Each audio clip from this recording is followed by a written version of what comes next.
like me when I've got a cold, right? I'm sure that's the noise I make when I don't feel very well.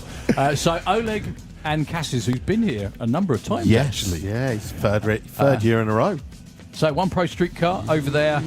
Lithuania is a hell of a track as well.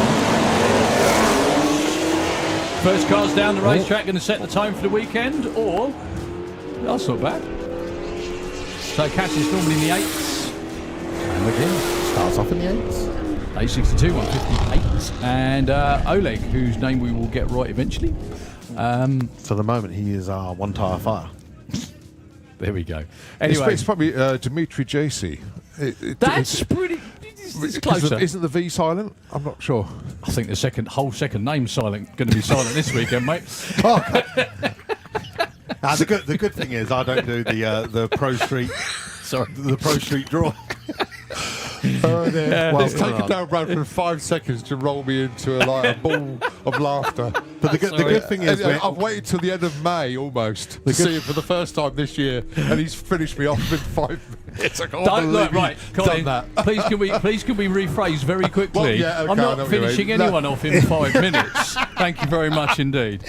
Oh dear. The good thing is the TV has now started. So good morning to sorry, everybody yes. who is watching on Santapod TV. As you join us in our regularly scheduled piss take, dear. broadcast live for all of you to hear. That's it. Your broadcasting this weekend is slightly different to next weekend. It's going to be the tone and it might be slightly different. Anyway, it's all good. It's all good fun.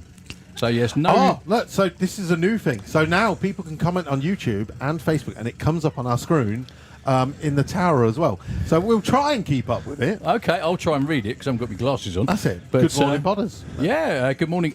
Unfortunately, it's very difficult to see who it is. Good morning from morning Croatia. from Germany. Good morning from Croatia. Everybody watching in around Europe and. Sure, it'll be the world this weekend. So, chaps, just very, very quickly, open qualifying this morning. Yes. Is that correct, yes?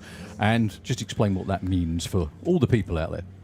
Basically, from now until 4:30 is open qualifying. Yep. Anybody can come out and do as many runs as you like. You are going to be mixed and matched with whatever car you come down. Only Pro Doorslammers will come down in their own little session because we'll try and group them together because the track will generally be re-prepped and stuff like that whenever they come down in their session. But for now until 4:30, people are just going to come round and get as many runs as they can. Each one of these runs will count as qualifying. But then we have a drivers' meeting this evening on the main stage at 5 o'clock. Correct. And then from 5:30 onwards, we come down in class order. So we'll have front-wheel drive class, we'll have 4-cylinder class, 6-cylinder class. Everyone will get one run this evening. Once you've done your run, Scheduled one run. Scheduled you run, can come and park up and basically get a chance to go and watch some racing. So one of the things you just said there is very important. So this is open qualifying, means whatever comes down runs. Yep. These runs will count. If one very important thing to mention, you've got to have your race number on. Because if you don't have your race number on, like Kaz Waterhouse, I don't think did then, that just had 4C on the back of it. And also like Michael Strachan down here. There we go. So this will be whatever run this is for Michael. Now, God forbid Michael goes out, gets to the finish line. Oh, he has. He has. It's in the faintest of purple. So it does say 4C, but we can't see that. Yeah. Well, it's actually come up on the screen as him. Okay. Unbelievably. But please, racers, be aware, certain colours do not stand out. Yeah. Well, we've had, in years gone by, we've had even people that are in Pro Doorslammer haven't put their numbers on or haven't run at the correct time, so their numbers didn't count, unfortunately. This one will, though. Michael Strachan went 10-0 at Crail Raceway, has not yet run a 9. He has now. 9.91, 135. Congratulations, Michael Strachan starts off the weekend. Personal best number 1 of the weekend, and we're, 5 minutes in? That's it. That's about it, really. Bang on. Do you know what? I've got to say that as well. Although it might be a bit chilly out there, my God, racing conditions are terrific. Really cool air, great racetrack. I was about to say, has anyone done the air density meter yet? It was minus he earlier. Probably has. It was minus, was it? Yeah. It's Eurodragster.com is currently searching now. We'll get an update. Yeah. So Ben Lumley with 11.98. Pretty nippy run for that, 125 mile an hour. The lanes are empty, so that gives us a little bit more time to explain. So open qualifying means whatever comes down we run, provided they are entered. If you can hear us in the pits now, you absolutely have to have your race number clearly visible on the back of your vehicle, please, because if you don't, the computer system won't know who you are, and the computer system is that chap sitting next door to us who is Dave looking very studious as always, putting numbers in. If you don't have your race number on, you will not get allocated the time you have. And we've had situations before where someone's come out and run, didn't have their race number on, broke, expected, worked like mad to try and get it fixed for race day, wasn't in the draw because they didn't do one simple thing, which was put their race number on. And your class prefix. Correct. Just in case someone just writes their number on it. So class prefix and your race number. And don't forget, also, scrutineering is open as well. A lot of our classes have to go to scrutineering. Anyone that does take part in Motorsport UK racing and is a regular racer here at Santa Pod Raceway, you can basically just show your face in the scrutineering bay and they'll give you a sticker. Really? They're basically... Even if you're a Huxley? Yeah. Even wow. if you're a Huxley. But a lot of the That's cars a dangerous literally present. have just gone in and gone VW Pro or Street Eliminator, and they're like, yeah, here's your sticker. We know you're safe. But for anyone who's travelled over from Europe who maybe have never been to Santa Pod Raceway before, or a number of our racers who are taking part in, say, 4-cylinder, 6-cylinder front-wheel drive, who have never taken part in class racing, then obviously you need to take your cars up to be inspected. All right, Chris Waterhouse joins us. And he definitely got the memo about the race number. See, that's perfect. That is easy to see. 4-cylinder. Regularly runs down in the 11s. Sad off nippy for a little It is. A3, isn't it? Goodness me. You'd never be late for work. 1180. 115 miles an hour. So, yeah, we've got a terrific entry again this weekend for all of our door classes. Anything you're particularly looking forward to seeing, Mr. S? See, you'd expect me to say the front-wheel drive class. No, I wouldn't. Have you seen it? But Sorry. 5-6-cylinder class is going to be the class this weekend. I think we've got six second cars this weekend. I was going to say the same thing. Actually. And we don't have Paul. We haven't got Paul Ziebeck this year. I don't think. No, he couldn't make it. Unfortunately, the car's still in the workshop. He's going to be here for GTR Fest in August. Okay. But basically, could not get the car ready for this weekend. What a show! Because I was going to say 6 cars without. Yeah. I think the quickest 4-wheel drive car in Europe. No, that's it. That's it. Mad, isn't it? Absolutely mad. So the 6 cars, obviously, we got JC Grant. Yep. We have Constantine all the way with a big spoon on the front from. That's what the S stands for in Audi S. Oh, is that it? is, Is yeah, it? spoon. So he has basically spent the winter in a wind tunnel, having that all Okay. properly made. Hence why it looks like a pro stock car now, I think. How did he get on last weekend? Lively. Couple of test hits, but as he said it, he's 4 hits ahead of the others in the class. Yeah, absolutely. Yeah. That's what you do it for, isn't Annoyingly, he wanted to do the Sunday, but he was told he couldn't do the Sunday because it was a Jap show. But then we were dead, and we actually opened it up to anyone else. So at that point, he was already flown back to Bulgaria, and he was like, what? So he would have done the extra day of track day, but it is what it is. Oleg's back though. Look at it. He's like, I've travelled all this way. Why are you not doing it? Now, Oleg is determined to give us lots of practice at his second name. Yeah. His silent second name, obviously. Dmitry Jasev, I'm going to have a go at. There we go. I reckon that's a good shout. I think the V is silent. If you put it into Google Translate and press sound it will tell you how it's It'll probably come up with Smith.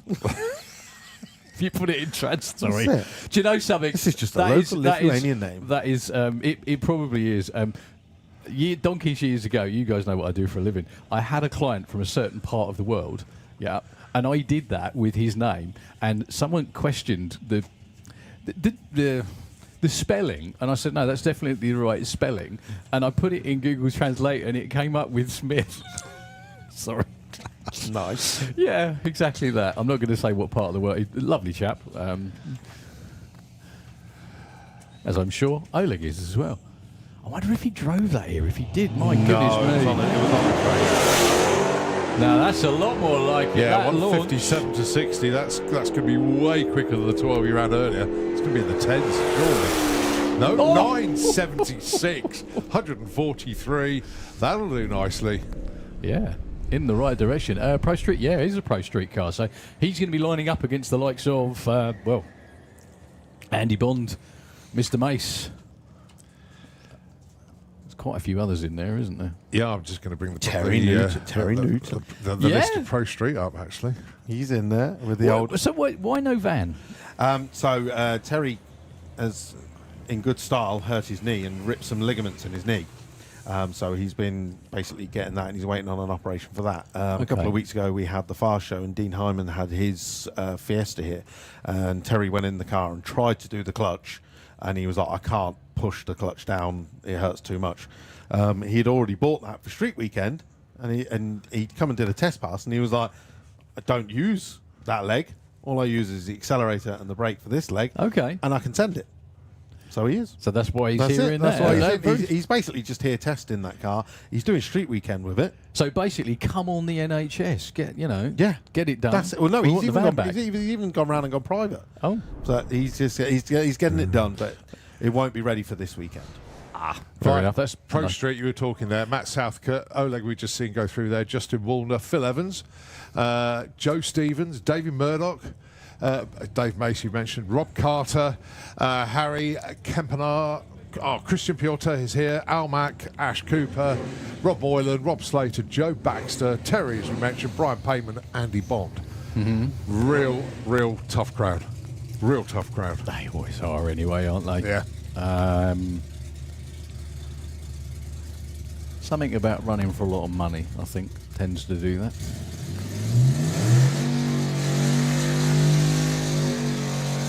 Well, last year it was Dave Mace that won the event, beat Matt Southcott, if you remember. Yep. But obviously the man that's taken most of the titles in that field is Andy Bond. He's had 4 victories in True Street over the years. Sorry, Pro Street. There'll be some serious bragging rights this weekend, as there are in all classes. Right, first one of our big bracket cars putting a test past in. The Out on Bail 100E. Now, they come with a plan this weekend. They want to get the car scrutineered to get the cage tagged and everything. Okay. And then they'll go through the rest of the car with a view of doing Super Gas National Championship next year. Nice.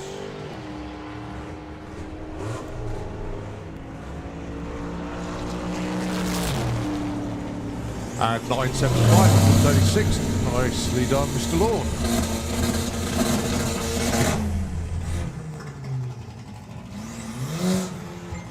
Also, let me just remind everybody, it's also a VW Breakout this weekend, and it is a VW Run What You Brung thrown in as well. So It you may is, see yeah. some VWs appear in the lanes as well. Well, that's good. We can have a go at them about not having race numbers then.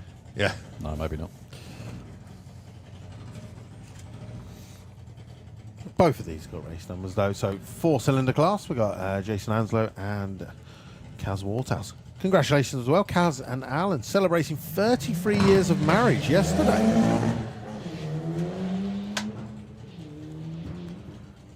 What better way to do it than try and kick on with a PB? That's it.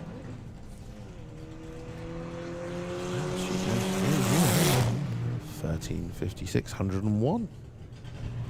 Now then, you'll notice at the top end there, the Kestrel lane is the left lane, the right lane is the Fuel Tech lane. Yay! And it is for next weekend as well. For the main event, yeah. So Fuel Tech obviously increasing their involvement with the sport, and very proud to have them as Very cool. the custodians of the right-hand lane for the next few weeks.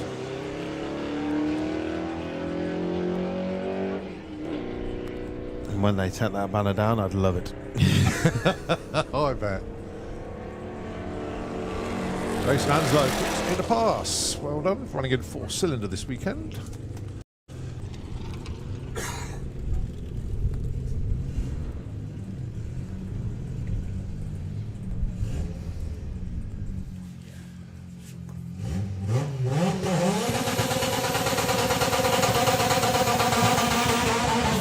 Something's definitely weird about today as well, because I turned up and O2 have got a signal as well. Any new transmitters that I haven't noticed? Not that I know of. No, me neither. Actually had Wi-Fi in the caravan. So, some of our racers obviously taking the opportunity to get some numbers on the board nice and early. Which is always a smart thing to do because it's always packed, and that's one of the reasons. I mean, this event is so popular. That's why we've moved away from the entire 2 days open qualifying way of doing things, so that racers don't spend the majority of their time in the staging lanes and actually getting ready out on track.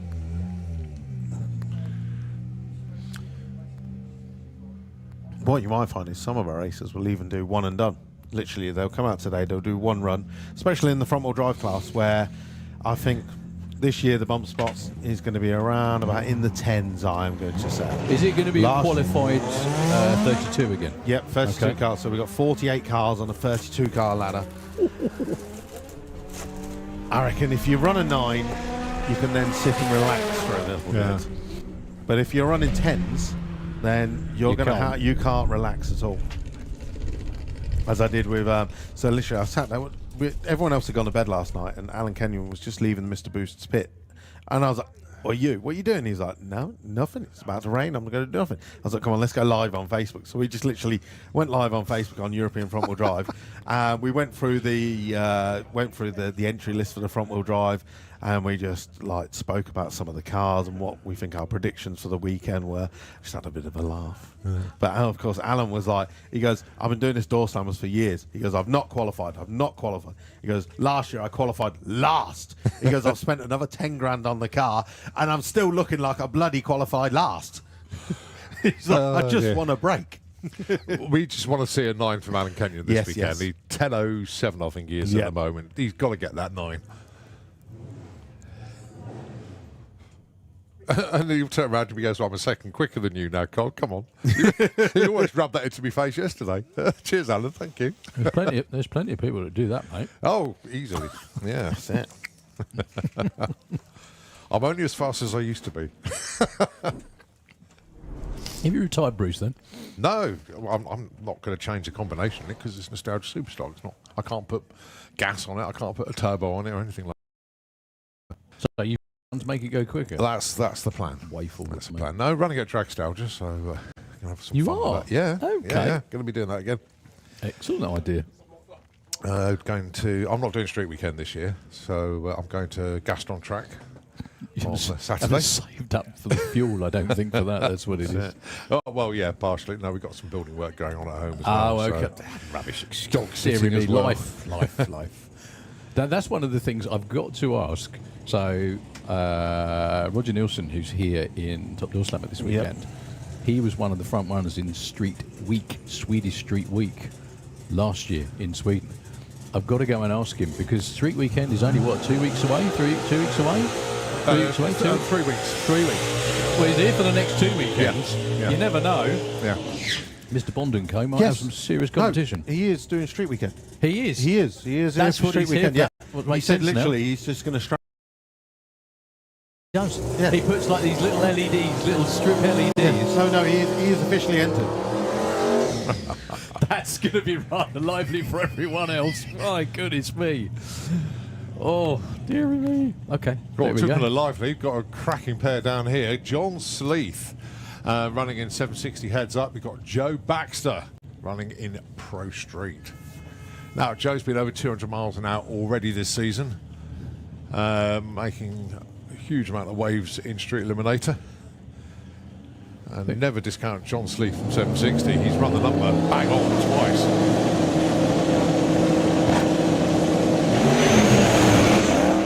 Blows the tyres off straight away, our Joe. John Sleeth long gone. It's all about the number. Joe's still going to hit monstrous speed though. Oh no, he backed. 169, John Sleeth 767. Couldn't be bothered to repack the parachute, so I'm pretty much betting that's what that was. Yeah. Funny thing is as well, John Sleeth was one of the previous stalwarts of Street Eliminator as well. John had, do you remember his mental Audi that he had as well? Yeah. We can hear a rumble. Isn't it good to see this back? Well, I haven't not seen it, but I know he graded the engine at Easter. Huge amount of damage at Easter, and it was on their first run as well. So, you know, it's a 7.6, but the shutdown area, not good.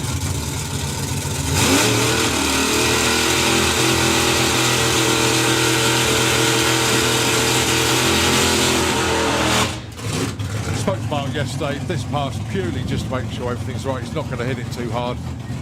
And he will not start running numbers until probably tonight. Can we put out a petition? I'm going to mention this when there's more people here and listening as well. To change the name of 760 Heads Up to Nostalgia Pro Mod, please. Because that's what it is. How many cars in there are old Pro Mod cars? Like this one. Exactly. Bert Englefield's previously 6-second car. Nostalgia Pro Mod's got such a great ring to it.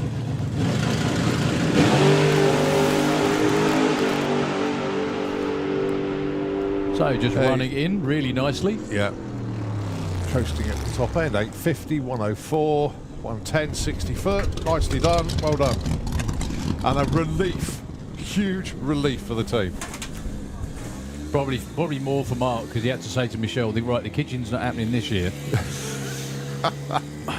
Well, I've run over the crank. I got a massive update on Tony Hicks's, or Jen Hicks's kitchen, not by the another way. one.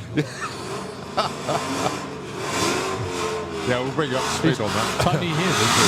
No, not this weekend, though. He's back again. That's it. Third run of the day. Oleg the Silent coming back for run through. That's it. And he is up against, well, I'm guessing it's going to be a 4-cylinder, but obviously he's only got 827, so he's not going to be qualifying with this run. Again, one of our German racers. 4-wheel drive, as you can tell. No burnout. That's Alexander Meng, and he's running in 4-cylinder.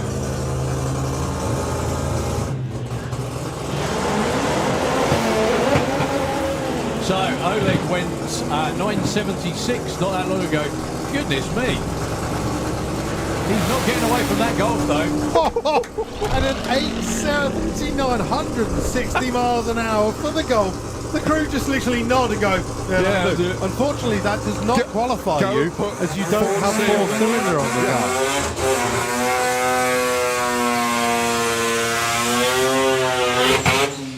Well done to the Turners. Great to see you back. Car looks good as ever. Nostalgia Pro Modified, please. We need to rename it, definitely. Not the car, the class. Needs to be Nostalgia Pro Modified. Right. Okay, James Wilday. So James was here at the Yam Yam Racing test day just a couple of weeks ago, did a couple of hits. Wasn't so successful, sounded really good on the 2-step, but every time he went to launch, it just bogged down. Hopefully they've got that fixed now. What's the quickest James has been? He's been in close, the 7th. hasn't he? He's been in the 7th, but this car is definitely a 6-second car when it comes together.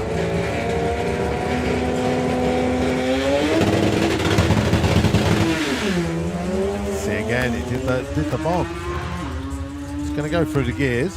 And he will qualify. That's the main thing. Tickles it through to a 970, 443. So the guy's walking away going, we thought we fixed it. Clearly not. They're in the, well, I think they're the first 6-cylinder car in the draw, actually. The one point where that car actually launches as hard as it should, they're going to be cheering on the start line.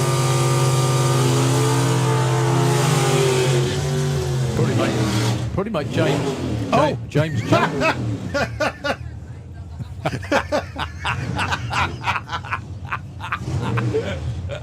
We won't even acknowledge that. No, it's great. I think, to be honest with you, that drawing of me is quite lifelike, I think, on the back. And life-size too. Well, the incredible Huxley family.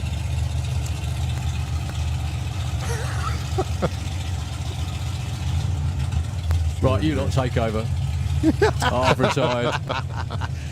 So Mark and Lee Huxley, great to see him out there. This is the one chance they get to run side by side. They don't normally get to do this actually, because they're normally. The good thing is though,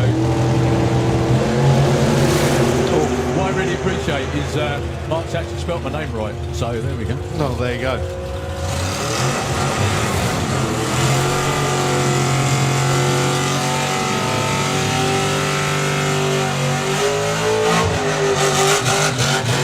about where they want to be as well.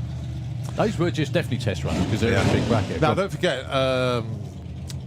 Lee Huxley has gone back to Pro ET from Super Pro. Oh, has he? So Sorry. he can race Mark. So obviously he was missing it too much.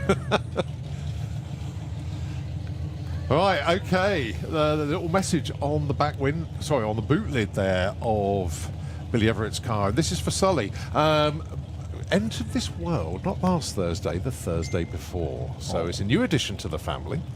And basically, what Billy's asked us to do is just give him a little mention. So consider that done.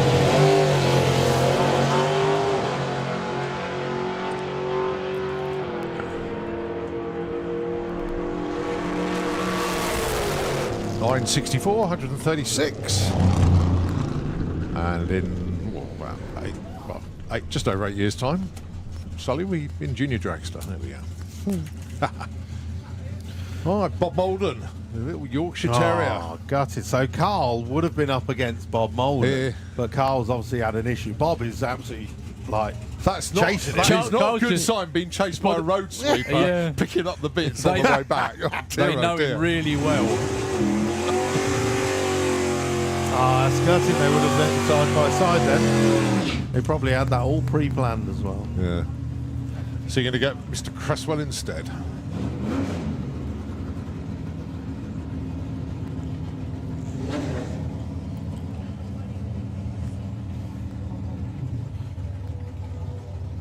Yeah, that was very quickly about Carl. That was so good to see Carl take a trophy a few weeks ago. Yeah. That was really just... I don't know anyone that works harder, really, to be honest with you. Other than the sweeper that goes behind him. I think that's the only thing that probably works harder. Bob Molden and Mr. Creswell. In the not very standard BMW. We've got another not very standard BMW here this weekend, which is going to be awesome.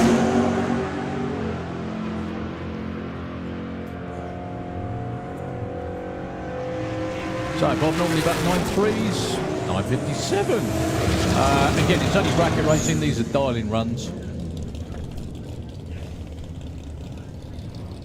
I'm impressed as well, Colin. That fan has made another season.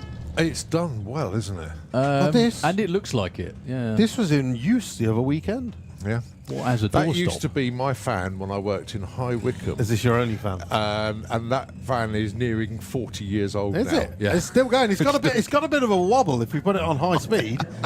It needs balancing. All it does is blow. These two were great stars at the GTI Festival earlier this year.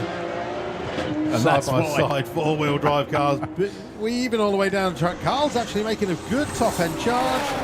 Mike Whitaker goes 9.5 and a 9.34. 150 for Carl Ellis. That was awesome. I mean, he still lost it on a whole shot, but so don't be cheering too much. Hey, look, it's just the way it goes, isn't it?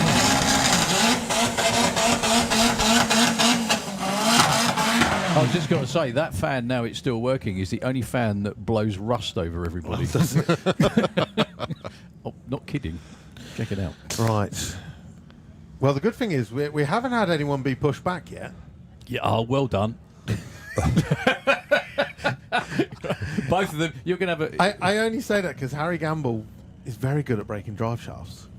He's up against this four-wheel drive Seat Ibiza.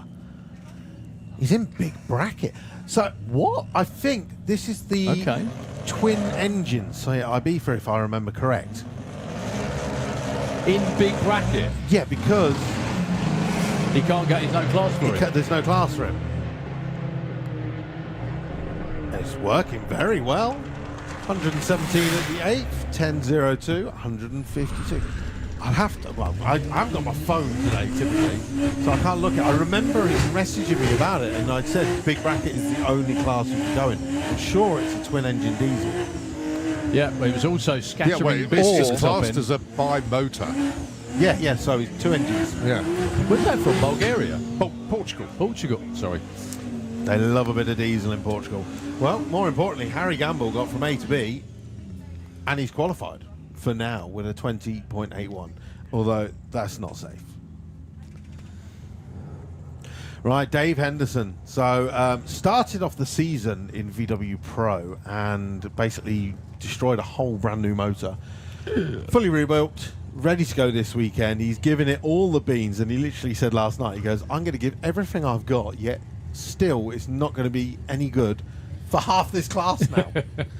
But he is going to send it. He would love to see a 7-second pass. He's been 80 zeros, I think, He's isn't been he? in it, yeah. What's the record for the platform? Because I know he was up here last year looking for Hank it. Iros has been in the 7s, as has Miss TT as well. But now's the time, though.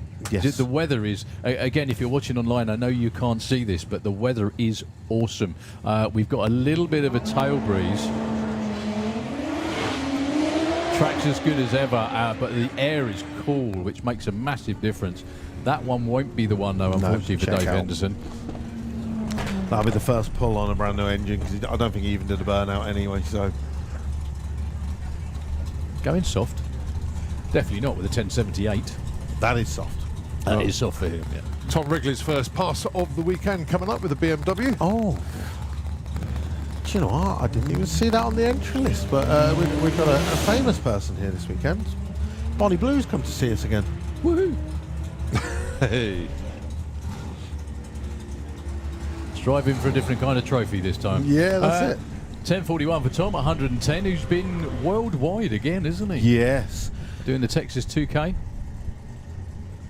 Unfortunately, I don't think the car's back. I know I saw Nathan Freck say yesterday that the car's Yeah, not back his from isn't, Texas yeah. TX2K, but I know Tom Wrigley paid extra to have the car back, but I haven't seen it in the pits. Right. So fingers crossed it is, because we've got Petro Krumov from G&D Motors who is creeping up behind him, Really? and it would be nice to see them two side by side. Oh, I believe that's Kev Preston down there. Going to be in the big bracket, so this is just a test run.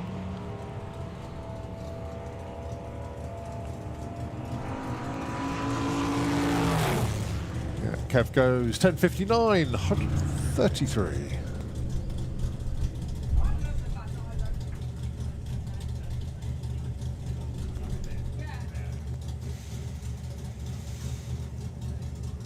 So just a reminder, all cars must display their class prefix and race number. Any numbers without your prefix will not count.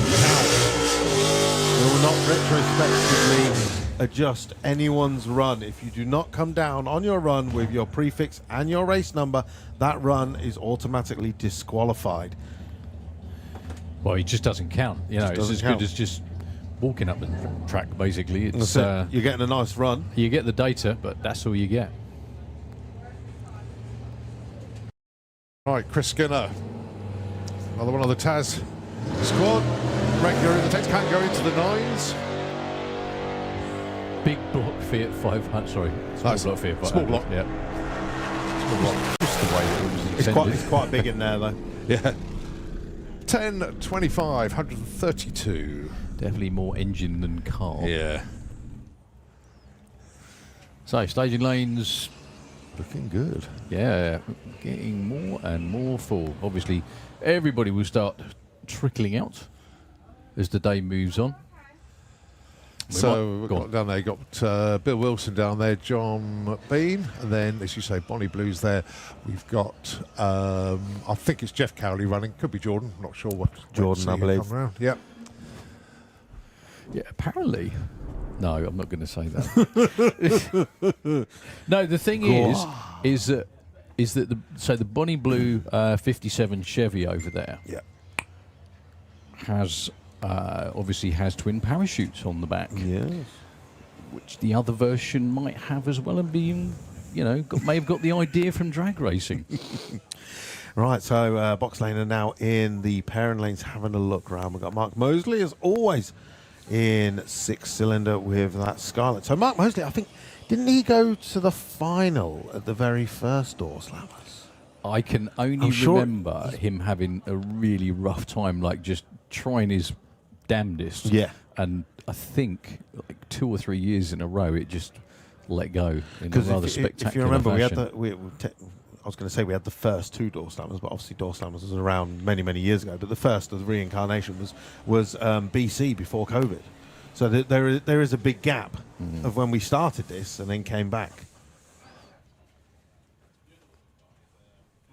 Oh, there we go. Look at that. Sleek as you like. So what is the history of this car? That one. Yeah.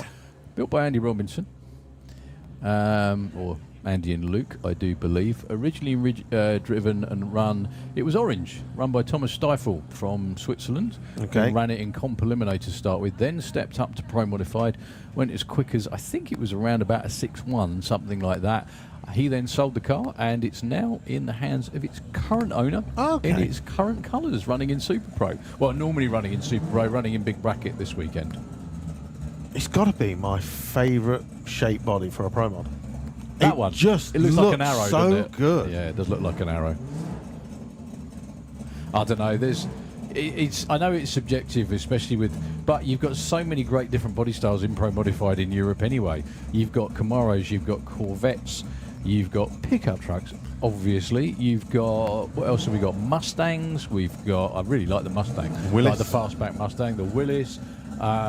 The 79 Corvette, which is here this weekend as well. That's Stian's car. Yeah, just lots and lots and lots. Oh, Thunderbird, Kev Slyfield. There's lots of them. Have you noticed in America, like NHRA now, they've brought in rules that you get a weight break if you run a nostalgia body as well, because they're trying to encourage just if you don't run a Camaro. Not Camaro. If you don't run a Camaro. They always did that. They always did that years ago. The thing was, though, it was a very back in the formative days of IHRA Pro Modified. Pro Modified actually in the world started here in 1988, 2 years before they ran it officially, the IHRA. I was actually at the first ever IHRA Pro Mod race at Darlington in South Carolina in 1990.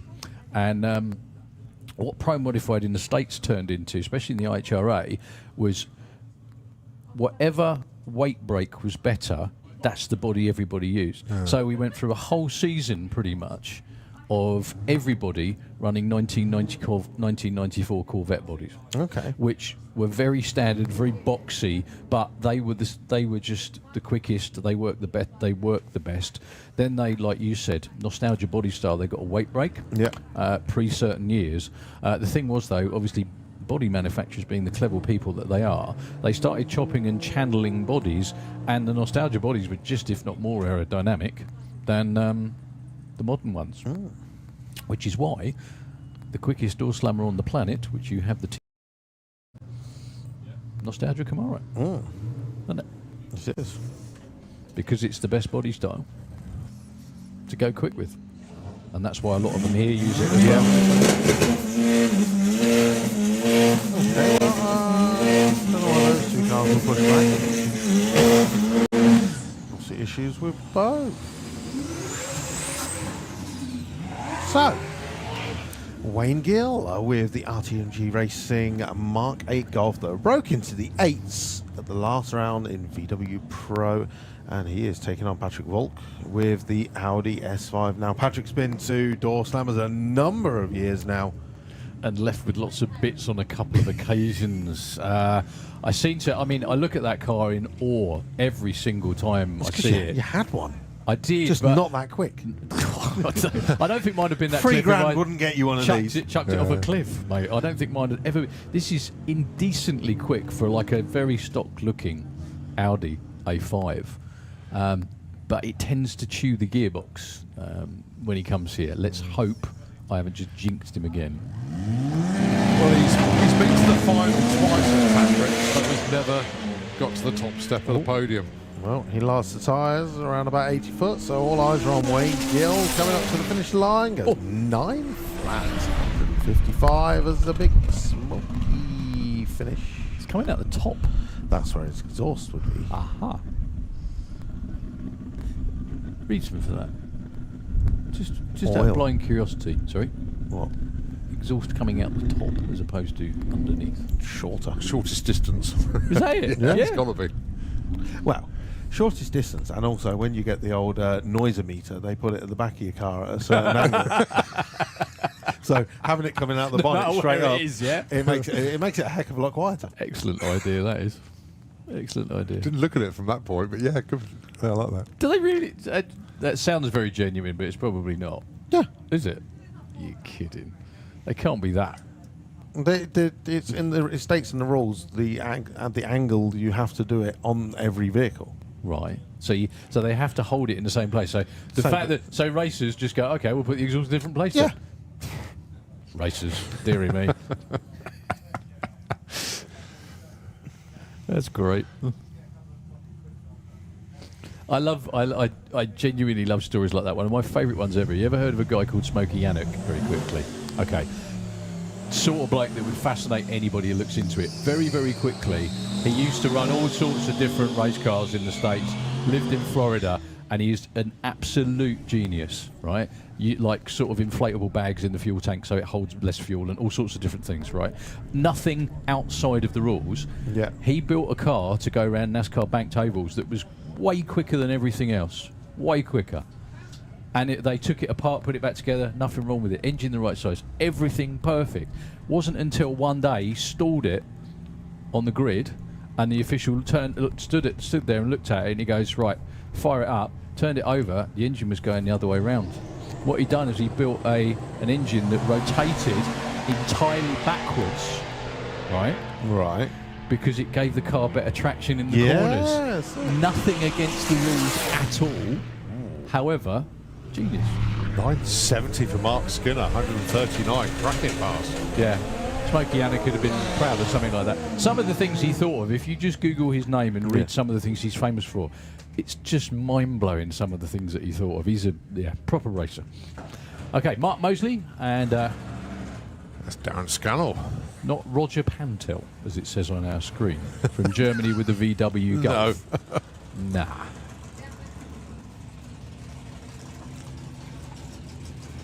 I think he's got the number on the back of there. We just can't see it that well.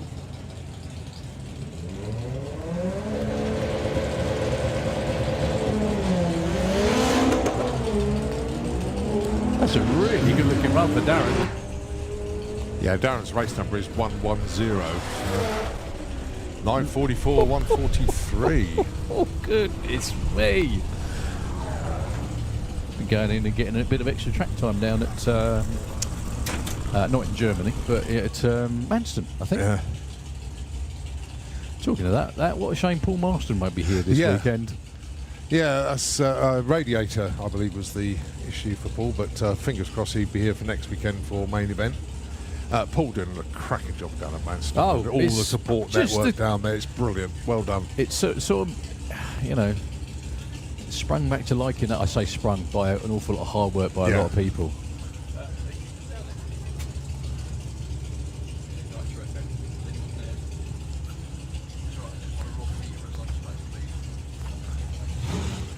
Right, Bill Wilson down there with the pickup truck. #1 qualifier last event in Pro ET, here for the duration. He's another one that's taking part next weekend as well, so he's set up camp in the top of the Pro ET pits and is here for about 13 days.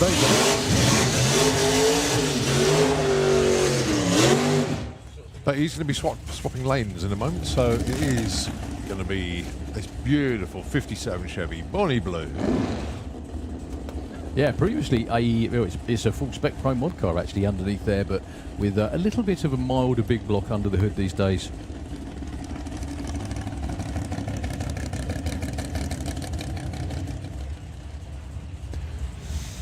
Well, we only have a single parachute. You teased me.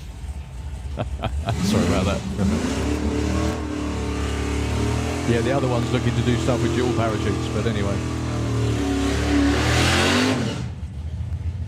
Right, so Bill's now got his new torque converter, but he's not running nitrous this weekend, even though the bottle is in the back. He's going to wait till next weekend to start looking around with that. When he does, he'll be in the 9s. Well, so somewhere in the 10.5s will be good today. Well, it is. We were just talking about that. It is bracket racing, obviously. So you don't have to go fast. You just have to run your number, don't you?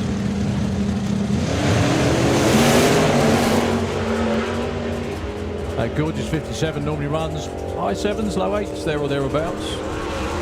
Runs in super.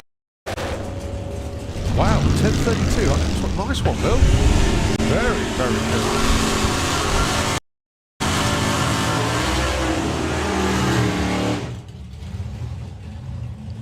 Is that Jeff Cowley down there? Is it Jeff in the car? I can't see him milling around, so I'm thinking it might be. Yeah, I'll change. change Jeff. Against John Bean. John Nitrous is my best friend. Bean? Well, Nitrous is my biggest vice. I've no serious expense these days, I should think. Just nickel the kids at home so I don't need any more. Dad, where my sweets gone? I just heard you mentioning lunch and it just ticked me off. I was like, straight away. I was like, oh, food. So 2 cars that can run in the 8s, 2 cars that are normally in. They're both running big bracket this weekend, I would have thought. It's Jordan Is on the entry list. Yeah, I can't see. Jeff's not on the starting line. It's normally Jeff in the car. Anyway, 2 potential 8-second cars. 887. Well, a couple more of the big bracket races. Another one of those races that should just move round the corner because it'd make life a lot easier through like the last 40 odd years, I think. Dave Cherrett. Yeah. And one that does live round the corner, as if by magic. Yeah, don't got far to go. Simon Innes, exactly. There you go, a whole bunch of big bracket races coming up. And a couple of front-wheel drives by the looks of it. In between sweeps, of course, not, you know.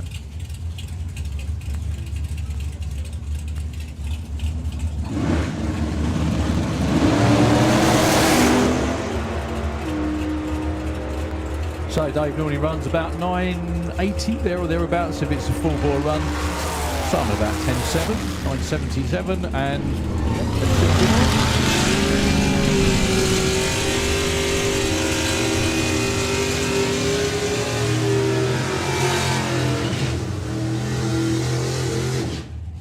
All right, Steve Matthews down there with Honky Tonkin. Actually, really putting in some cracking wheelies over the last couple of events. Nostalgia Nationals, he was really hanging them high.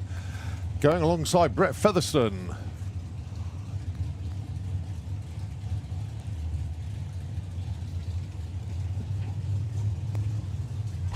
Now what Brett wants is consistency. He's not having the best start to seasons, in his own words.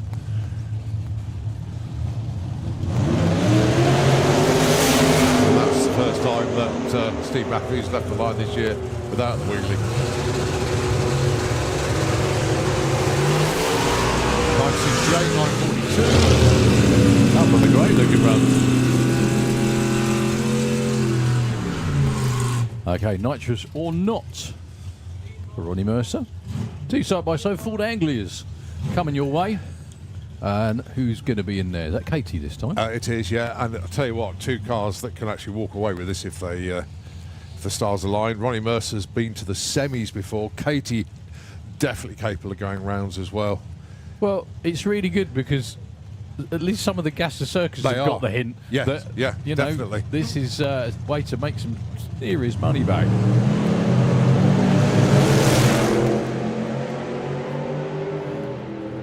No nitrous for either, I don't think, on this one, actually. Probably Ted that runs the... Yeah, Ted runs nitrous, Katie doesn't. 45, 49. That was just a race. That would have been incredibly close. Katie took the strike by 02. Both went 126 miles an hour as well, as if by magic.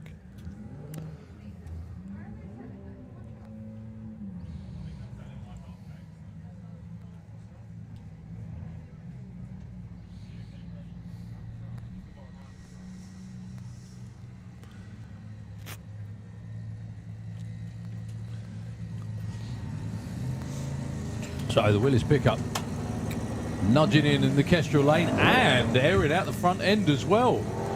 I'm sure everyone got a great shot of that. I'm not sure if that's Phil Evans, actually. I was thinking it could be. Still goes 11.08, 130. Yeah. That's got way more in it than that. Okay. But again, you only had the number 6 on the window. His race number is PS60. So That was his we'll see. that was probably his dial-in. Yeah. Ronnie John from Germany with the Honda Civic. His second trip to Sandpond Raceway with his 9-second Civic. Also, Ben Lumley. So the team out there, just Nick, reminder, you have front-wheel drive on this car, so none of these runs are counting because there's not FWD before the 204. Please make sure you get FWD on the Corsa for the next round, otherwise each one of these runs do not count. So we've already seen Ben go into the 11s.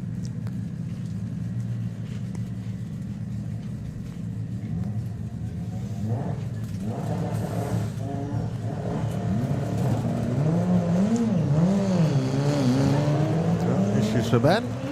Ronnie just taking it easy off the start line. Looking back half as well. 110 miles an hour to 139 and goes through with a 12.08. Right, our first pushback of the day.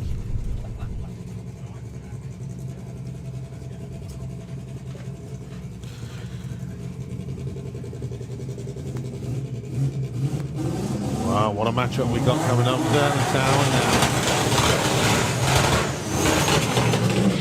So the 6-cylinder class and the front-wheel drive class, both from Germany. Justin Hecht making his first ever trip to Santa Pod Raceway with the D-Series powered Honda Civic. He's already taken the time to walk into Mr. Boost's pit and go, I'm taking your record this weekend, sir. And then we have got, when did you ever think you'd see a Mark II Golf with twin parachutes on the back? So this has now got the full billet HST R32 engine. No race number. Well, he has got a race number, but not the... Yeah, Okay. Anyway. But yeah, that. So what's the quickest Marcus has been? 7-1, 7-0? You know he went into the 6s, didn't We he? did. Last year. It was only Julian that was on the 7s.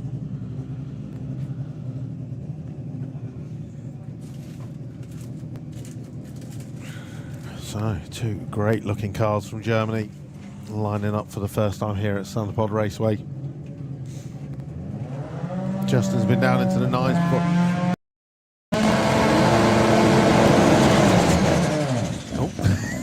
All that milk. So Justin has been racing this Honda Civic since he was 14.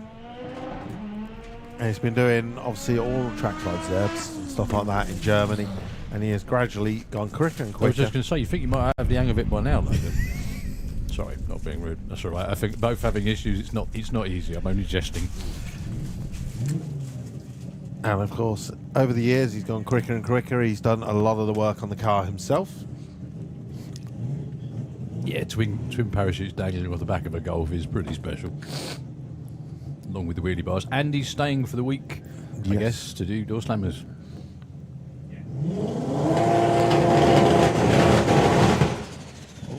Well, whatever happened the first time, happened again. What can that be? Just too much wastegate pressure? Something cutting out that's not behaving, I guess. No idea. Okay, good. Glad I asked. There you go. Colin? Beautiful. No idea. No idea. Why have we got this job? Genuinely. I know. Big tyres on the back, little tyres on the front, goes fast in a straight line. There we go. That's the extent of our knowledge. I can only assume he was not spooling up the torque converter enough and creating enough pressure.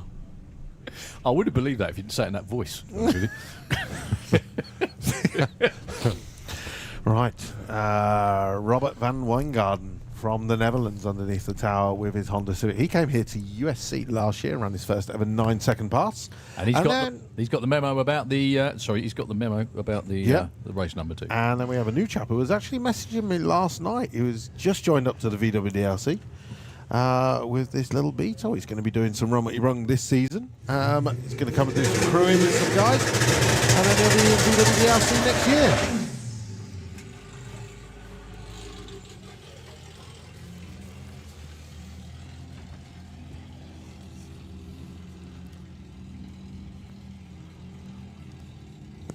Of course, VW Breakout is going on simultaneously with Doorslammers. There is general run what you brung for anything Volkswagen Audi group today. So if you are here as part of VW Breakout, you can sign on and come and do some run what you brung amongst some of these fantastic vehicles.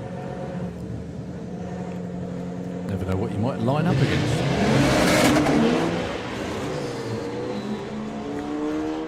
Well, it's a nice looking run for Robert. 120 at the 8th, takes it through. New personal best, 966, 147 miles an hour. Great start to the weekend, chaps. That was hauling. I'd love to. Considering that's like a very stock-looking car, that's just. Does anyone have a pen by any chance? There we go. Colin does. There we Since I can't post any of these. Or record it.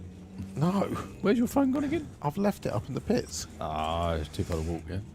Keep it up there. I have another one. Okay, thank you very much. Phone or pen? Pen. Right, Mudflat Matty and Gareth Bates. I would say you can record it and post it on mine, but no one looks at mine, so it is, you know.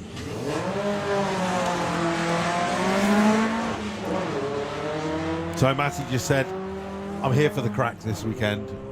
I've turbocharged my car. I feel a little bit more credible in the 4-cylinder class.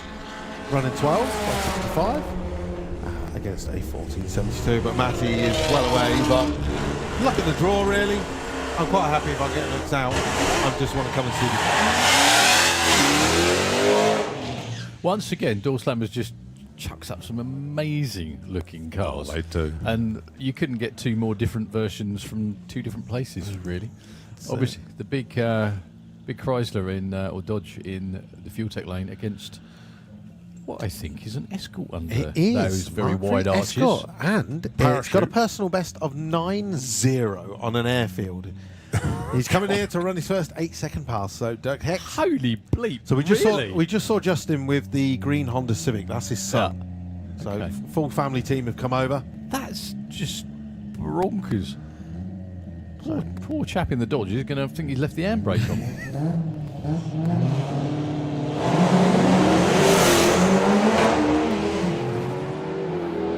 That bog off the line won't help though. No. 988 slows up a little bit from earlier, Oleg. 1044, 134 miles an hour for the Escort. What a cracking car. Oh, beautiful. Oh, I saw that. So the VW Fridolin. I was going to say, I wanted to ask you what it was. I was in the queue to get in this morning. This is an amazing thing. So again, another one of our VW DLC members. He's doing Street Weekend as well. But yeah, it's got turbocharged motor in the back as well. The problem was because it's an air-cooled with the engine over beyond the rear axle. Once you go past 15s, you have to have a roll cage.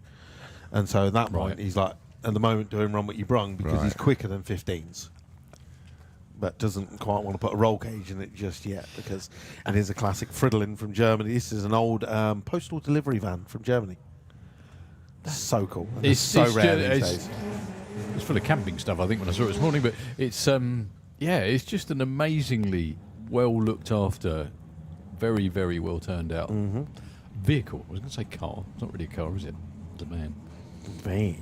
A van. Yeah, you can see that on the live stream. I mean, look at it as well. White walls, all the rest of it. Fantastic. But fingers crossed, we'll see it in VW Sportsman very soon. He's up against Sam Vajda with the 20-valve turbo Seat IBFR. Well, one thing I've learned today is that the German postal delivery service is cool. Yeah. Right, Sam starts today with a 1242, 107. And the Fridolin goes through with a 1649. That's still quite quick. It is. It really is. Right, the Swan Song. David Hubbard with the VW Caddy. This is the last ever outing for this Caddy. He's going to cut it up after this weekend and put it up on his wall because he's got a new race car. So if anyone out there is looking at this going, no, don't. Just go and give him some money. He's looking for his first ever 10-second pass. Nice wriggle for Tom off the starting line. See what I did there? Yeah. Oh, he's got the brakes on.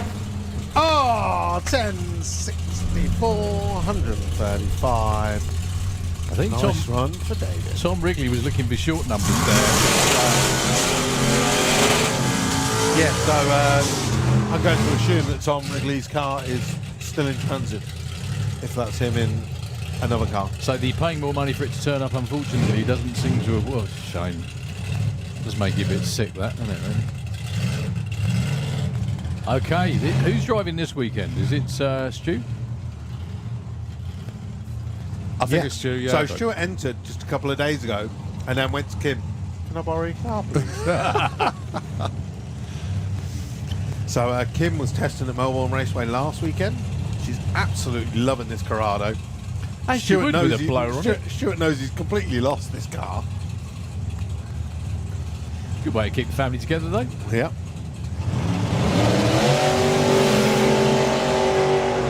Well, Jason Dodd left way before the tree ran. Still going to get a number, but let's see what he's got anyway. 10:35, 9:52 for the V-dub. 152 miles an hour. It's actually pretty much... It looks like Dirk got a little bit lost. He's just coming down going, oh, I think I've gone wrong here.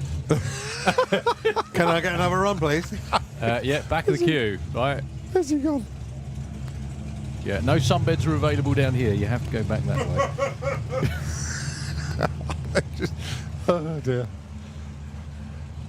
Okay, John Turner. Let's see if John can make it 2 weekends of racing in a row or 2 runs in a row. We shall see. I'll get a clip round here for that later. Against the very nicely turned out Capri. Where's he gone? Oh, he stopped down here.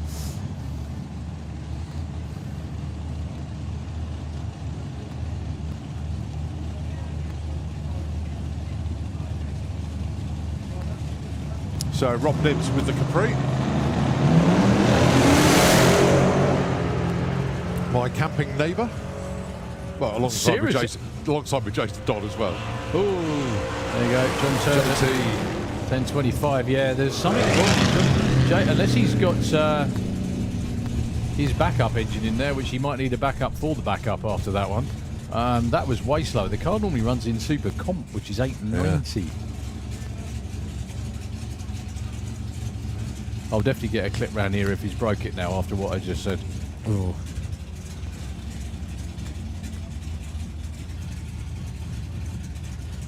Track crew doing the shuffle. Chris looks quite happy. For now, anyway. Yeah, there we go. Been sent straight back round. Back that way. Yeah, you can't just come back to the front of the queue. It doesn't quite work like that, unfortunately. He's just getting some extra photos from Victor. That's probably what it is. Probably coming out to check something anyway. Do you know, the funny thing was is that when I was a kid and that was the grandstand, that was the fire up road. It was, yeah. And the problem was is when you got all the...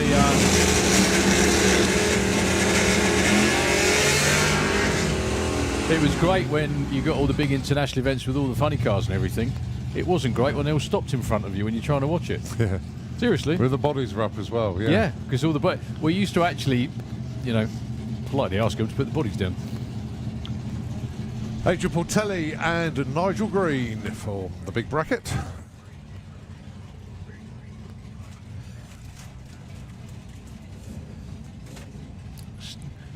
Is that Mr. Hudson down there on the start line too? It is, yeah. Indeed. Haven't seen Stevie for a while. Best backup girl ever. Wow, I did not expect Nigel's car to go quite like that. Yeah, it's running the 9 regularly. That's amazing. 970. Yeah. We even got a flash of Steve's stomach to celebrate. Yeah, well done, mate. That's and a again, PB. look, there you go. That's a PB for Nigel with the car there. Well done. That's outstanding. Outlaw Anglia, here we come. Possibly. Oh, this is one of my favourite cars from Doorslammers years gone by. This is just a complete wolf in sheep's clothing. Ah, what a car. The Corsa. Well, the Corsa is cool, but it's this little Opel Cadet. There's a team of 4 of them that come over this year. They do it every year, don't They're just cracking, but 3 of them are in 4-cylinder. This one, Martin, he's in 6-cylinder and runs 8s. It's no problem. Just a shame he's a bit outgunned in the class because the car itself is incredible. No, Fast is loose. Goodness me. 887, 160 for his first pass of the weekend. Very nicely done. And the long way round as well. Yeah. Those things are mad.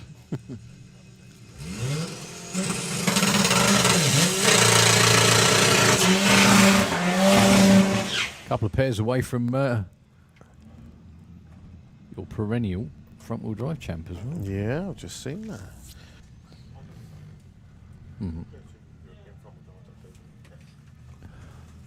As long as it doesn't kick me off. Sorry, I'll be Right, I'll be Luis. polite when I go to sleep. So the Seat Cordoba. I'm blocked. Why can't I? What? Oh, sorry. I was spelling it. Look, I was, being a proper person. That. No, European. God's sake, European FWD.co.uk. All right, just a pause actually for Louis Silver. Just Like a website. How's that? should be good to go. And Asa Sanoglu down there. Website. Oh, the website. Right. Sorry. Excuse us. I was going to say, what are you two doing? the adults are being taught by the kids how to use a computer. All right, so Luis with the corner. Well, 970 and 962. So, mate, just makes it easier. I can remember them. See? Okay. I just have to use your phone every time. Here's me thinking you'd know what you were talking about. No. No, we finally, is that the list? finally Sorry. got the website all up Fernandino Severino from Italy. Goodness me. What a thing. Got Leo down there from Fuel Tech as well, helping him out all weekend. So Fernandino came to Santa Pod Raceway last year for GTI Festival. This car has been down into the 8s. He has come here this weekend to run 7s. How deep in the 8s has he been? 8-1.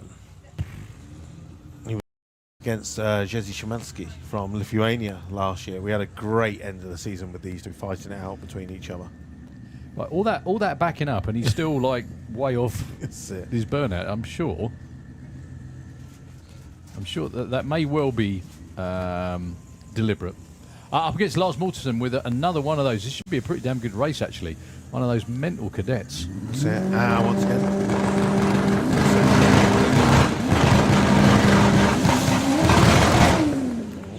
Well, there was lots of bangs and not going. Well, unfortunately, issues there for the Audi TT. Once again, just a reminder, I don't know if Leo, you can hear us out there. Reminder, you need to have your class prefix on the car. Even if the TT had run a best personal best, that run wouldn't have counted, as he did not have a 4-cylinder before his race number. So once again, all of our races in the pairing lanes, reminder, class prefix, race number.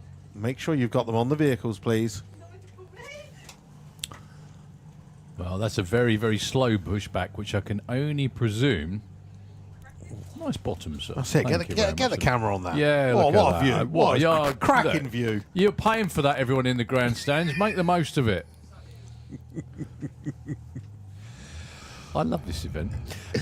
All I can think of, there's lots of grinding and clunking going on under there, apart from the driver's teeth. Hence the very, very slow pushback. Oh.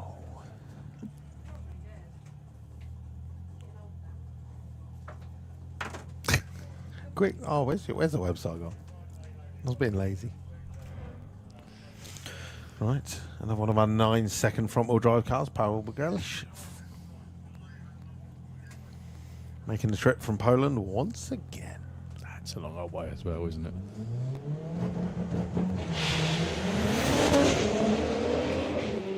That's making some steam. Great looking run. 125 at the 8th. That'd be big.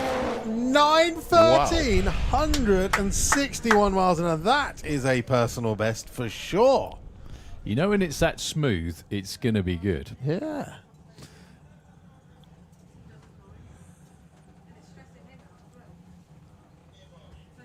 Okay, we have underneath the tower the man that treats this event like his own personal annual piggy bank. Yeah, that's it. Pretty much. Cash point car, that's it. Yeah.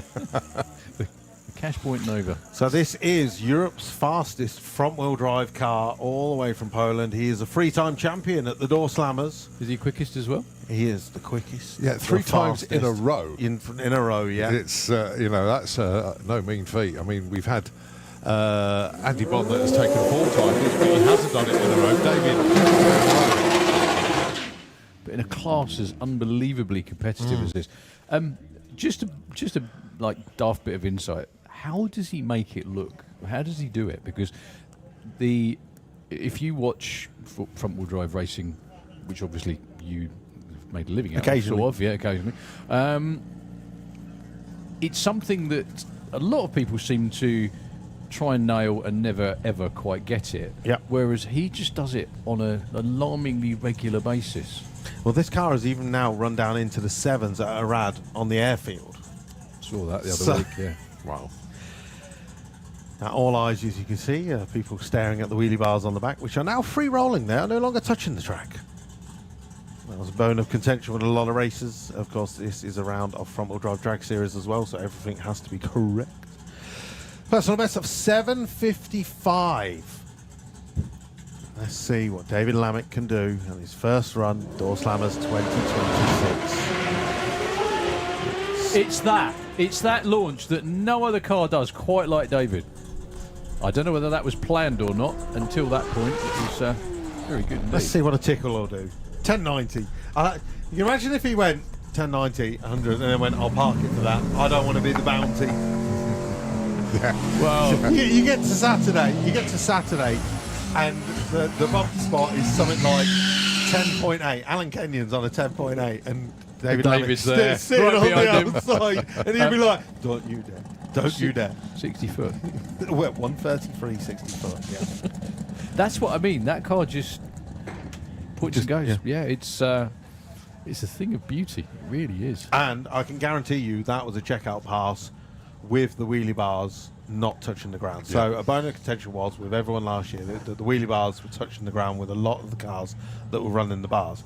Obviously, we had the issue with Petros running the bar, and the team would lift up the car on the block, they would adjust it, so, and then when they dropped it down, the wheel was actually touching the ground so much that when he was going down the quarter mile, obviously the tyres grow. And it got to the point where the front tyres had grown so much that the rear tyres were no longer touching the back of the track, and it was going down the quarter mile on the 2 fronts and the 1 wheelie bar. Right. Which obviously, when he went 7-8 in qualifying last year, is when he nearly went into the wall, because obviously he was steering on that back wheel. By Matt Southcourt, Sonny Lang. Now Matt has been well into the 7s. That's looking great pass. 741, 187. A little bit Goodness. smoky at the top end. He was breathing heavily all the way down, but goodness me, that's like half a second chopped off of about where it was before. Well, he went in 760. Yep. So And doesn't want to slow down. No. I did notice he was in Super Pro, wasn't he? Yeah, as well. So, yeah, he's done cage work inside the car as well to get it all specced up legal. Well, I think the Mace boys might have their work cut out this weekend. Not that that's going to stop the ribbing, of course. Well, unfortunately, it looks They're probably pitted next to each other. In actual fact, I think they are. They're both along the fence at the top end. Yeah, there's good banter between them. So Gert Mertz with the 4-cylinder Opel, the last of the 4 of them.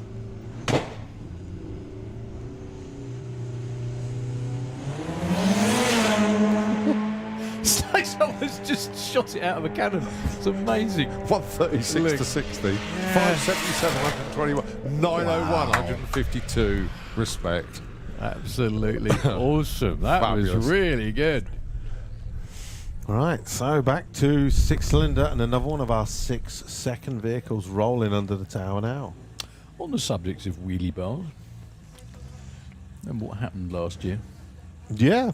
Well, it's all right. It's one of those things when I watch it back. This is Wojciech Mucha. Oh, is this? Yeah. It's okay. It's just when it was one of those things watching back. I remember mentioning about wheelie bars, and then, well,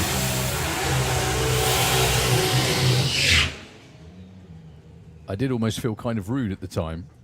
But then, yeah, that's what this was. Unfortunately, last year, great example of what wheelie bars do. They help keep the car planted. This looks like an old Pro Stocker. I did actually do a bit of research and found where it came from too. It was an old Piranha Z car, and got a 6-cylinder in there. And like you said, Luke, he ran his first ever 6-second run here, I think, wasn't it? Was it early this year or last? No, late last year. So in October, on one of our Run What You Brung days, the two Polish pro mods basically turned up for a run what you brung, and I was just like, you do. You're just here for a Saturday run what you brung.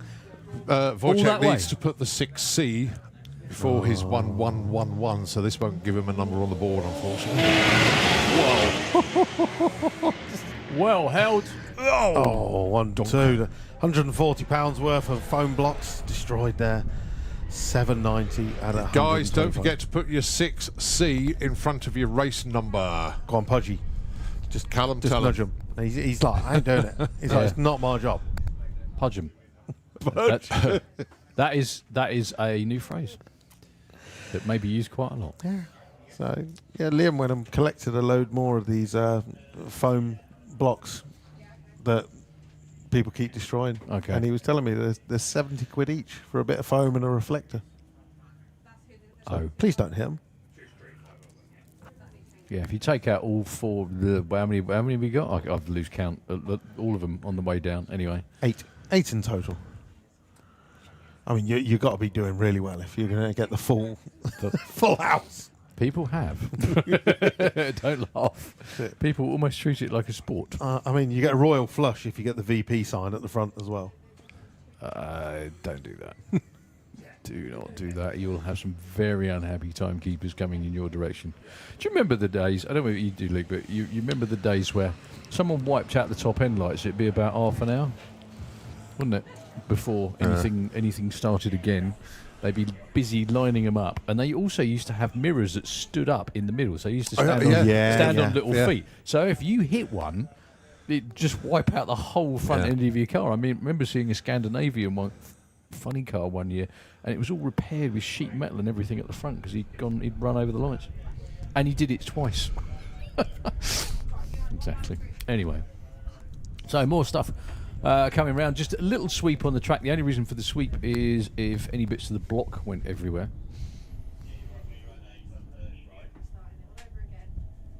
I can't see the usual collection of them over there on the grandstand either, which is a bit odd.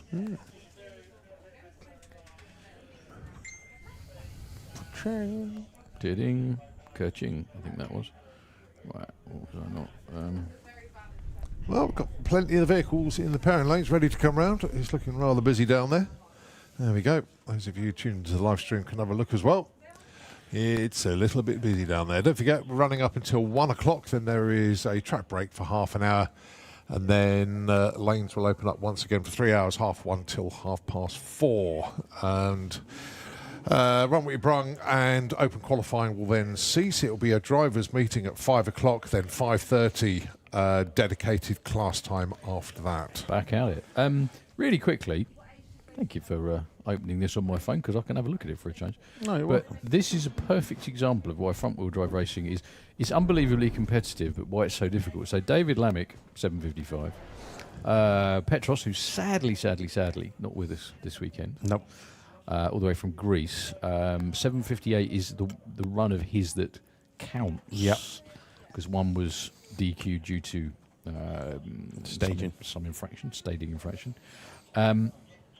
But so their numbers are in the 7.5s. Then next, we only have one other member of the 7 Second Club. Yeah, from Russia. He's currently racing this weekend at RDRC Race Park. Okay. And then Calvin Skerritt's next. Yep. 8:24. That's a big gap. I It's mean, a big 0.7 second between number 1 and number 4. That's it. Yeah. But obviously, you will say, a lot of the other racers will always say Calvin Skerritt is the fastest, and they go, without bars. So Okay. Excellent. This But is going to get me a smack in it. the good thing is, Go on, sorry. I was going to say with that website. Yeah. But you can carry on. I was going to show you something. That was cool. The one thing I was going to say, without probably getting a punch in the face, so what's stopping everyone else putting those bars on? So in America, you have sports front-wheel drive, which is basically all the fastest front-wheel drive cars. Yep. But it's generally dominated by Hondas. Right. And they have a set of rules, and everyone runs to that set of rules. So everyone in the Hondas generally doesn't want to run any different to that, because they'll say, I ran this, and they'll be like, that doesn't count. It's not sports front-wheel drive rules. Yeah. So that's it. But no, we also have, if you want to do it, so you can do country. Okay. So you can literally go, Goodness blah, me. blah, blah, France, Spent some time on this. and then it'll bring up the leaderboard with all your French racers Yeah. in their order. Stevie Durant, who we haven't seen for a while as well. Brand new car here this weekend. So he went to World Cup finals Yeah. with money in his pocket and walked around the pits and basically went to every 7-second Honda and was like, going to buy a car, buy a car, buy a car. And eventually one of them said yes. Wow.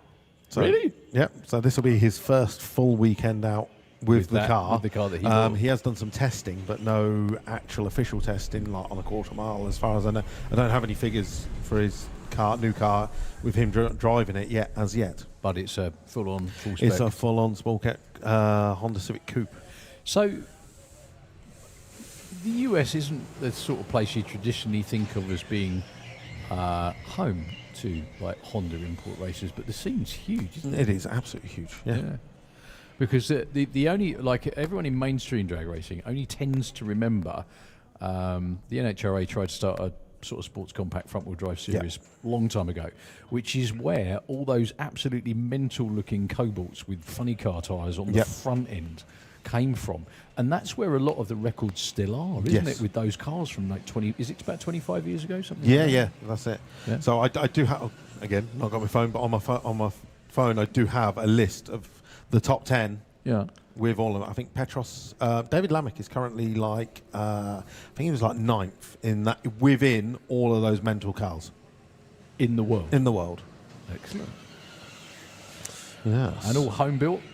Home-brewed? Yeah, that's it. But obviously, a lot of those cars don't really race anymore. A lot of them are all retired. Yeah, we only had the one, which was Bjorn Holmberg in Sweden, who built the Nissan Juke, which basically was one of those style cars. He built it with, like, I don't know how to describe it, but he used like the axle from like a Land Rover.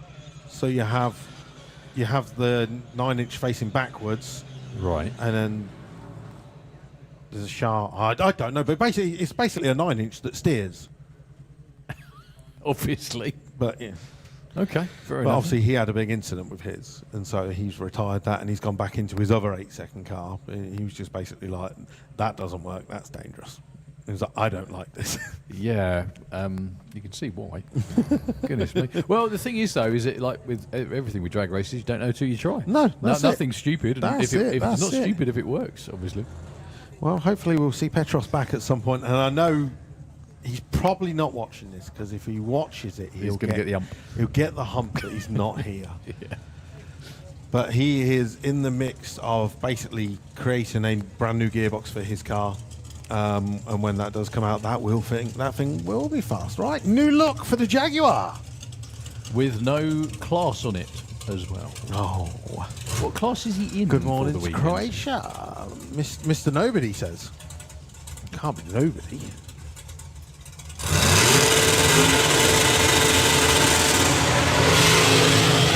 What I really do love is the amount of pro Doorslammers and ex-pro mods, or pro mods, that Poland now has. They are growing. Considering they don't have an official track. I was going to actually ask about that. So the best track was Pila. Okay. And that is now gone. So how do... Right, so to someone that doesn't know, how does a racetrack just go? Is it like... Is it... governments just say, you're not racing. You're not there doing that anymore. anymore. You're not doing so that it's anymore. basically, it was probably an old airfield that they then weren't allowed access to. Nearly Is that what it is? Nearly every racetrack in Europe is basically just an old airfield. Obviously, we're lucky enough to have an airfield that is permanent. But yeah, a lot of the places that we go around in Europe, like when we go to Arad in Romania, Yeah. 6 hours after we've been racing, an aeroplane will be landing on that runway, and they have to scrape the rubber off the track before that plane's coming in. Otherwise, that plane stops really quick. I've been to racetracks in this country. Remember North Weald, right? That's a great place. Only just outside the M25 near Harlow. I remember going there, and they used to have to park the safety vehicle across the track so the plane didn't land on all the timing lights and everything else as well. Long Marston, that happened there all the time. Yeah. They used to have planes take off at top end all the time up there. It's fairly regular. Right, Jan's going to bring the Jaguar in. I've got a really good story about that in a minute as well. It's very, one of my favourite racing stories. So this car, I don't think it's been as quick as the 6s. Not far off though. I think it's all motor. I don't think there's any nitrous or turbos in there. So calm, isn't it? 76, 75, 787, I don't know, 73. Yeah, one of my favourite stories about that racing over at Long Marston. So they're all old airfields, and that was an old airfield. Fantastic place to go and race, not to get bitten by a horsefly, but to go and race. And Pro Mod driver, shall remain nameless, got out of his car. Bloke walks up to him and goes, "I've lost my model aeroplane. Have you seen it?" And he went, "No." But he's still got his helmet and everything on as well. And he said, "I can't. I landed it somewhere around here and I can't find it. Can you help me find it?" And he went, "No, sorry. I'm a bit busy at the moment. You know." So another one of the cars that's currently available for sale as well is Mike Raymond's Mustang. You know, the white Mustang that came to... I'm sure it came to Santa Pod for one event. The what? Sorry, say that again. The Pro Mod Mustang. Yeah, so that got bought, and that's currently in Poland. But the guy literally bought it, and he's had to change his mind. So there is another car out there in Poland that's not being... Oh, you mean Paula and Stan's car? No. It was just a white late model Mustang. Oh, okay. So another one of our Polish 6-second cars. This is another one that came along to the Run What You Brung at the end of the season. And another one that hasn't put their race number on it. He's got his race number, but he hasn't put PD in front of it. Well, he's aiming at the blocks. If anyone can... Yeah. He's absolutely aiming at 330. If anyone could direct him a little bit right, that would be great. No, so it looks like Marius Lehmann is going to send it. So you watch this. He's going to give it no RPM on the lights, and it is going to be like it's shot out of a cannon. Is that I don't know how he does it. Well, turbos need spooling, surely. Obviously not. No, he has actually given that a little bit of right hand down. That's not quite as bad as it was a minute ago. He's probably got a completely different setup now, and it'll change it. But last year, it just went. Obviously. Yeah, it didn't do anything you Didn't said. do anything I said. I'm going. I'll get my coat. So we are obviously employed for our racing knowledge, which if means I had a coat, nothing. If I had a coat, I'd grab it and leave. There we go. Yeah, you just have to pull your shorts up and leave instead. Yeah.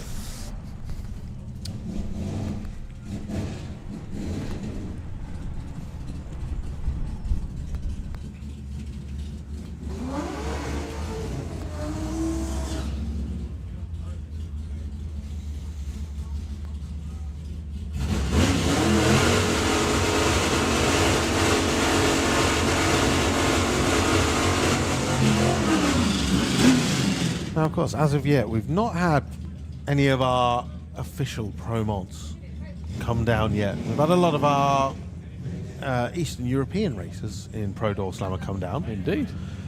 Maybe they're all having a lay-in, I'm or sure they'll all wait come until down later. in one block together. Right, from Germany then, Mario Monholtz down there with that beautiful Chevy, and it is Rob Cresswell with the team BMW. Yeah, so Darryl, if you look now on the roof scoop, you can see you got the air duct sending all the air to the engine in the back as well as the front. So what's... we'll get this... run this bear through. Or not, box as full the of case may neutrals. be. No drive at all. Rob Cresswell about 1080, 1055. Yeah, you were just saying. So, what's the thinking behind having? I mean, with drag racing, many times over the years, people have gone for smaller engines, less weight, Yeah. more acceleration, because that's just basically the works. So all I keep thinking is It's not looking so good for them. twin engine. Yeah. Sorry. Oh, that's That's the rear axle gone, unfortunately. that was an I don't think he moved 2 foot, did he? Ah, there we go. There's Dave with the little.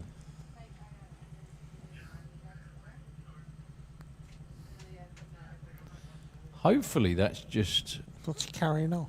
Part of the rear axle. Oh. Yeah, that's part of the rear axle. That's the drive shaft. That's the prop shaft Oh, over yeah. there on the Shaft right hand over side. there. Yeah. Totally dismantled. Yeah. That's what I used to say to my crew guys. I can take it, my right foot will take it apart a lot quicker. You put it together, which is exactly what he's just done. Unfortunately, that's not good. So twin engine cars, very Yes. quickly.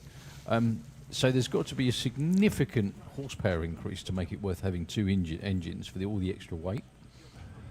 Is that the? I presume that's the thinking behind it. Yeah, obviously a lot of these cars generally run on no prep surfaces. That's the thing. And they're like, how can we get more power down and more traction? Either that, or it's generally like it's just an obsession. Because we've got Mr. Beard down there. He's chatting away with all the boys. There you go. Good morning. So Mr. Beard, I'm surprised he's not hovering around this, but he's got the twin engine Corsa. And that's quick, but it's just not mega quick. And none of these twin engine things really go that quick, except for Silvu's, Right. which went crazy sevens again at Arad. But he's now on a point where that car makes so much power, it's uncontrollable. Joy.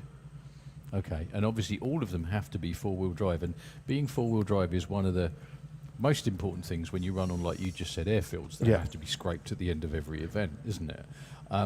But there have been a number of attempts over the years to have twin-engine drag cars, mainly dragsters, funny cars, things like that. Okay. It's just None getting, of it- it's- none of it did well. It's just getting the two powertrains to work at the same speeds. So there was. If anybody out there is, I don't know how many would have seen it. There was a car called the Terrifying Toronado, which was built by a guy in the US, as you probably would imagine, and it had two blown fuel-burning Hemis in it. Exactly. So one in the middle, one in the front, and controlling it was horrendous. I mean, okay, this was in the 60s, so everything was very experimental, but controlling it was horrendous. Tommy Ivo, have you seen? He actually had the four. It was a. I'd like to call it a funny car. I can't even think what the hell it's called, but it was like a funny car, but it was quadruple engine, 4 engines, one for each wheel. Right. Yeah, it didn't go well either. I bet. Yeah, there's lots of things like that. Oh dear, that's a horrible trail as well. Yuck, not the way you want to start out your weekend. Yeah. Anyway, so if you can get it to work, it's a good idea. But generally, lighter has been better. Yes.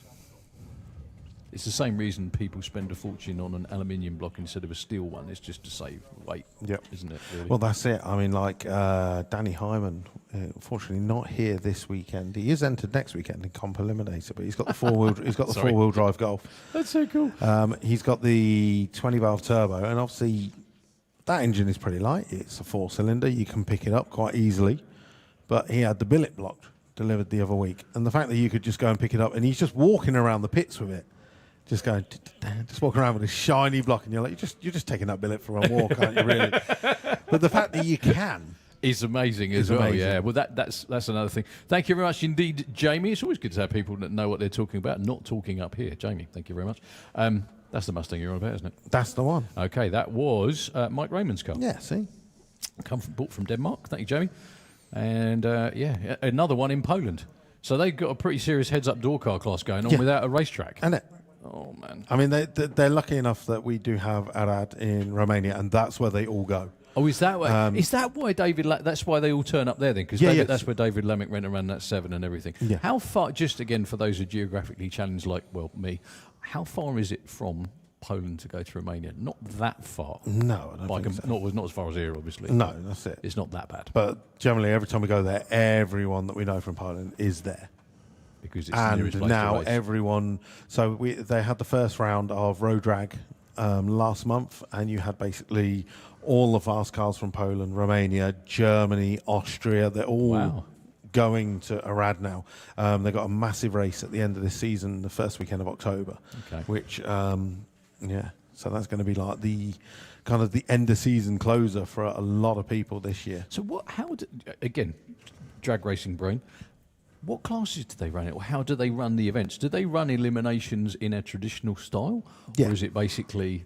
No, they have competition racing as well.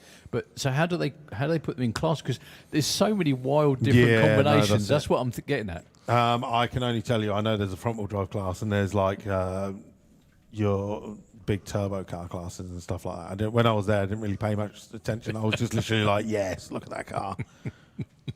And to be honest, I think most of the racers there weren't really bothered about the classes they were in. Yeah, they were just there because it's one of the Yeah. best tracks that they can go to.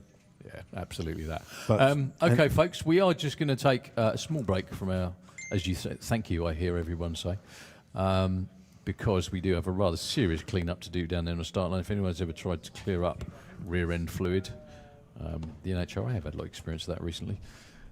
But it's a real, just to get off the track. That's it. I'm gonna run up and see if I can find my phone. Okay. Funny bit about that was the run, not the phone bit. You're very welcome to borrow my bike. I wonder if I could call a taxi. Well, no, borrow my bike. Just down the bottom of the stairs. Anyway, back to Nitro FM. We'll be back as soon as we possibly can with more open qualifying for Doorslammers 26.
Final twice at Patrick, but has never got to the top step of the podium.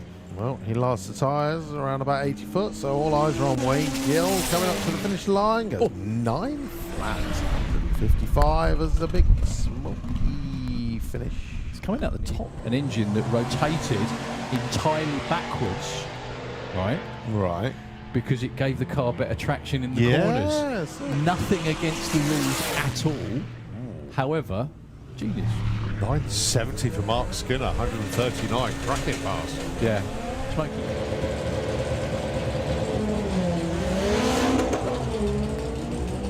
That's a really good looking run for Darren.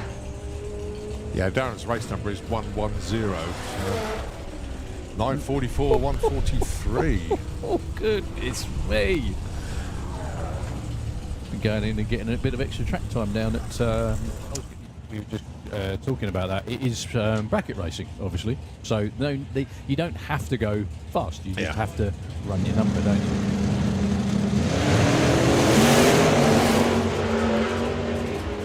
Gorgeous 57 normally runs high 7s, low 8s, there or thereabouts. Runs in super... It's Jordan Is on the entry list. Yeah, Jeff's not on the starting line. It's normally Jeff in the car. Anyway, 2 potential 8-second cars. 887,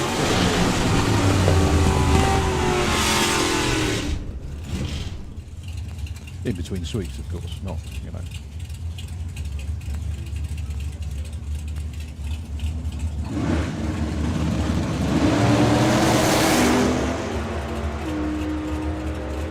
So Dave normally runs about 980 there or thereabouts if it's a full bore run.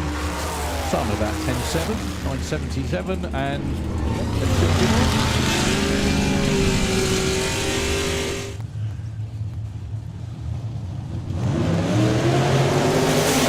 that's the first time that Steve Matthews left the line this year without the wheelie.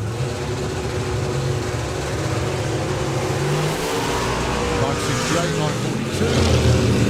up on the great looking run. Way to make some serious money back.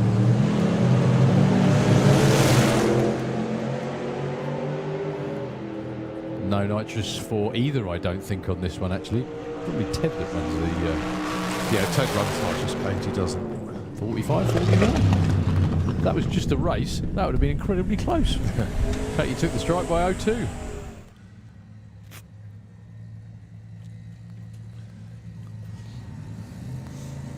So the Willis pickup nudging in the Kestrel lane and airing out the front end as well.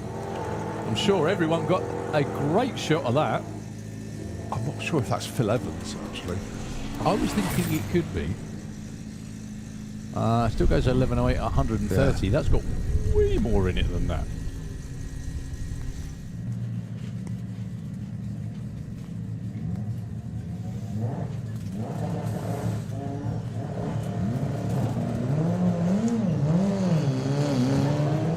Issues for Ben. Ronnie just taking it easy off the start line. Just looking back half as well. 110 miles an hour to 139 and goes through with a 12.08. Right, our first pushback of the day. So, 2 great looking cars from Germany lining up for the first time here at Thunderpod Raceway. Justin's been down into the 9s before.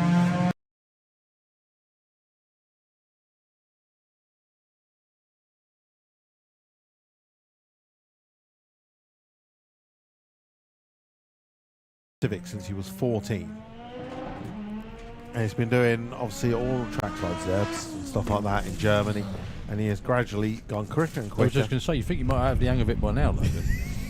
Sorry, not being rude. That's all right. I think both having issues. It's not easy. I mean, You're wrong amongst some of these fantastic vehicles.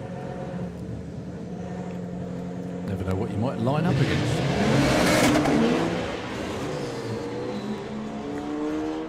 Well, it's a nice looking run for Robert. 120 at the 8th, takes it through. New personal best, 966, 147 miles an hour. Great start to the weekend, chaps.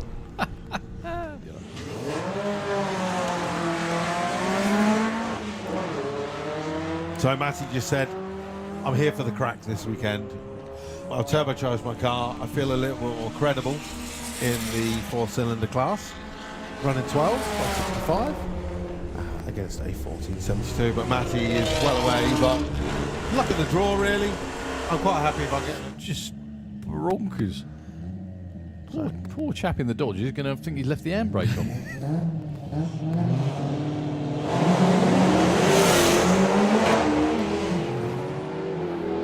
That bog off the line won't help though. No. 988 slows up a little bit from earlier, Oleg. 1044, 134 miles. So cool. It's so rare these days. It's full of camping stuff, I think, when I saw it this morning. But it's yeah, it's just an amazingly well looked after, very, very well turned out vehicle. I was going to say car. It's not really a car, is it? It's a man. Van. A van. Yeah, you can see that on a live stream. I mean, look at it as well. White walls, all the rest of it. Fantastic. But fingers crossed, we'll see it in VW Sportsman very soon. He's up against Sam Vajda with the 20-valve turbo Seat IBFR. Well, one thing I've learned today is that the German postal delivery service is cool. Yeah. Right, Sam starts today with a 1242, 107. And the Friddling goes through with a 1649. That's still quite quick. It is. It really is. Right, So if anyone what is out the there is reason looking at for this it? going, no, don't. Just go and give him some money. He's looking for his first ever 10-second pass. Nice wriggle for Tom off the starting line. See what I did there? Oh, sorry. Oh, he's got the brakes on. Oh, 1064, 135.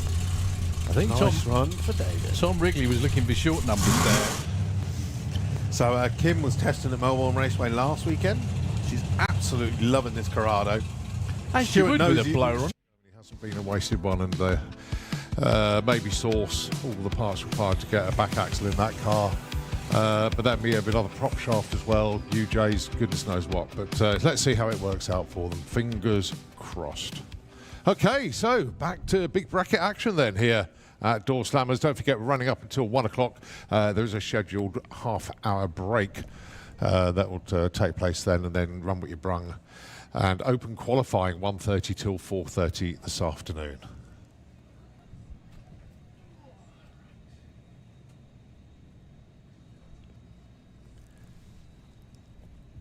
So the twin engine Seat Ibiza Cupra, all the way from Portugal.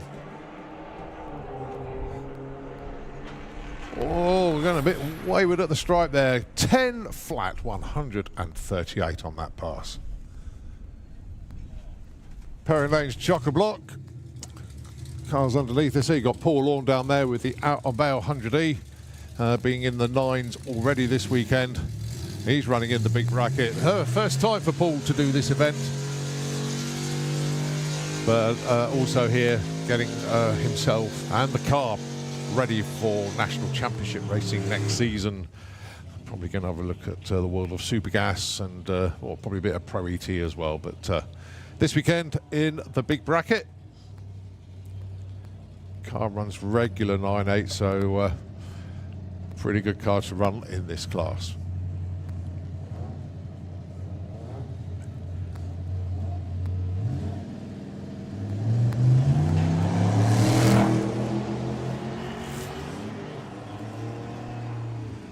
Well, I think it was a 987 on his first pass earlier on.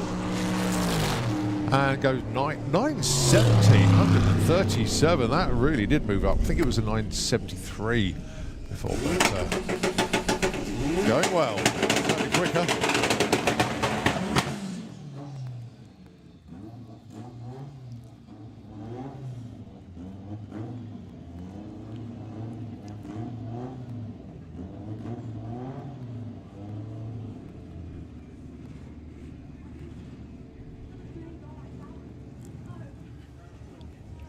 Right, got Joe Elliott down there with the True Street entry. Also does events like Street Weekend as well, going alongside the front-wheel drive entry of Mark Taylor with the Seat Leon.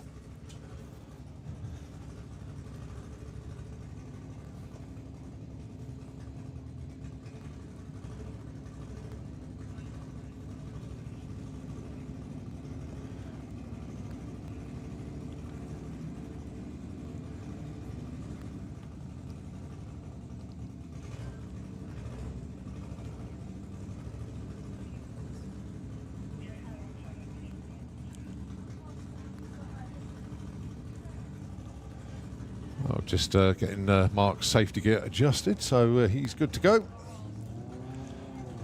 So first run of the weekend for both of these.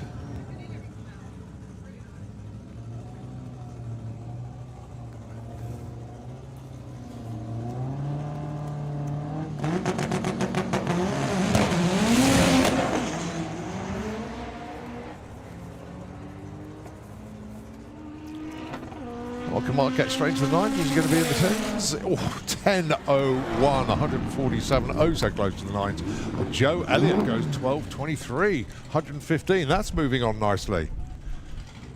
All right, Cam Bishop, Jason Anslow up next. So Jason's already put a run in this morning. Cam's first run, though, with the Audi TT. Cam running in 6-cylinder, Jason running in 4.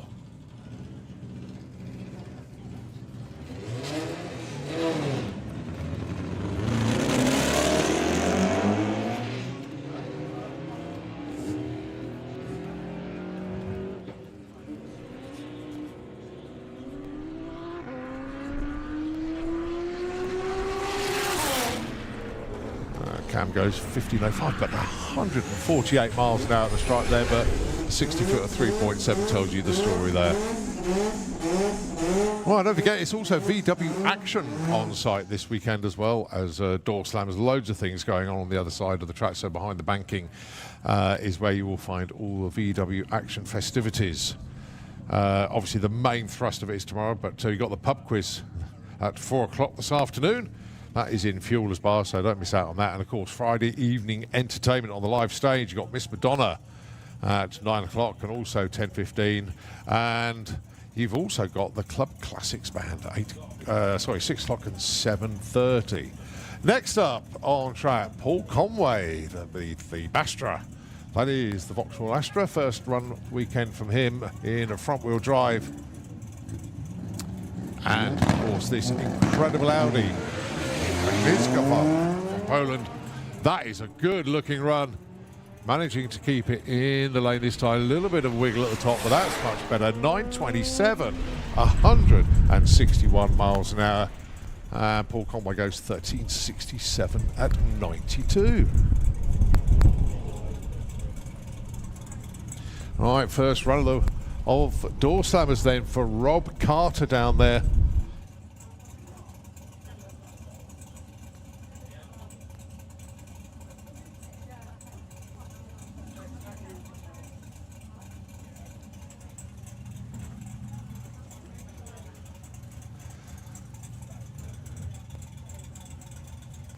Who's he got for company down there? One very rapid BMW indeed, representing 6-cylinder.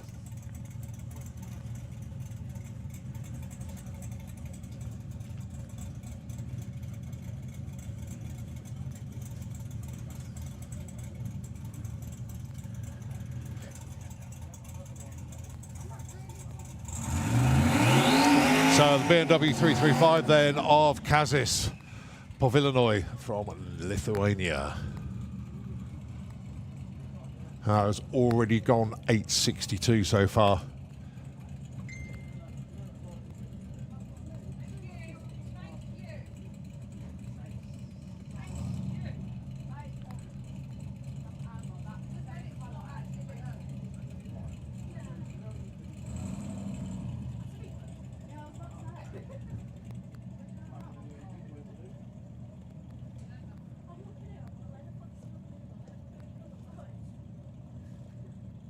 So Rob's got the track to himself then. Running in Pro Street. and just blows the tyres off. But nevertheless, it's still going to count as a qualifier. Gave it another go, still came off the gas. And goes 10.89.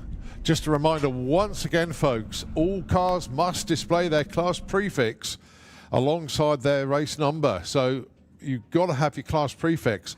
If you do a run without your prefix on there, we don't know. So your run will not count. So please do not enter the lanes without a scrutineering sticker as well. Oh, there we go. So you've got to be scrutineered.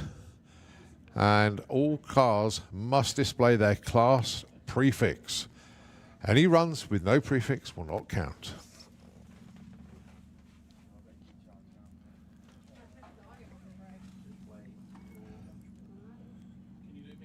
Well, we've still got a 6-cylinder, 8-second BMW down there. Lane still chock-a-block as well. Plenty of rumpy brungers mixed in with, well, that's where you've got a Beetle at the head of the lanes. I think that's just here for rumpy brung, but you've got a load of big bracket races down there. You've got 4-cylinder, 6-cylinder. There's a good mix of everything. Don't forget, running up until 1 o'clock. There'll be a lunch break then.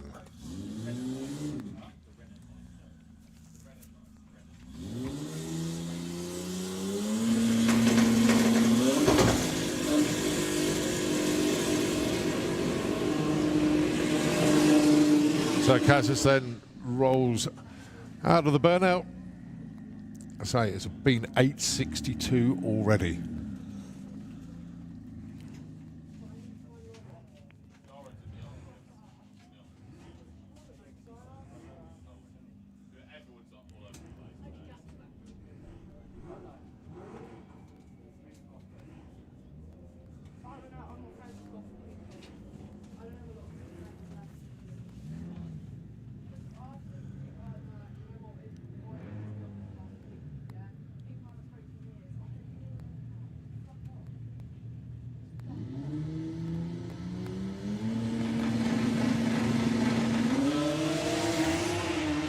.133 to 60 for arrow straight. 892, 124 off the gas at the top end, but nevertheless really good data as well.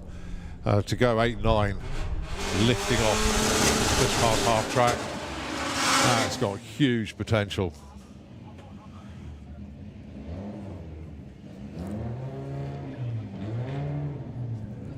So the Beetle comes to join us.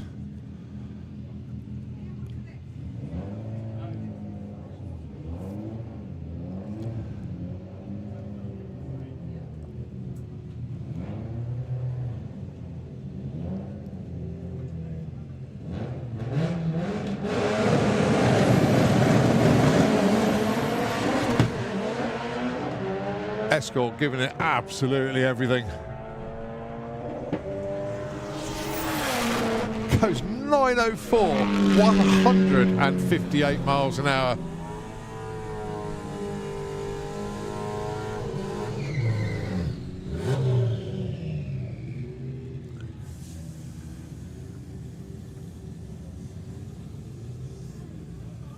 That was Sil Hildebrand, but didn't put his class prefix on it, so needs to put his 4C in front of his race number. Because that run, although it was a spectacular one, didn't count because he hadn't put his prefix on.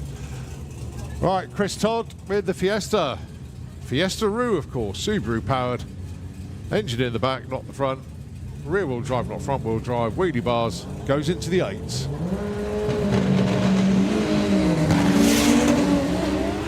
Gonna be chased.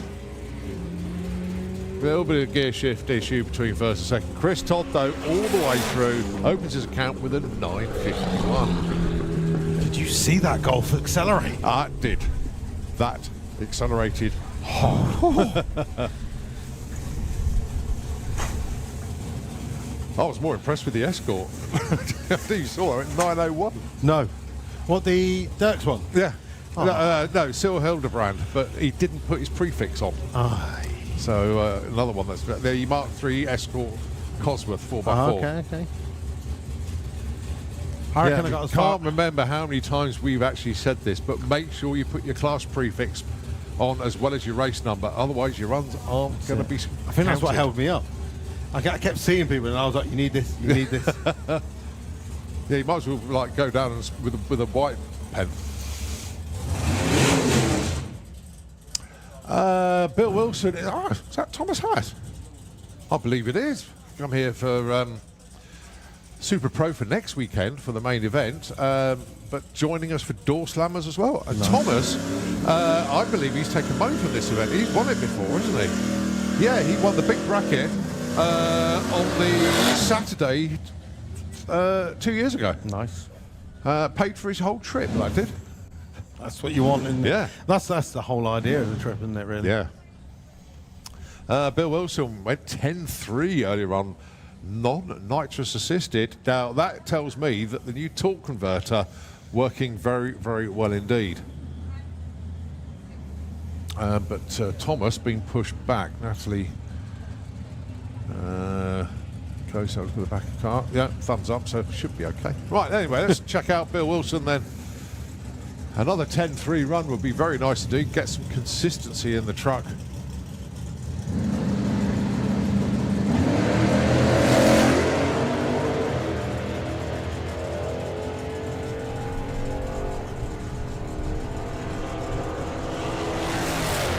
Yes, 10:37. Nice one, Bill. Bill's doing street weekend as well. Nice. So there's a whole gaggle of them.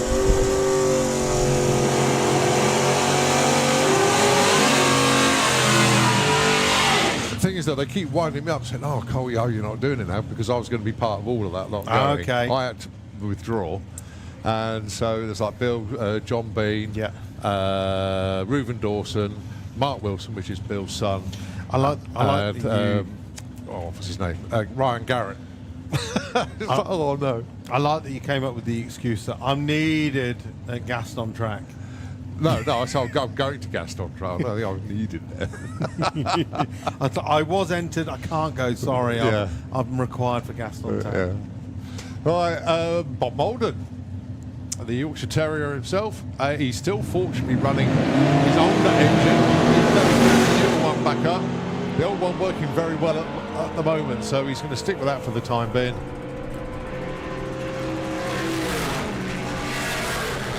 .949, very nice indeed. And that was Franziska Thuen from Germany in the Fuel Tech lane, first run. One of the cars I followed in to Santa Pod Raceway. Yeah. He came along with Mr. Bublitz. Oh, Thomas was so overjoyed because he loves coming to this event. I mean, of course, he's won it as well before.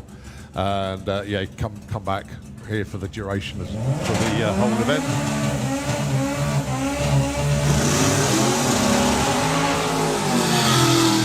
All right, fingers crossed this time Carl Goldsmith can get a full pass in. And for company, he's got Dave Cherritt with the Dark Revenger.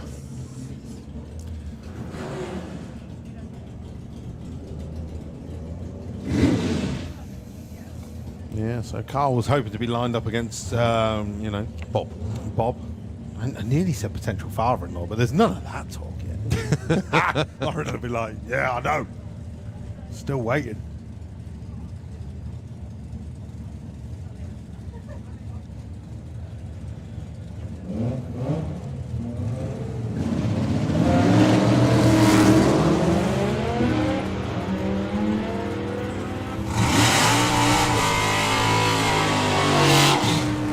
Dave Cherritt goes 978, 132. Carl Goldsmith coasting towards the top end.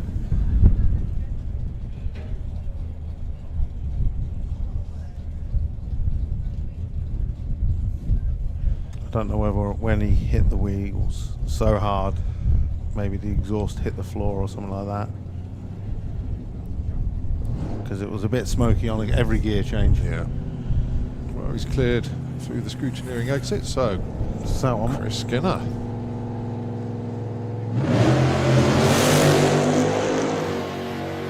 Well, Chris has been in the 10s. Mark's already been in the 9s this weekend, so can Chris find a bit more? Is he still going to be low 10s? He's low 10s, 10-14, 132. On my quick little trip to the pits, a lot of our pro door slammers were doing warm-ups. Ah, good stuff. And now I come down here, and our lane is full of pro door slammers. Good. I say full. There's, Oh, will they there's all- at least 3 of them. But a lot of the cars were all doing warm-ups. Good, good. Well, what if we get them in before lunch, or they will open up after lunch, one or the other. How are we doing? Good. Yeah. Very good. Good, good. Did you come to tell us anything? Yeah. Oh. Shall we de-mic? Go on, tell Luke. Well, actually, the Bluebird is just going out, actually, so let's just take a commercial break just for a second, let the track get some more extra sticky stuff down there. Nitro FM, you can take over the airways. We will be back with you shortly.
So the twin engine set Ibiza Cupra all the way from Portugal.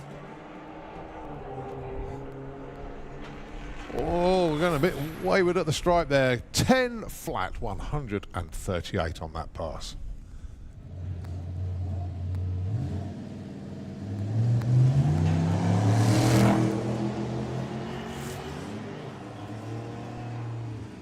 Well, I think it was a 987 on his first pass earlier on. And goes 970, 137. That really did move up. I think it was a 973 before that adjusted. So he's good to go. So first run of the weekend for both of these.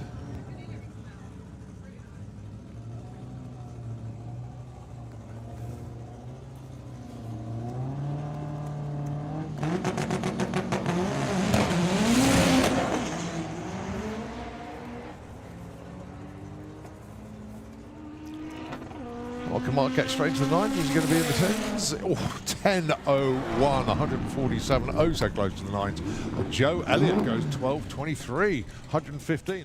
Cam running in 6-cylinder. Jason running in 4.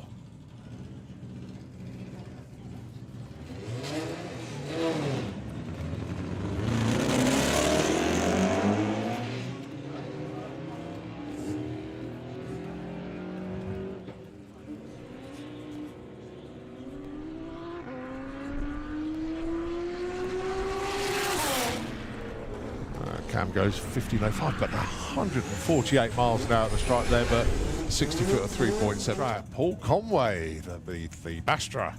That is the Vauxhall Astra. First run weekend from him in a front-wheel drive. And, of course, this incredible Audi. From Poland. That is a good-looking run. Managing to keep it in the lane this time. A little bit of wiggle at the top, but that's much better. 927, 161 miles an hour. And Paul Conway goes 1367 at 92. So Rob's got the tractor himself then. Running in Pro Street. And just blows the tyres off. But nevertheless, it's still going to count as a qualifier. Gave it another go. Still came off the gas. And goes 1089. Just a reminder once again, folks, all cars...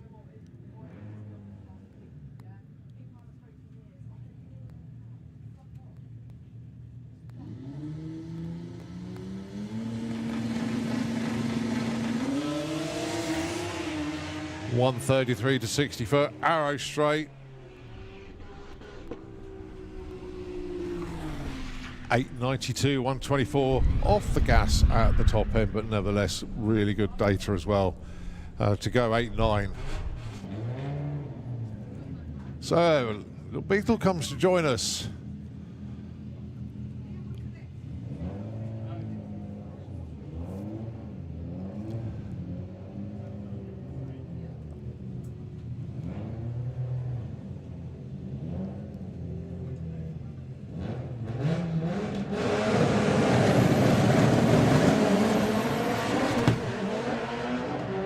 Escort giving it absolutely everything.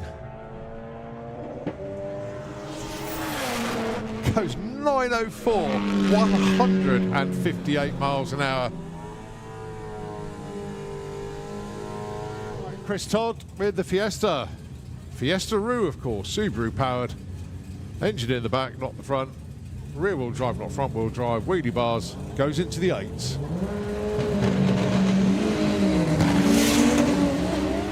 Gonna be chased. A little bit of gear shift issue between first and second. Chris Todd, though, all the way through, opens his account with a 951.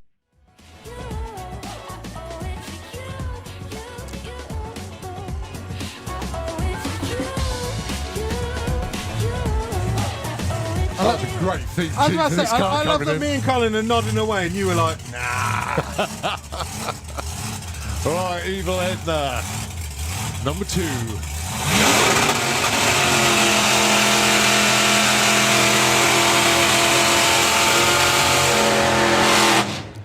Now this is what, I mean, Doorslammers is a lot of things, but this is what it's all about. People getting to race each other that would not normally do it. And that's what Jack Williams is here for. Yeah. This car is a bit of a monster in Super Pro.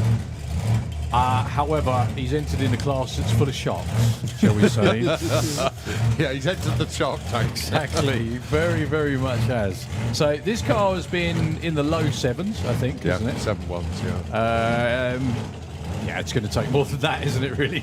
However, you never know what happens. There's plenty of them that have gone...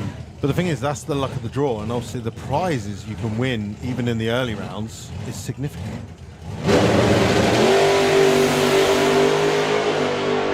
108 to 60 foot. Quickest ever is a 7.1, I think you said. 7.24 at 190. Wow, Well, very nicely. off the trailer. The other good thing as well is that for guys like Jack, who obviously love Doorslammer racing, it's the chance to stage up against other people. You know. How cool is that? Potentially staging up against Jari Rantaniemi, defending European Pro World Champion. Staging up against, you know, all the Well, we other had it guys. the other year, didn't we? With Simon Barlow lined up against Freddie Fagerstrom. That's And the it was one. just like, oh, that was worth everything Yeah, for me. that's you what I know. did it for. Are you saying Simon Barlow's famous, so Fred wanted to race him? Is That's that what you it, meant? yeah, I yeah. thought that's what you meant. I thought that's where you're going with that. Okay, up next we have first of our Scandinavian visitors running it in Top Doorslammer for the next couple of weekends and the Carcock Series on Thursday and Friday. Yeah. This is Anders Ed. If you think you've seen this car before, you have. He was here 2 years ago, and he was the reason I weed myself. Fair enough. He's the reason Dano wears there we tenement. go. It was. He didn't drive the car at me. It was just very exciting. Anyway, I'll tell you about that in a minute.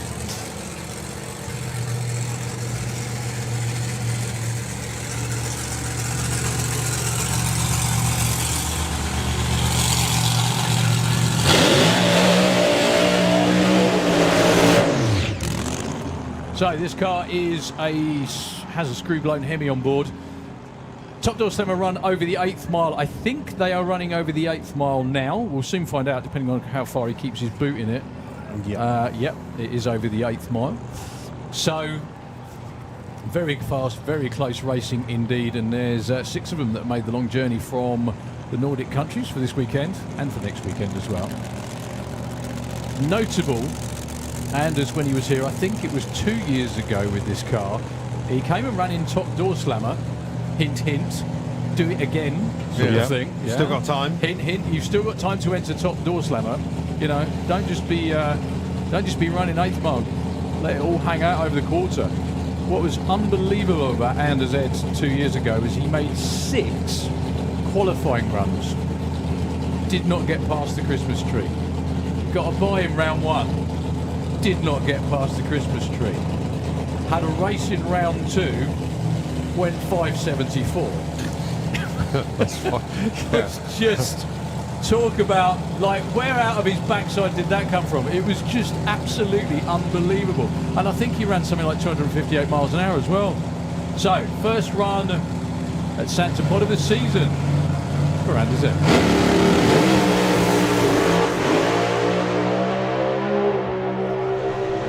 4:02 at 191. He was going for the quarter mile. He was. Yeah, 0.96 to 60 foot. We're still with loads of shake going past the tree. Just to give you a heads up, the real good run for top door slammers over the 8th. Normally around about the 3.8, 3.7 second zone, which is very, very similar to Prime Mod cars, to be honest with you. However, the quickest are in the 3.6s. But yeah, could you actually hear? That sounded like he had... Well, his foot was still buried when the chutes came out as well. It was the tyre shake. It was the tyre shake, and I don't know whether you heard, but you could hear the engine go like that. Yeah. It sounded like he's got traction control on it. Which he's allowed to have. Which is absolutely, yeah. There's nothing wrong with that whatsoever. It's really weird because if the sensors sense the car's shaking or doing anything it shouldn't, it knocks a load of timing out of it just to make it all calm down, and that's why you hear the engine stutter again, almost like they're on the 2-step. And then when the rear tyres calm down, it just goes off. So yeah, numbers 0.966 to 60 foot. I know they're looking for a bit more than that, but there's not much more room than that. And 4:02 at 191 to the 8th. He's stuck on the racetrack right down the top. See a replay now. Chutes come out. Foot still planted. Yeah. Still planted. He was fighting those chutes. Yeah, he's going, no, there's more track. Keep going. That's it. Keep going. Okay, so first car of the top door slammers for the weekend. We're not far off lunch either, are we? I don't think. Yeah, we're very close. Okay. About 10 minutes. So up next, I don't know whether we're going to be running pairs or they're going to be running solo. A lot of these cars coming out here, it's going to be their first runs of the season. Anders Ed lives in or near Hudiksvall in Sweden, which is sort of like on the right-hand side in the middle-ish. And they've got their own cracking 8th mile track. They had their first test weekend last weekend. The weather was fantastic. A lot of good runs. I don't think Anders made that because he was on his way here. Although some of them that I know did go out and test last weekend, did still make the trip. So he's just getting towed off the top end. And the next car will be another newcomer to Santa Pod Raceway. I think the team have been here before without race cars or helping other drivers. This is going to be Frederick Lind with the Chevelle with a big screw-blown Hemi. He was actually top door slammer champion last year.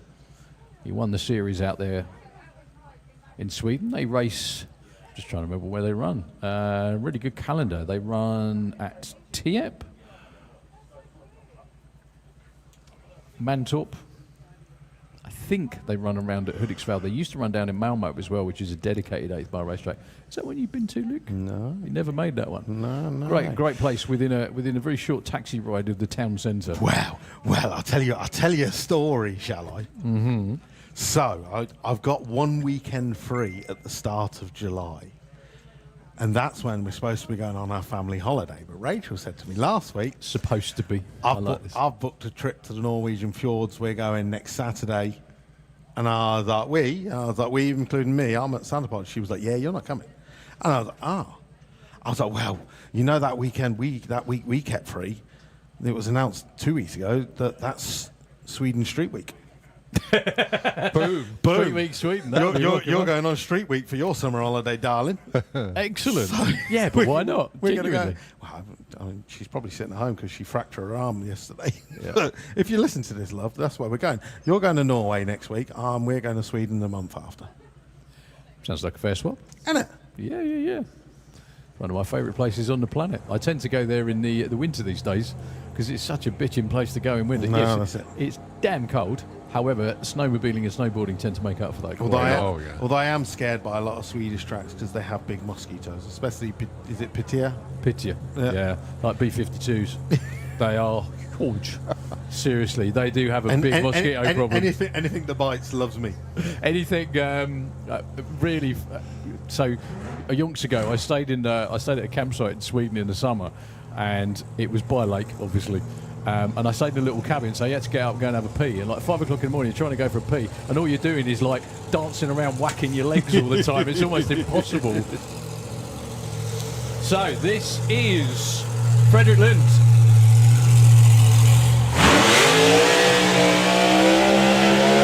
It's a noisy one. Of course it is. It's got a screw-blown Hemi in it.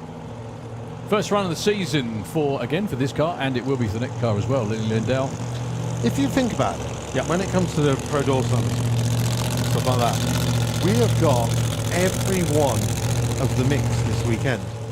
Because we have got the Pro Charger of Carl Cox, we've got the screw blown, we've got the Roots, we've got the nitrous and the turbos. I think next year, if you're watching Andreas Artisan, you need to bring the new Pro Charger that he's got on the Chevelle. Then we've got the full. So. Yeah, you got it. Also, very nicely tied in, that is a Chevelle, White Stripe Racing, Johan Gustafsson from Friestad towards the west coast, not far from Gothenburg actually. Lovely place to be. And Frederick was your 2025 Top Doorslammers Series champion. I don't think he's ever been down this racetrack. So, first time ever. Going to the 8th mile, looking to get into the 3s on his first run of the season, I'm sure.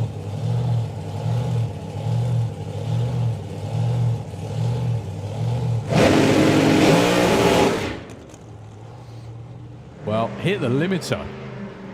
I think that spun. It definitely didn't shake. Either that or something let go in the driveline. That was odd. Well, first run of the season done. It was an 888, only 60 odd miles an hour.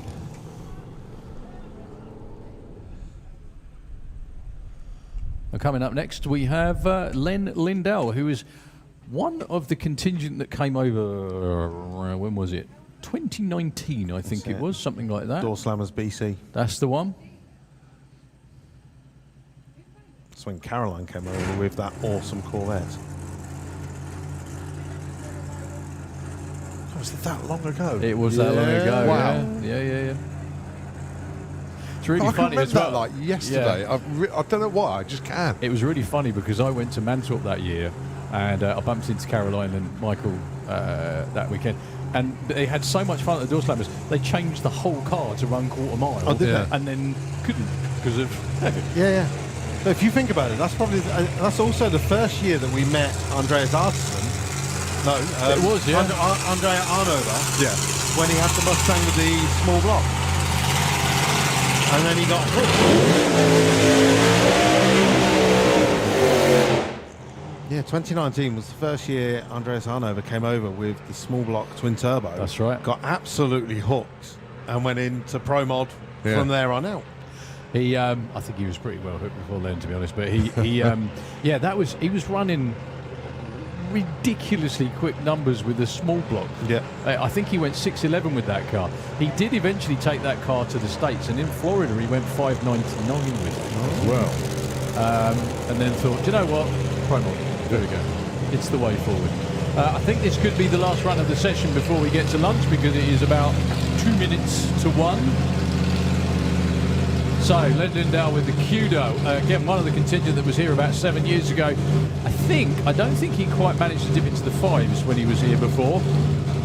He's going to go a lot quicker than that this time, over the 8th mile though. Regularly runs in the 380s. Around about 200 miles an hour, there or thereabouts. We've got some other cracking cars coming up in Top Doorslammer as well, one I'm particularly looking forward to seeing. Which is also green as well.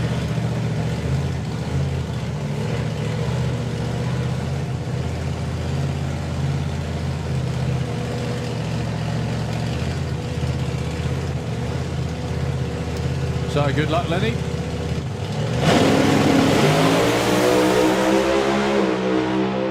That's a lot more like it. And wow, 376 for Ledley now.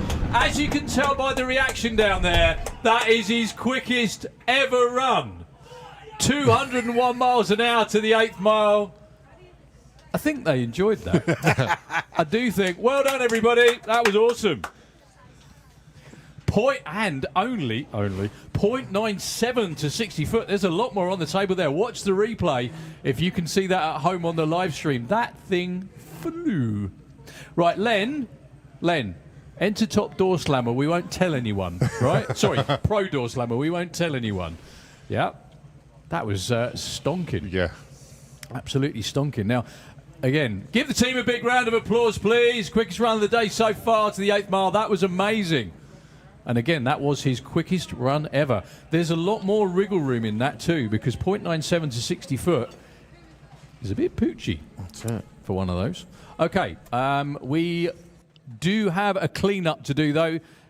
He may have enjoyed himself a little too much, but we do have a clean-up to do in the fuel tech lane, which I presume will be the perfect opportunity to break for lunch. I think that's where everyone's going down there. So thank you very much for everyone for your time and attention. I'll just wait for Colin to confirm, if that's okay. But I think that's what we're going to be doing. Yeah, clean up and lunch at the same time. So basically, the track crew are not getting lunch. They've got to go and clean everything up. Yeah. That's the way it goes. Anyway, all right. What a way to sign off the first half of the first day. Yeah, absolutely awesome. Back in half an hour then, yeah? Yeah, definitely. Rock and roll. See you later, chaps. Everybody get down when we give it to you. Everybody feel it, come around with the rhythm. It's the sound, everybody get down when we give it to you. Well, he's been to the final twice with Patrick, but has never got to the top step of the podium. Well, he lost the tyres around about 80 foot, so all eyes are on Wayne Gill coming up to the finish line. Goes 9 flat. 55 as the big smoky finish. It's coming out the top. That's where it's exhausted.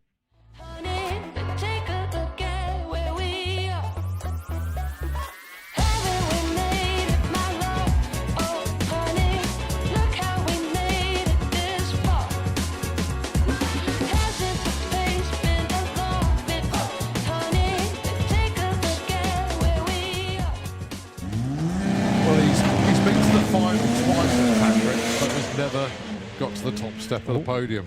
Well, he lost the tyres around about 80 foot, so all eyes are on Wayne Gill coming up to the finish line. Goes 9 flat. 55 as the big smoky finish. It's coming out the top. An engine that rotated entirely backwards, right? Right. Because it gave the car better traction in the Yes. corners. Nothing against the rules at all. However, genius. 970 for Mark Skinner, 139 bracket pass. Yeah. Smoky.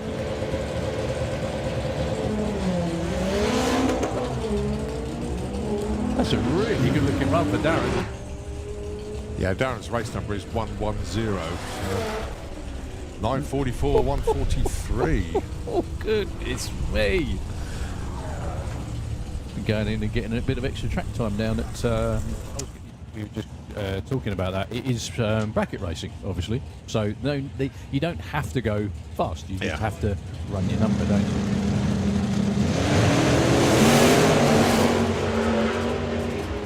Gorgeous 57 normally runs high 7s, low 8s, there or thereabouts. Runs in super... It's Jordan Is it? on the entry list. Yeah, I can't say. Jeff's not on the starting line. It's normally Jeff in the car. Anyway, two potential 8-second cars. 887, 19. In between sweeps, of course, not, you know.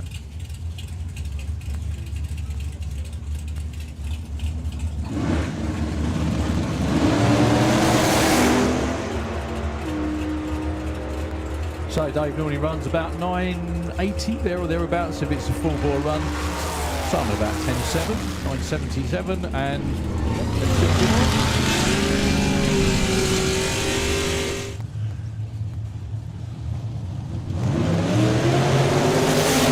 That's the first time that Steve Matthews left the line this year without the wheelie.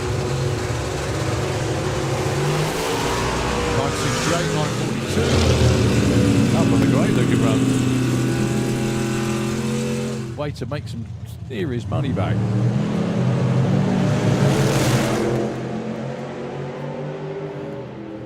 No nitrous for either, I don't think, on this one actually. Probably Ted that runs the Yeah, Ted runs not just paint, he doesn't. 45, 49. That was just a race. That would have been incredibly close. In fact, you took the strike by 0-2.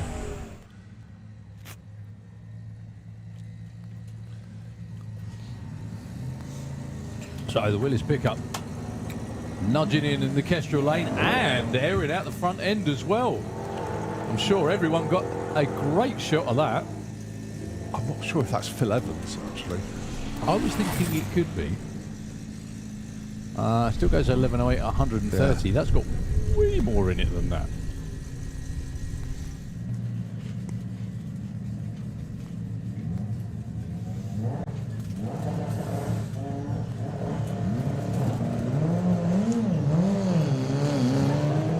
Issues for Ben. Ronnie just taking it easy off the start line. Looking back half as well. 110 miles an hour to 139 and goes through with a 12.08. Right, our first pushback of the day. So, two great looking cars from Germany lining up for the first time here at Thunderpod Raceway. Justin's been down into the nines before.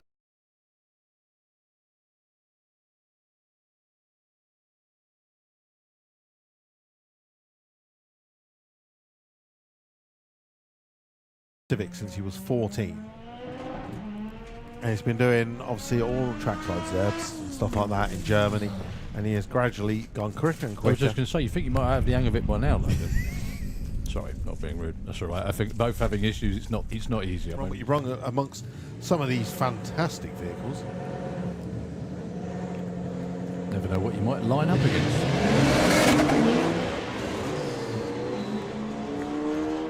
Well, it's a nice looking run for Robert. 120 at the 8th, takes it through. New personal best, 966, 147 miles an hour. Great start to the weekend, chaps.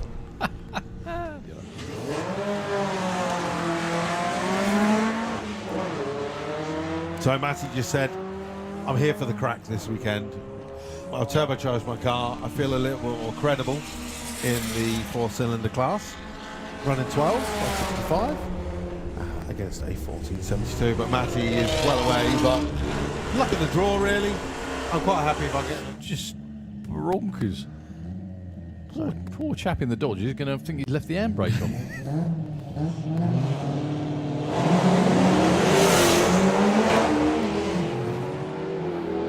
That bog off the line won't help though. no. 988 slows up a little bit from earlier, Oleg. 1044, 134 miles. So cool. It's- It's so it's rare ju- these it's- days.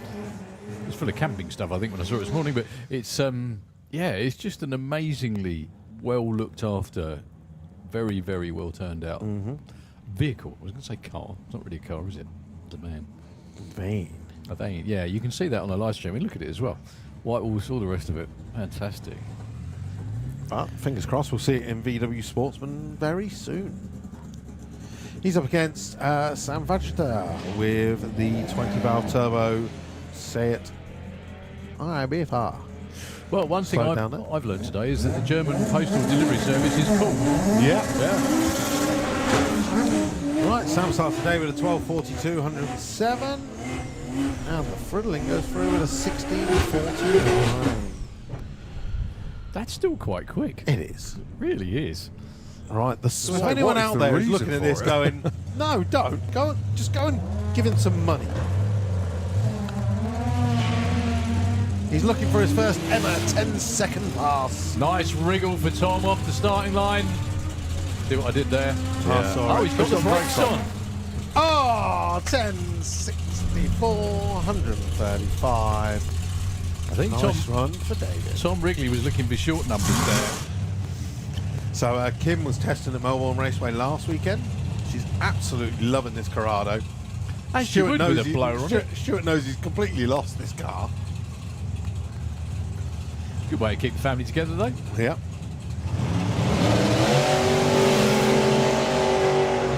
Well, Jason Dodd left way before the tree ran. Still going to get a number, but let's see what he's got anyway. 10:35, 9:52 for the V-dub. At 152 miles an hour. It's actually really... Where's he gone? Oh, he stopped down here.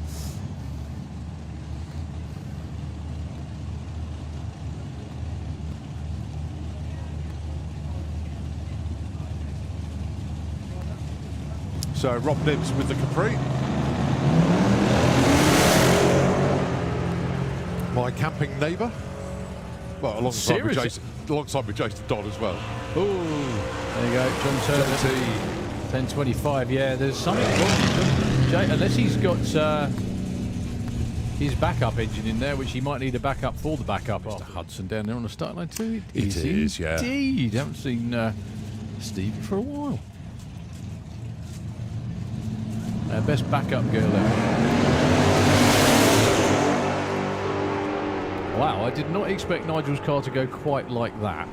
Yeah, it's running the 9 regularly. That's amazing. 970. Yeah. We even got a flash of Steve's stomach to celebrate. Yeah, well done, mate. that's and a again, PB. look, there you go. That's a PB for Nigel with the car.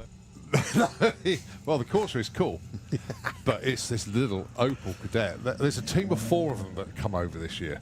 We do it every year, don't we? They're just cracking, but 3 of them are in 4-cylinder. This one, Martin, he's in 6-cylinder and runs 8s. It's no problem. Just a shame he's a bit outgunned in the class because the car itself is incredible. No, Fast is loose. goodness me. 887, 160 for his first pass of the weekend. Very nicely done. And the long way. And Asa Sanoglu down there. Website. Oh, the website. Right. Sorry, excuse us. I was going to say, what are you two doing? the adults are being taught by the kids how to use a computer. All right, so Luis with the corner. Well, 970 and 962. So, mate, just makes it easier. I can remember them. See? Okay. That backing up, and he's still like way off It's it. his burnout. I'm sure that may well be deliberate. Up against Lars Mortensen with another one of those. This should be a pretty damn good race, actually. One of those mental cadets. That's it. Once again.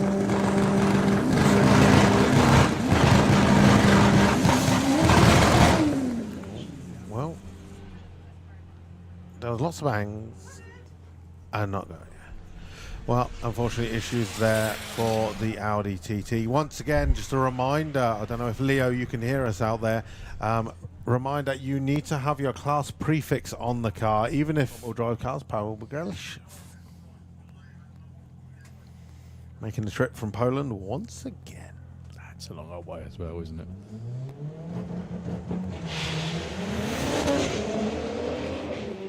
That's making some steam. Great looking run. 125 at the 8th. That'd be big. 913, 161 miles an hour. That is a personal best for sure. You know when it's... Poland, he is a three-time champion at the Door-Slammers. Is he quickest as well? He is the quickest. Yeah, 3 times in a row. In a row, yeah. It's, that's no mean feat. I mean, we've had Andy Bond that has taken 4 titles, but he hasn't done it in a row. David. But in a class as unbelievably competitive as this.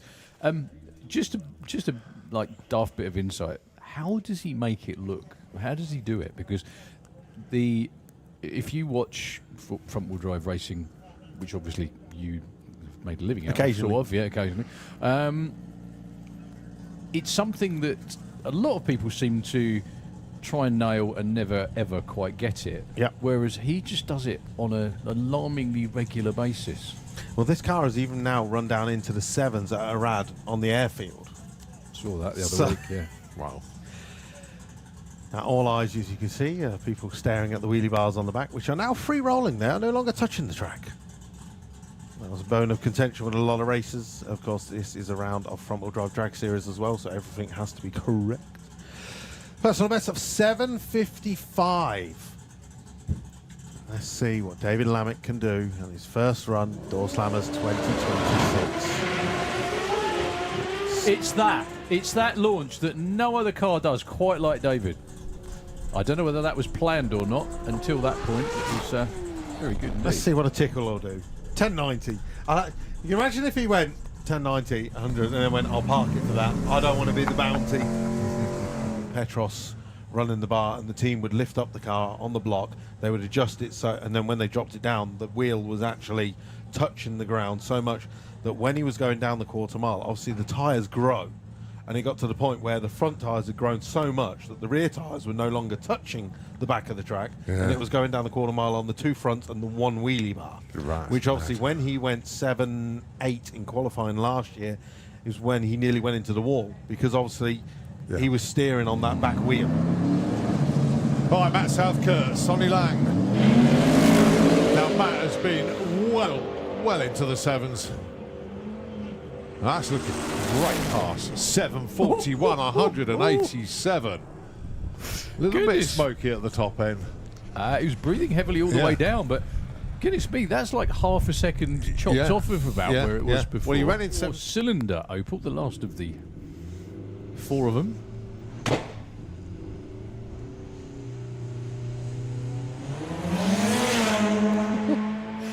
Someone's just shot it out of a cannon.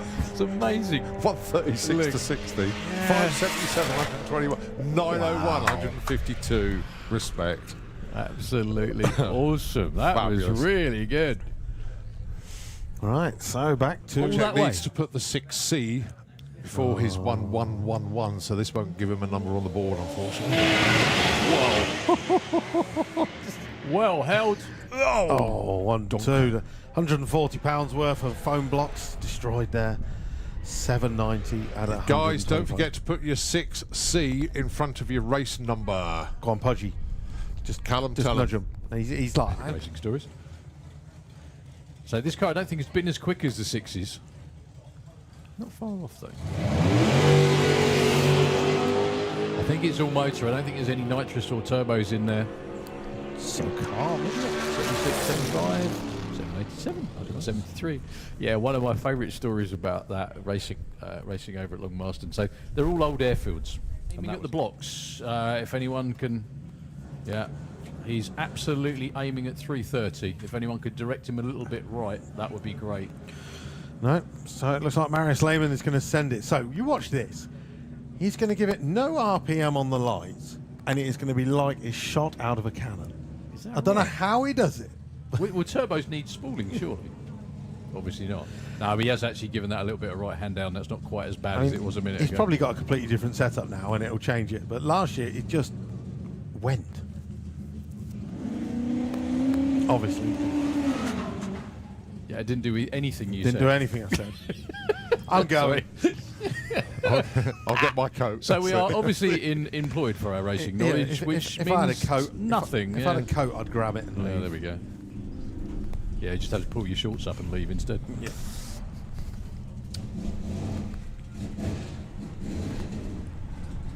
On holds down there with that beautiful Chevy, and it is Rob Cresswell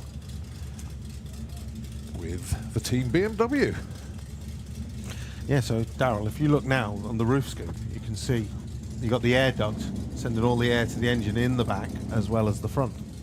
So what's we'll get this we'll run this bear through, or not, Box as full the of case may neutrals. be. No drive at all. Roll Cresswell about 1080, 1055. Yeah, you were just saying. So what's the thinking behind having? So the twin engine set Ibiza Cupra all the way from Portugal. Oh, we're going a bit wayward at the stripe there. 10 flat, 138 on that pass.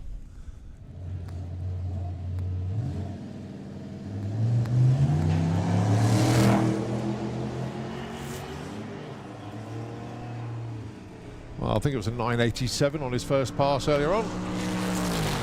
And goes 970, 137. That really did move up. I think it was a 973 before that adjusted. So he's good to go. So first run of the weekend for both of these.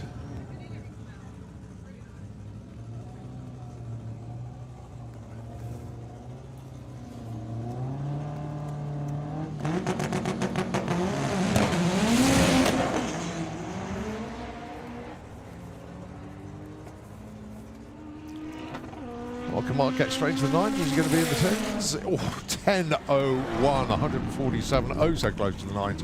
Joe Elliott goes 12.23, 115. Cam running in 6-cylinder. Jason running in 4.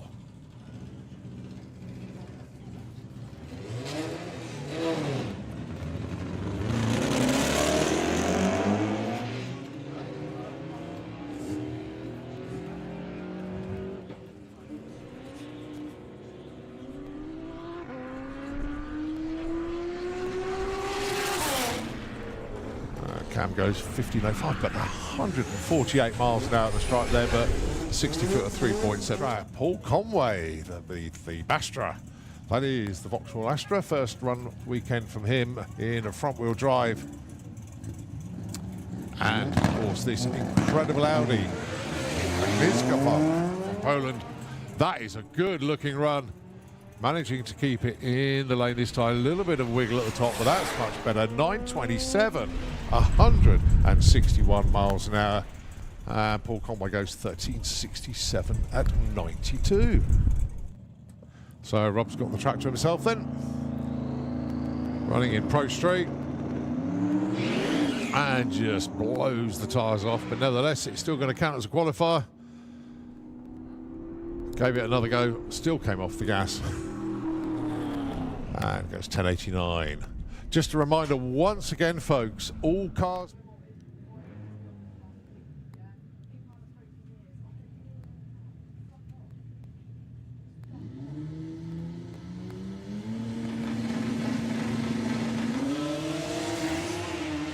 ...133 to 60 foot, arrow straight. 892, 124 off the gas at the top end, but nevertheless really good data as well to go 8.9. So Little Beetle comes to join us.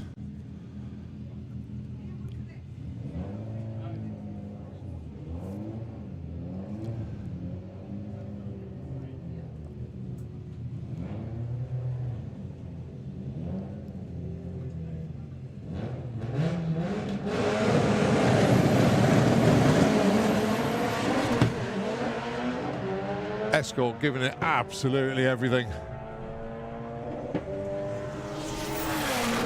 Goes 904, 158 miles an hour. Chris Todd with the Fiesta. Fiesta Roo, of course, Subaru powered. Engine in the back, not the front. Rear wheel drive, not front wheel drive. Wheelie bars, goes into the 8s.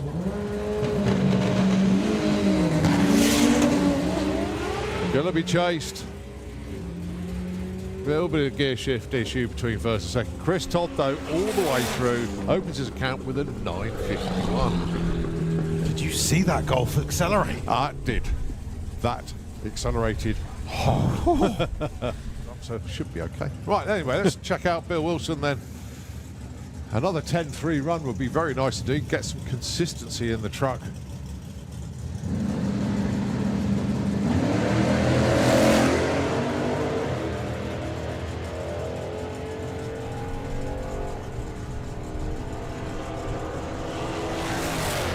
Yes, 10.37. Nice one, Bill. Bill's doing street weekend as well. Nice. So there's a whole gaggle of them. Bob Molden, the Yorkshire Terrier himself.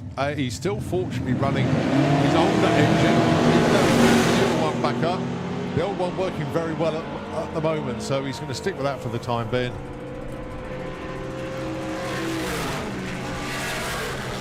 .949, very nice indeed. And that was Franziska Stewart. Yeah, so Carl was hoping to be lined up against, you know, Bob. I nearly said potential father-in-law, but there's none of that talk yet. Lauren will be like, yeah, I know. Still waiting.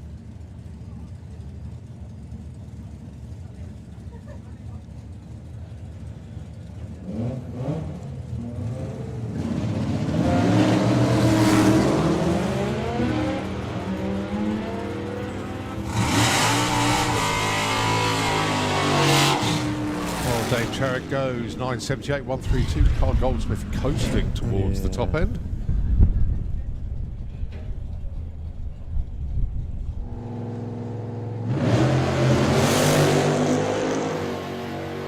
Well, Chris has been in the 10s. Mark's already been in the 9s this weekend, so can Chris find a bit more? Is he still going to be low 10s? He's low 10s, 10, 14, 132. On my quick little trip to the pits. What happens? There's plenty of them that have gone. But the thing is, that's the luck of the draw, and obviously the prizes you can win, even in the early rounds, is significant.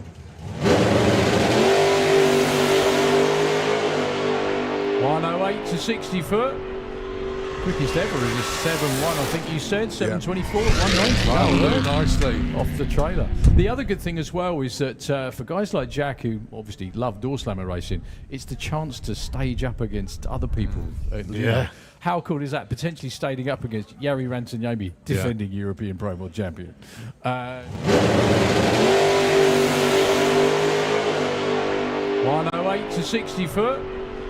Quickest ever is a 7.1, I think you said. 7.24 at 190. Wow, very nicely. Off the trailer. The other good thing as well is that for guys like Jack, who obviously love Doorslammer racing, it's the chance to stage up against. Like, where out of his backside did that come from? It was just absolutely unbelievable. And I think he ran something like 258 miles an hour as well. So, first run at Santa Pod of the season. What round is it?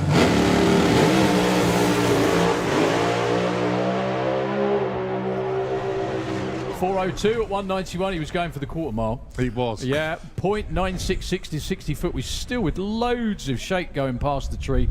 Just to give you a heads up, the real good run for top Doorslammers over the 8th, normally around about the 3.8, 3.7 second zone, which is very, very similar to Prime Cars, to be honest with you. However, the quickest are in the 3.6s. 25, top Doorslammers Series champion. I don't think he's ever been down this racetrack. So, first time ever. Going to the 8th mile, looking to get into the 3s on his first run of the season, I'm sure.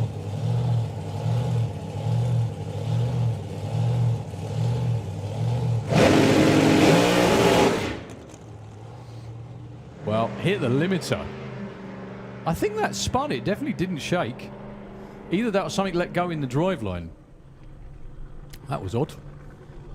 Well, first run of the season done. It was an 888, only 60 odd miles an hour.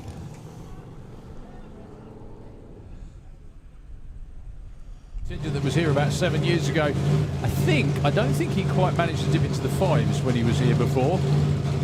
He's going to go a lot quicker than that this time over the 8th mile though. Regularly runs in the 380s. Around about 200 miles an hour, there or thereabouts. We've got some other cracking cars coming up in top Doorslammer as well. One I'm particularly looking forward to seeing, which is also green as well.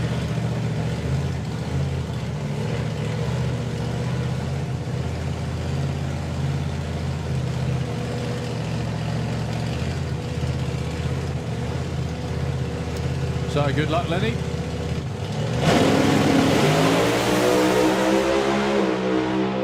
That's a lot more like it, and wow, 376 for Ledley now. As you can tell by the reaction down there, that is his quickest ever run. 201 miles an hour to the 8th mile. Good luck, Lenny.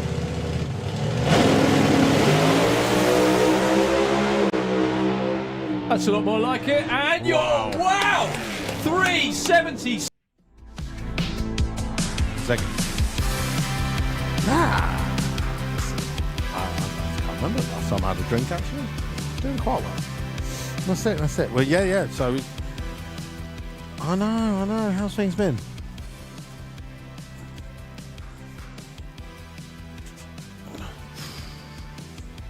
Yeah. It wasn't really the middle of the night, was it? I was still up. We were doing a live stream at that time when it was raining. That was only around about 11 o'clock. I suppose that might be middle of the night for you. Oh, that's it. Yeah, so no, I've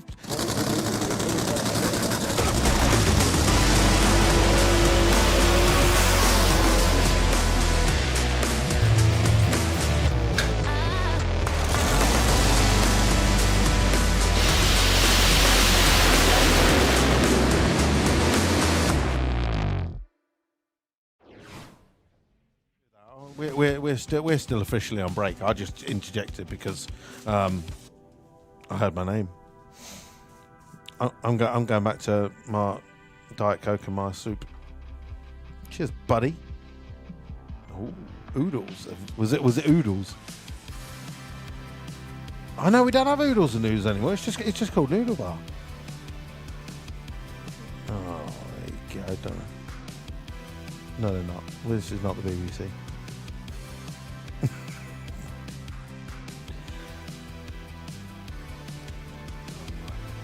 I didn't break it. I was the last person who used it. Or was he? Okay, yeah. Oh no, he's going to come in and say I broke it, probably. Yeah, I was the last person to borrow it. I hope I didn't break it. Anyway, music. What you got?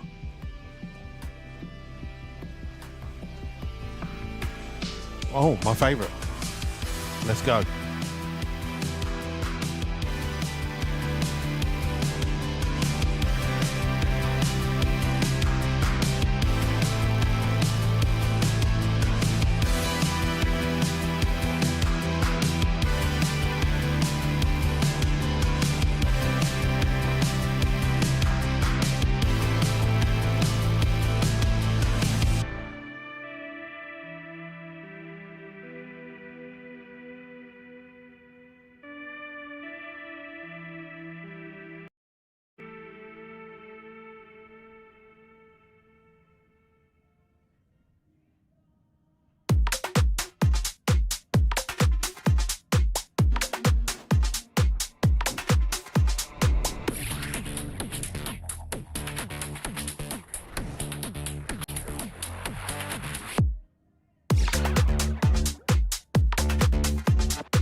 Well, the lunch break is pretty much over now. First pair of cars coming underneath the tire, get ready to do their burnouts as we continue open qualifying and also run what you brung here at Doorslammers. Day one, of course, it's VW Breakout as well.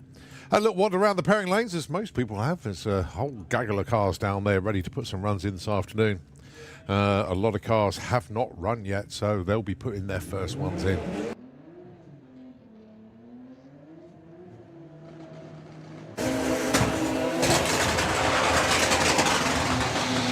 And I think the burnouts from those two cars will just given notice to everybody in the pairing lanes. Make sure you get back to your cars, please. So everybody that's got cars in the pairing lanes, get back to your cars, as the line will move fairly quickly. Right, Thomas Drutz down there with the BMW M3 running in True Street. One of our front-wheel drive contenders down there. I'll just get back onto the entry to see who it is.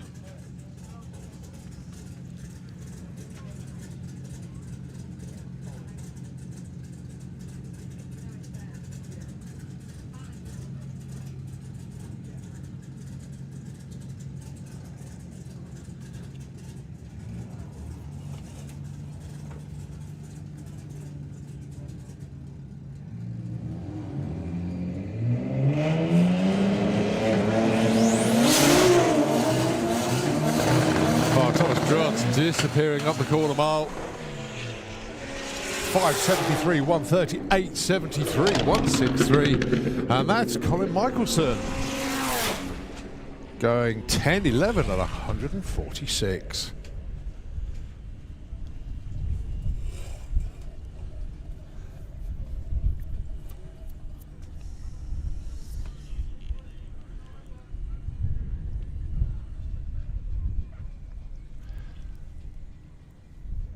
So Liam down there running in front wheel drive, just waiting for his moment to roll forward to put in his first run of the day.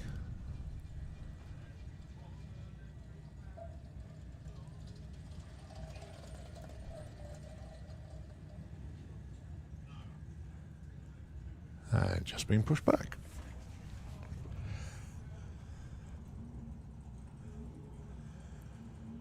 So don't forget, we got basically 3 hours of open qualifying up to around about 4:30. The track will then close for an hour as we get ready for a driver's briefing at 5 o'clock. Everybody to the announcement area for that. That's just behind the pot shop. So all drivers taking part needs to be up there for 5 o'clock.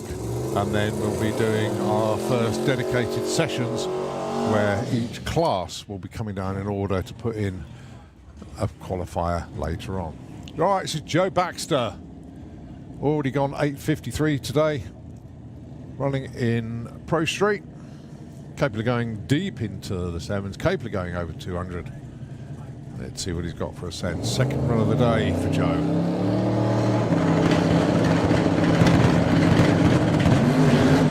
Same as the first one, actually. Just blew the tyres off completely. Gathers it up, still going to be north of 180 at the stripe though. 185 at 963.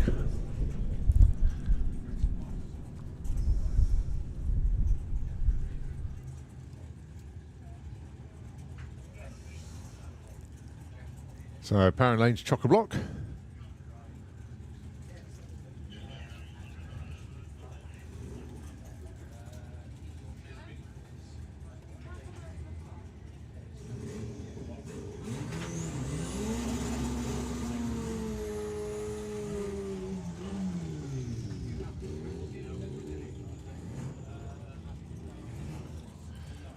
So, Mudflat Matty. Of course, Matt Halsall there with the Escort going alongside Gareth Bates with the Beetle.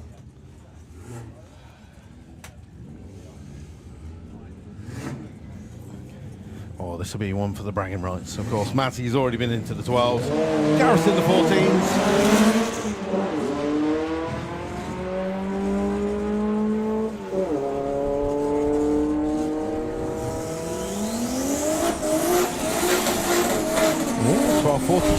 Oh, 1389, 96 miles an hour for Gareth Bates. Right, one of the cars that everyone is excited to see is Pete Wilson's Vauxhall Corsa, although this is going to be a checkout pass, so if you've got a camera out, point it at the BMW. As I said, Pete's just doing a checkout pass, but this BMW has been down into the 7s. He actually is one of the few people that got banned at Santapod Raceway from running the quarter mile because he's doing 180 miles an hour without no cage. Now he's fully caged. Wow. And he's going for it. So Tom Wrigley, of course, has not got his car here this weekend. And this is the man who's going to be chasing him.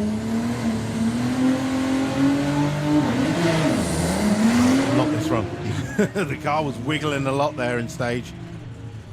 You're going to see a big mile an hour at the end of the track. 171 with an 875. But yeah, once again, the performance of these BMWs. It's just bonkers, actually. The leaps and bounds that they've made in the last, what, 3 years? Mm-hmm. Maybe even less. It's staggering. Absolutely staggering. Well, so the what seems like a barbecue in the rat there, Adam Skinner. And then we have Christian Pirotta with the Nissan GTR. This chap drives from Malta in this car. This is a proper... But he does it each time, he doesn't does he? it every time. He's got the beautiful red plates on the back of the car. That tells you that it is a weekend car in Malta, so you pay a different tax. Didn't know So that. if you drive Monday to Friday, you have a normal. If you drive 7 days a week, you pay like a normal tax on your road car, whereas you can get the red plates where you pay less tax, but you can only use your car on a Saturday, a Sunday, and a bank holiday. Well, the rat going all over the place as per usual.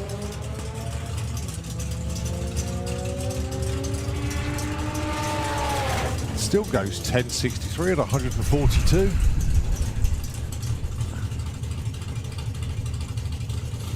So while we're just sorting out whatever's going on with Christian's helmet, the guys are looking on the track. And unfortunately, they've got legs astride anyway. So it looks like we won't be sending Christian anyway, as it looks like we've got a bit of oil in our left-hand lane. Wow, damn.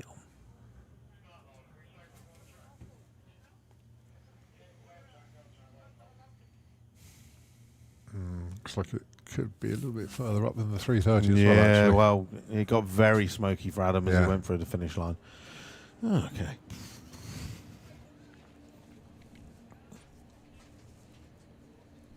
Yep, shoe's gone out as well, so yeah, there will be a little bit of a tidy up out there. But We know what to do. yeah, well. Let's before we do that, we've got 760 heads up down there. Rob Smallworth, his first run. Justin Woolner is down there as well with the Camaro, and you've got Lee Huxley over there. You've got Andy Bond going to be staking his claim to maybe one of the quicker runs of the day in Pro Street.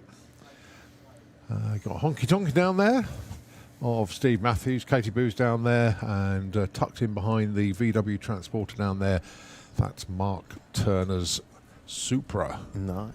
So yeah, good mix of vehicles ready to put in runs. But yeah, it is a bit of a clean-up out there at the moment. Typically, literally a minute ago, I was chatting to Leonardo Fischer from Fuel Tech. Yes. He and a co-worker from Brazil were down there, and they're going to come up in the tower and come and say hello and give us a bit of a chat.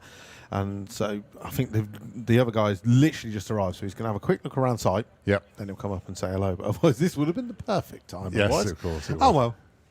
It is what it is. Right, okay, whilst we're doing track clean-up, if we can give the airways back to Nitro FM 96.2, we will take it back, of course, when we continue more open qualifying here at the Doorslammers.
So Kim was testing at Melbourne Raceway last weekend.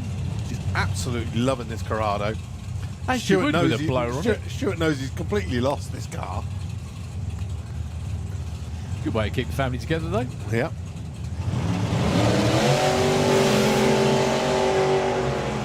Jason Dodd left way before the tree ran.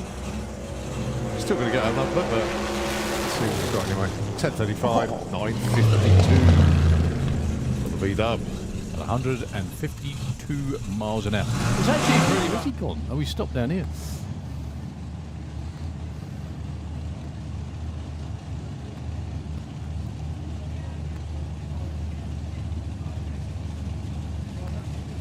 So Rob Nibbs with the Capri. My camping neighbour. Well, alongside with Jason Dodd as well. Oh, there you go. John Turner. JT. 1025. Yeah, there's something wrong. Unless he's got his backup engine in there, which he might need a backup for the backup. Mr. Hudson down there on the start line too. It is, yeah. Indeed. Haven't seen Stevie for a while. Best backup girl ever. Wow, I did not expect Nigel's car to go quite like that. Yeah, it's running the 9 regularly. That's amazing. 970. Yeah. We even got a flash of Steve's stomach to celebrate. Yeah, well done, mate. that's and a again, PB. well, there you go. That's a PB for Nigel with the car. Well, the Corsa is cool, but it's this little Opel Kadett. There's a team of 4 of them that come over this year. We do it every year, don't we? They're just cracking, but 3 of them are in 4-cylinder. This one, Martin, he's in 6-cylinder and runs 8s. It's no problem. Just a shame he's a bit outgunned in the class because the car itself is incredible. No, Fast is loose. goodness me. 887, 160 for his first pass of the weekend. Very nicely done. And the long way. And Asa Sanoglu down there. Website. Oh, the website. Right. Sorry, excuse us. I was going to say, what are you two doing? the adults are being taught by the kids how to use a computer. All right, so Luis with the corner. Well, 970 and 962. Just makes it easier. I can remember them. Okay, that backing up, and he's still like way off That's it. his burnout. I'm sure that may well be deliberate. Up against Lars Mortensen with another one of those. This should be a pretty damn good race, actually. One of those mental cadets. That's it. Once again.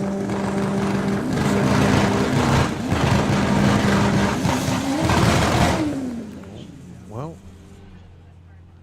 there was lots of bangs and not going. Well, unfortunately, issues there for the Audi TT. Once again, just a reminder, I don't know if Leo, you can hear us out there. Reminder, you need to have your class prefix on the car, even if all drive cars, power girlish. Making the trip from Poland once again. That's a long old way as well, isn't it?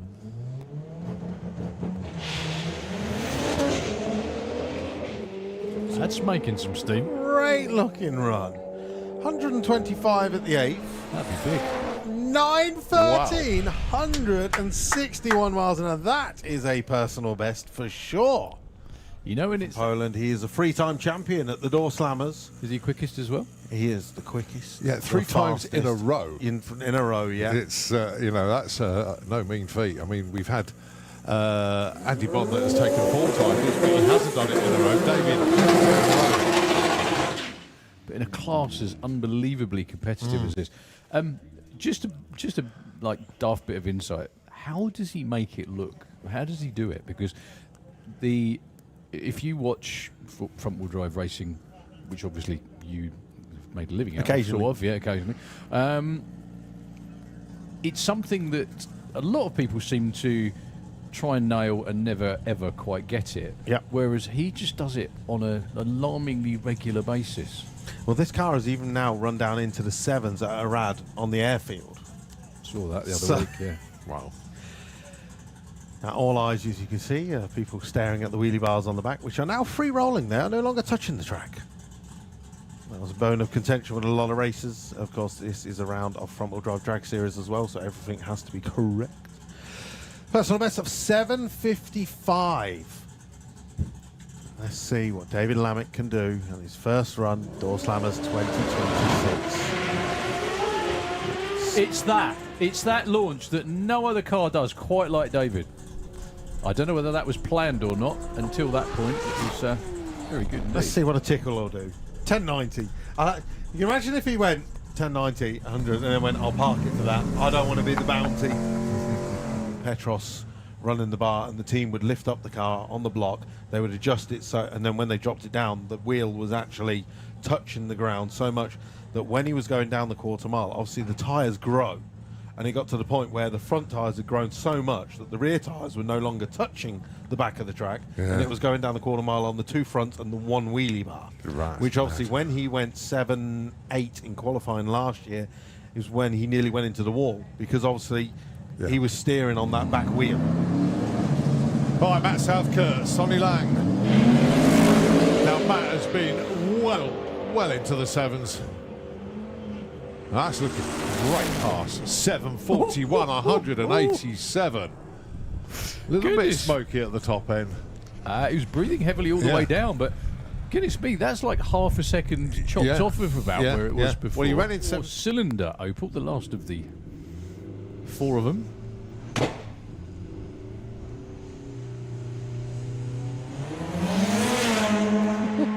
It's like someone's just shot it out of a cannon. It's amazing. 136 to 60. 577, 121. 901, 152. Respect. Absolutely awesome. That Fabulous. was really good. All right, so back to All that way. Needs to put the 6C before his 1111, so this won't give him a number on the board, unfortunately. Well held. Oh, 1, 2. 140 pounds worth of foam blocks destroyed there. 790 at 100. Guys, don't forget to put your 6C in front of your race number. Go on, Pudgy. Just Callum, Just tell nudge him. him. He's like, Racing stories. So this car, I don't think it's been as quick as the 6s. Not far off though. I think it's all motor. I don't think there's any nitrous or turbos in there. so calm, isn't it? 76, 75, 787, 173. Yeah, one of my favourite stories about that racing over at Long Marston. So they're all old airfields. Aiming at the blocks, if anyone can, he's absolutely aiming at 330. If anyone could direct him a little bit right, that would be great. No, so it looks like Marius Lehman is going to send it. So you watch this. He's going to give it no RPM on the lights, and it is going to be like it's shot out of a cannon. I don't know how he does it. Well, turbos need spooling, surely. Obviously not. No, he has actually given that a little bit of right hand down. That's not quite as bad as it was a minute He's ago. probably got a completely different setup now, and it'll change it. But last year, it just went. Obviously. Yeah, it didn't do anything you Didn't said. do anything I said. I'm going. I'll get my coat. So we are obviously employed for our racing Yeah, knowledge, which if means I had a coat, nothing. If I had a coat, I'd grab it and leave. Yeah, there we go. Yeah, you just have to pull your shorts up and leave instead. Yeah.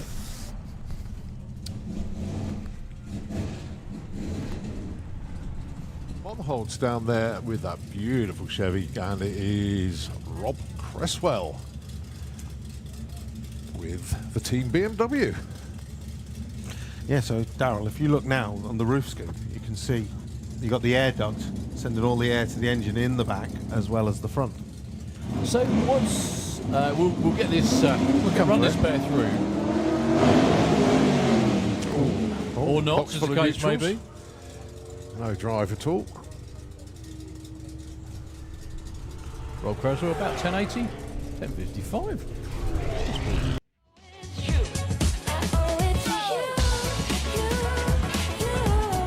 Okay then, the weekend car from Malta, as Luke has very kindly updated us on.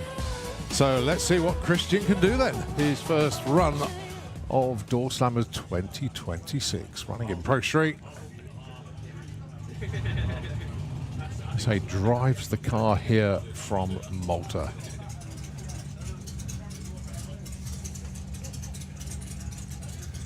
Little update whilst we're just doing the safety adjustment. I think live qualifying results can now be seen at the pit office. Periodic updates will also appear on santapodresults.com. There you go.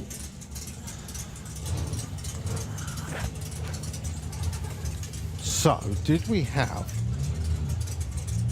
front-wheel drive on here? Yes. Yes. Let's have a look. How are we doing for numbers? Oh, Christian's just rolled through the beam, so just going to back up, put himself back into stage. Don't open that door. Don't touch the car. What are you doing?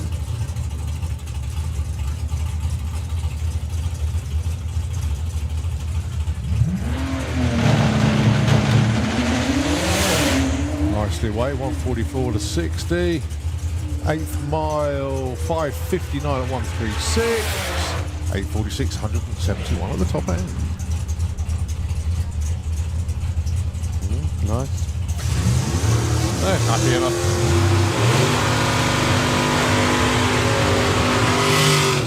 So just looking at our qualifying order, front wheel drive, only 14. 48 so far have made it out. Bump spot at the moment is a 9:13. Pro Doorslammer, only Jack Williams so far has come out with a 7:24. So Jack Williams, you could tell everyone you are number one qualifier in Pro Doorslammer. Well, we did have another one. We didn't put his prefix on. The Jag. True Street.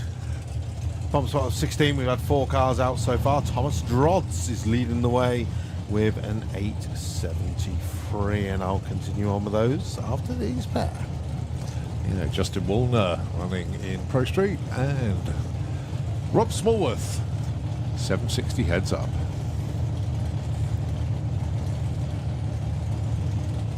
Justin's already been 8:46. He's currently number 2 qualifier.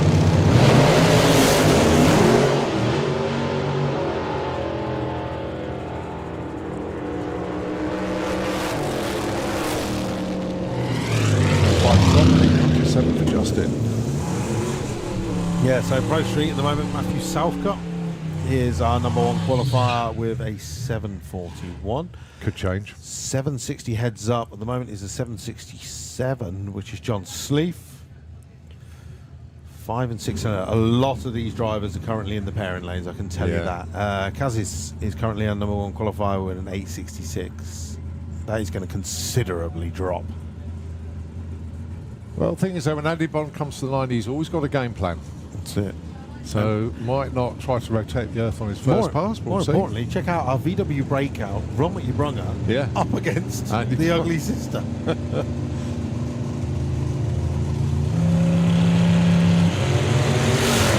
Oh no, Andy Bond has come to play. That's good.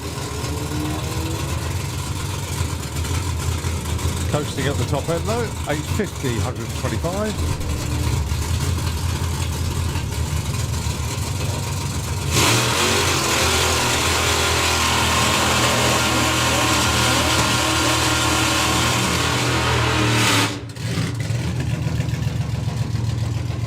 Okay, Mark Turner then very pleased with their first run with the car. This pass is to 1,000 foot, and he will click it and then just roll at the top.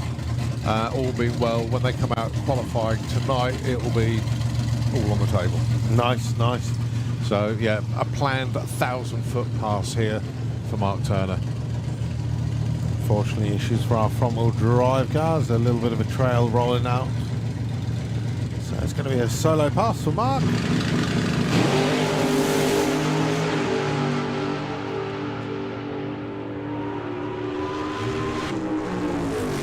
Well, I think he stretched it a little bit more than 1,000 foot. That was like 1,280. But still, 774, 155. Did drop a bit of speed at the stripe there. He did lift just before the stripe, but nevertheless, I think they're back, and they're back in the game. Good stuff.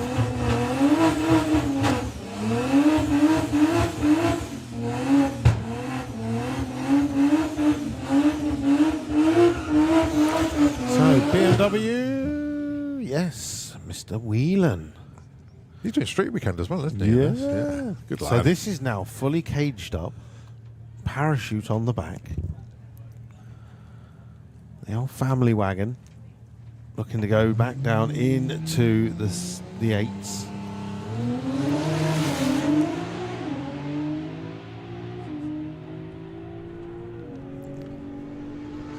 Great start. Yep. 894, 155. So yesterday the gearbox was not even in that thing. And there he is, going number 2 qualifier. on his first run.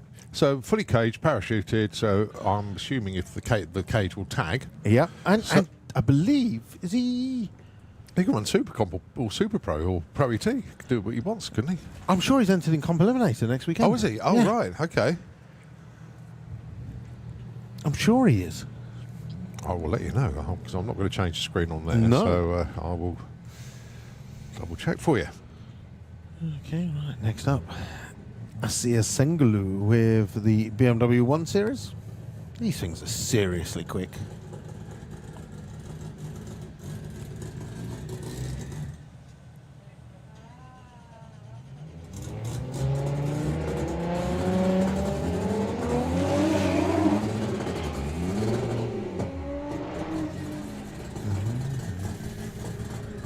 Okay, well, issues for Asir as he launched away. He's going to take it through to a 1392. Right, next up, Mr. Matt Davison, aka Mr. Boost, with the EF Civic. So Matt has famously been into the 8s with this car with the old D series setup, the single cam motor. The end of last year, he did the 8. He rebuilt another motor, looking to go 8s again. It went pop again, and he went, right, that is it. It is time to change. He's now on a B series motor. Now, this motor has come from America, and it has come from a very fast car in America. In fact, I saw this car running at World Cup finals. Really? With this motor. It's fair to say, this motor has been 7s already. So, let's see. Well, Matty's done the how it'll cage work and all the work required so to get the he's- 750 tag. Yep. Matty was telling me, he says, at the moment, I want an 849 Yep. to prove that the 750 cage was viable and worth it. That's it. That's it. then let's just see. I mean, obviously, he wants to get into the 7s with it in due course, but let's see. But yeah, you were spot on. Nice.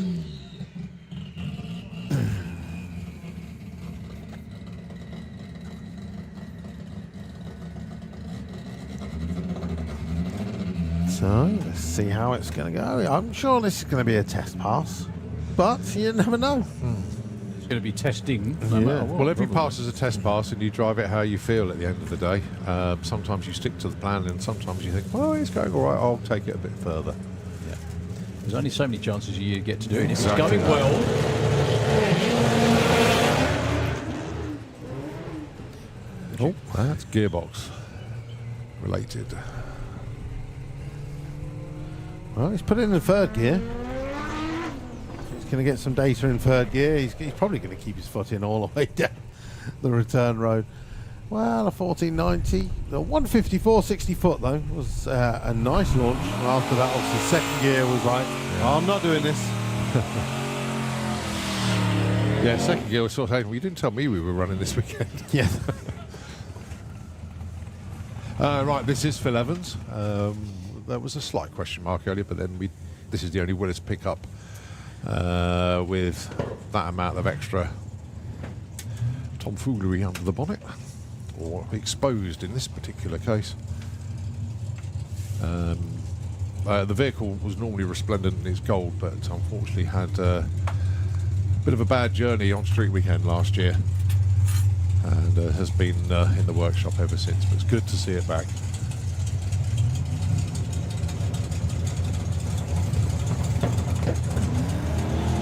Nicely away.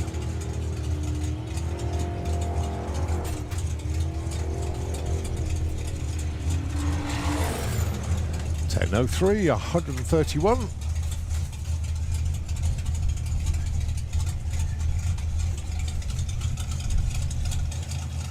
Right, Phil O'Brien.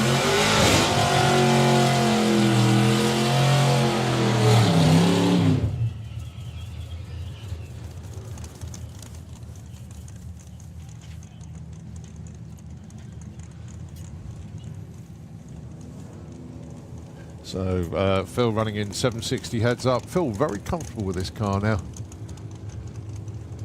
Not that he wasn't comfortable when he first got in it.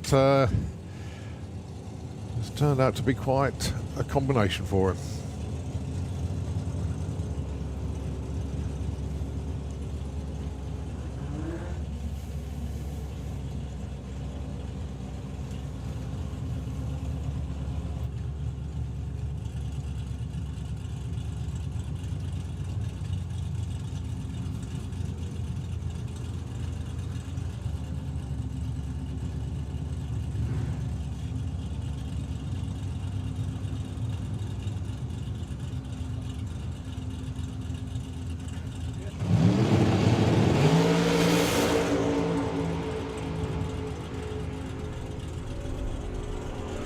Very nice opening pass then for Phil. Goes 8.27, 1.63. More to come, definitely. That car will go into the sevens.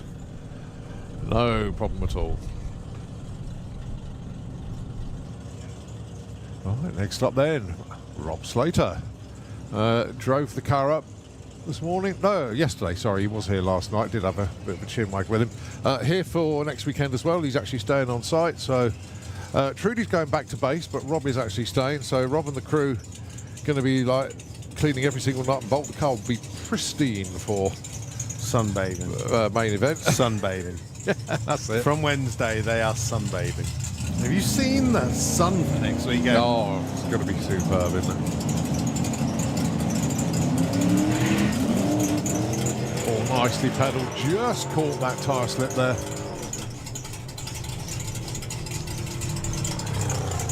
Goes 9.44, coasting to 113.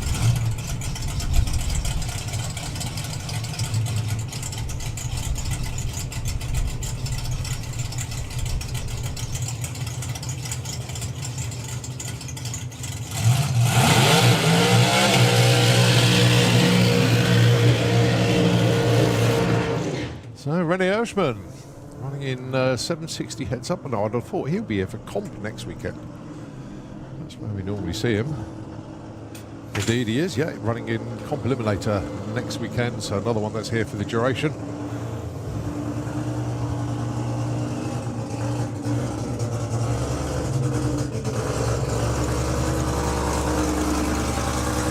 It's a bit distinctive, that car is, isn't it? You know, Oh yeah, James is James here. Wilday. I was thinking, what is that? Oh no. Yeah, so as always, a number of our racers take part in the Santapod Staycation. But this year, all of our Santapod races, plus quite a lot of spectators, I believe, are doing a staycation this week. Yeah. Because obviously we've got Carl Cox shootout from Wednesday, Thursday, and then we've got racing Friday, Saturday, Sunday, Monday. 12 days, 10 of which are racing. I think the Carl Cox Carl Cox is Thursday, Friday. I thought it was a Wednesday. No, that's at the Thursday, Friday. finals. It's at the finals. It's on Test and Sportsman Day. Yeah. So Thursday, Friday. Sportsman Day's Friday because we run Monday, don't we? Still a 4-day event. Well, You've taken the wrong day off work, haven't you? I have. I mean, I've got them all off. Oh, nicely done, René Hirschman.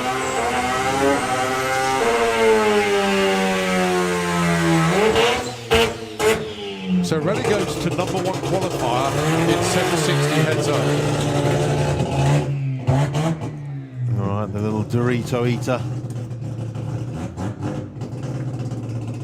So James Wilday with the Mazda RX-8. We've already seen one pass from him today. Not truly representative of what this car is capable of.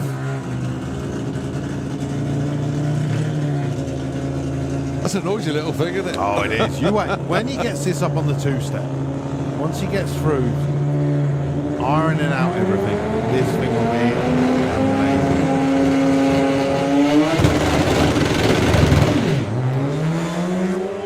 I mean, it's better.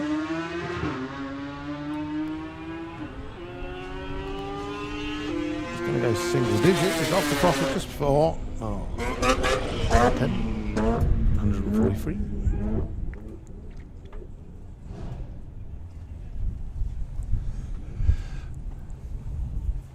Right, who's underneath us now? No, nobody. So coming round, actually, Lee Huxley. And Chris Waterhouse. He snuck round.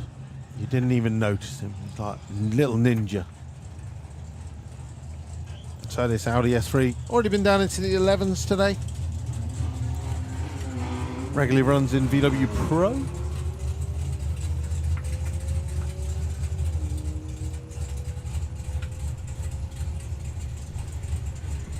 And this time goes 11.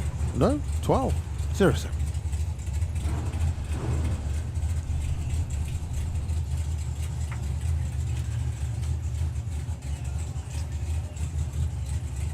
So give you a time check then. 7 minutes past 2 here, Doorslammers Friday. Lane's chock-a-block with vehicles at the moment down there. Underneath the tower, we got Lee Huxley actually doing a passenger ride here. Passenger is Chloe Millington, which is Mark's other half. Well, for about the next 10 seconds. Yeah. You're saying about the queue. So when I cycled back, already past the shower block. Yeah, really? Yeah. Wow. And that was half an hour ago. Yeah. That's why Mark is walking out with a camera phone, so he's filming this. The plan is that Chloe is going to have this run with Lee, and then she's going to get into the Corolla with Mark when he does his next run. So she can officially say which brother is best. That's is that it, what yeah. it is? Yeah? Something like Okay. I wasn't going there. I didn't. I just meant race cars. I'm not going to be going anywhere near the Huxleys later at this rate. It's not going to be a safe space for me, I don't think.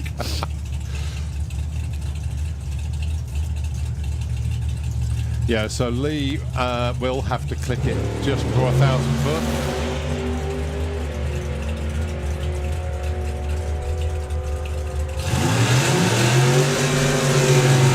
Oh, he's done it the other way.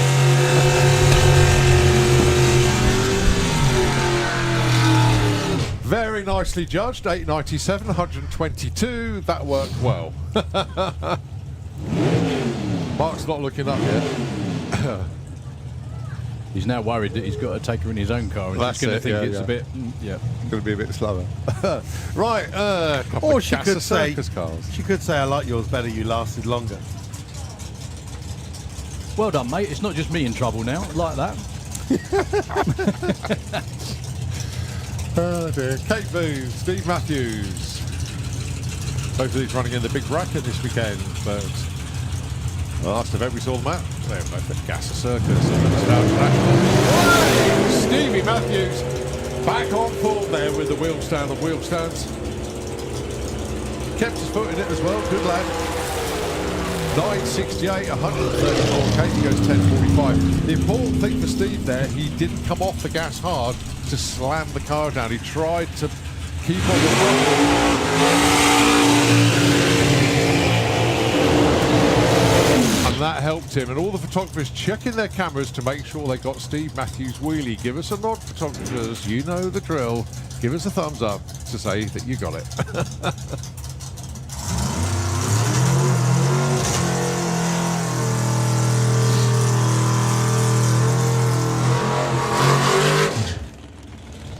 All right, Billy Everett down there.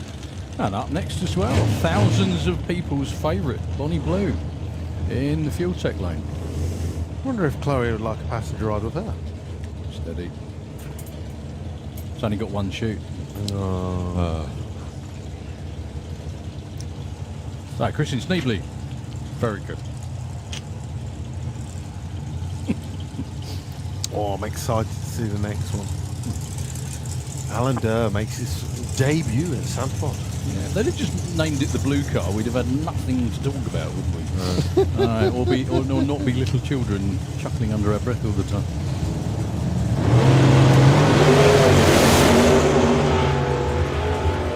So the 57 Chevy normally runs low 8s, high 7s. I think he was in the midi totes earlier. That's another one of them.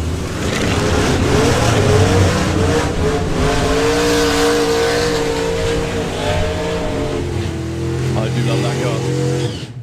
That's one of those, do I really see a hood sticking out, a blower sticking out the hood of an Alfa Romeo type moments, isn't it, really?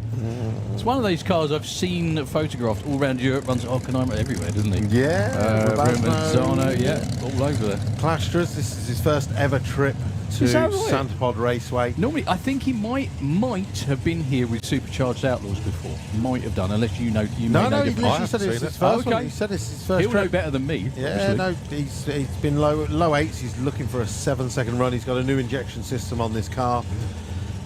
He was saying next year is his retirement year, and after that he can come racing at Sandpod Raceway a lot more often. Well, the good thing is, if you notice, those are probably going to be the fastest standard alloys in the world, I think, on the front of that, aren't they? Because they do kind of stick out a bit in a world of, you know, billet aluminium.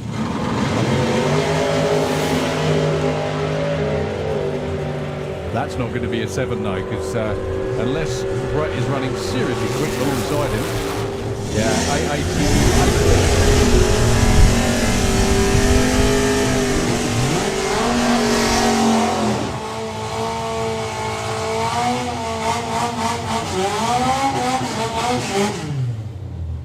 Okay, two of Ford's finest then. John Bean with the shotgun Mustang. And first run of the weekend for the Escort.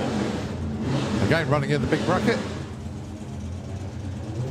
It's always good to see these Escorts. Reminds me of my days at Malta, especially on the start line as well. See our geezers down there as well. Yeah, that's George Tickner down there.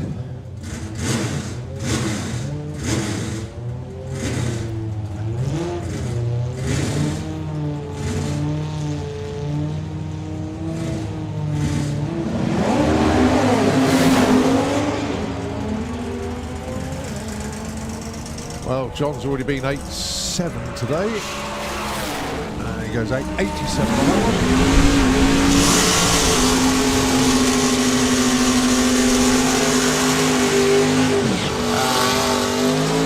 George goes 10.49, 123. Well, another one from Gas Circus then, and winner last time out. Yeah, Jason Pickett. He was your number one qualifier. Wow. Took it all the way through to the winner's circle as well. Thought I'll have another go at that this Yeah. weekend. Yeah, the Gas Circus guys and girls definitely have found the big bracket class at the Doorslammers. And good to see Taylor Letchford down here.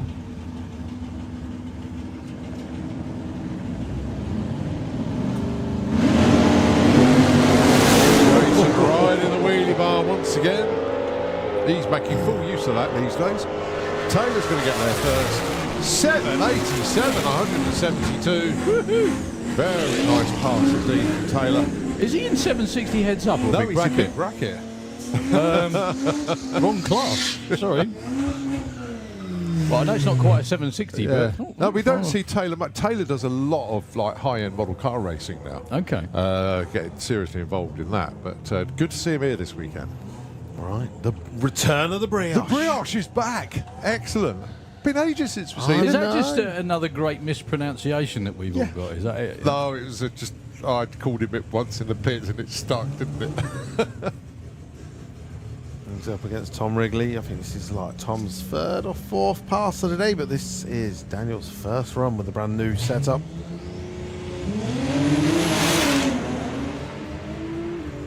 Well, Tom Wrigley's actually in True Street with that car. He's got a really good... Yeah, he just seems to be taking it a little bit further each time.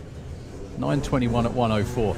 Got a really good chance in that class because he normally runs in the 6-cylinder, doesn't he? On that subject.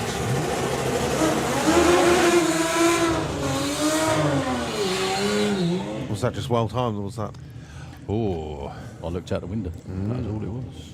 We have one seriously big hairy door car.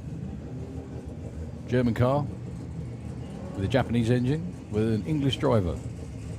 It's just the way it goes. That is... It was a penchant for gold. Oh, dear me. JC Grant. Yeah, I love the new graphics. It actually does suits the car. Yeah. It really does. Built by the Robinsons. This is, I think, is this JC's first pass of the year? Yep. No, he's already been in the six. This year. Yeah, sorry. Yeah, no, he went in the sixes. I think it was National Finals, wasn't it? Yeah, it was, In the mid sixes, went 6.5 with this car. Yeah. And bizarrely, he's looking for a lot more than that, I think. Also come armed with loads of spares, spare engine, and everything for these next 2 weekends, which only means one thing. Let's hope he doesn't need them. Up against Admincher. So, first pass of the year for JC. I don't expect anything huge this time around, but you never know. Say that again. 108 to 60 foot for JC. Oh. Crosses the centre line and wipes the blocks out at the top. Well, big news there. Adam Mincher runs 7.26. That's it. Well done. Number one qualifier in front wheel drive, and Mincher. With the 7.26 new European record.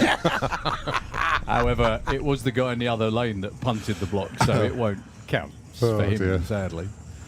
I'll tell you. If I had my phone, I'd post it right now. You still haven't got it? No. What'd you borrow my bike for then? Just go for a ride. Yeah, just a little bit of repositioning going to be going on. We've got some very big, hairy door cars around there. Europe's Colin's on. fastest. I'll send it to you so you can post it later, yeah? Yeah, I'll post it. Well, that is an ET in his lane as well. I mean, speed's down a bit, but, you know, wow. You know.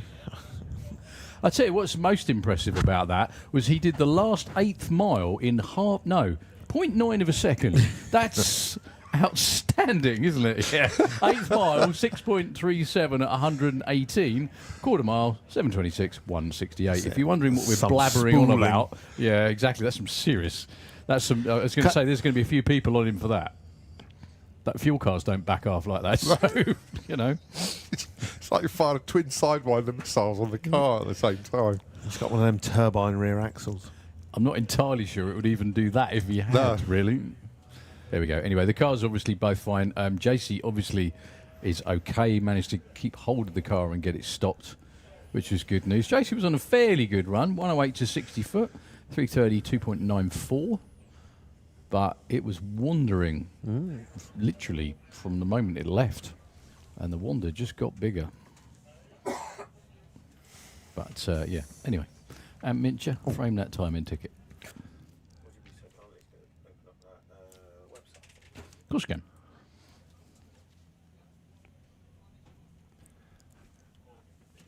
Our blocks just going back into position at the top end. One of them's there. Here comes the other.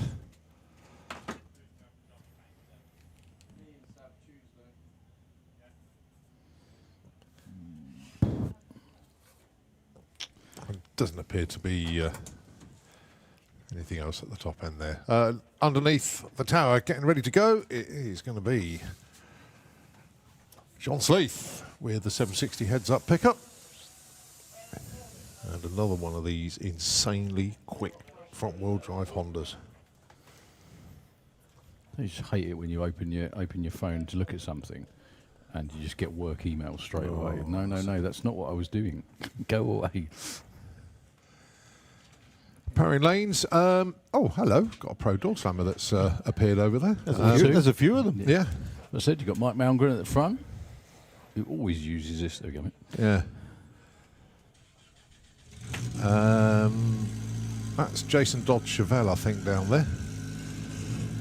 Belinda Bull is in the lanes. And that's just some of them I recognise. A lot of them I don't see throughout the whole year. I don't recognise the car, so that's why I rely on Luke and Darren as well.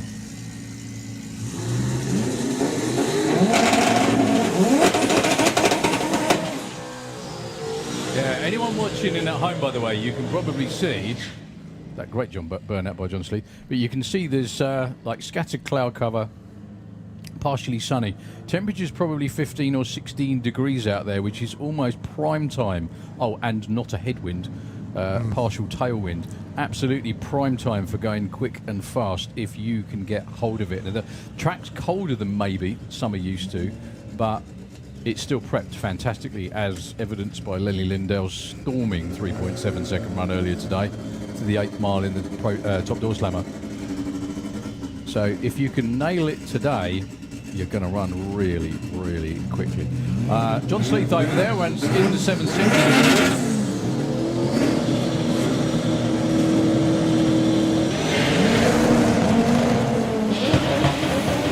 I think you want that reaction time on race day as well. 0.25, yeah. That'll work. 7.66 with a 0.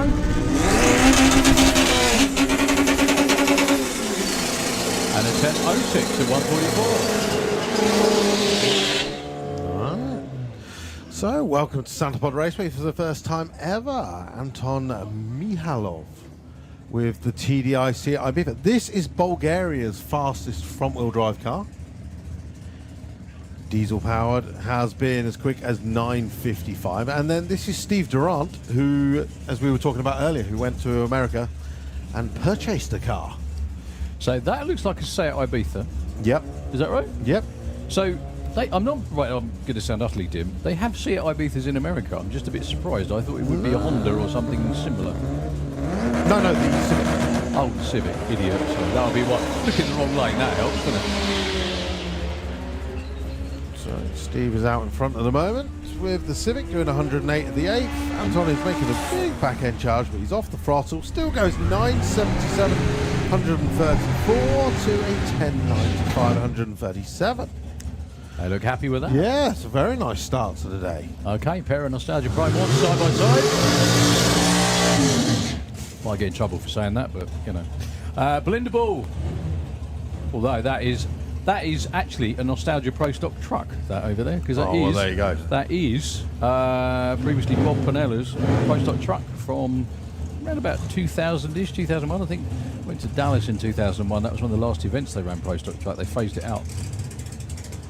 Taking on, is that Mr. Pateman? It's Steve Pateman indeed, yeah. In actual fact, Jeff was round in Steve's pit last night because having problems with the fueling on the carb, so Jeff was doing all the adjustments on Steve's car. But typically, they had a carb fire in the pit. So everybody jumped back and woke me up as well.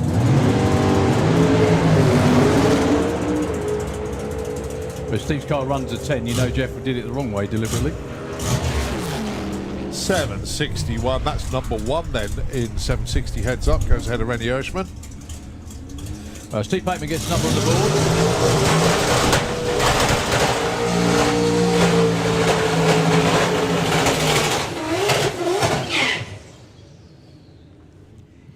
Well, one of the 2 characters on the start line, actually. Yeah, So with a big C. you've got Scotland's very own Colin Mirror, and then He's retired from like working life and gone racing professionally Yeah. this year, isn't he?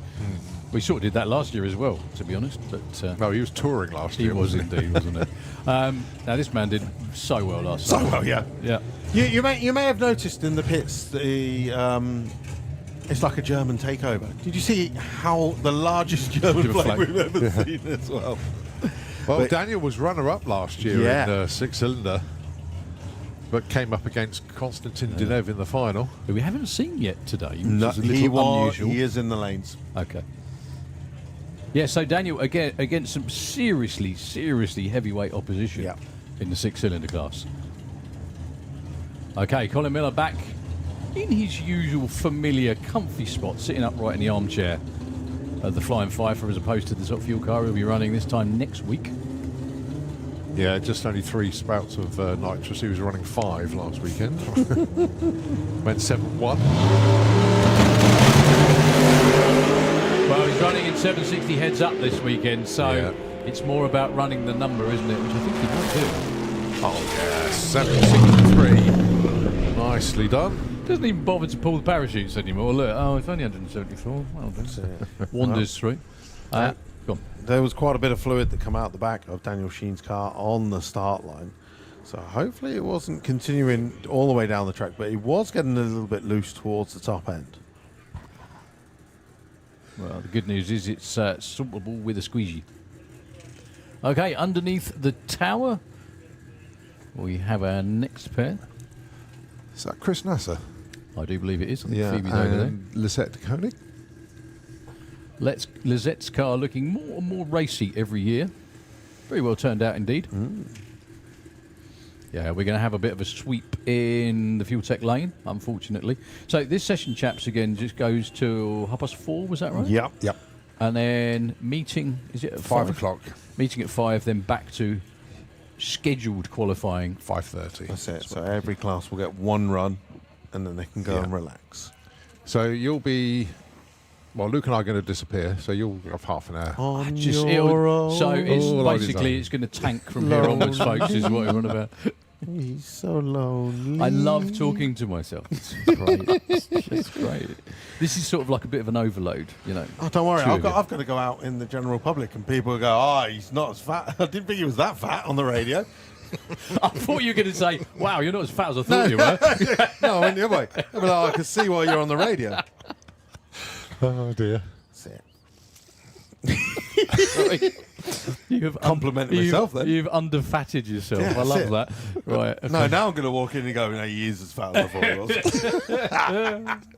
Fair enough. Anyway, so yeah, tell us about that anyway, because then you might get some people come along. Go on. I have no idea. I've just been told 4 o'clock I'll go to a pub quiz in the fuel And bar. be in it and drink, or just I don't know. No, he's hosting it. No, I'm hosting you're it. doing It's it. the okay. host. No, I'm the host. I'm the hostess with the mostess. You're about okay. We'll get you dressed. Hands up, who's coming to the pub quiz at 4 o'clock? Me, please? definitely now. Anyone I'm else? going. No one. Wicked. You could all have a quiet time for a That's little while. it. I'm gonna play Lonely by whatever his name was. So in there.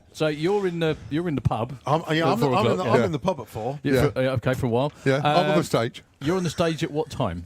4. No, Oh. half 3. Oh, I forgot what it is. 4 o'clock, I think. It's good to know we're organised, isn't it? Yeah. We are given a schedule. We just don't look at it. We laugh because it's true. Have you noticed that Daniel has now raised his flag even higher so that we can see it beyond the grandstand? Yeah, that's not bad. Sorry, 3:30 I've got Is to that be on weird? stage. Right, I'll have to double check. Oh. No.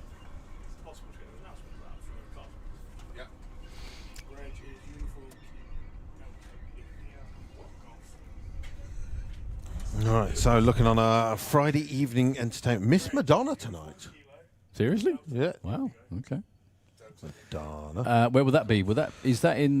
Live stage. So we got the live stage, obviously, because we've got VW Breakout going on as Yeah, well. yeah. So the if live you- stage is over there, is it? over Yeah? in the field. Okay. Yeah. So you got Miss Madonna, and we also have the Club Classics Band.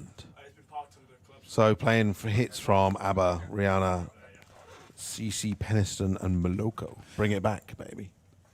Right, very strange registration number this one, but need to read this one out. won't be a this is UK one, then. vehicle.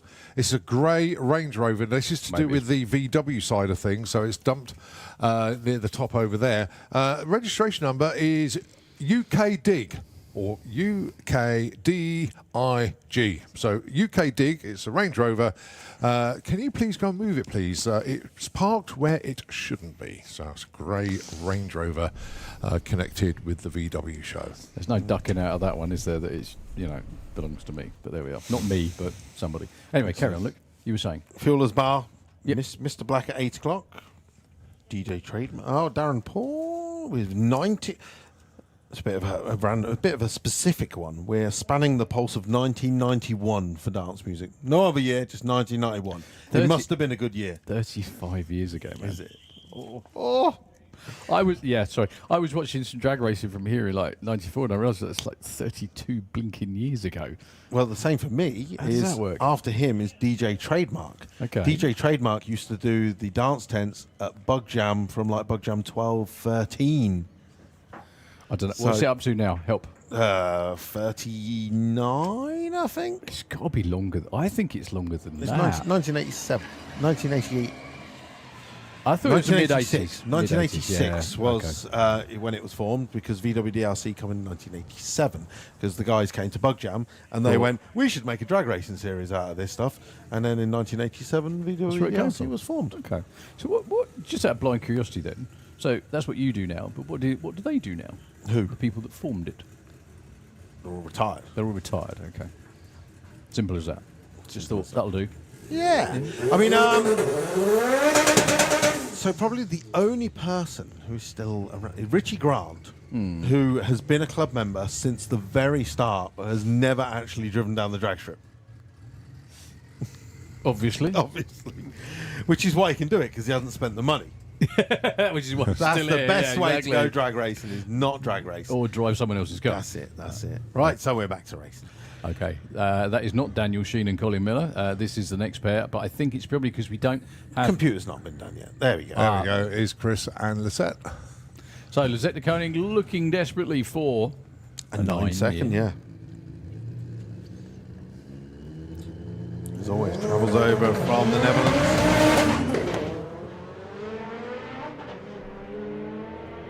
That's a good looking run. Yeah, 166.64, 110 at the 8. Is that brake Oh, lights? she's on the brake lights just before the finish. She was doing 110 at the 8. She was doing 110 at the finish line. Otherwise, it was looking for a good run. Right, the Bluebird and also Tractor getting ready to Oh, you know come what out that on means. tracks. I can only assume we're going to be lining up for a Pro Dorslammer Session. session. We're going on a session. Yeah, big hairy Doorslammer time. All right, back to Nitro FM just for a couple of minutes, not long at all, folks, while we do some track grooming. And we're almost some big block door car action coming your way.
that's George Tickner down there.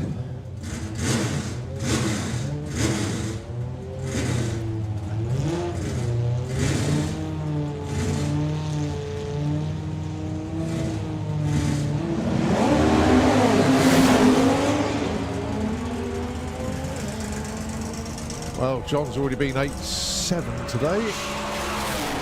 He goes 8.87 on that one. See Taylor Letchford down here.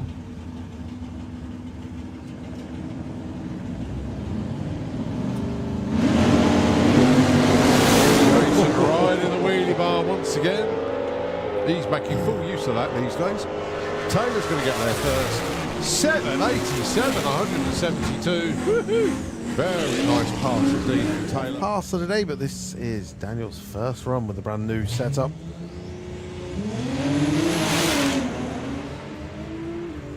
Well, Tom Wrigley's actually in True Street with that car. He's got a really good, yeah, he just seems to be taking it a little bit further each time.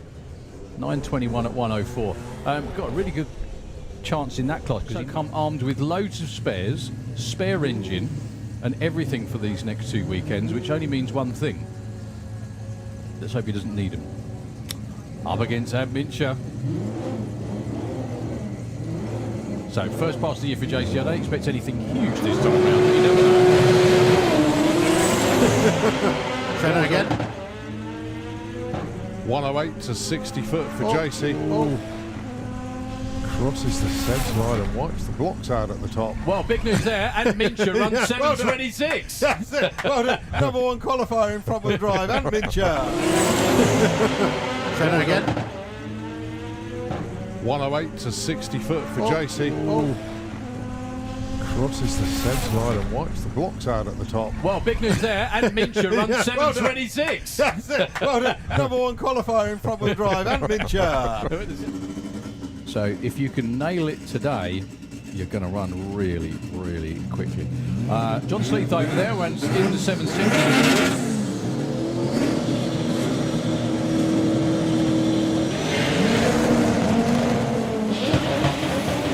I think you want that reaction time on race day as well. 0.25, yeah. that'll work. 7.66 with a 0.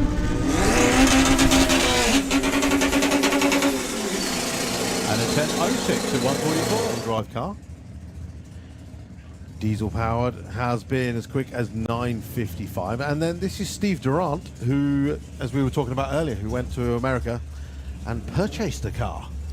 So that looks like a Seat Ibiza. Yep. Is that right? Yep. So I'm not right. I'm going to sound utterly dim. They have Seat Ibizas in America. I'm just a bit surprised. I thought it would be a Honda or something similar. No, the Civic. Oh, the Civic, idiot. So that'll be what. Look in the wrong lane. That helps, doesn't it? So Steve is out in front at the moment with the Civic, doing 108 at the 8th. Anton is making a big back end charge, but he's off the throttle. Still goes 977, 134 to a 1095, 137. They look happy with that. Yeah, it's a very nice start to the day. Okay, pair of Nostalgia Pro Moto. That is actually a Nostalgia Pro stock truck, that over there, because Oh, well, there you go. That is previously Bob Pinella's Pro stock truck from around about 2000-ish, 2001, I think. Went to Dallas in 2001. That was one of the last events they ran Pro stock truck. They phased it out. Taking on, is that Mr. Pateman? It's Steve Pateman indeed, yeah. In actual fact, Jeff was round in Steve's pit last night because they're having problems with the fuelling on the carb, so Jeff was doing all the adjustments on Steve's car. But typically, they had a carb fire in the pit. So everybody jumped back and woke me up as well.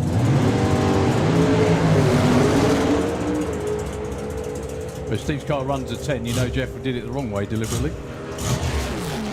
761, that's number one then in 760 heads up, goes ahead of Rennie Hirschman. Steve Pateman gets number on the board.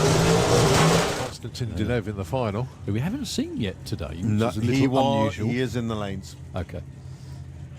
Yeah, so Daniel, again, against some seriously heavyweight opposition Yeah. in the 6-cylinder class. Okay, Colin Miller back in his usual familiar comfy spot, sitting upright in the armchair of the Flying Fifer as opposed to the top fuel car he'll be running this time next week. Yeah, just only 3 spouts of nitrous. He was running 5 last weekend. Went 7-1. Well, he's running in 760 heads up this weekend, so it's more about running the number, isn't it? Which I think he might do. Oh, yeah, 763. Nicely done. Doesn't even bother to pull the parachutes anymore. Look, sprightly now, he still goes skiing, does all sorts of things. Yeah, he was recently powder skiing in Kazakhstan. Wow. Yeah, it was incredible looking experience anyway. But Mike has been doing this a long time. Now, I went to Mantorp when I was but a boy in 1986, and so that's 40 years ago now, and Michael was running a comp eliminator funny car then. Yep. So that's how long Michael Malmgren's been at this, and he still loves it as much as ever. One thing for Michael that was a real shame, I really did feel for him. So everybody was having a great time at the European finals last year. It was a really good event, a lot of quick and fast runs, some really great pro stock racing, especially including the final round. Lost in all of it was the fact that Mike unfortunately did not get off the start line once, all the way through qualifying and eliminations in pro stock. Every single time he let the clutch out, it shook, which is pro stock racers' worst nightmare. I can only think what they're trying to do here is just set the clutch up. If you come back here a week today, well, more like tomorrow actually, you see a full field of these guys coming out here, putting on a show.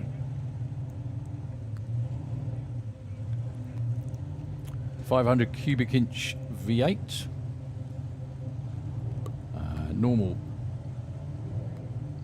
racing gas, very heavily regulated. It's all about tuning. Well, he's already got further than he did in September. Yeah, I was going to say, he'll settle for that. 160. 1.01 to 60 foot. I think he'd have taken that last September, to be honest with you. But yeah, first shakedown run of the year, not bad at all. Talking of first shakedown runs of the year, our defending champion in Pro Doorslammers coming around the corner now.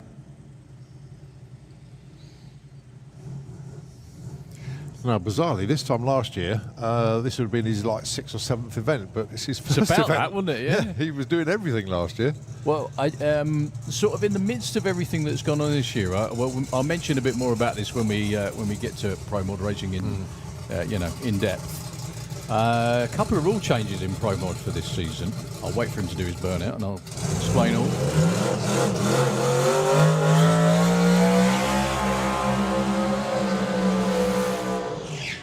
So that's Andrejan over all the way from Estonia with the amazing fastback Mustang. Europe's quickest legal Pro Mod, 5:69. He went at Easter last year. No one got close to it all season. No. I don't think. Even him, he didn't get close to it all year. Anyway, couple of rule changes. Turbo cars, slight reduction in maximum turbo size down to 88mm from 91. And also for the blown cars, a slight increase in blower overdrive. So they've given the blown cars slightly more, taken away slightly from the turbo cars. It's still going to be very even. Right, technical question, because I don't know the answer. Oh, Hopefully Christ, you no, might. don't do that. If you reduce the turbo size from 91 to 88mm, does that affect the boost off the line more, or does it affect the top speed more at the top end? Need to ask someone who knows. Okay. It was a genuine No, question no. because I don't know. It obviously restricts the amount of air. Yeah. That's the main thing. Yeah. It restricts the amount of airflow. And it means that they basically can't turn as much air. It's as simple as that. Whereas with an increase in blower overdrive, so the overdrive I think's gone from 16 to 18 off the top of my head, I can't quite remember, but that means it's 18%. So that it's the size of the. It sounds really Sounds easy. like the just cog, yeah. down the you just change the size of the pulley on the blower, yeah. but it screws everything else up. So it's fuel curve, all of it. So first run, new setup for Andrejan, our very good friend from Estonia. Don't be surprised if he doesn't boot it all the way through to a 5. And yes, this is a quarter mile run.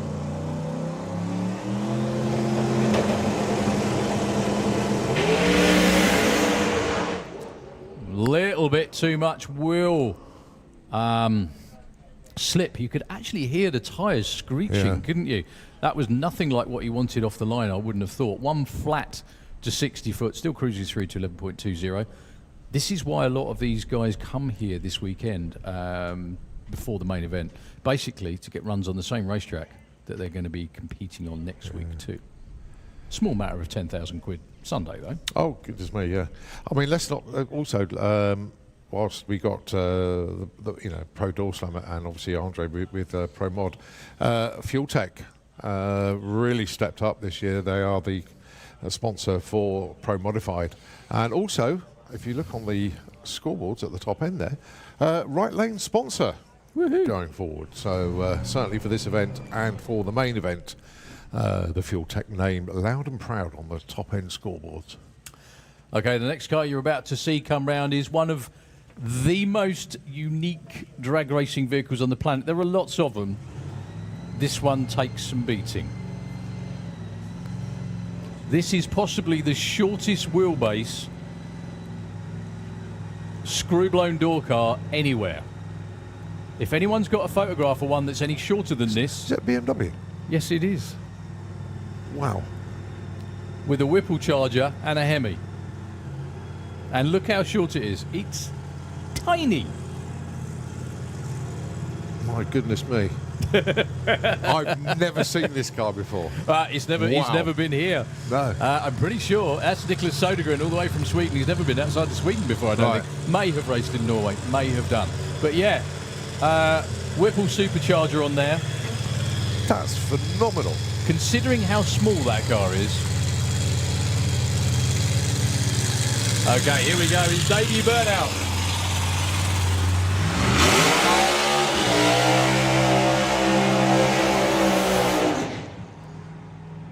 Now this car is called Little Groda, which is Swedish for little frog. Yeah, hence the green and everything else as well. So, I love that name. I would like to call it the Crazy Frog because there you go. If you call it the Crazy Frog, it's got its instant own theme tune, isn't it? Yeah. Although I don't really like that song, No, and I don't think it's that cool. But you know, however, Crazy Frog, I do think is more apt.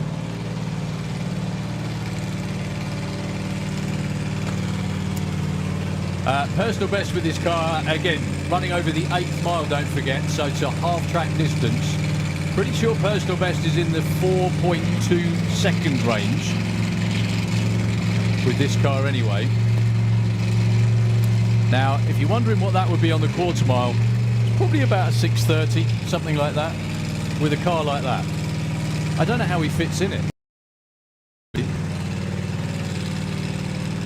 So, Crazy Frog, take one. You look at that on the live stream as well, you can just see how dinky it is, can't you? I'm actually speechless. I'm going to let you call this because I just want to watch it. And it goes like a bandit. Oh, wow!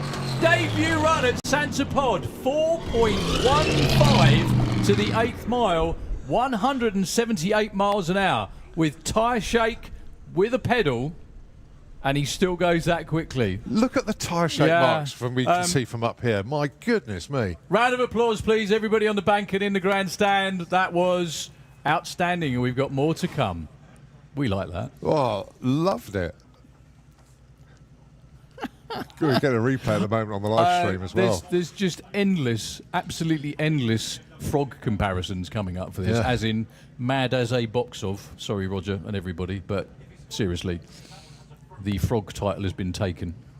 For now. Yeah, but Roger's going nitro next weekend, so Yes, exactly. yeah, he'll take it back.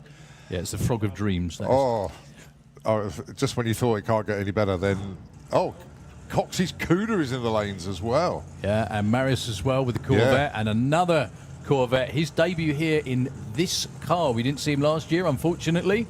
So good to see him back. This Yeah. is Stian Rosanis from Oslo in Norway. God, that's an evil-looking car, isn't it? Now, the car itself has been here before a couple of years ago. I've got the T-shirt for that one. You have? Yeah. Okay. Yeah, it was only came once, didn't it? Good to have it back.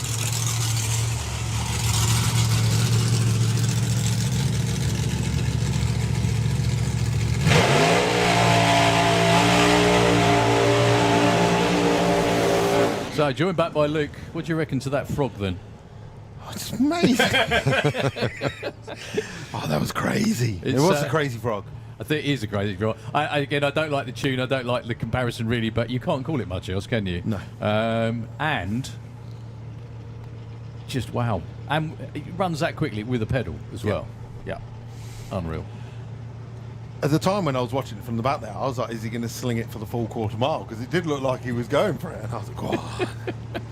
Do you know what? I Again. always think that. I always think that as well, especially when they run over the 8th. The temptation to keep your boot in with all that prepared racetrack still in front of That's you it. must be really, really high. I mean, obviously, we know they pull the chutes before the 8th mile, so they come out. You wouldn't think, actually, you would have to, really. Because, as you said, there's all that extra 8th mile. Whereas all of our pro mods, like Stian down here, just as he's coming up to the finish line, the chutes will be coming out. That's right. And then they will actually catch while he's still under power on the throttle. So another first run of the season for Stian with the amazing Corvette. What a wrap job that is. That's absolutely awesome. Everything about this operation, I think we have to redefine first class. Did you see, you check out social media stuff a lot. Sometimes. Did you see the box that the spare engine is in? Yeah. Jesus, have you seen it? It's a showcase. It's like, you know what you got at home with all your models Yeah, in it? yeah. It's like that. It's unbelievable. Oh, the shake as Whoa. well. Well, they'll be happy with a 60-foot time. Not that it shook, though. It probably needed a little bit more, to be honest with you. One of the quickest 60-foots of the day, 0.96 to 60-foot for Stian Rosanis, with a headache as well, obviously. He's got a number on the board, which is always good. But good to see Matt's brag. Matt's actually built that car. That's Matt's. He's brought his own car here before too. Good to see Matt's back with us. 0.96 to 60 foot, Matt's. Is that okay? Do you think so? Right, Carl Cox with Cox's Cuda coming round. New graphics on the car applied in the pits this morning. Oh, really? Super pretty. Yeah. Do you know what? He is the only true worldwide pro mod racer. Yeah. Yeah. Every continent. Yep. Absolutely. And yesterday, he was at Buckingham Palace at a garden party with King Charles. Really? Can you believe? Yeah, seriously. Well, obviously the highlights today, Yeah, but you know. yeah. Unbelievable.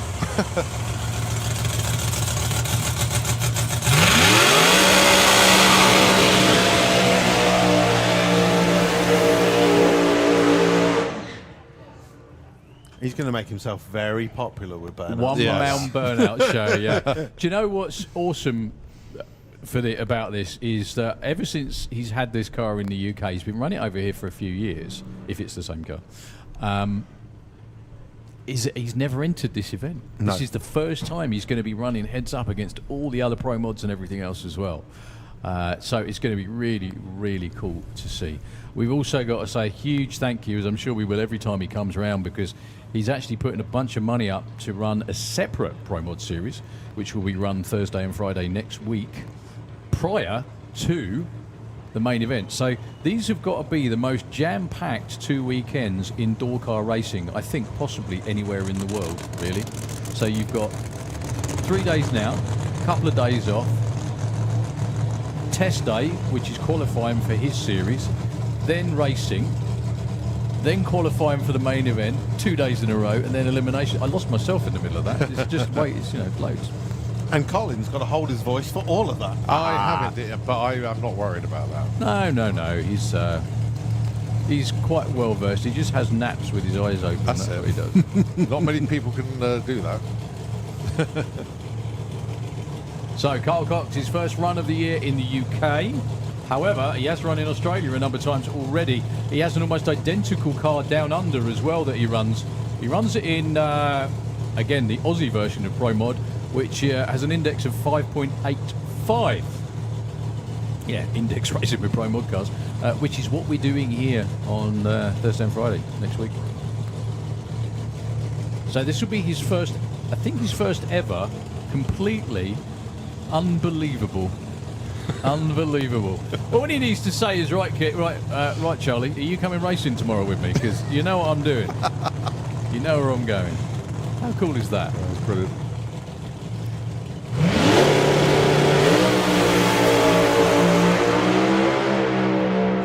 kind of soft off the line. Shoots out before the finish line. 6:30 at 2:13. Everyone looks a little bit nonplussed about that. It drove through the clutch a little bit off the line. I don't think it really moved hard enough to shake. But still, one of the quickest runs of the day, if not the quickest, actually, I think. It is the quickest, actually. Still the quickest run of the day. There's loads more in that. What I was actually looking forward to, what I was going to say, is because he's in competition this weekend and he's not held to the 585 or the 590 index. We get to see how fast, hopefully, it can go. Because Pro Charge cars in the States regularly run in the 560s and the 570s. We'll see. We'll see. Or will he be holding it back because he's still trying to get Pro Chargers into the FIA? Yeah, Colin's actually showing me the video of when Carl Cox, this is genuinely yesterday, Carl Cox standing next to two blokes, Ant and Det, never heard of them, meeting the king. How amazing is that? Well, the backstory to that is that way back when, Carl Cox was given some money from the Prince's Trust, and he bought his first DJing decks through a grant. Unbelievable. From the Prince's Trust. And now he's spending it on drag racing. Top bloke. You've heard it here, folks. Drag racing funded by the British monarchy. Rock and roll. Yeah. At age 24, the Prince's Trust gave £1,000, which he used to buy his first DJ equipment. The big decision back then was whether to take £500 a week as a scaffolder or £60 a week as a self-employed DJ. Did he make the right decision or what? Yeah, I think so. Yeah. Not done bad, is he, really? Nah. No, he's all right. And the best thing is he's a drag racer. Lucky for us. Yeah. And sponsors Junior Drag too as well. And Junior Drag Bike. Yeah, he's absolute top bloke.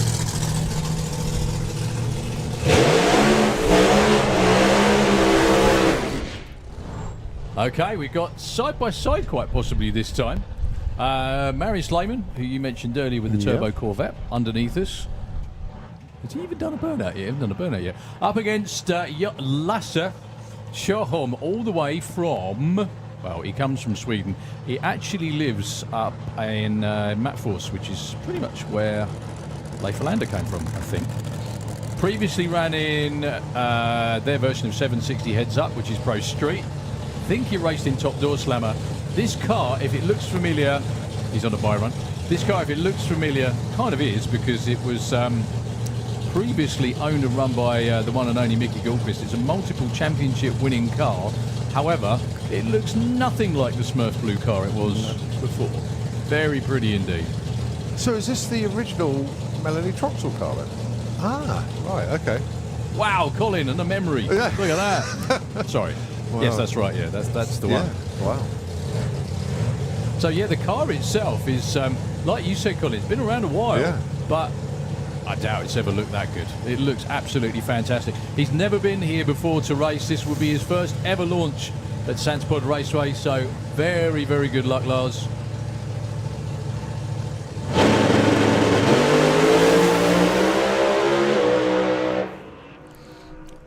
Little soft off the line, 1.01 to 60 foot, 264 to 330, but first run on the racetrack, so I'm sure they're going to take that. 723 at 138.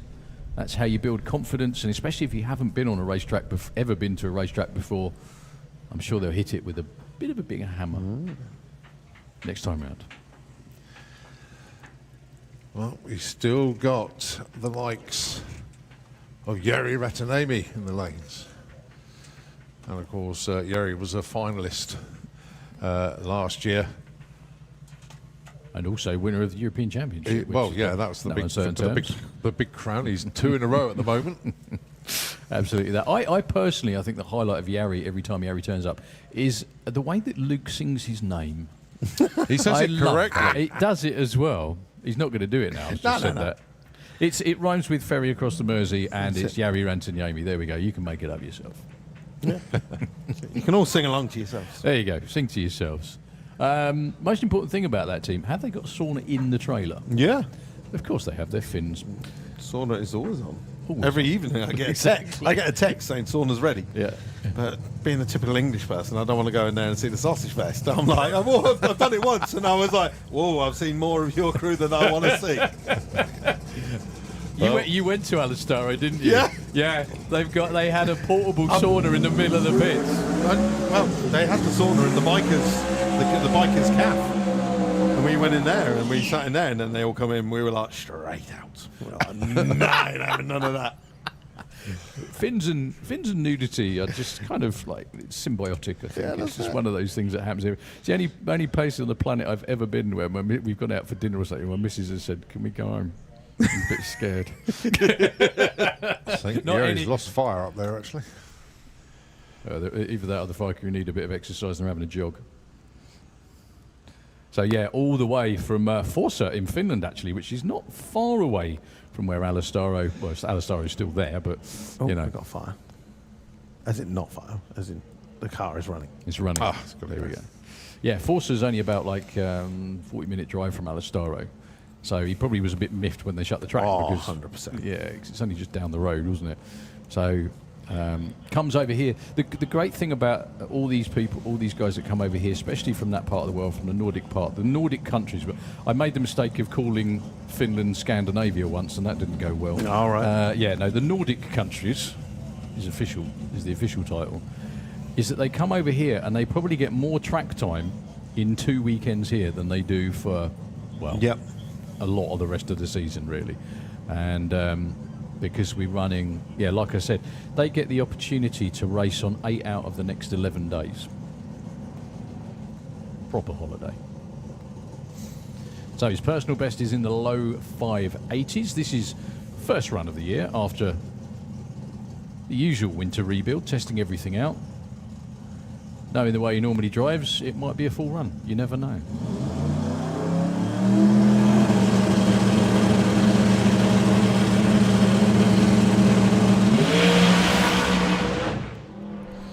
Yeah, a little bit too much. You could hear the wheel speed off the start line just got a little bit out of control. If you haven't seen these cars before, the marks out there, where you can see the track marshal walking. Afternoon, Chris. That's tyre shake. What that means is instead of the tyres staying hooked up and accelerating forwards, they actually turn into a couple of 4,000 horsepower rubber balls and they bounce. And when you're sat in the car, it hurts like a... basically. Not sustainable. Okay. So a rather eventful session. I think with Carl Cox still setting the fastest time or the quickest time. I did it myself. Sack me. Yeah.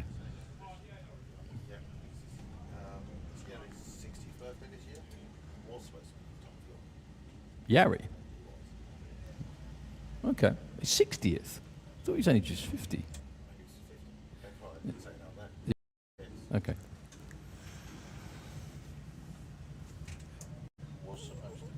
Yeah. Didn't happen. Fair enough then. Thought better of it. Okay, back to Run What You Brung. We've got a couple of very fast door cars coming. What do you expect, professionalism?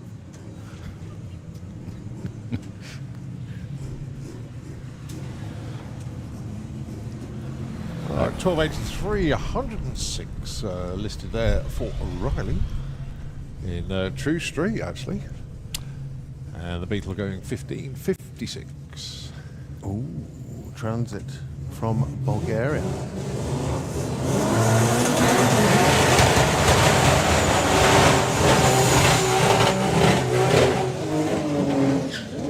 Drifting Golfs. Not a flinch from Dave, did you notice? He just smiled. Yeah, just said, go on then. It brought him back to the heyday of doing the Hockenheim public test days, where he used to just love going watching these mental cars going on their one weekend of the year. Yeah, that again. And obviously these cars have gone from running 9s to now running down into the 6s. That's what happens when the hook sets, isn't it? Yep. And then we got Asher Jamshed with the Batmobile. Good looking car, that. He literally said, 10. He goes, I'm consistent. 10-4, 10-4, 10-4. He goes, my PB's 10-3, but 10-4 is when I'm happy. I do like the Boadicea spikes on the wheels. They're pretty good. Can you see them from there? I can, yeah. I can honestly, if you stand too close, they probably would do you, you know. So Marcus Felt.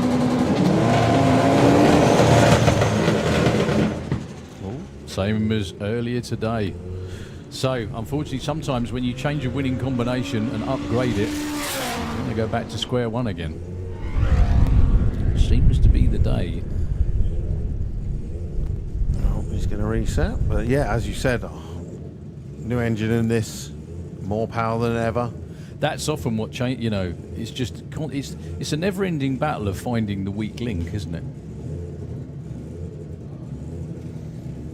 Sometimes that's the nut behind the wheel, but I'm sure that's not the case for Marcus.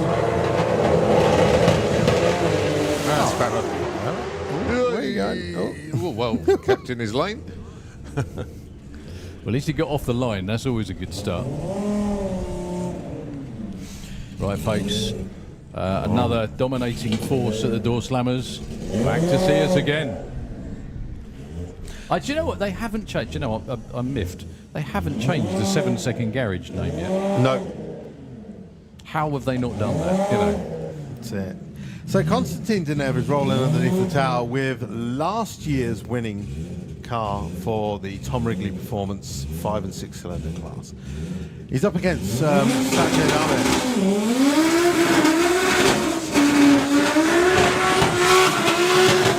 who is about to take his first ever pass down the quarter mile. Against the 6-second 200 Yeah, mile an that's hour it, race car. that's it. Fantastic. So Sajid, Big Sajid's like, literally, just concentrate, get the right RPM. All I'm going to do is I'm going to put it into stage. I'm going to listen Watch to him disappear. I'm going to listen to the motor's RPM, and in a minute he's going to be like, bro, I can't hear my car. I know exactly what it's Awesome. I did that on the I know bench. exactly the same feeling when I went up against Carl Cox, and I was like, I know what I'm doing. I've done this a million times. However, I can't do a damn thing. Completely knocked me off. Do you know, really quickly while you're on that subject, it's bike related, but I remember the Aussies when they came over with the Super Twin, Mark Ashelford, the guy that ride it, every time he was up against Per Bengtsson, because the exhausts on the Beast go sideways, Yeah. couldn't hear his own car, he couldn't hear his own bike, so he kept missing the shift, he kept missing, like when he punches it into high gear, he couldn't hear when he was supposed to change.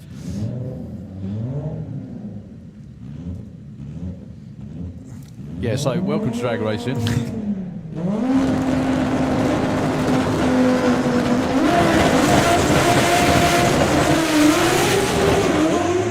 Track's completely different for Konstantin this weekend. He's gripped. He's taking it down the Broadway. 750 at 150 miles. He was doing 164 at the 8th. But a complete different track to what he had last weekend. Big Saj goes 1484, 119 miles an hour. Not bad. Well, he's never going to forget the first. No, that's it. Never. Let's be honest. A 254.64. At that point, he's looking in the fuel tech lane, going, "What the hell?" Thinking he left the handbrake on, That's as it. we may have mentioned before. Okay, two unbelievably unique cars once again. Dave Henderson, Jake Tippin. That caddy looks rather sporty these days. It does. So during COVID, Jake Tippin took up the art of making his own carbon fibre panels, and he's never stopped. well. He's never stopped. He just keeps. He's like, what else can I make? But literally, Alan was saying to me last night, he was like, oh, you should do the side panel. He's like, nah, it's a lot of work. Then after that, he proceeded to see Jake pick up the back end of the car by himself. The caddy van has been into the 10s as well. Yeah, Dave Henderson's not on his usual form this weekend so far. Not yet. 990. Nice run for Jake. Perfect for super gas. And a 1074.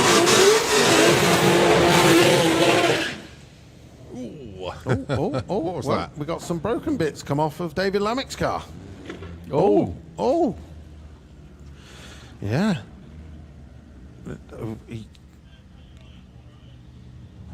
Yeah, I think that is a end of a CV joint, I'm going to say. Well, at least it's on Friday in open qualifying, not on race day morning. No, that's it. So there you go. That's the second time this year we have seen CV joints breaking on that car. It can happen.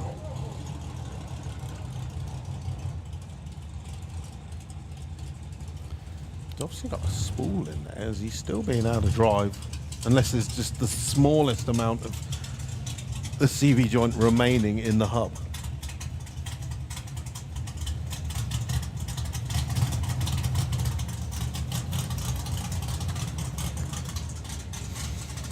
He did qualify. Oh no, he went. Oh no, the story could play out as I said. Because I think he ran an 18 earlier.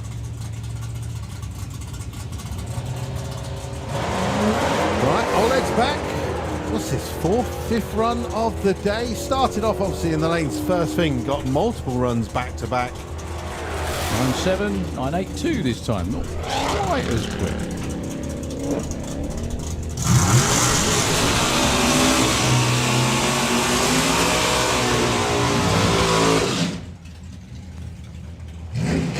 Thomas Bublitz, another one of those that comes over from the continent and camps for 2 weekends. Why not? Absolutely. Best campsite on the planet, bar none. Cheapest.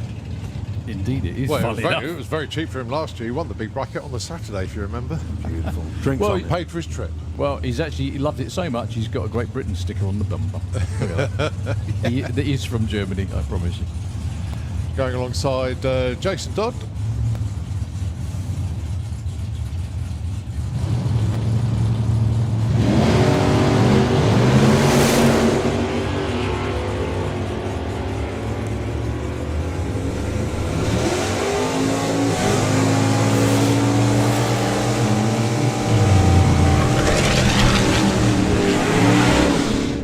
.33, 125 there for Thomas Jason, 10.18, but then he did only have a 2.260 foot. Well, we were talking to winners from last year. Thomas Bublitz took the win on the Saturday. This man took the win on the Sunday. That's Laurie Bamford. Going alongside, in actual fact, that's a car I don't know just yet, so let me just double check on the entry. Big bracket with an Audi RX-7. This guy's brave.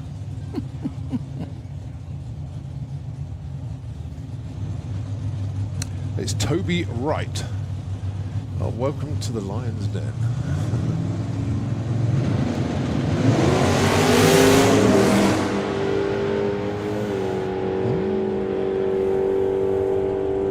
Good looking pass from Laurie, low 10. Possibly squeeze a high 9. Yep, 980. 34. Very nicely done indeed, Mr. Bamford. 12 flat, 116 from Toby.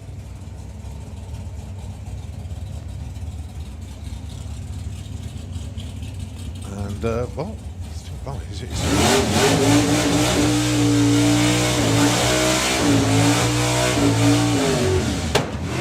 Oh, kaboom. And part of the exhaust system comes off the back. Meanwhile, Mark Bailey, another winner. He was the big bracket winner Saturday 2 years ago. He was so happy he took the Sunday off, if you remember. He didn't bother. What time was it? 3:30. Yeah. Okay. I couldn't remember, because time just disappears up here, doesn't it, really? Yeah, it does. As is the rear extension part of the pipe as well, off the back of the, as you say, the Portuguese.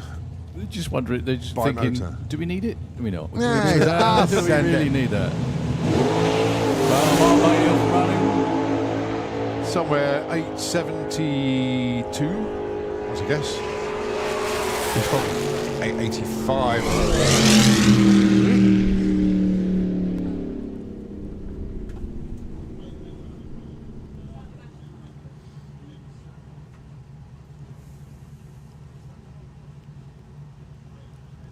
I think the conversation is along the lines of, you can't run because all the exhaust needs to be pointed upwards from the yes. track. That's I it. think that's probably where that's gone. Which is a real shame, obviously. Long way to come, but at the same time, when we first started with the new Doorslammers, as you put it, there were a number of cars that had quite an alarming amount of diesel smoke, Yep. weren't they? to the point where Dave was sat in the tractor doing runs up the track almost every other run, I think, wasn't he? From memory. Yep. That's it. Somewhat So there has been time-consuming. a lot of rule changes over the years. Like you said, the upswept exhaust has helped a lot. And then, of course, the guys have now got to the point where they're having to tune it. So basically, the reason it's all smoky is because all they're doing is throwing in extra fuel. Okay. And that's why it's dark. Yeah. So it's just unburnt fuel. So don't put as much in and it'll be okay. Exactly. But they're But probably at that putting in point- more so they don't blow it up. Like Yes, again. exactly that. Right, Yeah. So, but the hard thing is Europe's fastest front-wheel drive diesel is Jose Realista, who is actually here this weekend. He just didn't want to risk bringing his car from Portugal to be turned away with the smoke rules. But Okay. I'm pretty sure. I mean, we've had him here numerous times, and his car runs almost clean like a petrol, Right. but he really does it run on the lean limit, if you know what I mean. But he's not bothered about that sort of thing because he's always going for a record, so he is pushing it as hard as possible.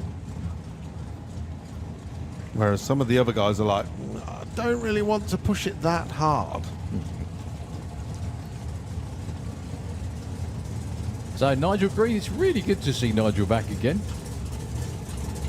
That is one indecently quick forward pop.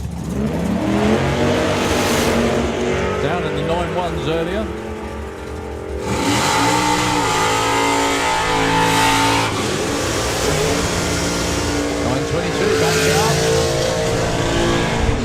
And a 1081. 51 even for Rob Cresswell. Oh, sorry. I thought Yeah, they said that's that. all right. So I'm looking at the scoreboard flicker. Yeah, my fault. Right, hopefully Thomas Haas will get his run in this time. Got pushed back on his previous one, but whatever the issue is, got it sorted. And good to see Thomas and Natalie here. And again, a former winner of the big bracket.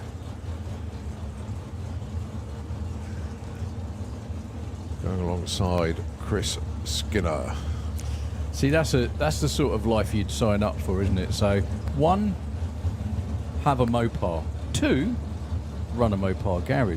3, live in Switzerland. That's it, yeah. There you go. Yeah, Saturday 2023 edition. Thomas took the win. Who did he beat? John Turner. I'm impressed you've got a Yeah. notebook, No, man. I've logged them all each year.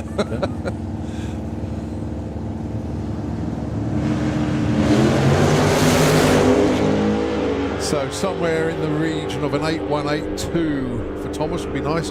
If he's going in the 70s, he's really pushing it out. 809, nicely done. That'll do. Happy with that. Really nice looking 1007 at 132 in the other lane. Yeah, that was good.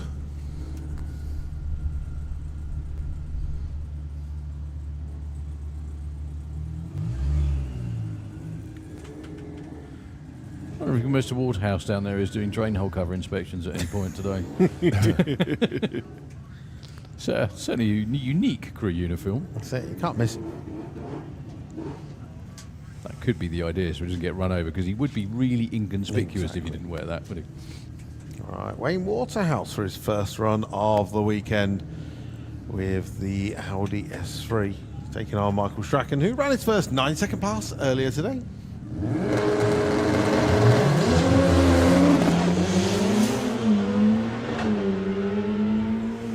And we're going to see a 9.8 from Michael. Wayne goes first, 10-12. Great. There you go, live angle. 9.8, 737 for Michael Strachan.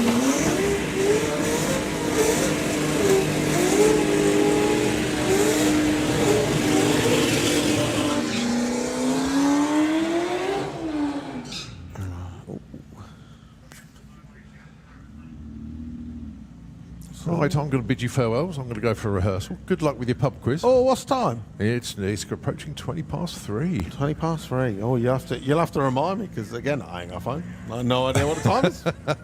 I'd still like to know you went on your bike then. What? Well, you took my bike to go and get your phone, didn't you?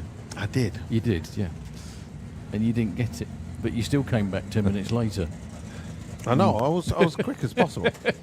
Yeah, but going where? Right, Patrick Walk, Casas Pavilions. Is that That's not Patrick Walk, is it? It could sorry, I apologise. Could what well it be.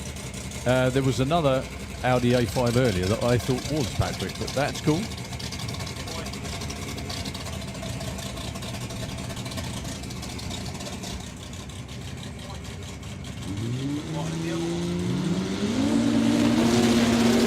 Okay, so it was his wife in the old car, and this is his new one. Check that out. Is that in Pro Street?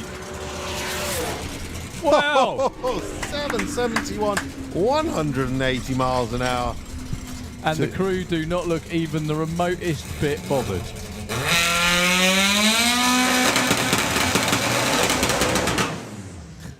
That is going to absolutely murder that class if it all stays in one piece. being the key word. That is some machine. Okay. Talking of some machine, Harry Kempenaar from the Netherlands with a very, very unique looking Trans Am. You don't see many of those racing these days. Twin chutes as well. Yeah, that's... doesn't say what we've got on board. And the good news is Justin Hecht has now got his front-wheel drive number on the car. In fact, no, did he have it on and his father didn't? I think it was. So Justin's second run of the day, I think he went into the 40s, if I remember. It wasn't the most successful run.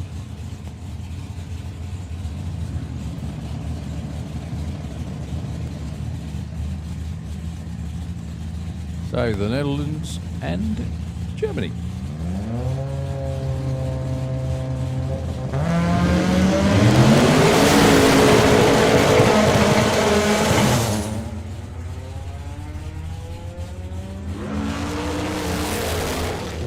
That still went 890 at 124.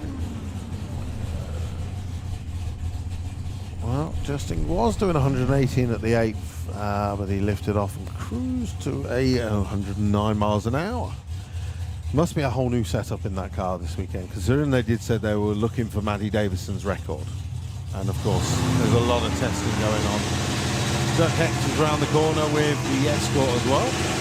So is Matty Davidson's record the normally aspirated record? Is that what that is? No, his was the D series record. Okay. So the single cam Honda engine, so a 1.6 litre single cam.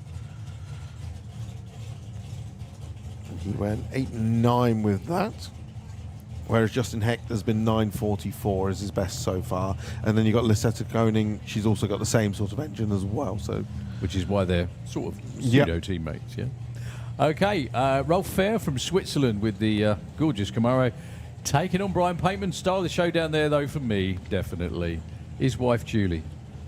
And the worst thing is, Rolf actually messaged me about Doorslammers, and I do apologise. I know I didn't get back to him. Okay. I remember speaking to him in Italy, convincing him to come, and then when he did message me about coming, I read stuff when I'm driving. It pops up on the sound. Okay. Now, I do have to explain myself as well. So, star of the show, Julie, she just run the London Marathon. Okay. 8:44 for Brian, 162, going to be in Pro Street. The only reason I'd like to run the marathon is because you have to eat a lot of pasta the day before. You can do that anyway. You don't have to run, mate. Yeah, but it's not going to work the same. You get fat if I'm just sitting there eating a load of pasta.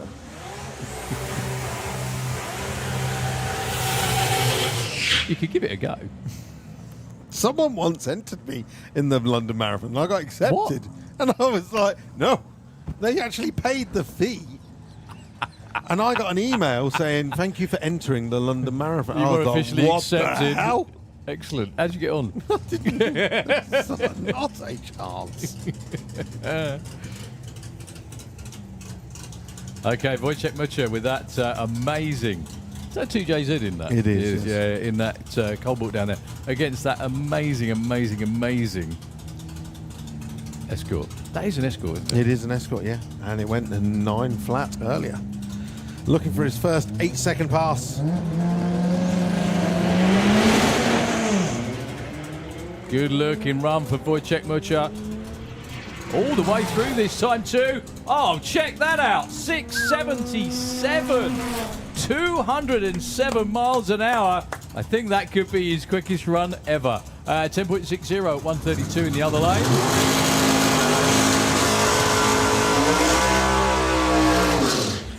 Well, that six-cylinder class is going to be lively again. Yep.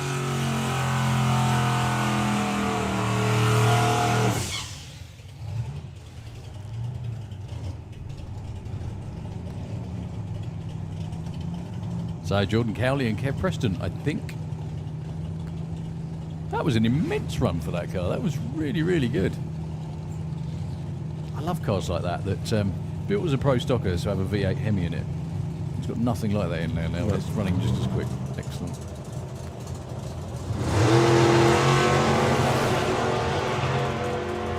Jordan Cowley probably looking for about 890, but he's got a wiggle at half track instead. Yeah, backs out a bit. 968, 1021 for Kev. Got a few more of our big bracket races coming around to put in test runs.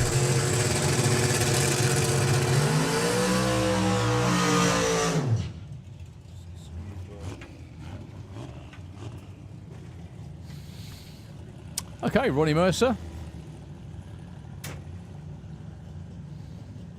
with Annie, the Anglia. And see venting the nitrous oxide this time round. This car does run in both Super Comp and in bracket racing in Pro ET as well. Super Comp number is 8.90. He actually runs in 3 classes. Runs in Super Comp, Pro ET, and Outlaw Anglia sometimes too.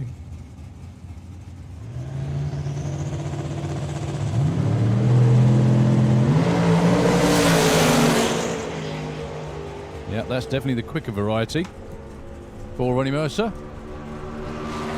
Be an 8. It's an 880 actually at 151. 965 in the other lane.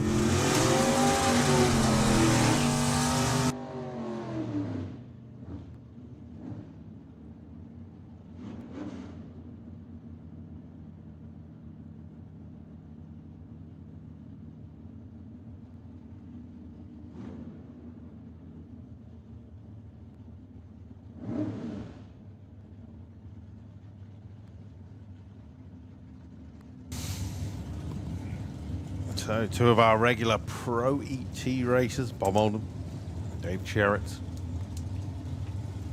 I think this might actually be the second time they've lined up against each other today.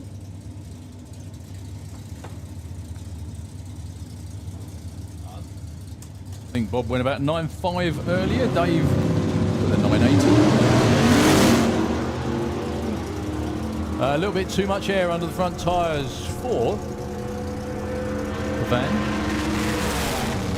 951 for Bob, 986. They're not as worried about elapsed times. More concerned about consistency, I should think, at this point. Dakkar's got a big birthday this year. Really? Big one. A big one. I don't know which one it is. I'm going to the party. Yeah, they're a celebration of Survivor when you get to our age, mate. That's what they are. So, Lorne with the little out on bail 100E. A whole bunch of bracket races coming round this time. Still got plenty of heads up stuff to come.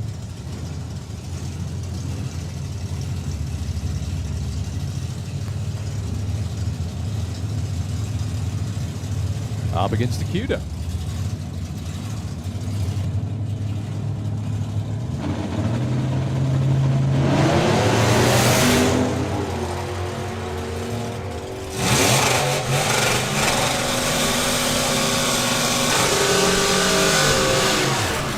.68 for the 100E and a 10.70. Pretty much bang on the money as always.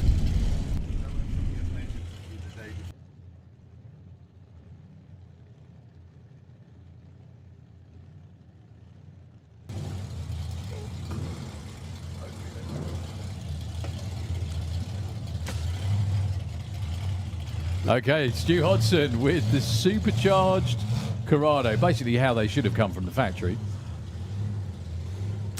Up against a very nicely turned out Challenger. Apologies, don't have a race name entered in Big Bracket. We'll just call him Peanut for now. I can't think why you think that. Give it the number plate.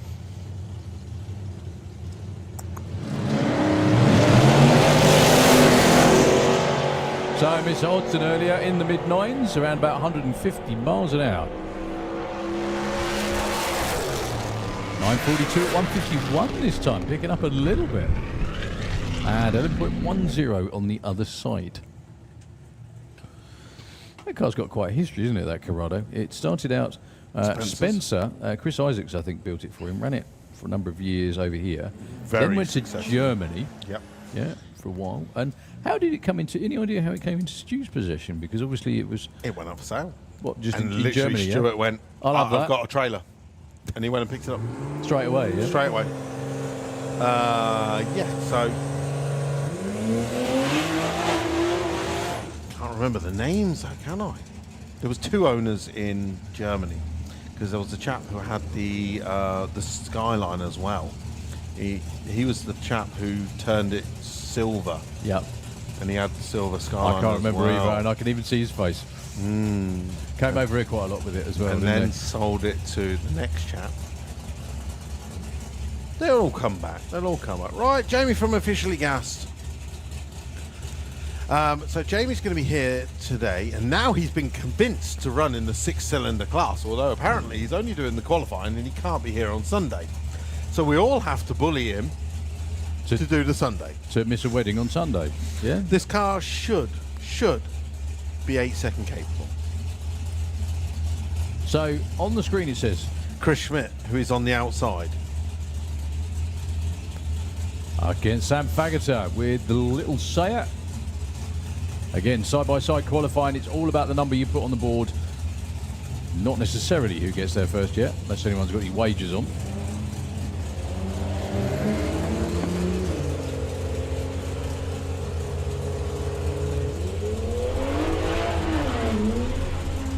That was a little bit slow on the launch, not quite sure that'll be what he wants, but 129 at the 8. nice. 901, 164. The car continues to tease Chris from Osprey Performance. In the last video, it was 9 zeros. Brings it to the track, 9 zeros. The car is destined to run 9 zeros. I think, though, just sort out the first 60 foot by a couple of hundreds, and that'll be that, yeah. 100%. Okay, first outing of the weekend, I think, for Dave Mace. Where's the time? 15:31, sir. Oh, 31. I'll give it 10. I'll let them sweat. I was just going. No, you go and get chuck a few down your neck before you get started. It'd be good, mate. Yeah, awesome. Kev Perkins on board. His lad Lloyd normally does the driving. Lloyd made some great runs back at Easter. I think it went in the 7.3s for the first time ever in Supermod trim. That's why I brought this, see? Go out into the public. Oh, That thanks. smell good. Don't bother doing it for us then. Nah. That's right. This should be a pretty good race, actually. Both these cars 7 seconds on a regular basis.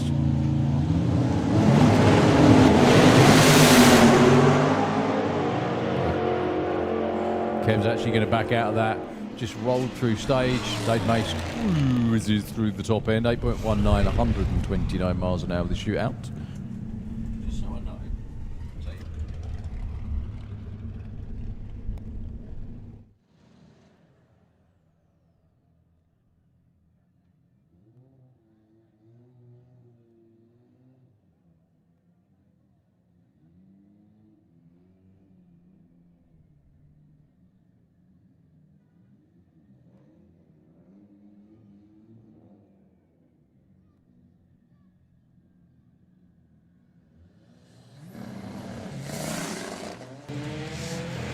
All right, let's see what the twin-engine CLI Beaver can do. 10 flats, 946. Let's be honest. So when it came to this, he said, "What class can I enter?" And I was like, "You have either Pro Doorslammer or Big Bracket." And he was like, "I literally just want some track time." So he's entered the Big Bracket, which gave him a whole day of track time today, which has worked out perfect because Yeah. he has been chipping away, and now he's in the 9s. Well, you never know. He might win a couple of rounds of big bracket too. You never The know. good thing is that he's going to be Complete people in the other unknown. lane. Yeah, people in the other lane are not going to know what he's going to do or how it's going to work out. Right. Alexander Mengs, Cyril Hildebrand, both of these drivers from Germany. Cyril went quite quick earlier, didn't he, if I remember correct? Indecently quick, yes. I missed this.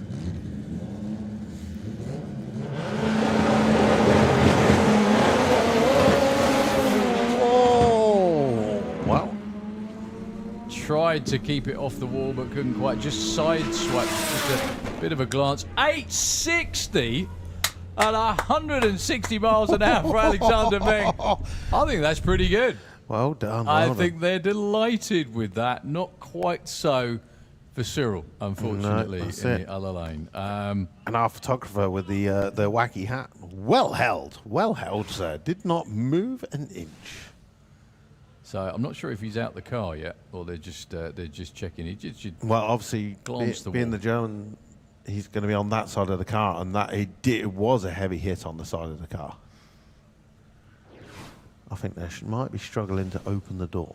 Yeah, that could be it. Just sort of maybe pancake the side a little bit. But I'm sure he can hear you, ladies and gentlemen. Please put your hands together. Just warm his heart a little bit. It doesn't come all the way from Germany to do that. Thank you all very much indeed, because without our racers, we wouldn't obviously have a show, and that's a really unfortunate thing to have happen. Hopefully it's not too badly damaged. It can be bashed out or straightened out. It looked like he really did have a lot of right hand down, but it just wasn't going that, wasn't going that way, was it? So while we do a quick retrieval job, Nitro FM, if you wouldn't mind, and we'll be back to racing ASAP.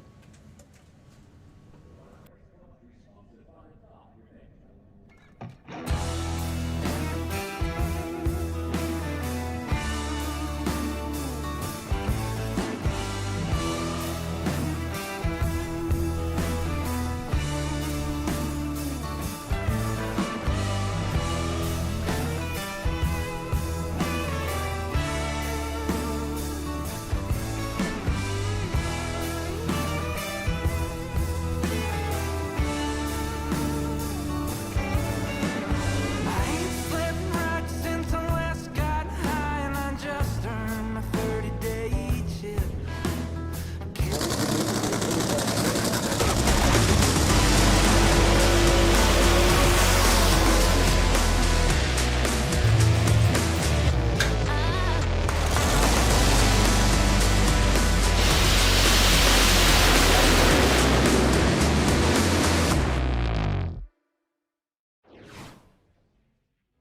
Chip job in the factory, I stay mostly to myself. Lately it seems I ain't got ambition for much else.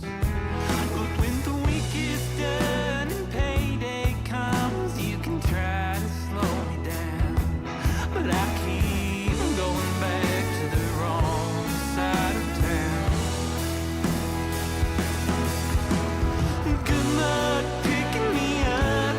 Save your prayers, I'll let you down. I can't stay away from the wrong side of town.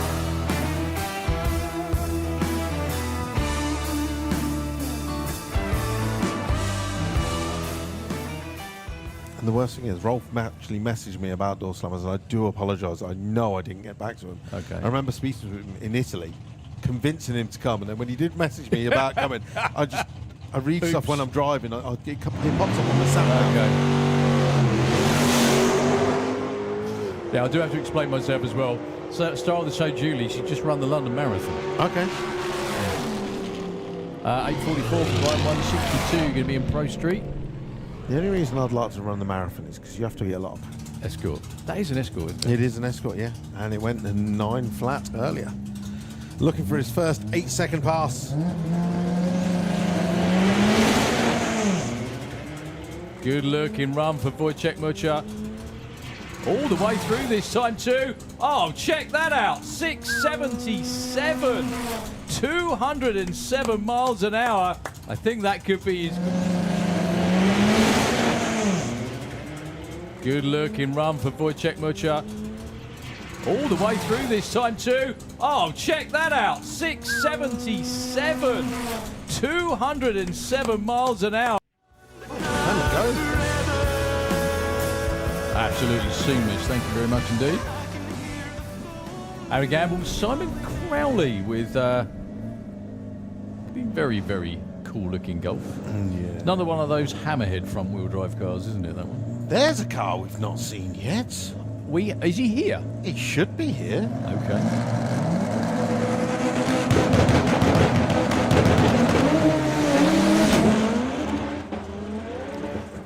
Good looking run for Simon Crowley, actually. Yeah, that's getting there. Not But now. he's cruising You ruined that. Well, still went 10:34 at 122. That's a real shame. Harry Gamble was on a good run, and then he ended up braking towards the top end.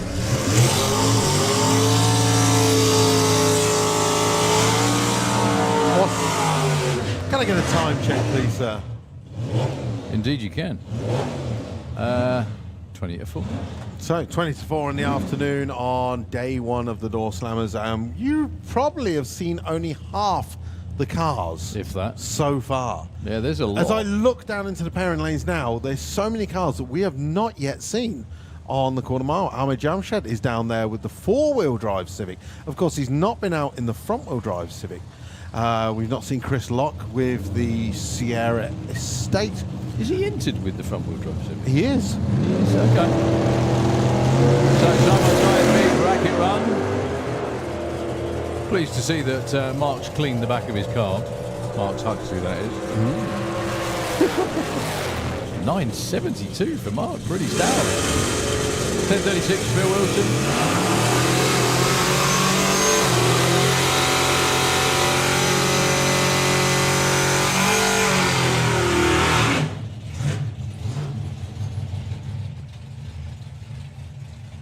Okay, John Turner for his second run of the day. The first one ended in lots of smoke. The car really not sounding its usual healthy self. Actually, it sounded about as healthy as the driver. Love you, John. Up against another big bracket attendee this weekend. It's always a bit odd, this, because some of them do Saturday, some of them do Sunday, some of them do both, though. Just to let everybody know, the pairing lanes are now closed.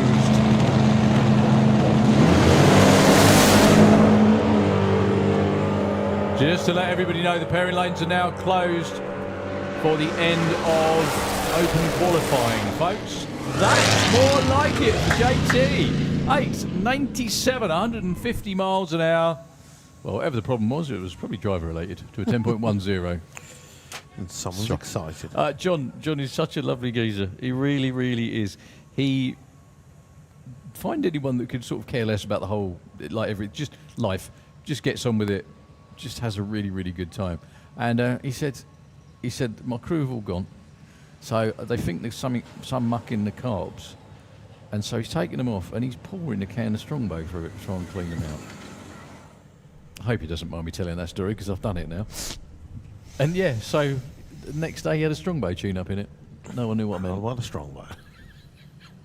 So in just a second, I'm going to be running off and leaving Darryl all on his own. I'm going to go and do... I'm not running anywhere. Yeah. I might roll down the stairs. But yeah, it is VW Breakout Pub Quiz in the Fuelers Bar. So I'm going to go give myself 10 minutes to find out what the hell I'm doing in there, first of all. And then Other than drinking. and then give myself 5 minutes to get myself a drink at the bar. That's the one. And then hopefully I'll see a number of you if you're in a pub quiz. So, of course, VW Breakout. I'm sure there is a number of Volkswagen clubs here. Hopefully I can get a load of club members to come along in big groups to come and take part in the pub quiz. Give DJ. him a microphone because he always wants to come and talk. Yeah, he always wants to come and talk to us. It's about time you got involved, Deej. You know? It's been here like 30 You're part of the years, team. isn't he? Come on, you need to. You always loiter like you need to tell us something really important, but never say. You do, okay? He comes. You never He say it out comes to loud. get me, really, doesn't he? Is that what it is? No, he's looking at me more than anything else. I'm either in trouble or I'm needed somewhere No, else. that's one it. of the That's two. what I'm always worried Okay, about. fair enough. Anyway, yeah, pairing lanes are closed now. We've got a little bit of quiet time. Back with you in a couple of moments once I've had a king.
about, like, where out of his backside did that come from? It was just absolutely unbelievable. And I think he ran something like 258 miles an hour as well. So, first run at Santa Pod of the season. For Anderson.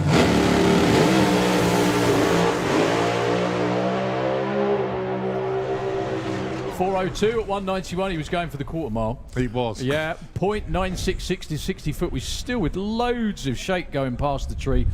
Just to give you a heads up, the real good run for top Doorslammers over the 8th. Normally around about the 3.8, 3.7 second zone, which is very, very similar to Prime Modcars, to be honest with you. However, the quickest are in the 3.60s. 25, top Doorslammers Series champion. I don't think he's ever been down this racetrack. So, first time ever, going to the 8th mile, looking to get into the 3s on his first run of the season, I'm sure.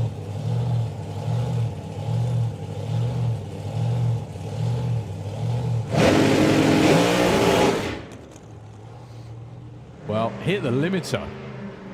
I think that spun. It definitely didn't shake. Either that or something let go in the driveline. That was odd. Well, first run of the season's done. It was an 888, only 60 odd miles an hour.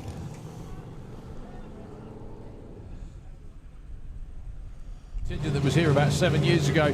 I don't think he quite managed to dip into the 5s when he was here before.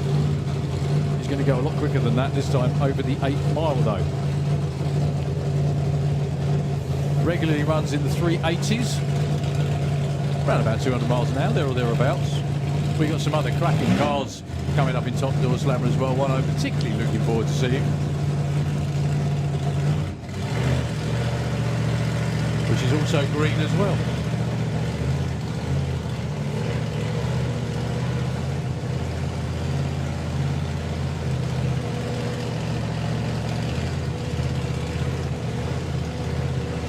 So good luck, Lenny.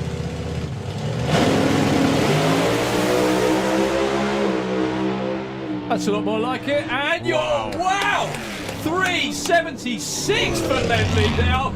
As you can tell by the reaction down there, that is his quickest.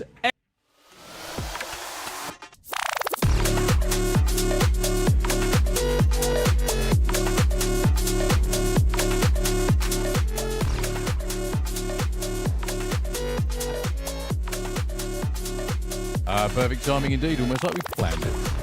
So we have lots and lots of cars in the lanes. We got a few more top Doorslammers popping up.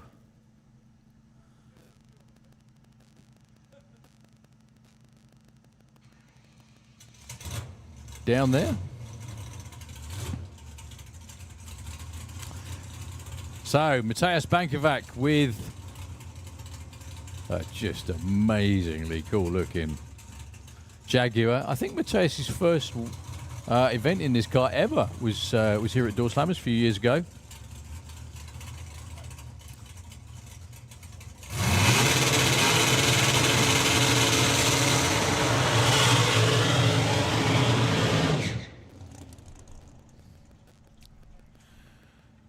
Car normally lives in the mid 7s, there or thereabouts. I don't think it's got any power adders on it. It's all just all engine.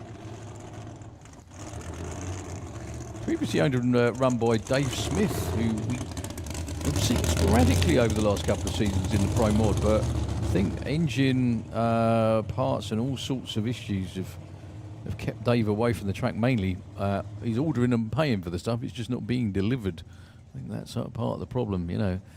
Parts availability is always an issue when you're on the other side of the planet from the place that makes them.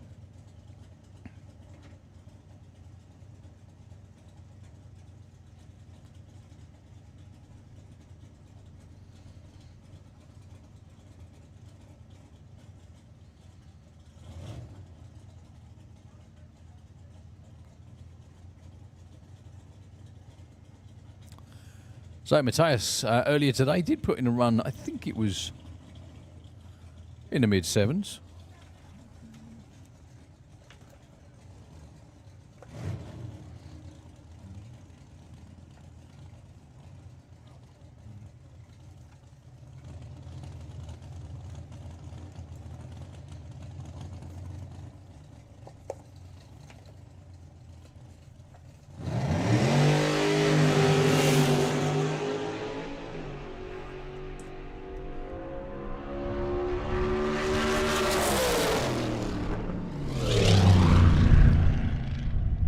once again. 7.80, 174 miles an hour. Nice looking run.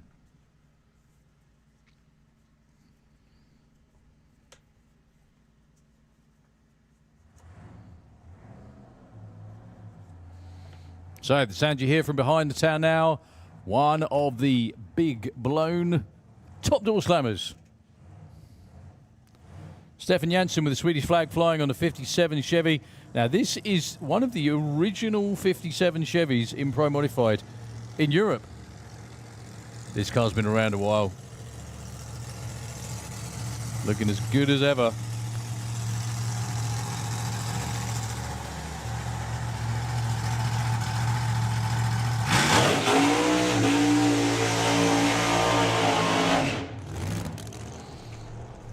So if anyone around and out there remembers Mickey Lindale driving a 57 Chevy in Pro Modified in the early 2000s or thereabouts, was the first time he came here.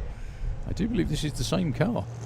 It's been through a couple of owners, a couple of different drivers. I think this car's been here with Stefan driving it, just not with the blown power plant in there. I think he ran in Super Pro a couple of years back at the European Finals.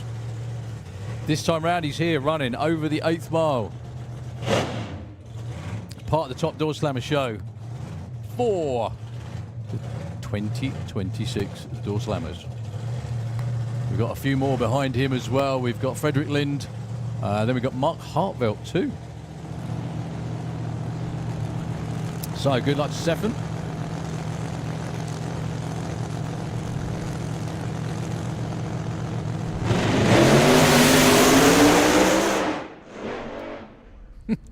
Door pops open around about 60 foot, keeps his foot in it, but I think he probably realised there was a bit of fresh air going on to his left. Rolls through the 486 at 110. That's not a 4-second run over the quarter mile. That was to the 8th mile, don't forget. One flat to 60 foot. There's a lot more in that car than that. Look forward to seeing these guys out here side by side at some point during the weekend. Hopefully later on today, because they've got a scheduled qualifying session coming up this evening. Up next will be Frederick Lind with the White Stripe Racing.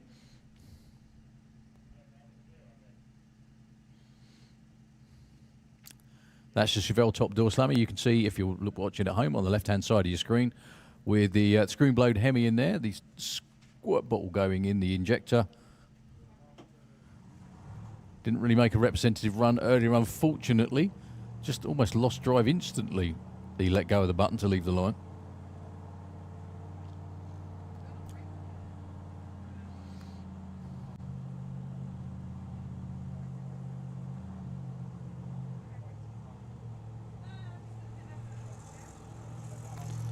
So the car you're about to see was the 2025 Top Door Slammer Series champion.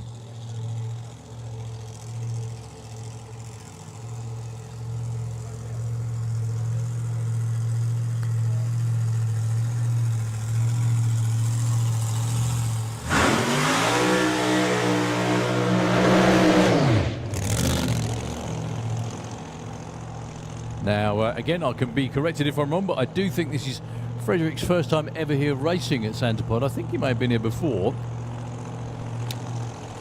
as a spectator or crewing, but to my knowledge, it's the first time he's ever been here racing any form of door car. Very accomplished racer over there in Sweden, obviously, being the champion. He used to race his own Orange Nova for a number of years in both Top Door Slammer and Pro Modified. Now at the wheel of Johan Gustafsson's White Stripe Racing Chevelle.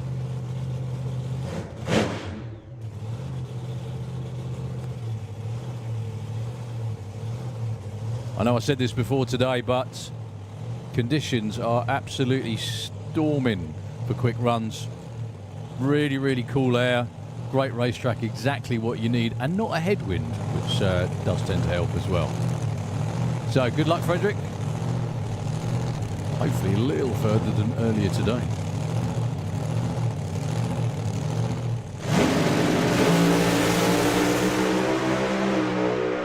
That's a lot more like it. That's a 394, 194 miles an hour. First run of the weekend. pretty much first run of the year, I'm sure they will take that. Looking to nudge towards the 380s, maybe even the 370s.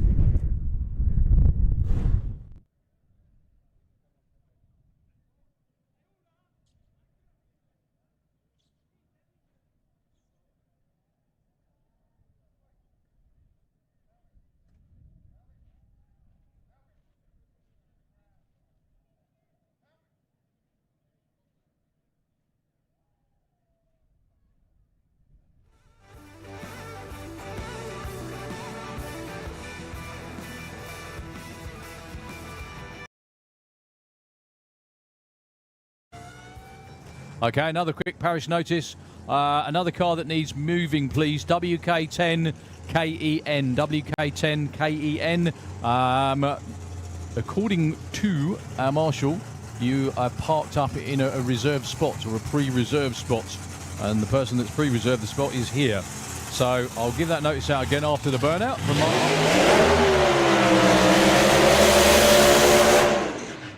Woo. Mark Hartvelt getting slightly too lively at the end of the burnout. So another reg number, please, that needs moving ASAP. WK1010 KEN. WK10 KEN. If you could move as soon as possible, please. I do believe, according to the marshal, that it's taking a reserve space, and the person that has reserved it is there waiting for the space they have reserved. Thank you very much indeed. So we've got a bunch of big fast tour cars coming up. A couple of Pro Mods this time. This is Mark Hartvelt from the Netherlands with the Voodoo Hemi. Amazing, amazing looking car. The only car in Pro Modified, they're not allowed the rear wing to be higher than the injector. Except for one car, and this is it. Because the Superbird had a factory wing on it that was that high, so that's why it's allowed. So Mark run down deep into the 580s on the quarter mile. And he's going to be in the thick of it once again in the Pro Mod Championship of Europe this summer.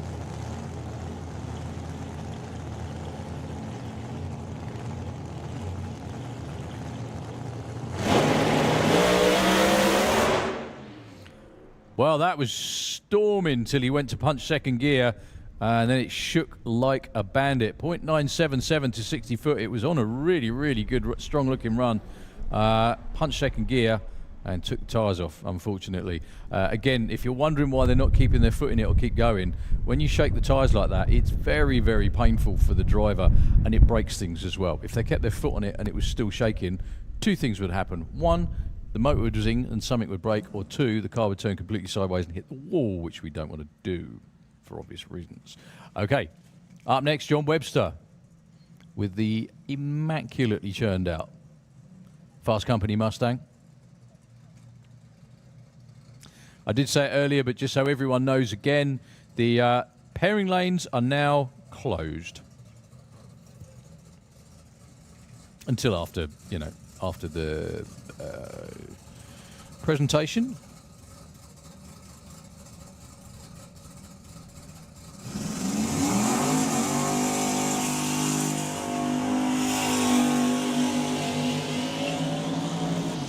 So John Webster been at this a long time. Built some of the UK's coolest Pro Mod cars, and this is his own. He has the least of distance to travel of anyone here this weekend because his workshop is by the main gate. This car has been down into the 580s now on a fairly regular basis with the twin turbo Hemi under the hood. He's got a slightly different engine combination in there for this season.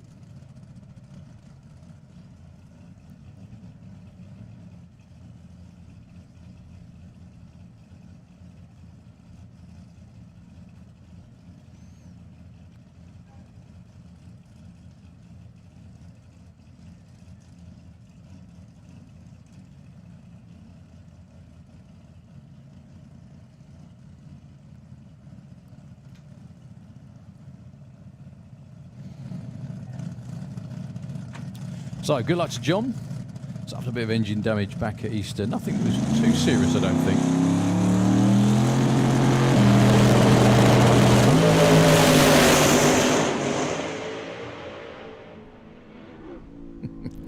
A lot of damn and blast going on there. That was a bit weird, actually. When he let the button go, it shook, it spun, it wiggled. But I'm sure he'll figure it out. All part of the process.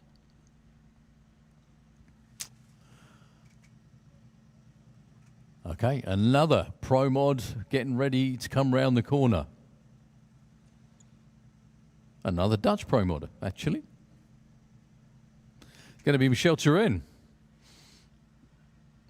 with the Pro Dutch Camaro. This car was absolutely on rails last summer. Almost all qualifying sessions, almost all elimination rounds as well, except the really vital ones. They didn't finish quite high up in the championship as you would like.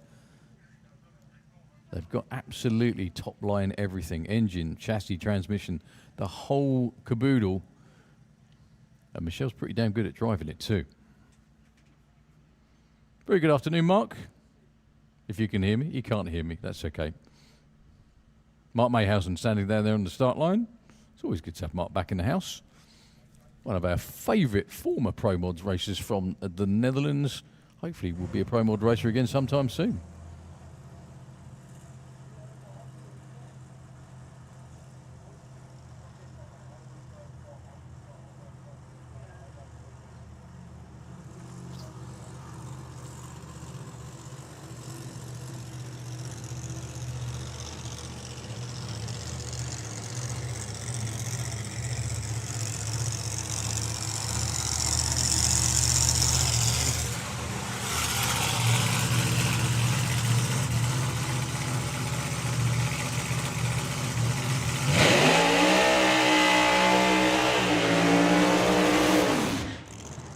First burnout of the season is always a good one.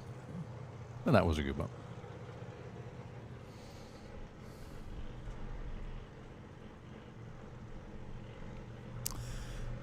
So just to let everyone know what's occurring, we have the pub quiz has just actually started, I do believe, with Luke over in the bar behind the behind race control. And Colin will be doing a driver's briefing in the live presentation area at 5 o'clock. We then go into our set qualifying sessions for all of our classes this evening. So from 5:30 onwards, that's how it will be. So no more open qualifying. Everybody comes down when they're supposed to, basically.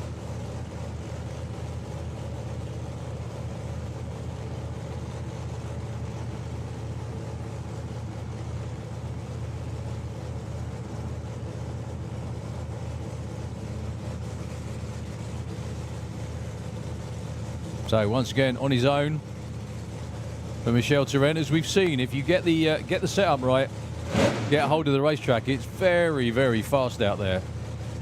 Just getting it right part. It's a very, very narrow window to get the car in with clutch, engine, everything else as well to get down the track. So good luck to Michel Turenne, first run of the year.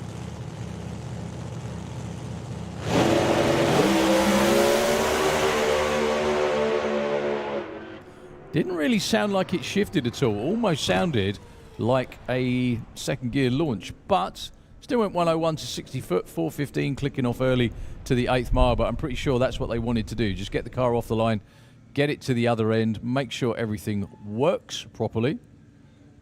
Good to be back.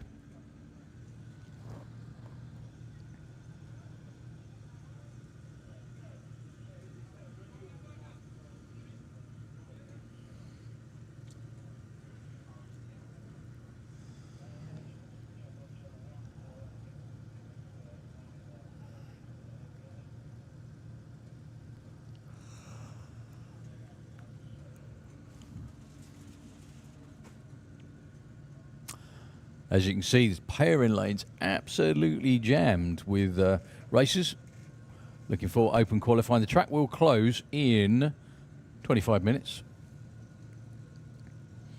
Then we have an hour break. Everybody to get ready for qualifying sessions this evening.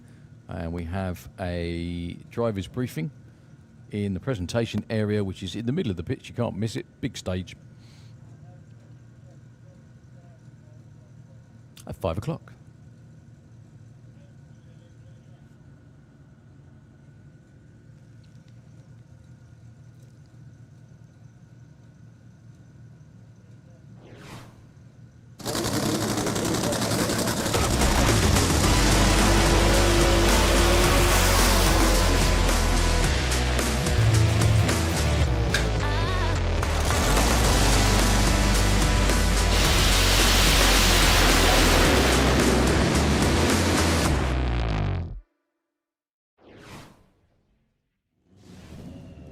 Okay, down on the line in the Fuel Tech lane, Ahmed Jamshed and Chris Lock.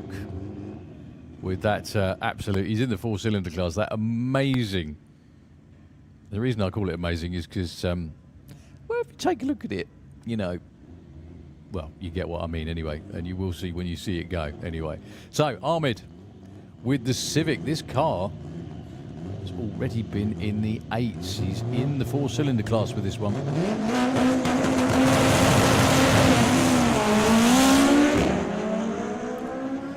Well, both of these two could potentially be facing off on race day. Ahmed goes 9:57, Chris goes 10:05. Just shaking everything down.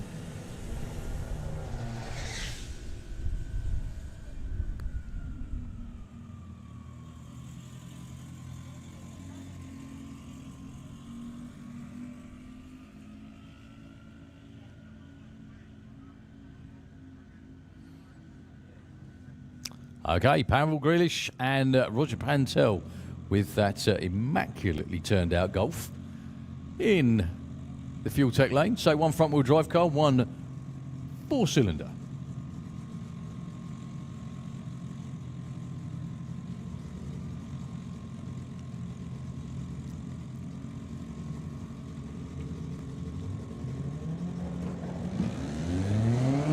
Right, no one's in a hurry to leave.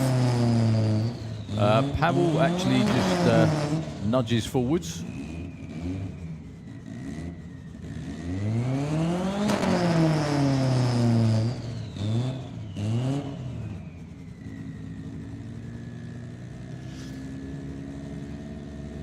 None of the photographers are actually dropping their lenses.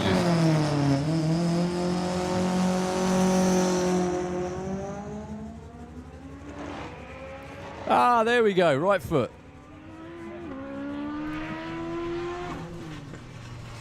That's got to be reaction time of the decade. 26.48 seconds. Rock and roll. Well, track crew going out and doing a bit of checking. I can see a stream from here, I think, to be honest with you. I do hope that's something that we can get shot of, but where the stream goes, it follows the line of where he was. So if we see Dave run for the tractor, or wander for the tractor, he's running.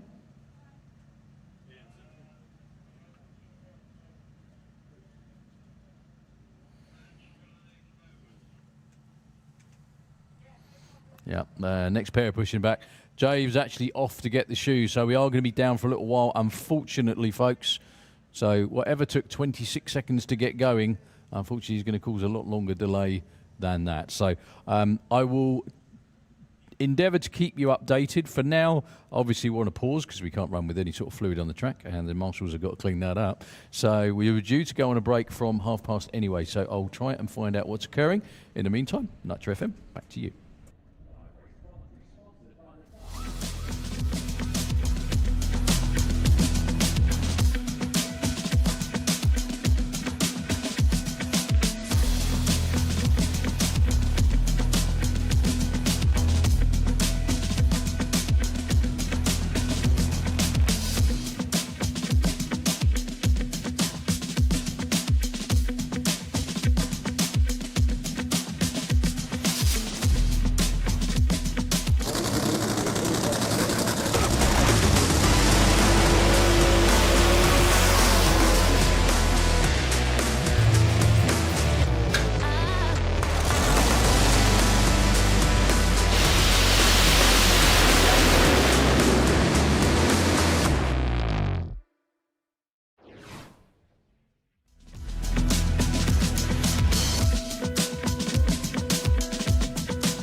Got to the top step of the podium.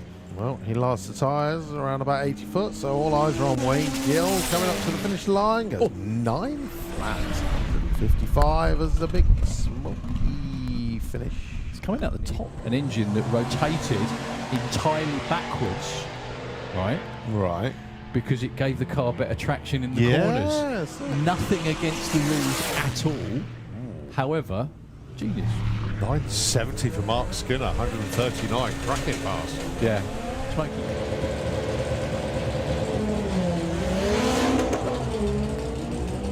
That's a really good looking run for Darren. Yeah, Darren's race number is 110. 944, 143. Oh, goodness me. Going in and getting a bit of extra track time down at. We were just talking about that. It is bracket racing, obviously. So no, you don't have to go fast. You just have to run your number, don't you?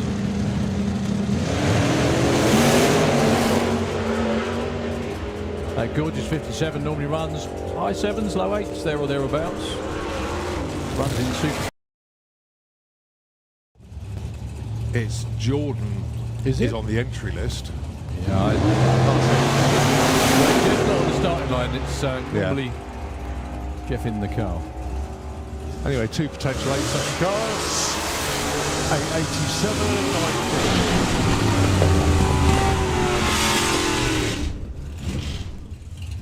In between sweeps, of course, not, you know.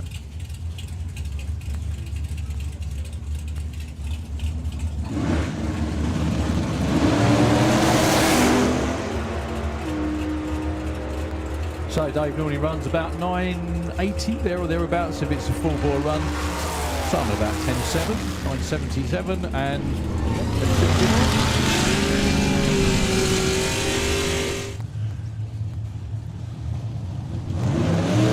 And that's the first time that Steve McAfee's left the line this year without the wheelie.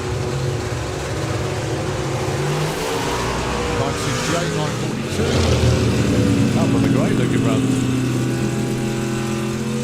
Way to make some serious money back.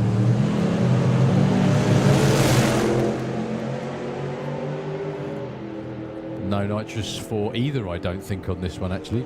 Probably Ted that runs the Yeah, Ted runs nitrous paint, he doesn't. 45, 49. That was just a race. That would have been incredibly close. In fact, you took the strike by 0.2.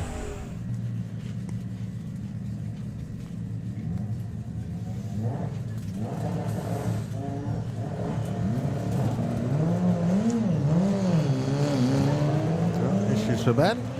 Ronnie just taking it easy off the start line. Looking back half as well. 110 miles an hour to 139 and goes through with a 12.08. Right, our first pushback of the day. Wrong amongst some of these fantastic vehicles. Never know what you might line up against. Well, it's a nice looking run for Robert. 120 at the 8th, takes it through. New personal best, 966, 147 miles an hour. Great start to the weekend, chaps.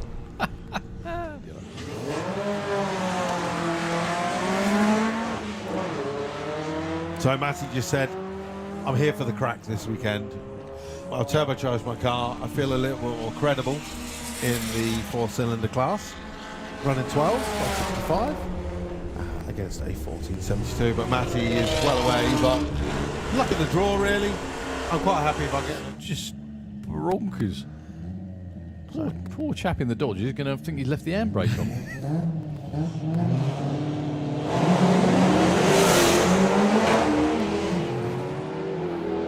That bog off the line won't help though. no. 988 slows up a little bit from earlier, Oleg. 1044, 134 miles. So cool. It's It's so rare just- these days. It's full of camping stuff, I think, when I saw it this morning. But it's yeah, it's just an amazingly well looked after, very, very well turned out vehicle. I was going to say car. It's not really a car, is it? It's a man. Vain. I think, yeah, you can see that on the live stream. I mean, look at it as well. White walls, all the rest of it. Fantastic. But fingers crossed, we'll see it in VW Sportsman very soon. He's up against Sam Vajda with the 20-valve turbo Seat IBFR. Well, one thing Slow down there. I've learned today is that the German postal delivery service is cool. Yeah. Yeah. Right, Sam starts today with a 1242, 107. And the Friddling goes through with a 16:49. That's still quite quick. It is. Really is. Right, So anyone what is out the there who's reason looking at for this it? going, no, don't. Just go and give him some money. He's looking for his first ever 10-second pass. Nice wriggle for Tom off the starting line. See what I did there? Oh, sorry. Oh, he's got the brakes on. Oh, 10.64, 135. I think Nice run for David. Tom Wrigley was looking for short numbers there. So Kim was testing at Melbourne Raceway last weekend. She's absolutely loving this Corrado. And she would with a blower on it. Stuart knows he's completely lost this car. Good way to keep the family together, though. Yeah.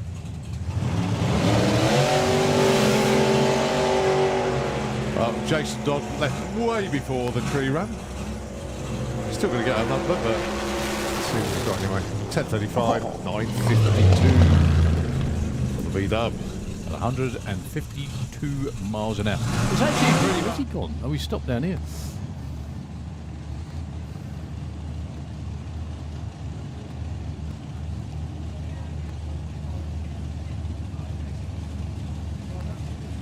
So Rob Nibbs with the Capri.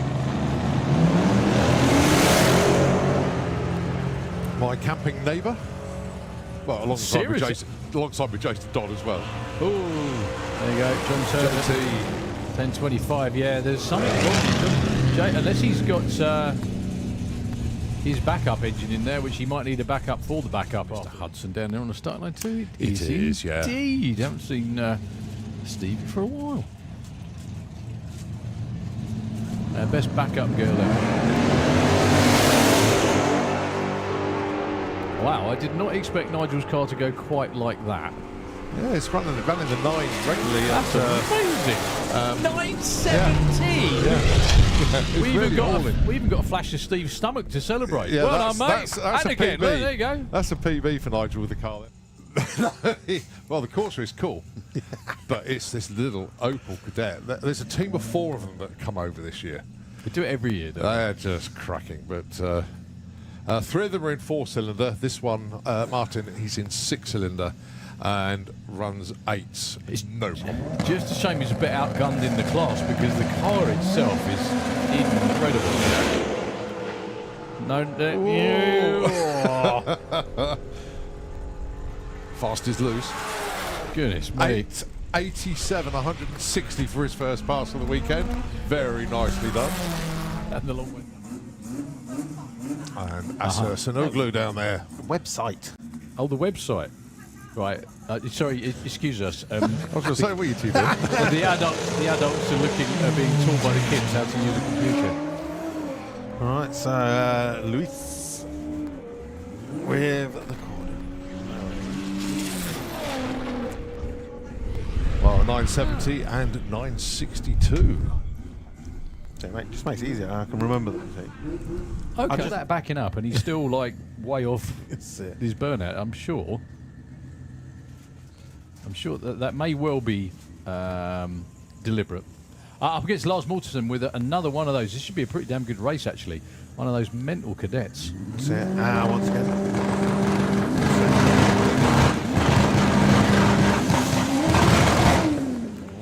Well, there was lots of bangs and not going. Well, unfortunately, issues there for the Audi TT. Once again, just a reminder, I don't know if Leo, you can hear us out there. Reminder, you need to have your class prefix on the car, even if all drive cars, Paweł Bogelish. Making the trip from Poland once again. That's a long old way as well, isn't it?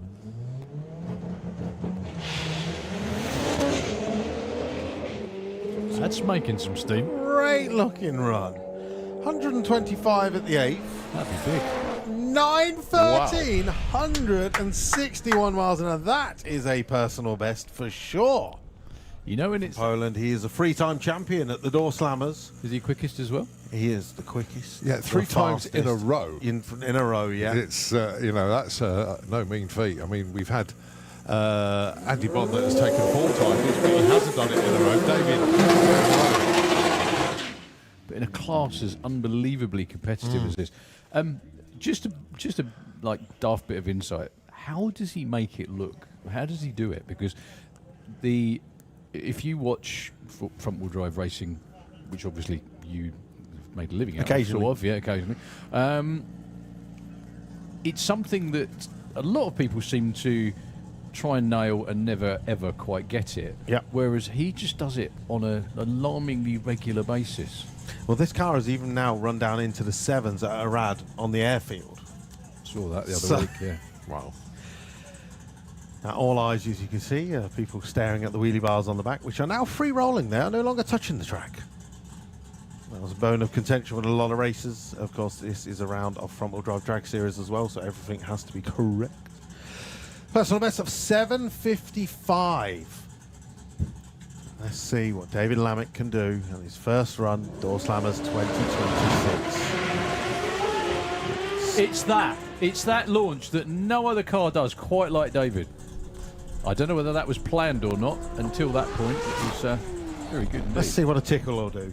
1090. You can imagine if he went 1090, 100, and then went, I'll park it for that. I don't want to be the bounty. Petros running the bar, and the team would lift up the car on the block. They would adjust it so, and then when they dropped it down, the wheel was actually touching the ground so much that when he was going down the quarter mile, obviously the tyres grow. And it got to the point where the front tyres had grown so much that the rear tyres were no longer touching the back of the track, and it was going down the quarter mile on the 2 fronts and the 1 wheelie bar. Right, Which obviously, right. when he went 7-8 in qualifying last year, is when he nearly went into the wall, because obviously he was steering on that back wheel. All right, Matt Southcourt, Sonny Lang. Now, Matt has been well into the 7s. That's looking great pass. 7:41, 187. A little bit Goodness. smoky at the top end. He was breathing heavily all the Yeah. way down, but goodness me, that's like half a second chopped Yeah. off of about Yeah, where it was yeah. before. Well, he went in What cylinder Opel, the last of the 4 of them.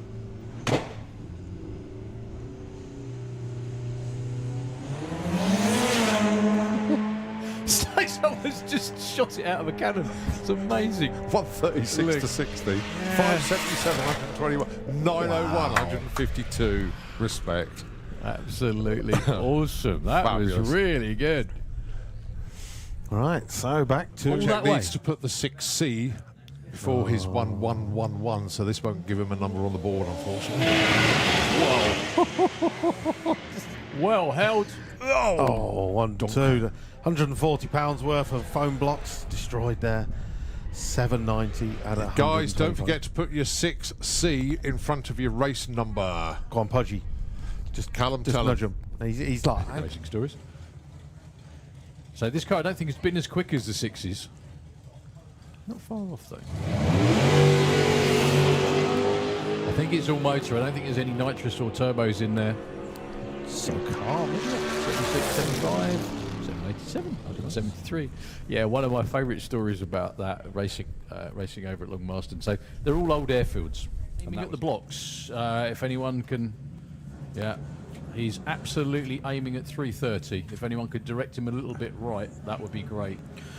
No, so it looks like Marius Lehman is going to send it. So you watch this. He's going to give it no RPM on the lights, and it is going to be like it's shot out of a cannon. Is that I don't know right? how he does it. Well, turbos need spooling, surely. Obviously not. No, but he has actually given that a little bit of right hand down. That's not quite as bad I as mean, it was a minute he's ago. probably got a completely different setup now, and it'll change it. But last year, it just went. Obviously, Yeah, it didn't do anything you didn't said. do anything I said. I'm going. I'll get my coat. So we are obviously employed for our racing Yeah, knowledge, if which I means had a coat, nothing. If I had a coat, I'd grab it and leave. Yeah, there we go. Yeah, you just have to pull your shorts up and leave instead. Yeah.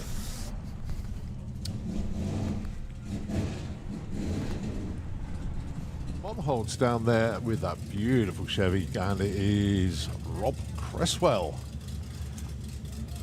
with the team BMW. Yeah, so Darryl, if you look now on the roof scoop, you can see you got the air duct sending all the air to the engine in the back as well as the front. So what's we'll get this we'll come run for this it. bear through. Or not, box as full the of case may neutrals. be. No drive at all.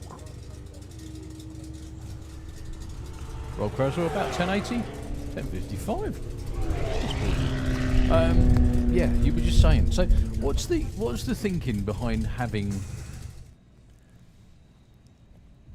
So the twin engine set Ibiza Cupra all the way from Portugal. Oh, we're going a bit wayward at the stripe there. 10 flat, 138 on that pass.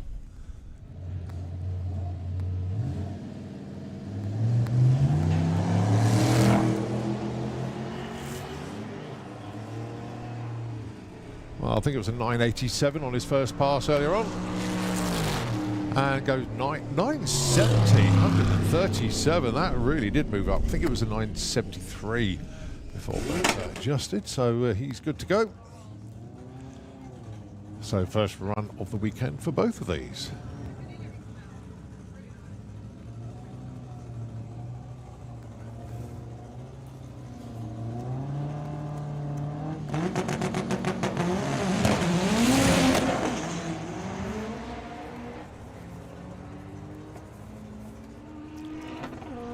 Might get straight to the 9s. He's going to be in the 10s. Oh, 10.01, 147. Oh, so close to the 9s.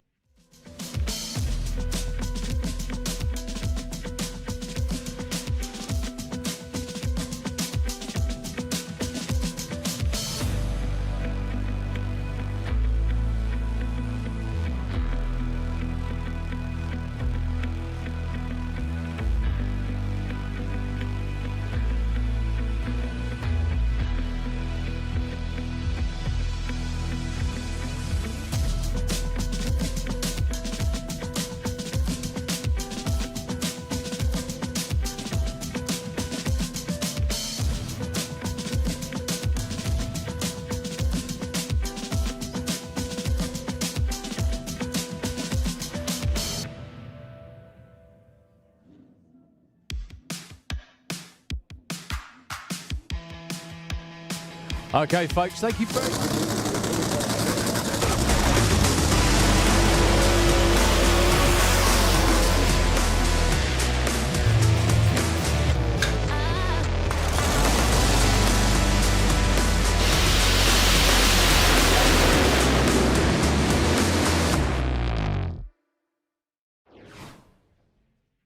Briefing at 5 o'clock, and then everybody will be coming back down at their scheduled times for their scheduled qualifying sessions this evening, starting back down here again at 5:30. So if you want to stay in the grandstand, you're going to get a pretty good car parade in like about a minute. But yeah, everybody is being sent back for now. This was the plan anyway, not to send everybody back, but to finish at this time.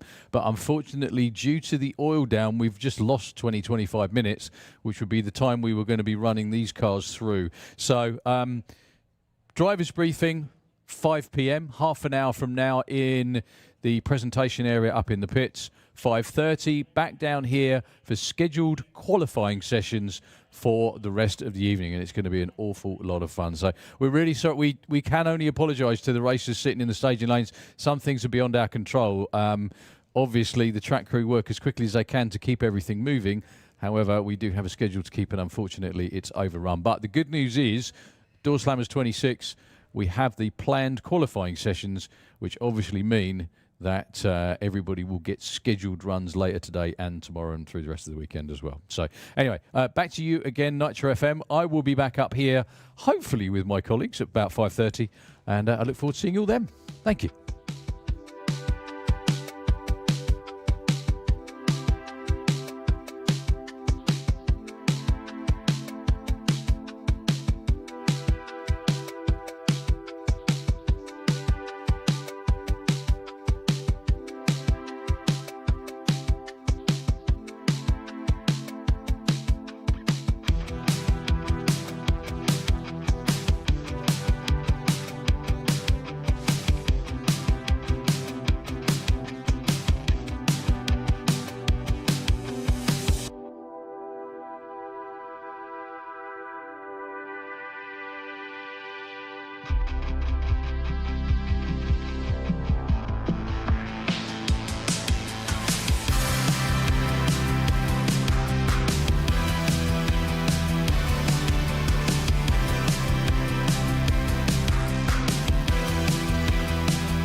Yeah, come on. We getting down with the sound of the old school vibe. Keep it alive with my tribe survive. Everybody know we gon' do it like this. Come on, everybody don't stop. Yeah, come on.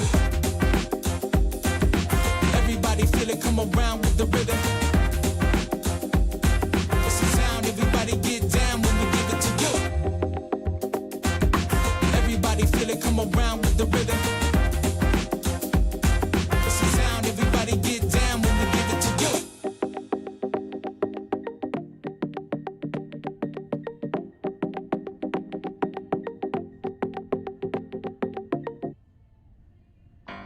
Haven't we made it, my love? Oh, honey, look how we made it this far. Hasn't the pace been alarming, honey? But take a look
step of the podium.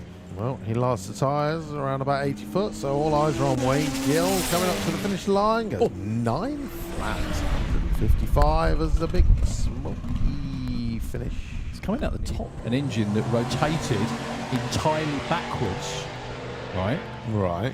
Because it gave the car better traction in the Yes. corners. Nothing against the rules at all. However, genius. 970 for Mark Skinner, 139. Cracking pass. Yeah, smoky.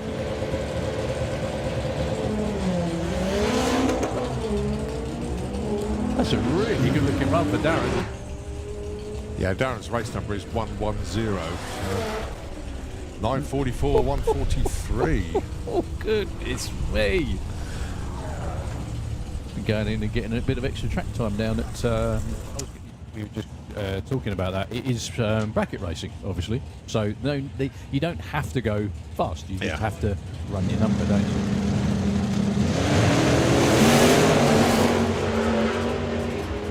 Gorgeous 57 normally runs high 7s, low 8s, there or thereabouts. Runs in super. It's Jordan Is it? on the entry list. Yeah, I can't say. Jeff's not on the starting line. It's normally Jeff in the car. Anyway, 2 potential 8-second cars. 887, 19.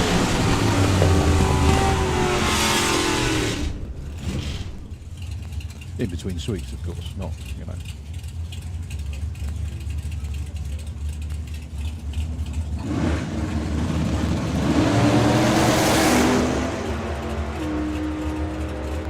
So Dave normally runs about 980 there or thereabouts if it's a full bore run.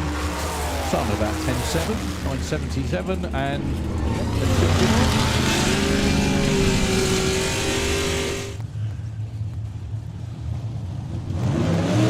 And that's the first time that Steve Matthews left the line this year without the wheelie. 968, 942. up on the great looking run. Way to make some serious money back.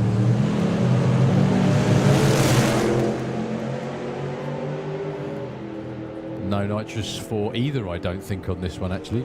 Probably Ted that runs the Yeah, Ted runs nitrous paint, he doesn't. 45, 49. That was just a race. That would have been incredibly close. In fact, you took the strike by 02.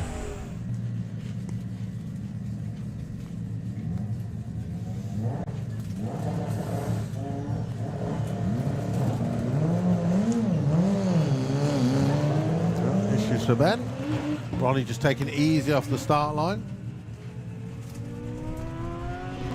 Looking back half as well. 110 miles an hour to 139 and goes through with a 12.08. Right, our first pushback of the day. Wrong amongst some of these fantastic vehicles.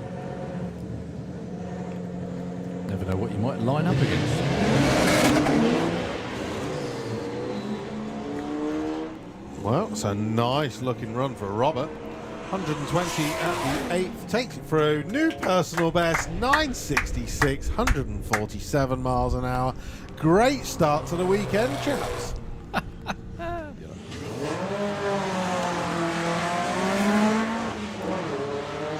So Matty just said, I'm here for the cracks this weekend. I'll turbocharge my car. I feel a little more credible in the 4-cylinder class. Running 12, 165 against a 1472. But Matty is well away. But luck at the draw, really. I'm quite happy if I get Just bonkers. Poor chap in the Dodge is going to think he's left the handbrake on.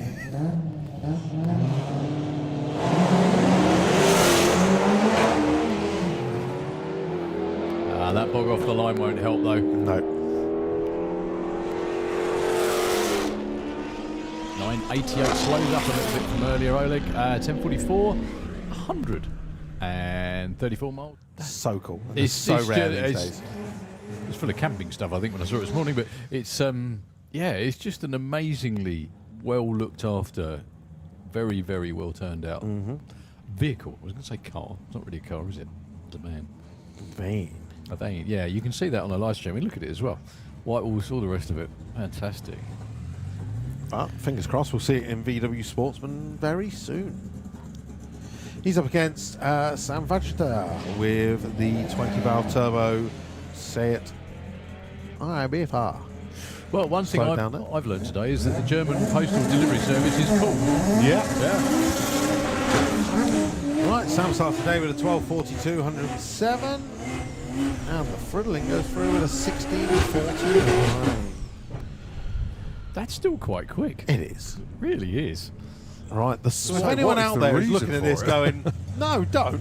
Just go and give him some money.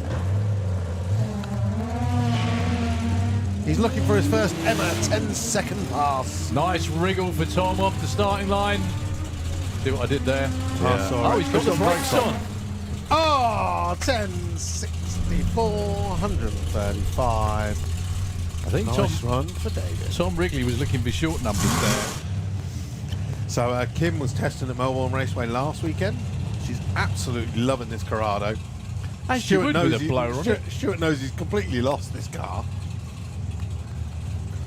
Good way to keep the family together, though. Yeah.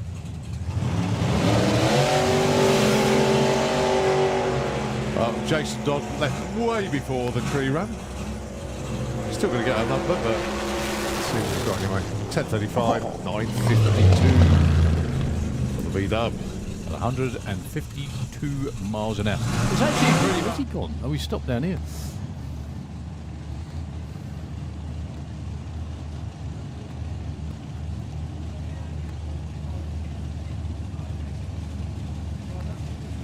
So Rob Nibbs with the Capri. My camping neighbour. Well, alongside with Seriously? Jason Dodd as well. Oh, there you go. John Turner. JT. 1025, yeah, there's something wrong. Unless he's got his backup engine in there, which he might need a backup for the backup. Mr. Hudson down there on the start line too. It is, yeah. Indeed. Haven't seen Stevie for a while. Best backup girl ever. Wow, I did not expect Nigel's car to go quite like that. Yeah, it's running the 9 regularly. That's amazing. 970. Yeah. We even got a flash of Steve's stomach to celebrate. Yeah, well done, mate. that's And a again, PB. look, there you go. That's a PB for Nigel with the car. Well, the Corsa is cool, but it's this little Opel Kadett. There's a team of 4 of them that come over this year. We do it every year, don't we? They're just cracking, but 3 of them are in 4-cylinder. This one, Martin, he's in 6-cylinder and runs 8s. It's no problem. Just a shame he's a bit outgunned in the class because the car itself is incredible. No, Fast is loose. goodness me. 887, 160 for his first pass of the weekend. Very nicely done. And the long way. And Asser Sanoglu down there. Website. Oh, the website. Right. Sorry, excuse us. I was going to say, what are you two doing? the adults are being taught by the kids how to use a computer. All right, so Luis with the corner. Well, 970 and 962. So, mate, just makes it easier. I can remember them. Okay, that backing up, and he's still like way off It's it. his burnout. I'm sure that may well be deliberate. Up against Lars Mortensen with another one of those. This should be a pretty damn good race, actually. One of those mental cadets. That's it. Once again.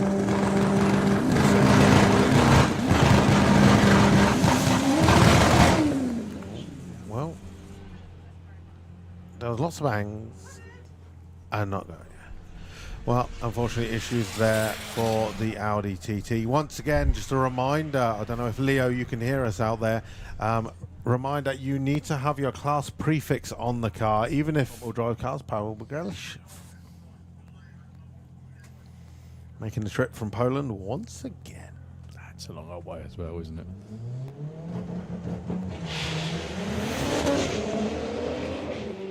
That's making some steam. Great looking run. 125 at the 8th. That'd be big. 9:13, 161 miles an hour. That is a personal best for sure.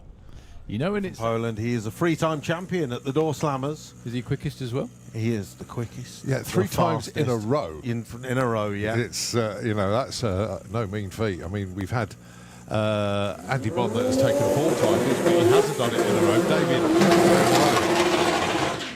But in a class as unbelievably competitive as this. Just a like daft bit of insight. How does he make it look? How does he do it? Because if you watch front-wheel drive racing, which obviously you have made a living out of, Occasionally. sort of, yeah, occasionally, it's something that a lot of people seem to try and nail and never ever quite get it. Yep. Whereas he just does it on an alarmingly regular basis. Well, this car has even now run down into the 7s at Arad on the airfield. Saw that the other So- week, yeah. Wow.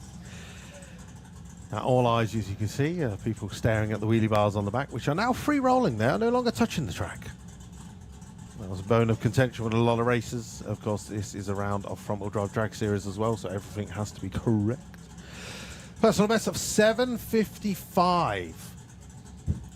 Let's see what David Lammick can do on his first run, Doorslammers 2026. It's that launch that no other car does quite like David. I don't know whether that was planned or not until that point. It was very good indeed. Let's see what a tickle will do. 1090. You can imagine if he went 1090, 100, and then went, I'll park it for that. I don't want to be the bounty. Petros running the bar, and the team would lift up the car on the block. They would adjust it so, and then when they dropped it down, the wheel was actually touching the ground so much that when he was going down the quarter mile, obviously the tyres grow. And it got to the point where the front tyres had grown so much that the rear tyres were no longer touching the back of the track, and it was going down the quarter mile on the 2 fronts and the 1 wheelie bar. Right, Which obviously, right. when he went 7-8 in qualifying last year, is when he nearly went into the wall, because obviously he was steering on that back wheel. By Matt Southcourt, Sonny Lang. Now Matt has been well into the 7s. That's looking great pass. 741, 187. A little bit Goodness. smoky at the top end. He was breathing heavily all the Yeah. way down, but goodness me, that's like half a second chopped Yeah. off of about Yeah, where it was yeah. before. Well, he went in Four cylinder Opel, the last of the 4 of them.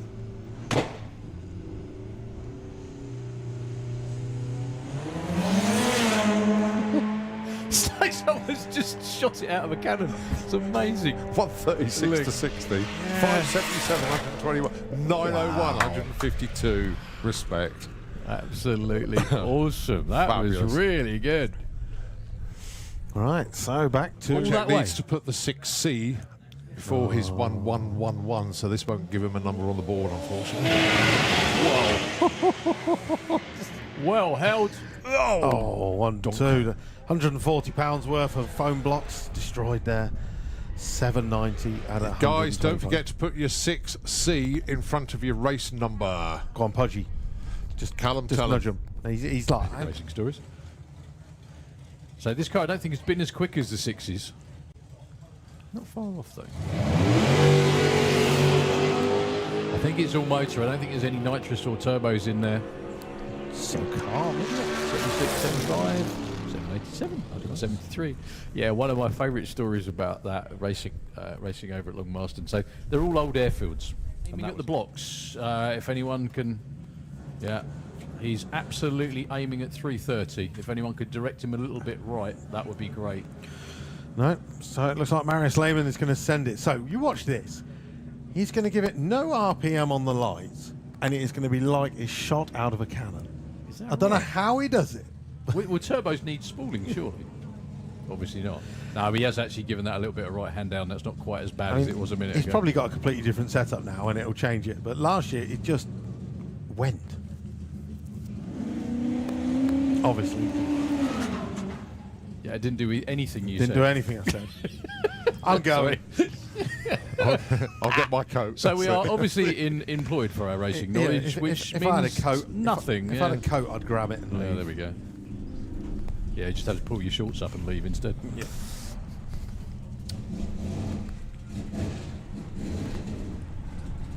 On the holds down there with that beautiful Chevy, and it is Rob Cresswell with the Team BMW. Yeah, so Daryl, if you look now on the roof scoop, you can see you got the air duct sending all the air to the engine in the back as well as the front. So what's we'll get this we'll run this bear through, or not, box as full the of case may neutrals. be. No drive at all. Roll Cresswell about 1080, 1055. Yeah, you were just saying. So what's the thinking behind having? So the twin engine set Ibiza Cupra all the way from Portugal. Oh, we're going a bit wayward at the stripe there. 10 flat, 138 on that pass.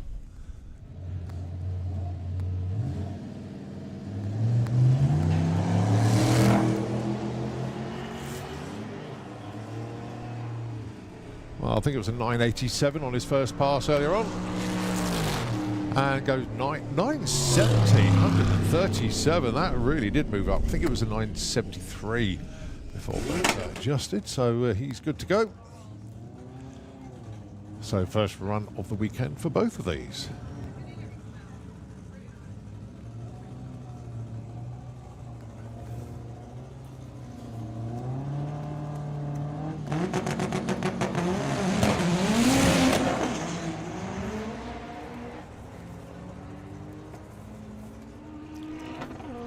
Might get straight to the 9s. He's going to be in the 10s. Oh, 10.01, 147. Oh, so close to the 9s. Joe Elliott goes 12.23, 115.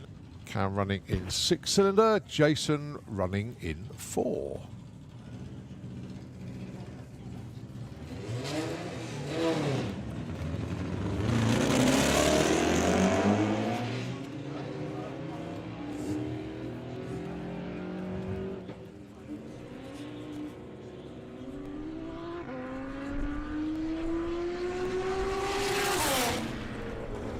Cam goes 15.05, but 148 miles an hour at the stripe there, but 60 foot of 3.7. Right. Paul Conway, the Astra.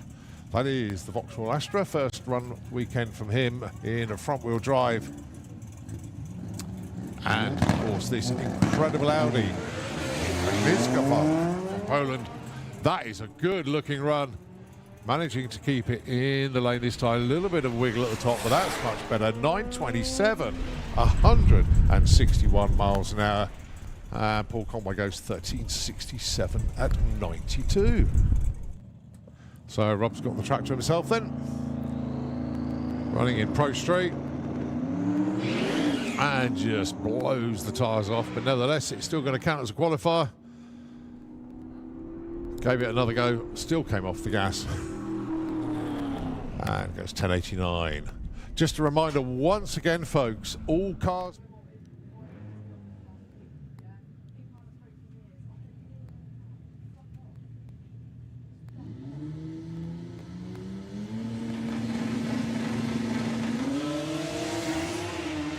...133 to 60 foot, arrow straight. 892, 124 off the gas at the top end, but nevertheless really good data as well to go 8.9. So Little Beetle comes to join us.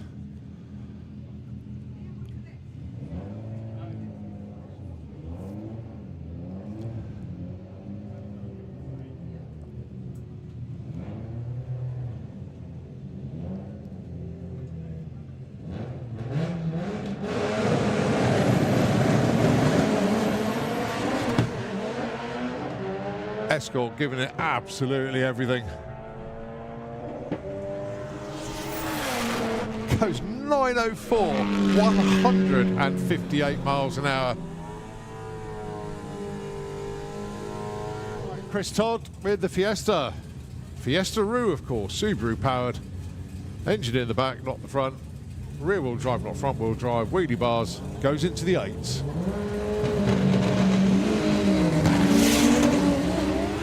Gonna be chased. A little bit of gear shift issue between first and second. Chris Todd, though, all the way through, opens his account with a 9.51. Did you see that Golf accelerate? Did. That accelerated.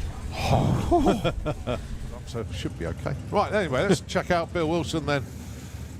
Another 10-3 run would be very nice indeed. Get some consistency in the truck.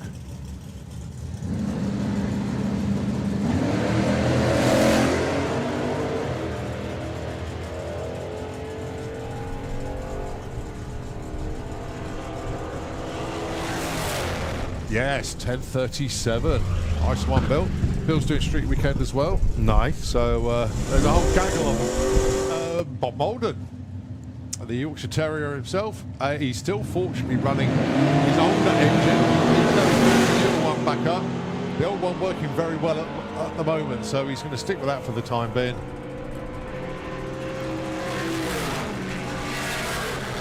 .949, very nice indeed. And that was Franziska Stewart. Yeah, so Carl was hoping to be lined up against, you know, Bob. I nearly said potential father-in-law, but there's none of that talk yet. Lauren will be like, yeah, I know. Still waiting.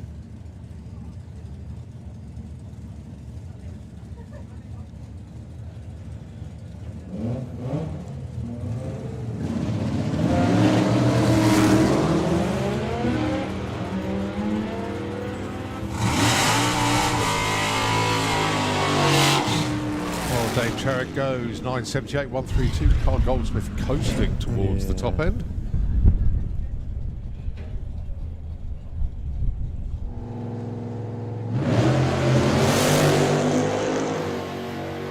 Well, Chris has been in the 10s. Mark's already been in the 9s this weekend, so can Chris find a bit more? So he's still going to be low 10s. He's low 10s, 10.14, 132. On my quick little trip to the pits. What happens? There's plenty of them that have gone.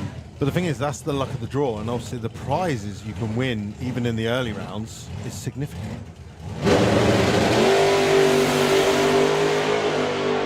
108 to 60 foot.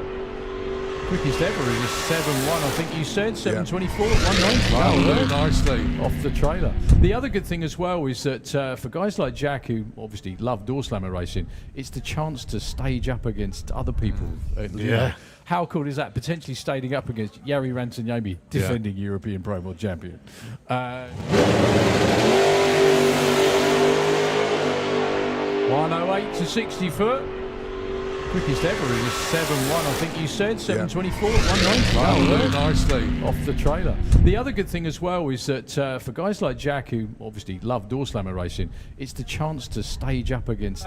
Like, where out of his backside did that come from? It was just absolutely unbelievable. And I think he ran something like 258 miles an hour as well.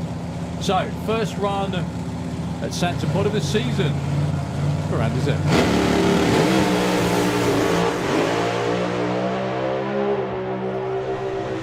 4:02 at 191. He was going for the quarter mile. He was. Yeah, 0.966 to 60 foot. We're still with loads of shake going past the tree. Just to give you a heads up, the real good run for top Doorslammers over the 8th, normally around about the 3.8, 3.7 second zone, which is very, very similar to Prime Mod cars, to be honest with you. However, the quickest are in the 3.6s. 25, top Doorslammers Series champion. I don't think he's ever been down this racetrack. So, first time ever. Going to the 8th mile, looking to get into the 3s on his first run of the season, I'm sure.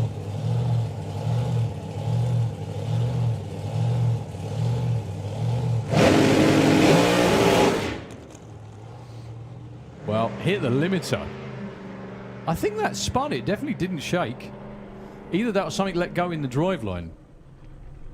That was odd. Well, first run of the season done. It was an 888, only 60 odd miles an hour.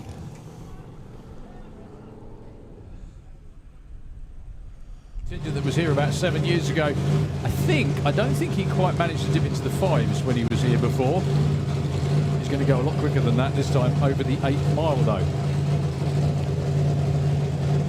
Regularly runs in the 380s. Around about 200 miles an hour, there or thereabouts. We got some other cracking cars coming up in Top Doorslammer as well. One I'm particularly looking forward to seeing, which is also green as well.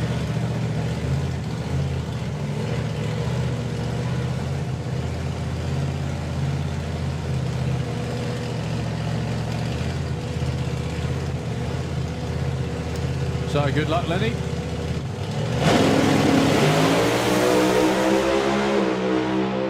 That's a lot more like it. And wow, 376 for Ledley now. As you can tell by the reaction down there, that is his quickest ever run. 201 miles an hour to the 8th mile. Good luck, Lenny.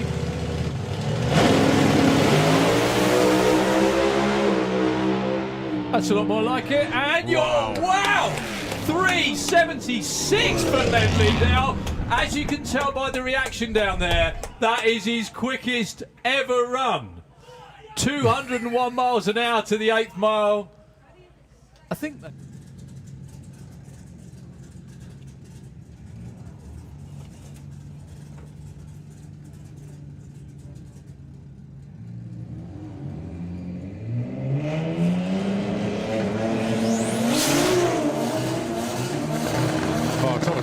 Disappearing up the quarter mile. 5:73, 1:30, 8:73, 1:63, and that's Colin Michelson going 10:11. Capable of going deep into the sevens. Capable of going over 200. Let's see what he's got for a sense. Second run of the day for Joe.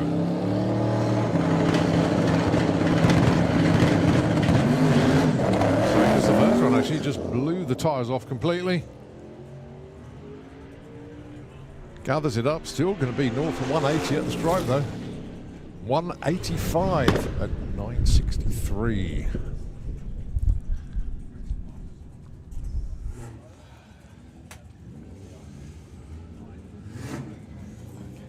Oh, this will be one for the bragging rights. Of course, Matty's already been into the 12s.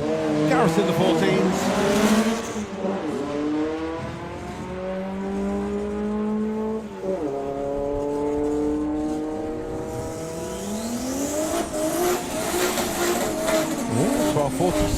Oh, 1389, 96 miles an hour for Gareth Bates.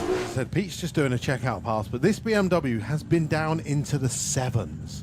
He actually is one of the few people that got banned at Santapod Raceway from running the quarter mile because he's doing 180 miles an hour without no cage.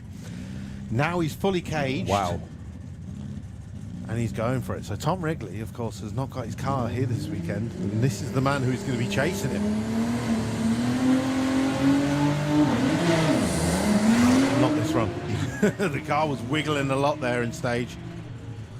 You're going to see a big mile an hour at the end of the track. 171 with an 875. And GTR. This chap drives from Malta in this car. This is a proper... But he does it each time, he doesn't does he? it every time. Got the beautiful red plates on the back of the car. That tells you that it is a weekend car in Malta, so you pay a different tax. Ah, didn't know so that. if you drive Monday to Friday, you have a normal... If you drive 7 days a week, you pay like a normal tax on your road car, whereas you can get the red plates where you pay less tax, but you can only use your car on a Saturday, a Sunday and a bank holiday. Well, the rat going all over the place as per usual.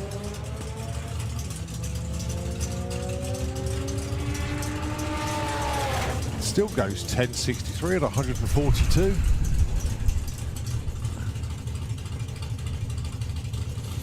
So while we're just sorting out whatever's going on with Christian's health. So, did we have front-wheel drive on here? Yes. Let's have a look. How are we doing for numbers? Oh, Christian's just rolled through the beam, so just going to back up, put himself back into stage. Don't open that door. Don't touch the car. What are you doing?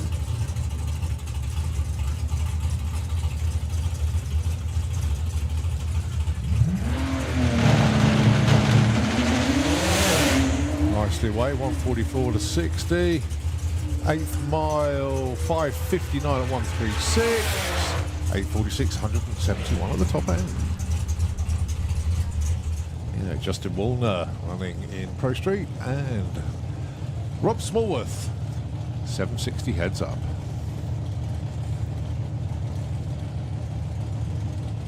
Justin's already been 8:46. He's currently number 2 qualifier.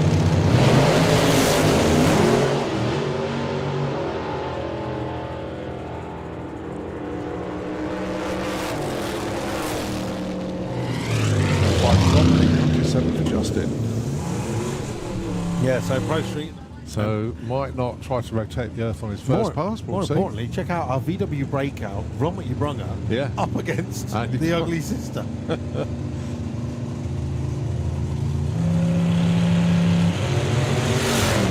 Oh no, Andy Bond has come to play. That's good. Coasting at the top end though, 850, 125.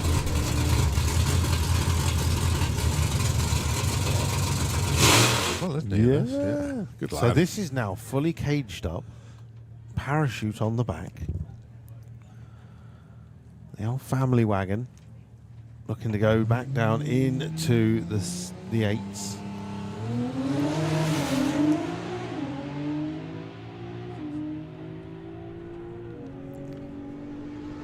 Great stuff. Yep. 894, 155. So yesterday the gearbox was not even in that thing. It's like quick.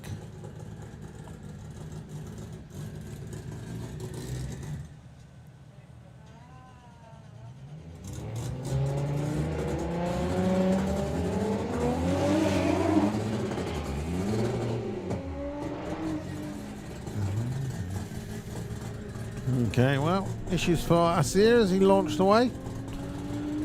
Going to take it through to a 1392. Right, next up, Mr. Matt Davison. I'm sure this is going to be a test pass, but you never know. It's going to be testing. No matter what, Well, every probably. pass is a test pass, and you drive it how you feel at the end of the day. Sometimes you stick to the plan, and sometimes you think, well, it's going all right, I'll take it a bit further. Yeah. There's only so many chances you get to do it. If it's Exactly. going well,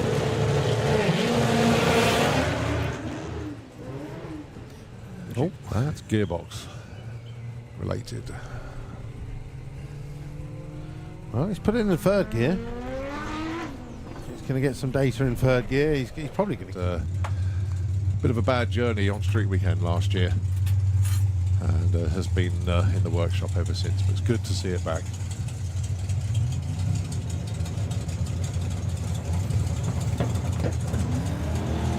Nicely away.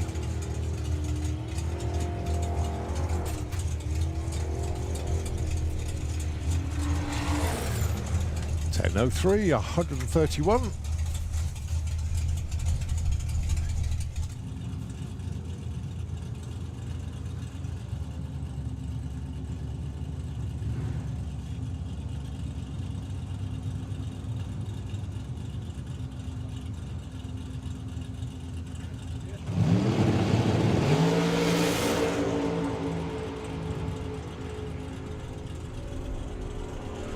Very nice opening pass then for Phil. Goes 8.27, 163. More to come, definitely. That car will go into the 7s.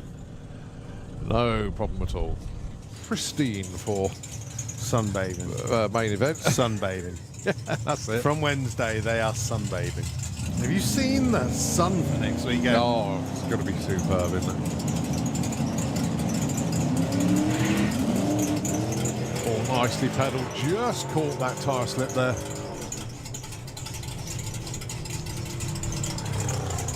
Goes 9.44, coasting to 113.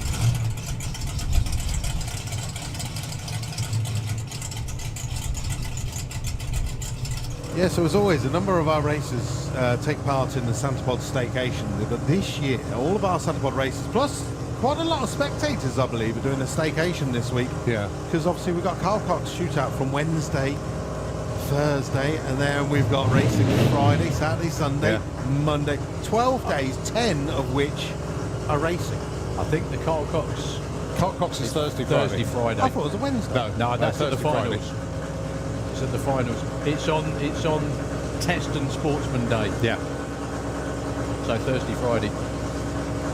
Sportsman Day's Friday because we run Monday, don't we? Still a 4-day event.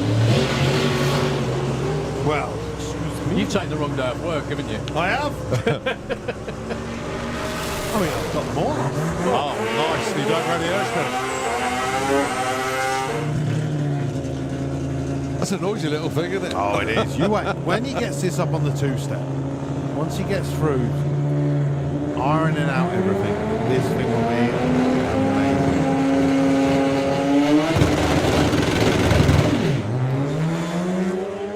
I mean, it's better.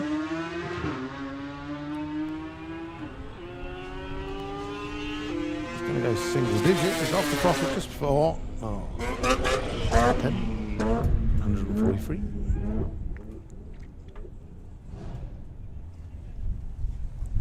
Already been down into the 11s today. Regularly runs in VW Pro.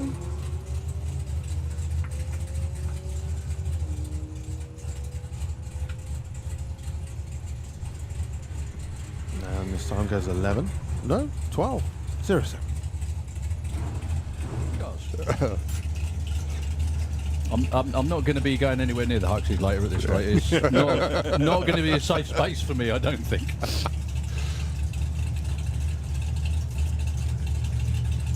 Yeah, so Lee will have to click it just for 1,000 foot.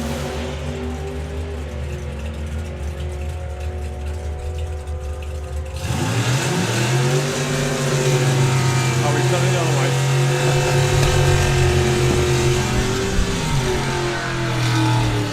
Or she could say, circus cars. she could say, I like yours better, you lasted longer. Well done, mate. It's not just me in trouble now. Like that.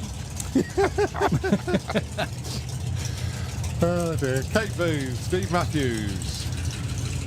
Both of these running in the big bracket this weekend, but the last event we saw them at, they were both at Gasser Circus. Stevie Matthews back on form there with the wheel stand and wheel stands. Kept his foot in it as well, good lad. 968, 134, Katie goes 1045. The important thing for Steve there, he didn't come off the gas hard to slam the car. So, Christian Sneebly. Very good. Oh, I'm excited to see the next one. Alan Durr makes his debut at Sandpot. Yeah, they'd have just named it the blue car, we'd have had nothing to talk about, wouldn't we? Or not be little children chuckling under our breath all the time.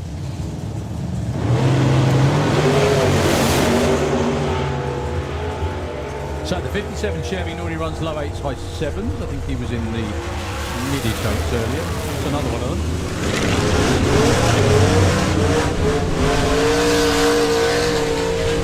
Be the fastest standard alloys in the world, I think, on the front of that, aren't they? Because they do kind of stick out a bit in a world of, you know, billet aluminium.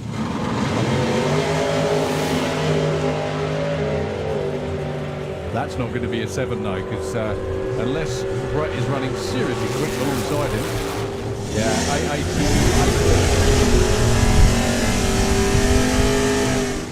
8. Yeah, that's George Tickner down there.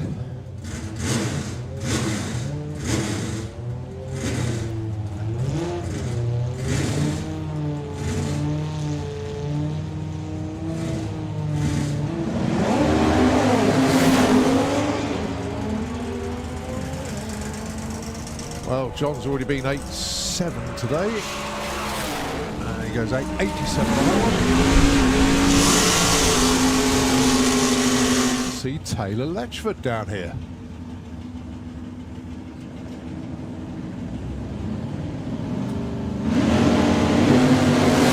Racing right in the wheelie bar once again. He's making full use of that these days. Taylor's going to get there first. 787, 172. Woohoo! Very nice pass indeed from Taylor. Pass of the day, but this is Daniel's first run with the brand new setup.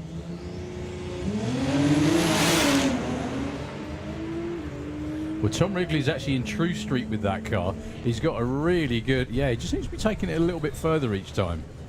921 at 104. Got a really good chance in that class because you come armed with loads of spares, spare engine, and everything for these next 2 weekends, which only means one thing.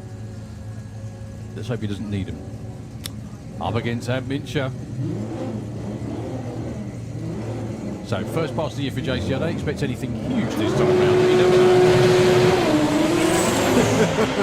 Say that again. 108 to 60 foot for Oh, JC. oh. Crosses the centre line and wipes the blocks out at the top. Well, big news there. And Mincher runs 7:26. That's it. Well done. Number one qualifier in front-wheel drive, and Mincher. Say that again. 108 to 60 foot for Oh, JC. oh. Crosses the centre line and wipes the blocks out at the top. Well, big news there. And Mincher runs 7:26. That's it. Well done. Number one qualifier in front-wheel drive, and Mincher.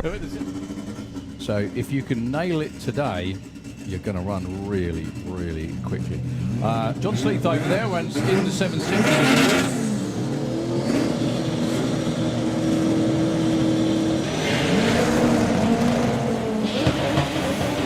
I think you want that reaction time on race day as well. 0.25, yeah. that'll work. 7.66 with a 0.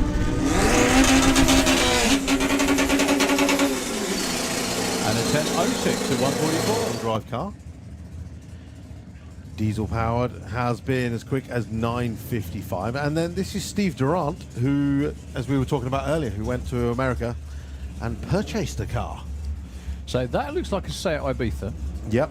Is that right? Yep.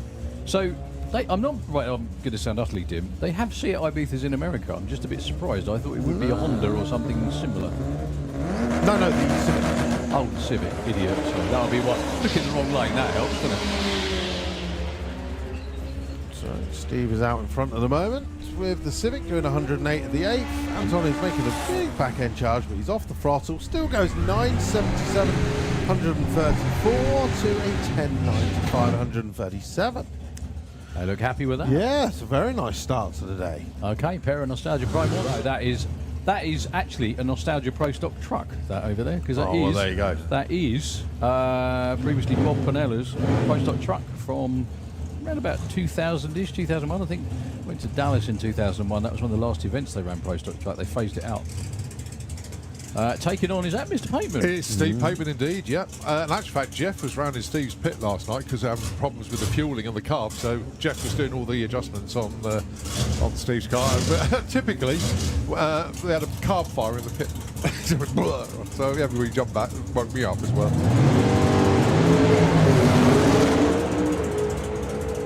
But Steve's car runs at 10. You know Jeff did it the wrong way deliberately. 761, that's number one then in 760 heads up, goes ahead of Rennie Hirschman. Steve Pateman gets number on the board. Konstantin Dinev in the final. Who we haven't seen yet today, which No, is a little unusual. he is in the lanes. Okay. Yeah, so Daniel, again, against some seriously heavyweight opposition Yeah. in the 6-cylinder class. Okay, Colin Miller back in his usual familiar comfy spot, sitting upright in the armchair of the Flying Fifer as opposed to the sort of fuel car he'll be running this time next week. Yeah, just only 3 spouts of nitrous. He was running 5 last weekend. Went 7-1. Well, he's running in 760 heads up this weekend, so it's more about running the number, isn't it? Which I think he might do. Oh, yeah, 763. Nicely done. Doesn't even bother to pull the parachutes anymore. Look, oh, it's only 174. Well done. Wanders. Well, So, Lizette de Koning looking desperately for a 9-second, yeah. As always, travels over from the Netherlands.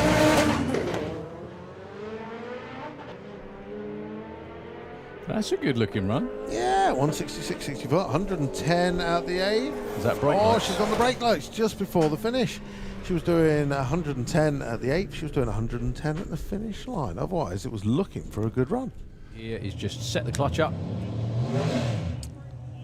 If you come back here a week today, well, more like tomorrow actually, you see a full field of these guys coming out here, putting on a show.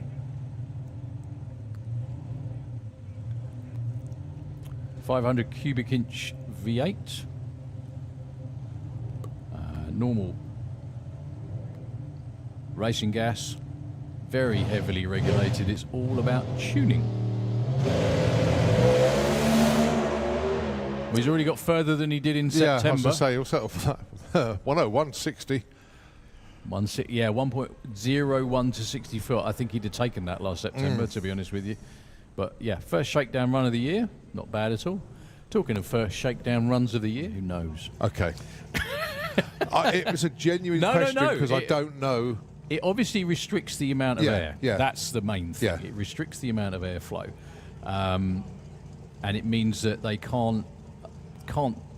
basically can't turn as much air. That's it's as simple as that. Whereas with an increase in blower overdrive, so the overdrive I think's gone from 16 to 18 off the top of my head, I can't quite remember, but that means it's 18%. So that it's the size of the. It sounds really Sounds easy. like the Just cog, yeah. down the you just change the size of the pulley on the blower, yeah. but it screws everything else up. So it's fuel curve, all of it. So first run, new setup for Andrei Arnava, our very good friend from Estonia. Don't be surprised if he doesn't boot it all the way through to a 5. And yes, this is a quarter mile run.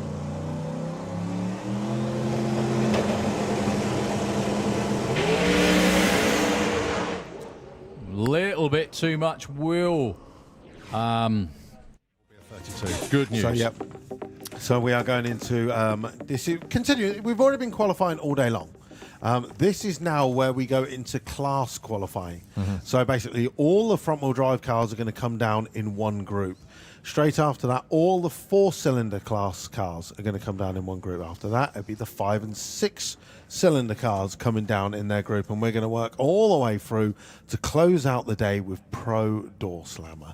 So hopefully you're excited for this. This is where a little bit of movement is going to happen. This is where the bump spots are going to be created. Some people will have sat in the pits all day long going, the queues are big. It's always busy on day one on the Friday. I know my car. I know that track.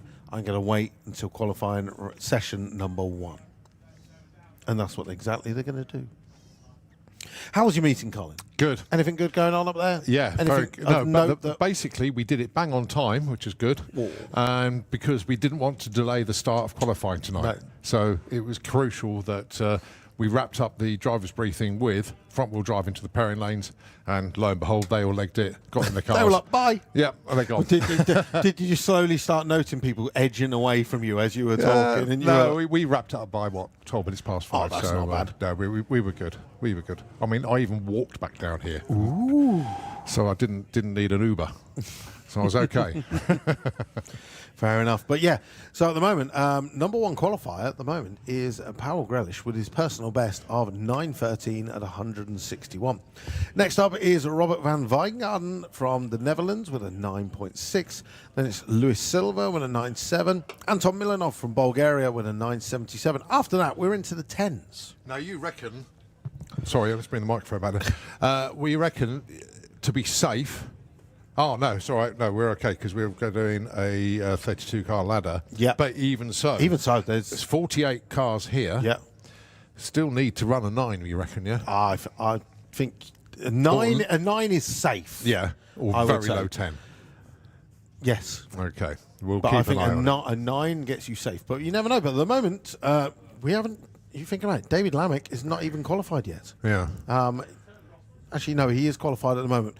13th with a 10.9. So, yeah, so 10.9. Obviously, he had an issue on that run. He came down for another run, did the burnout, broke a CV joint. Yeah. He was in the pairing lanes when all the vehicles were coming down, but obviously didn't get another run in. But he is now basically guaranteed to get a run in as long as nothing happens on the start line. We will also do this again tomorrow. We will have 2 qualifying sessions. Once those are over, It's then open. it's then open qualifying again if Yep. anyone wants to get any more runs in. So, yeah. And, of course, we got Big Bracket to open up tomorrow morning. Big Bracket boys and girls have very much been enjoying today. Yes, they That's have, yeah. for sure. Apart from Carl, Yes. desperately looking for a spool for the Beetle. I know he's been round to VW Action. He has got like a stock one on the way, but don't know when that's going to arrive, but he has put a call out if anybody has got a VW Beetle spool. Yeah, I'm not that technical to go any further than that. I don't know what gearbox he's got, so I can't even tell you of that either. Yeah. Basically, if you've got a back end of a VW Beetle floating around, get in touch with Carl Goldsmith. Right. Well, I think the boss is on the start line with a microphone, so I don't know if he's doing something to camera. Okay. So we'll go quiet. Or we'll just talk very quietly. Okay. But I don't want to be the one getting in trouble. Ah, he's doing a bit to Mr. Cox down there. He's like, yesterday you met the King of England, now you've met the King of European drag racing. Carl, it just keeps getting better and better, doesn't it? So as we go later in the day, we've still got heat coming down on that drag strip. It's going to be even stickier. It's probably the hottest it's been out there today at the moment, actually. That's it. All of our front-wheel drive gang now amassing in the pairing lanes. We've got one of our vehicles is on the move now. We just need the owner of the Audi RS3 to return to your vehicle, please. Blue Audi RS3 registration Romeo 20 Bravo Yankee Echo. Please return to your vehicle. Needs to be removed from the pairing lanes. We are trying to amass the 4-cylinder cars.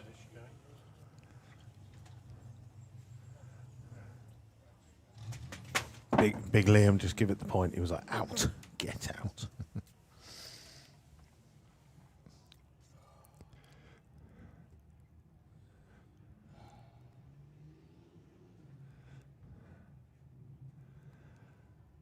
I might as well say this again. I made a real strong point of this at driver's briefing, and those of you that can hear this in the pits that are getting ready to come down, for goodness sakes, make sure you have got the letters and numbers of your race entry on the back of your car. So, for example, if you are in True Street, you need the prefix TS and then your race number on the back window.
Good luck picking me up.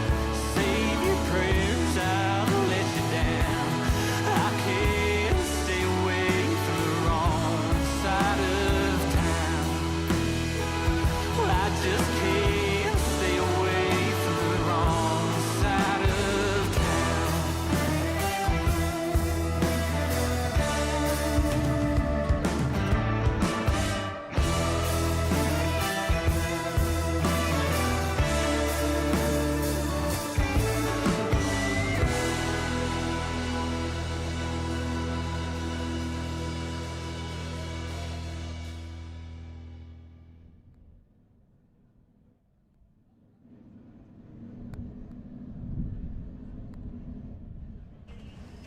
Okay, we are back, and Laura Bartlett just bringing her Camaro round. She was at the head of the lanes, didn't get a run in at all today, so she's just getting this one run in, and then we get ready to go. Front-wheel drive qualifying.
Got to be very strange this for Dan Williams, bringing this car up to the line. Of course, this is the car that Dan campaigned very, very successfully when he was behind the wheel. But now it is Lara.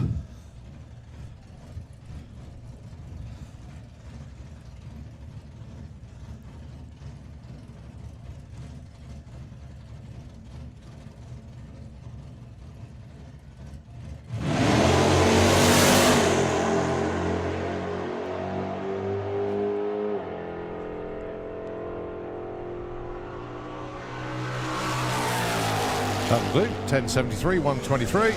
Box ticked. Well done.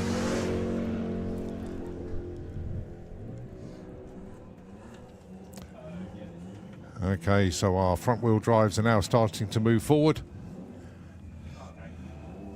It's got one more car to clear.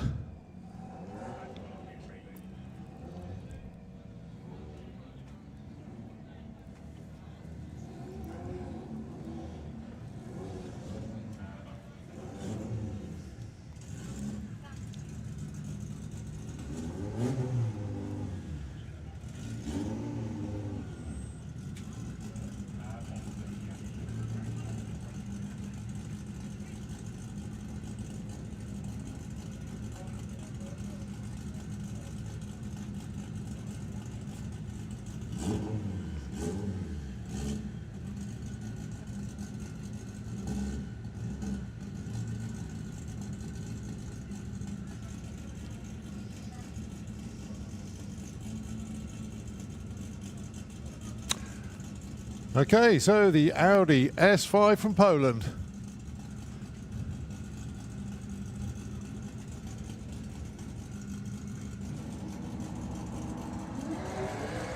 Already been in the nines.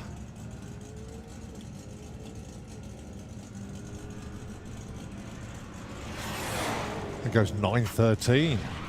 That's 167. Right, it is time now for front wheel drive for Coated Race Bearings. Luke Stevenson is going to call the action here. Hello. Yeah, now it's time for 48. We've currently got 24, I think it was, qualified at the moment. We are now ticked over into a 16-car ladder. And Ant Mincher underneath the tower for us has already put in a pass against JC Grant,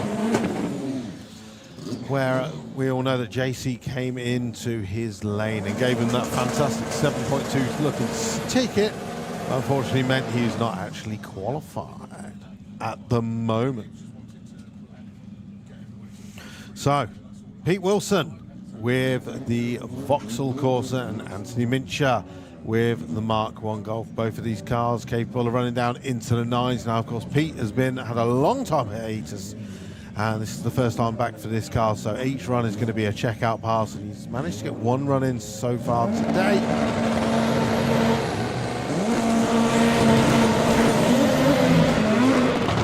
Well, unfortunately, issues for Pete Wilson on the line. He is running a stock gearbox this weekend. So all eyes are on Anthony Mincher as he comes up to the quarter mile and goes through with a 10.56 at 135.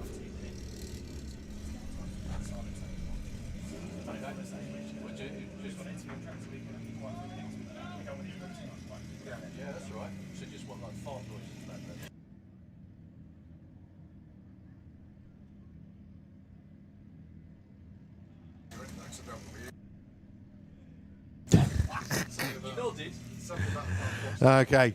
Hi, Chris. So, who is underneath the tower now, then? Alan Kenyon with the Hocus Pocus Focus. He is looking for some magic right now. This is going to be his first pass of the day, and he is going to be taking on as the computer waits to update. Colin Mickelson, my sweepstake pick. Oh, yes. So, this car used to be owned by Jochen Schumacher. It has been down into the mid-9s. He's already been 10.1 today. He's up against our boy, Alan Kenyon. You can find him most recently on the Euro Dragster podcast. I tell you what, you could dip the end of that Corsa in the English Channel and come out with loads of cod, couldn't you? It's got a lot of netting on that. I know why, though. Obviously, it's to stop the chute getting tangled up. Sensible thing to do.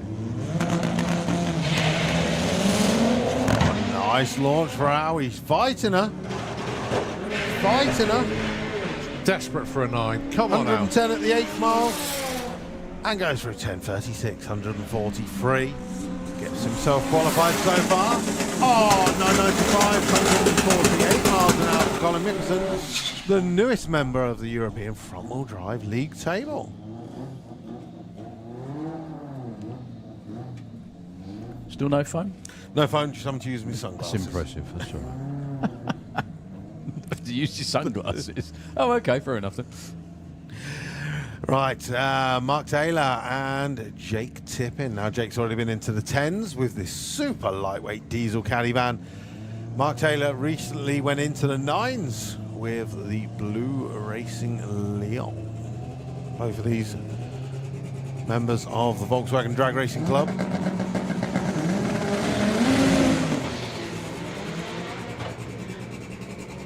Nice launch from Mark. 169.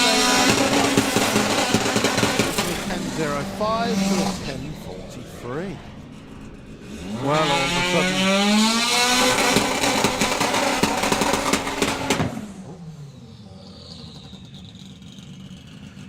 all of a sudden, the order starts changing about. It should be arms in front. There we go. I think I can reach it. There you go, mate. Justin Hecht. Currently qualified 17th with a 11.30. Lewis Silva comes out with the Seat Cordoba. Wheelie bars on the back now. Traction bars, should we say. Already been into the 9. Really well. Best launch for Justin so far, 157, 60 foot, 130 at the 8th mile. This is going to be quick. 901, 160 miles an hour. A monstrous PB for Justin Hecht. And we know it. Takes 0.44 off his PB with that one run. And he's still going to be a bit gutted because Yep. it wasn't an 8, but there we go. There we go. Now we're cooking on All I gas. can hear is squeaking underneath us at the moment, can you? Right, can we have 4-cylinder into the pairing lanes, please? 4-cylinder into the pairing lanes, please. Colin, could you take a photo of that 901 before it goes? You're not going to have time. Oh, it's gone. Oh, sorry. Right, David Hubbard and Ben Lumley. Oh, Ben just getting away eventually. David Hubbard going to go into the 10s again. No, 11.00, 132. And Ben Lumley goes through with an 11.41. Now, of course, the clock don't start until the car actually moves. In case you didn't mention it, 4-cylinder into the lanes, please. I'm guessing. So, is this Stevie Durant's previous car? No, so this is Nicolas Haquier from France. Oh, I apologise. Previous, Sorry, of course it is, yeah. previous champion. And you got in the sweepstake when he won it, didn't he? Yes. Yeah. He got you earning some money, didn't he? I remember that. That's it. So, previous champion, 2019 BC. He takes on Ronnie John, and so 2 9-second cars on the start line. Now, at the moment, Ronnie John he's got a couple of cars in today. He is currently number 9 for 10.06. This is his first run of the day. As always, that Citroen AX, a little wiggle. You can tell when you change your gear. That is a clean run.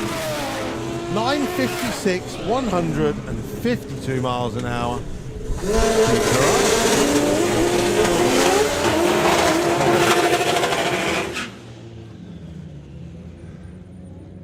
Right, what's the number 1 spot? Well, it's Just checking. It's that new European record, isn't it? Oh, yeah, of course it is. No. That's not on there, is it? Justin Hecht is currently number 1 with a 901. This is Europe's fastest front-wheel drive car in the fuel tech lane. It has been 755 over 190 miles an hour. He's taken on Darren Dewhurst with the Vauxhall Corsa, and he has been down into the 8th regular runner in comp eliminator now. That's super competitive as well. Yeah. It is. So we've already seen a 60-foot launch for David Lammick. Anything starting with a 1.3 is where we want to be. And it's what we're getting. 133 again, super consistent. Darren just feels like he's going backwards right now. 148 at the 8th, 796, 185 miles an hour. The bounty has just been set for David Lammick. So, knowing him, he'll probably just leave it there for the weekend. You think? Yes, I think he's generally here for the business now. Really? He goes, I come here for the money. Nice. Okay. Well, that's presuming you're going to win it. But, Yep. yep. 965, 129 as well for Darren Dewhurst. Right. So unfortunately, Dean Hyman not making the call in Goldie, his 8-second Ford ST. So he's borrowed one just to get through this weekend. And then Brady Medicroft, he goes through with a 12:38, 117. What's the first name on that? Is it Liam? Yeah, it is, Liam.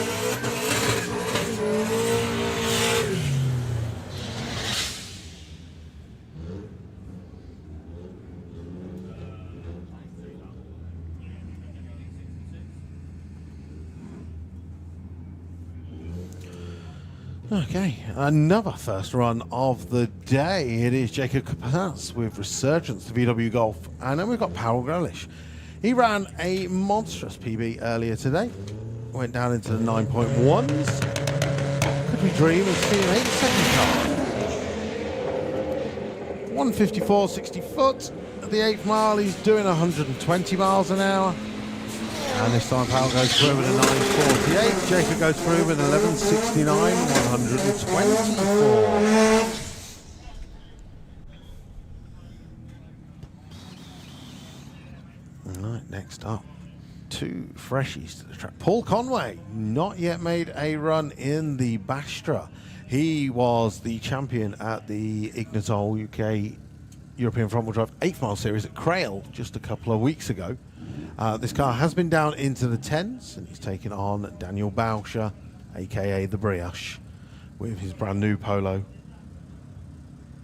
When I say brand new, it's basically been completely rebuilt.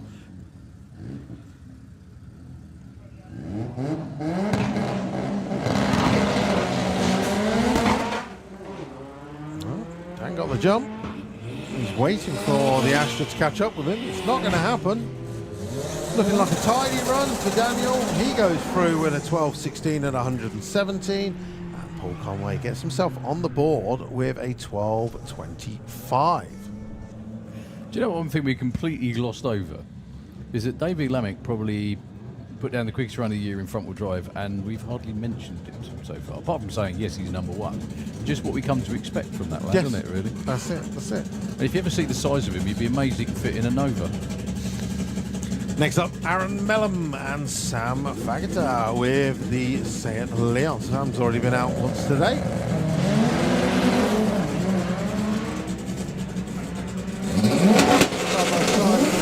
Aaron Mellum is pulling away to a 10-second run.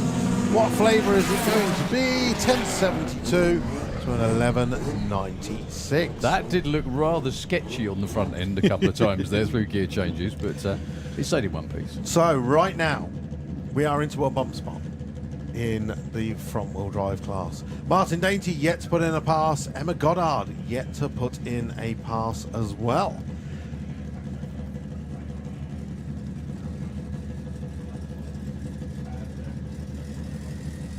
At the moment, number 1 qualifier is David Lammick with a 7.96.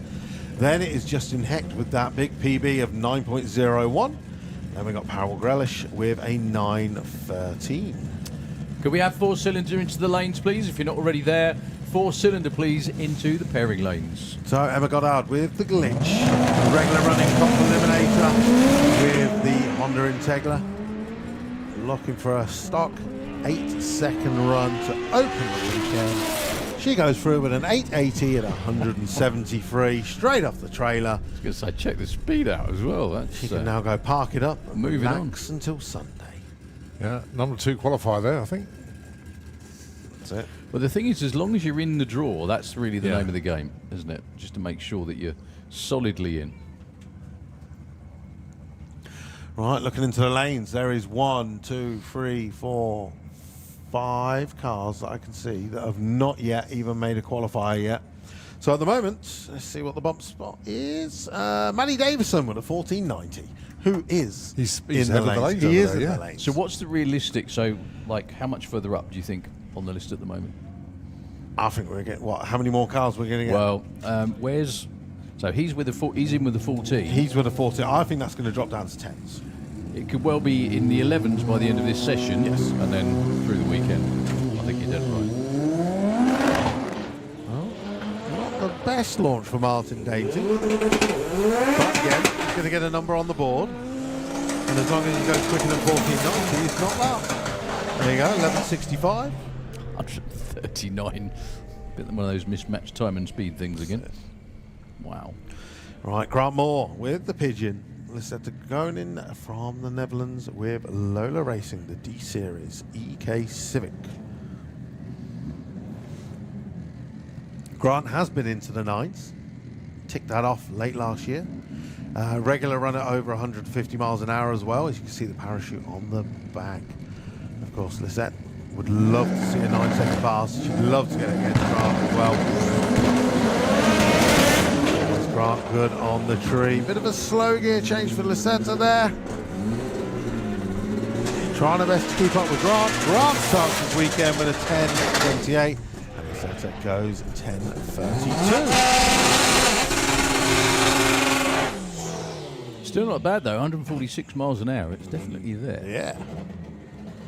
Ryan Math Davison. I missed out the hue there. Just math. He's just maths. It's all numbers. It's all numbers, baby. Matthew Davison is currently on a 14-second pass. We know this car will go quicker. But he's up against Robert van Wijngaarden from the Netherlands with the EP3 Civic, who ran a personal best earlier today of 9.66. So, of course, Robert safely got himself qualified at the moment.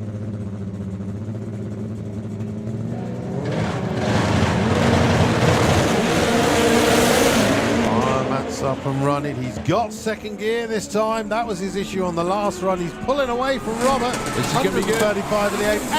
883. 167. BB, baby. We're there already. Not to even miss a 961. Another personal best for Robert van Wijngaarden in the opposite lane. That's the way to do it. And you can hear Rachel. More squeaking underneath going us. on, yeah. Ah, dear me. So, Amir Akram Ashad with the Honda in the Kestrel lane against Hardly. who, unfortunately, bogs off the line. He's still going to stick his foot back in it. Now watch for the back half of Arnold Junction. Is he going to get there? That's Yeah, what he's he's super gonna, close. this is the race Gonna do Ahmed it. was doing him. Yep. 157 on an 11-second pass.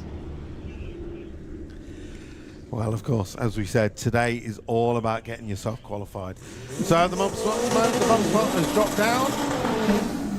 It is just uploading and a refresh right now.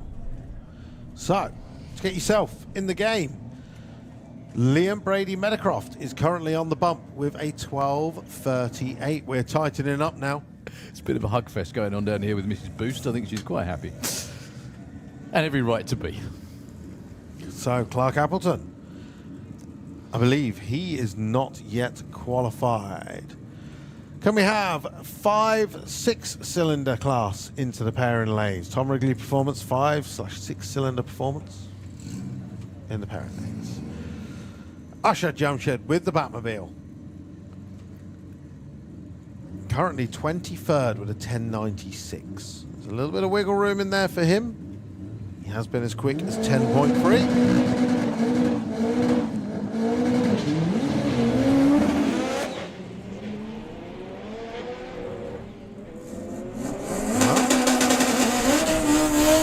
Shed is out in front. High 10 and 11:37. But both cars are in. Right, Big Sag. Where are you going, sir? He's like, I'm lining this up perfect. I'm just He going is, to come actually. back. Fair enough. Fair enough. No, just staging with the back wheels. He's like, come on, I've done a deal with Simon. He gave me the back tyre. So Simon Crowley.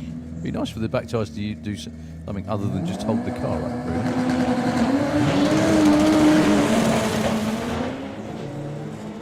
Good looking run again for Simon. That's Yeah. the strongest couple of runs I've seen for a while, which probably means it's going to go. He's lifted again. Yeah. He has improved. So he went from a 10.34 to a 10.04, which saves him up a couple of places. It almost sounds like he's got stuck in third gear or something like that. It just seems to hit a limiter and then just not get any faster. Right. Anton Mikhailov. Is this the last Mikhailov. couple of cars for Yeah. front-wheel drive, I think, actually? So Anton Mikhailov from Bulgaria has already been down into the 9s with the TDI set. Ibiza taking on Steve Durant with the Honda Civic Coupe. These two paired up earlier as well.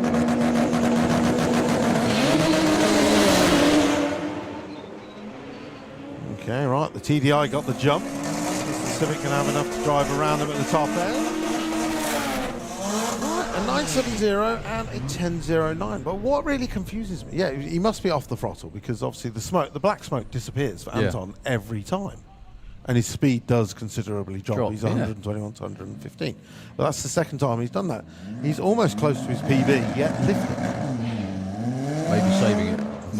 Maybe it'd do a bit of damage if he kept going. So it looks like Harry Gamble's gone for a road tyre.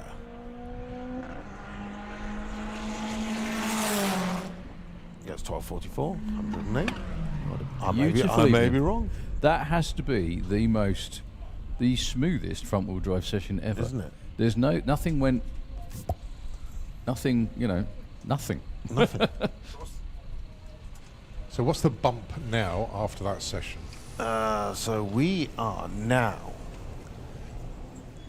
the Brioche with a 12.16. On the outside is Paul Conway, 10-second car. Liam Brady Meadowcroft, 12-second car. Harry Gamble, 12-second car. Dean Hyman, 14-second car. Pete Wilson. So the only one really there, Pete Wilson, I would say could jump at the moment. So how many Paul cars have Conway, run? 37 so far. So still we're there's still more in the missing it. pits. We're still missing about 11 cars. Yeah. Still. Okay.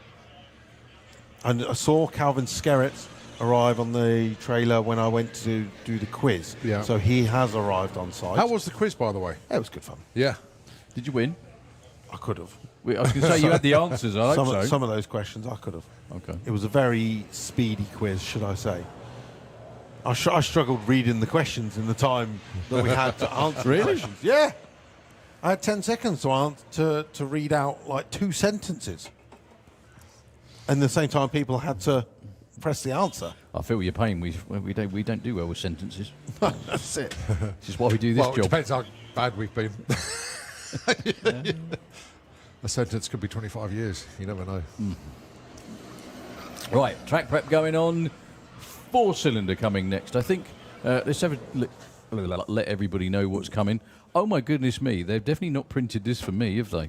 Oh, wow. Right, okay. So front-wheel drive qualifying, 4-cylinder, then 5 to 6-cylinder, which we've called into the lanes. 760 heads up, top door slammer over the 8th mile. Then we go into street classes, true street, pro street, and then pro door slammer. Colin, can you bring up the entry list for front-wheel drive and we'll see who has not yet come down. Let's get that up for you now.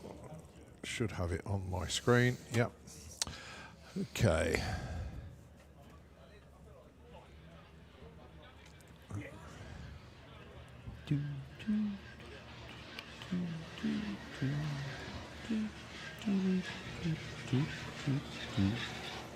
It's coming to the top. Okay, here we go then. Matty Davidson has run, David Lamek's run, Lissette's run, Ben Lumley's run, Sam Faggoter, Yeah. Yeah. Steve Durant has.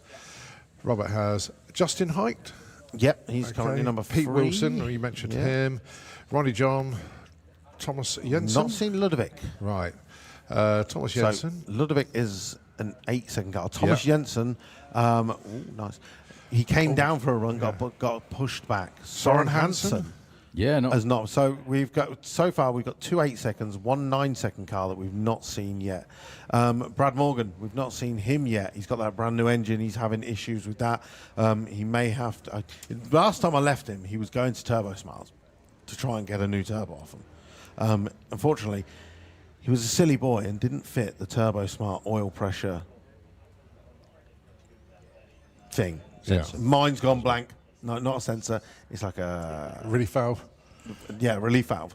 And so he had massive oil pressure, and it's basically killed his turbo. Got it. And he's like, "Why didn't I fit one of those from Turbo Smarts Yeah. when they're for sale here this weekend?" Who else have we got? Grant Wall, the pigeon. Mohammed Fazal, we've not seen him yet. That's another 9-second car. Andy Nichols, 8-second car, not seen him yet.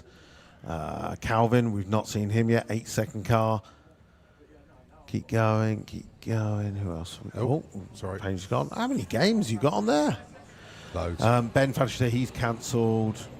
He had issues. Laurent Romain, he's arriving tonight from France, so he'll be racing tomorrow. That's a 10-second car. Jake Tippin, Mark Taylor, Simon Hepburn's cancelled, and Jamie Lancaster from Taz Racing. We've not seen him yet. That's it. So still a handful of single-digit cars yet to come out. So saying that, at the moment, even if you say 5, and we go 2, 3, 4, 5, we're then at like 11.4. But even in there, we have got names like Martin Dainty then, who is 100% going to move up. So, yeah.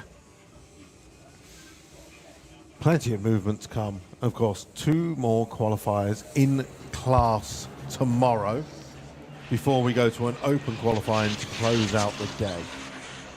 Can we have again 5/6 cylinder vehicles into the pairing lanes? Tom Wrigley Performance, 5/6 cylinder class to the pairing lanes, please.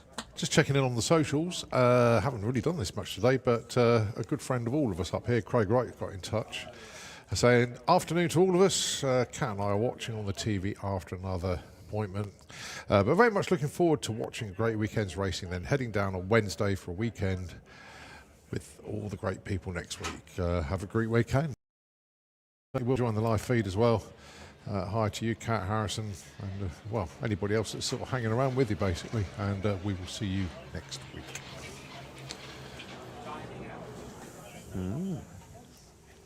So 4 cylinders at the front of the lanes. Let's have a look, shall we? So at the moment, Alexander Meng from Germany with an 860 is our number 1 qualifier. Then it's Wayne Gill with a 9 flat. Gert Mertz with a 901, Carl Ellis with a 934, and to round off the top 5, Darren Scannell with a 944. Now, of course, we have not seen the fraudster yet. He was in the lanes just before break, but has not yet put a pass in. We are also missing the German Mark II Golf as well, that runs 7s. We've not yet seen that. But saying that, have I seen him in the pits? I'm not sure. We're currently on 18 cars in 4-cylinder as the cars move forward. So Chris Waterhouse currently qualified 13th with a 1180. Of course, at the moment we're looking at a 16-car ladder. The bumpy would be Gareth Bates with a 1389 in the VW Beetle.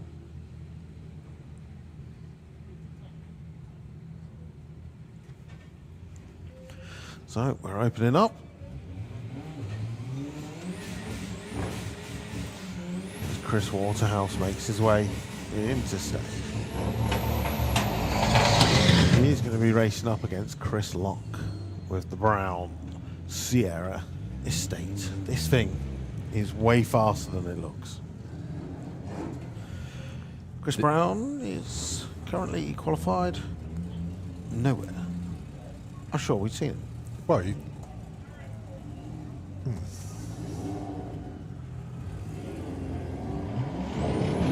But saying that, he may have come down without his number on the back window. could be, yeah. So a number of these cars, well, I'm sure we've seen before, but if they didn't have their number on, their run wouldn't have been counted. So all eyes on Chris as he goes through with an 1182 out of 112.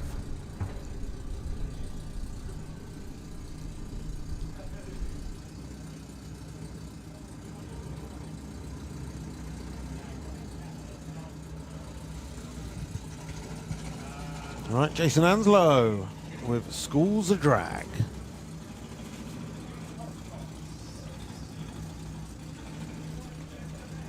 Currently 17th with a 1566. Now this Beetle has been into the 13s. So at the moment, could get himself qualified. Just above him, fellow VWDLC racer Gareth Bates. After that would be Kaz Waterhouse with a 13-1. Again, another fellow VWDLC racer.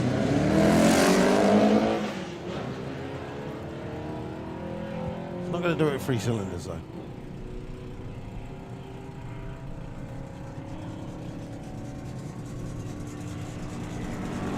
So Jason takes it to a 1589 at 83 miles an hour. Laurie just walks away shaking her head. She's like, no, no, no, no. All I want is a 9, says Wayne Waterhouse. Well, Wayne, the truth is, my friend, if we give you a 9, all you want is an 8. And then it just goes on. That's and how on it and on. happens, I'm afraid. All I want is a 9. Well, for the moment, you're going to be taking on Gino Bernardini, a legend in UK drag racing. How long has he been racing this car now, do you reckon? Well, Darryl and I have been commentating for 18 years, and he was here the first year I did it, so it's Oh, even and way longer than before that. Yeah. I would say 90s at least. Yeah.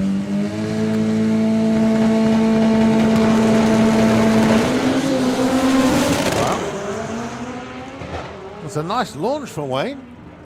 142 60 foot, 114 at the 8th mile, and a 974 at 143. Job done, packed up, go home. What flavour 9 was That's that? it, well done. All I want is an 8 is going to be on the roof next time. Congratulations. Wayne Waterhouse's very first 9 second. Can I please have 760 heads up into the pairing lanes, please? 760 heads up.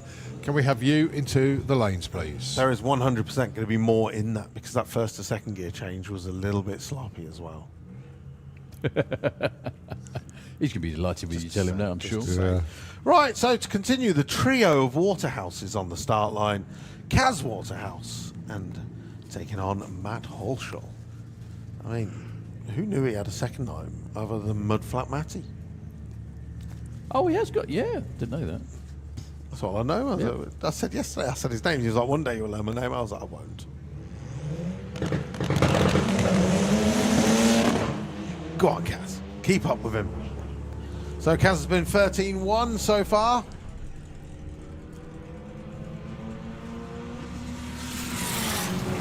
There we go, 12, 30, 30. Okay, Michael Strachan and Gareth Bates. Michael's put in a number of rather quick runs already today. He has. He ran his first ever 9-second pass earlier today to start the day.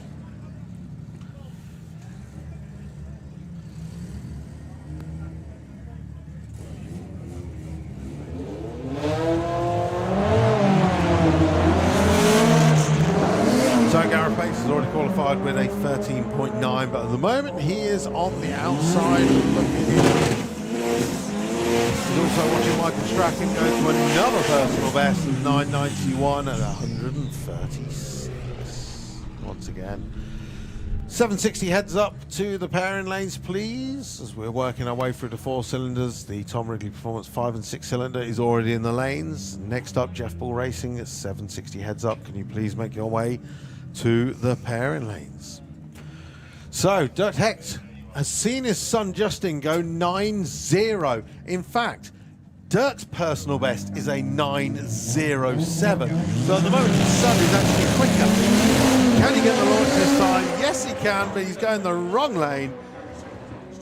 Both escorts are having a wild day today. Wayne No goes 9.02. Dirt goes through with a 9.23 at 151, going the long way round. Well, also testing out the traction in the other lane, which I don't think will make that run stand. No. Actually, I think that could be fairly illegal. Oh, 100%. You can see his right-hand tyres cross Clearly over the centre line.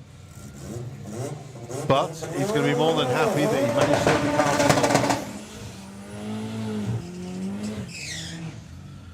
Right, next up, our current leader in the 4-cylinder class, Alexander Meng, with this absolutely gorgeous Mark II Golf. Yeah, they were all squeaking earlier as well. I think, Without weren't the they? parachute, you would not think anything of this car. Even with it, you think that might be a bit hopeful. Yeah. Yeah, not being rude, That's but it, you know, that's it. until you know. Up against Sonny Lang with one of the amazing cadets.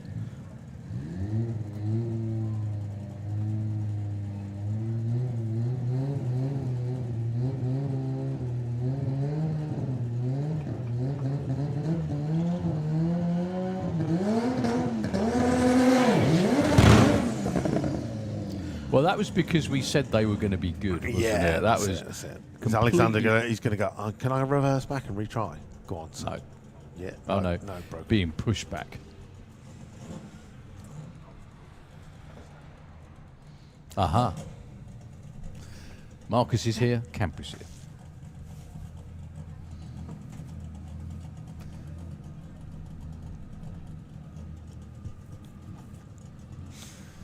Camp's one of the, definitely one of those that gets international drag racing properly. Yeah. Absolutely worldwide.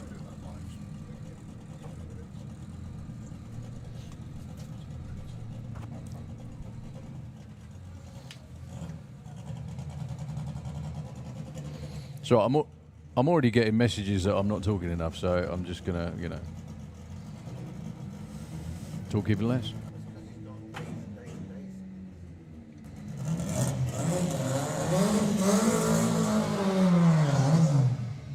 Yeah, my time off between events is popping home and telling kids off.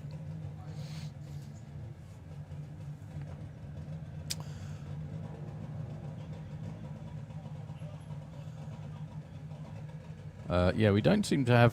Is there a number written on there? Because Yes. if there is... okay. 4C66. Or do you mean the Speedster? Yeah, No, it is written on that silver tape. which is why we can hardly see Wicked. it. Well, it's to cover up the number plate for insurance purposes, I'm sure.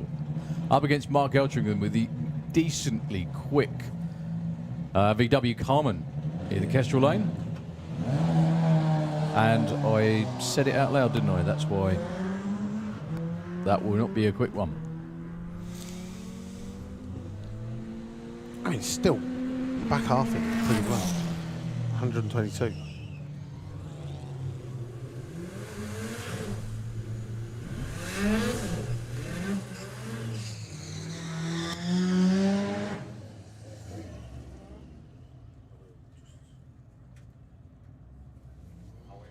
Okay, Gert Mertz. Side by side, Opel Cadets for your viewing pleasure now, both with 4-cylinder engines in there.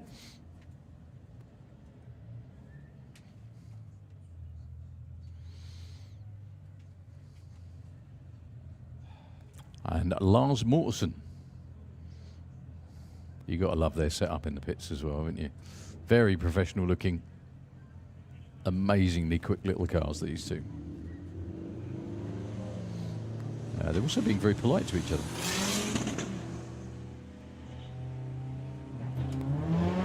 It's like boost loading. That thing goes like a How many scalding years? cat. It sounds like it's got only 3 years. 123 at the 8th, Whoa. 894, 148 to an 11.57. Nicely done. I think they're rather happy about that.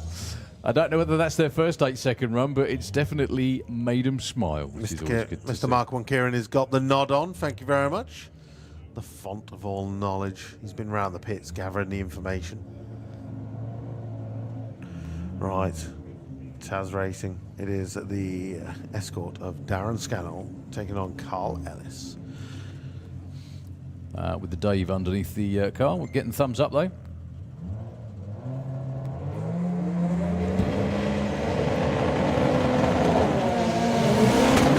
Darren Scannell put a terrific run earlier today as well. Carl Ellis is not far behind him. Look at that, 9:39.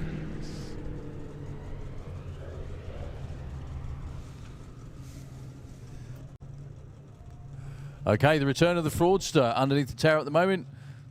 Kev Jenkins, so good to see him back.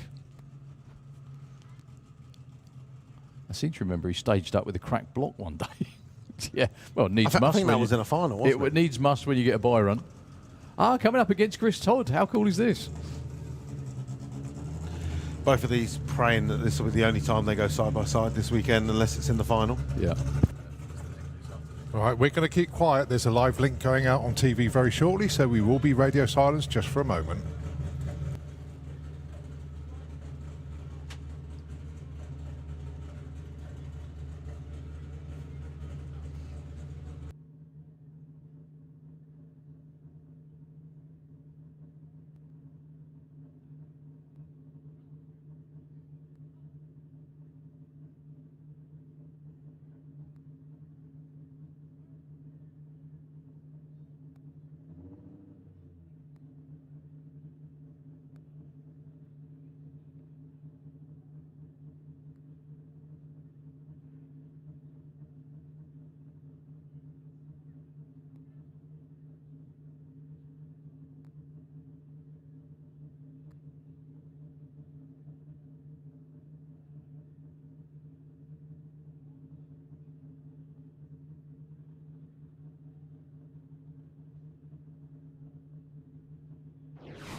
Okay, thank you ever so much indeed, everybody. Thank you for ITV coming to pay us a visit this weekend. Hope you enjoyed your Startline experience there. Come back next weekend, see what it's all like then. might be slightly louder than that. Yeah. Slightly, not a lot, just a bit. Okay, more 4-cylinder coming your way. Our friend all the way from Italy, who had a little bit of a false start earlier today with the Audi TT.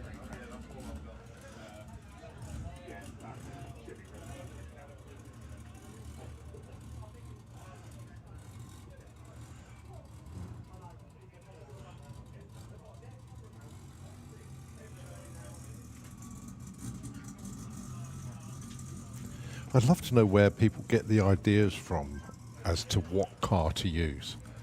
I mean, an Audi TT, okay, compact, low, but you know, if you're building a tube frame car or whatever, it's some interesting choices out there. The thing is that what you just said there.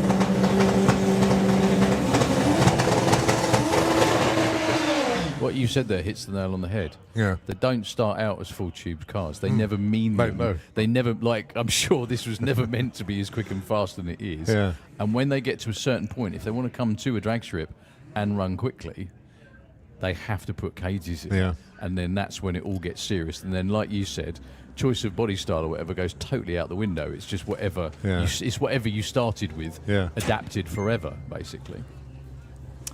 So, Ferdinando Silverino.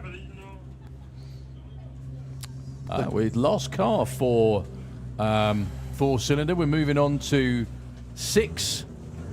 Well, that was the quickest turnaround of getting a diff to Santa Pod Raceway. Was that what it was? Yeah. Yeah. It completely locked. Well, They were literally looking at flights to Greece earlier to go to RTMG Performance to go and pick up a diff. You're joking. But they've obviously found one in the UK. Oh.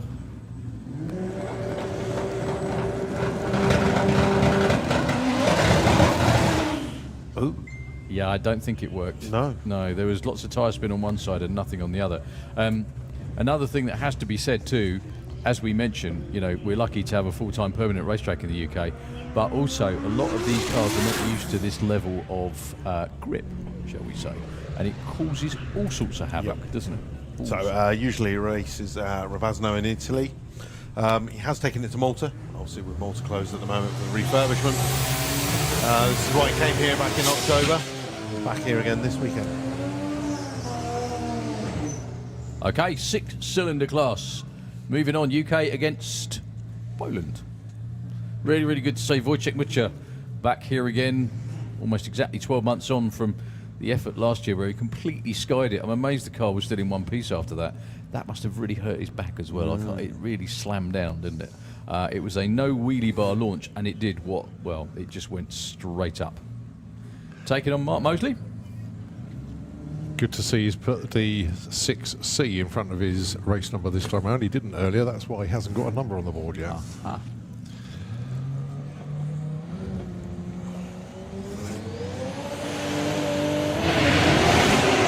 That's certainly a bit more hopped up than earlier today. Goodness me, that's quick. 0.9960 foot. Oh, and it's even quicker. 671. 208 miles an hour, your new number one. Well, just improves your number one qualifying spot. Wojciech Mucha, look at that. That left like a scalded cat. Yeah, 0.99, Yeah. 60 foot. Wow. That's why you need For a wheelie bars. 6-cylinder isn't it? car. Yeah. Yeah. That is why you need wheelie bars. That's all. He's going to be getting just quicker and quicker and quicker. I should think all weekend they've got, right, we've nailed it. Let's go quicker.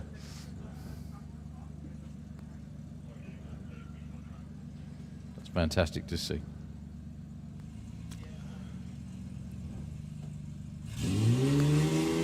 Not sure what the issue was for Mark Mosley. He still gets an ET though.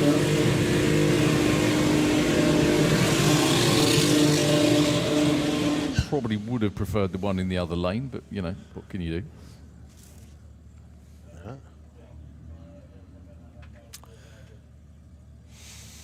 Okay, so looking at it right now, as you said, Wojciech Mucha, number one qualifier with a 671. Konstantin Dunev is second with a 750. Then it is Daniel Schumann, who is currently burning out underneath the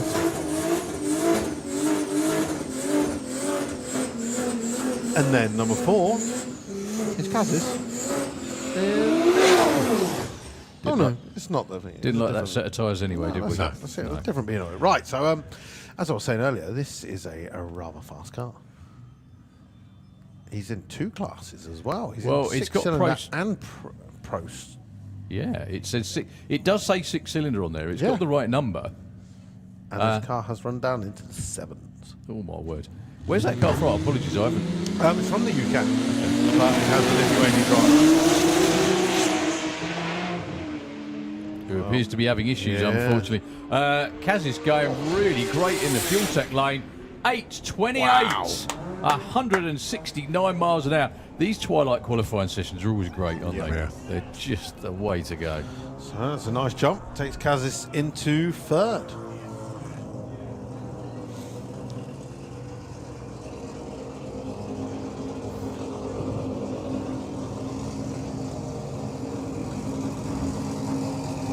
Well, you look at these two and you think it's the ultimate mismatch on the planet. Nah. You really do. But wow. This is the one, if you were betting, like you said in the stands, you'd lose your shirt, wouldn't Yeah. you? Yeah. Yeah. Oh, I'd be there just pointing, going RX-8 all day long. And then I lose my money.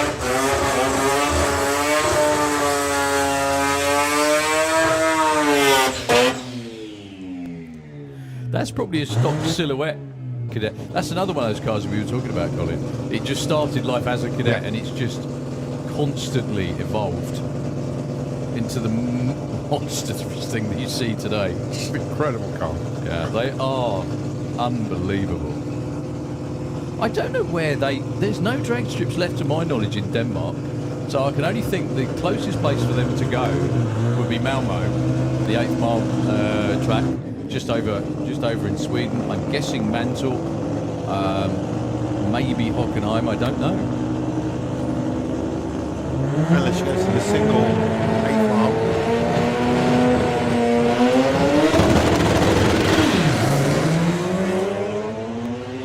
And in the meantime, that cadet is long gone. Look at that, just a dot disappearing in the distance.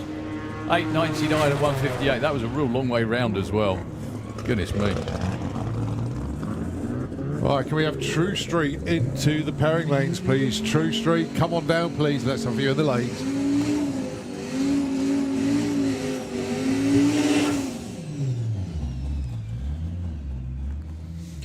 Right, another one of our drivers who has not yet hit the track is the Mark III Golf from Austria, Oliver Berger. He was at Arad in Romania just a couple of weeks ago, having a great time. He's going to be taking on Dave Henderson. So Dave looking for his first 7-second pass. But both of these cars capable of running down into the 8s. Yeah, let's hope Dave Henderson is on form this time round. A couple of runs that were a little bit subpar for him anyway.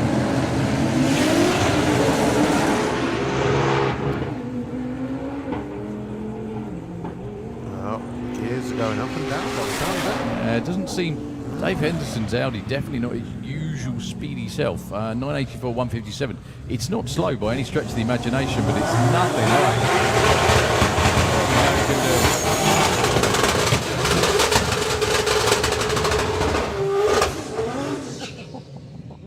Gee whiz. This is why I love Doorslammers. Yeah. So It's just the most bonkers collection of vehicles. Daniel Sheen with the E30 Elvis, the 6-cylinder turbocharged stock chassis. Stock BMW. chassis. It's a stock Say chassis. again, Colin. It Stock was never chassis. supposed to be No. that. You know? Never in a million years. No. Last year he kept pointing underneath and he was like, stock suspension. This should not be doing this. Yeah, that's not really a recommendation, though, is it? Off the line this time? No. Unfortunately, we're into sessions now, so he's not going to be able to bring it back. Daniel goes 8:34, 170 miles an hour. Marcus fell all over the track, 160. It must be a game. Who can get the quickest 11 second of the fuss? Oh, what a run for Daniel. Nice. stock suspension, 170 miles an hour. That's it. Well, the good thing is it's a great recommendation for old BMWs, isn't Yeah. it? All right, next up, Mike Whitaker with Sleepy Mike Racing Caddy. R30 powered, 4-wheel drive, and he's up against the BMW 1 Series. Driven by Azia Seneglu.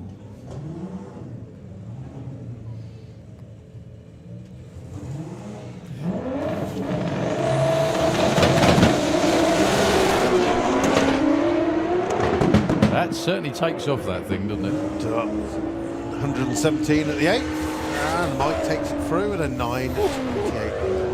That's moved him up. That's 10.72. Okay, JC Grant noticeably on his own this time. Everyone else got, nah, no, you're right. Well, yeah. The thing is, this car was a bit lively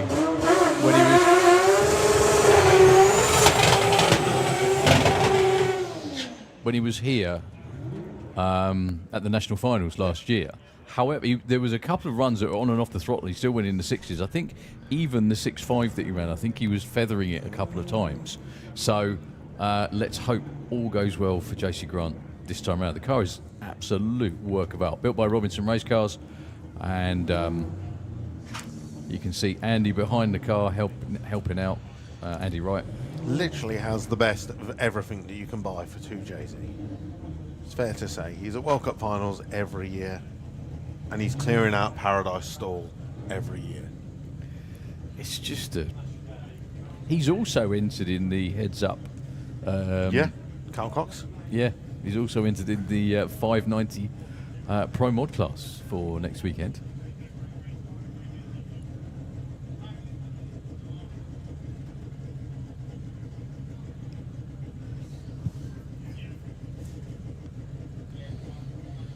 So, last minute adjustment of the wheelie bars.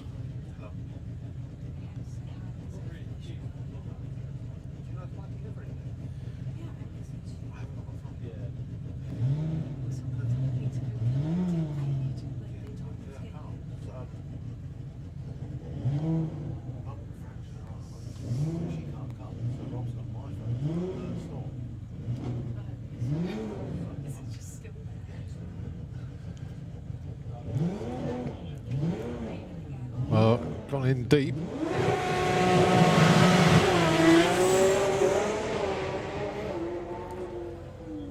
Well, Helter just got out of the groove, got back on it.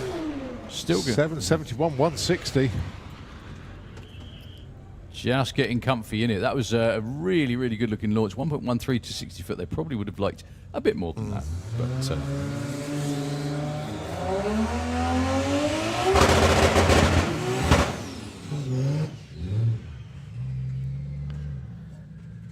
Oh, the Angry Bird. Dazza. Well, look to see Dion Hussey appear on there, but no, he's come up as Dazza. There we go. Going alongside what should be Harvey Bogle. There, here he is.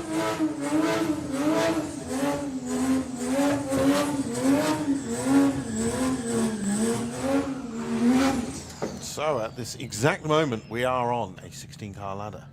Neither of these cars have yet to put in a pass. Cam Bishop is currently our 16th qualifier with a 15.05. Now that car has been into the 9s. How as many well. cars qualified so far? 16. Okay. Exactly. Well, we need 23. Sorry, we need 24 to go to the 32-car ladder. still a few coming round. So Harvey Bogle, the crew just taking the pin out of the parachute. That's just a very, like an R clip that goes in it just to make sure it doesn't pop out by mistake. Good to see Darren Hussey back.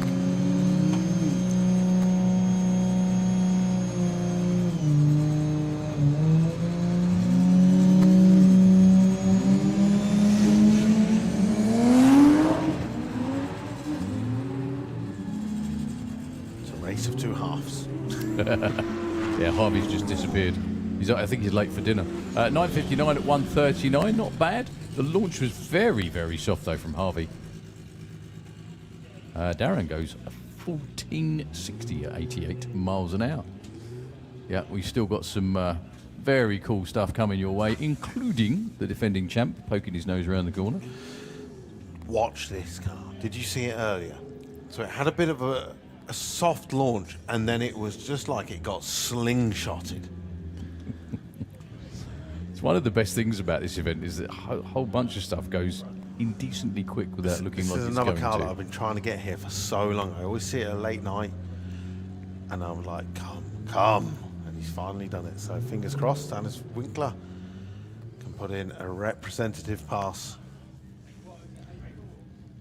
He's not.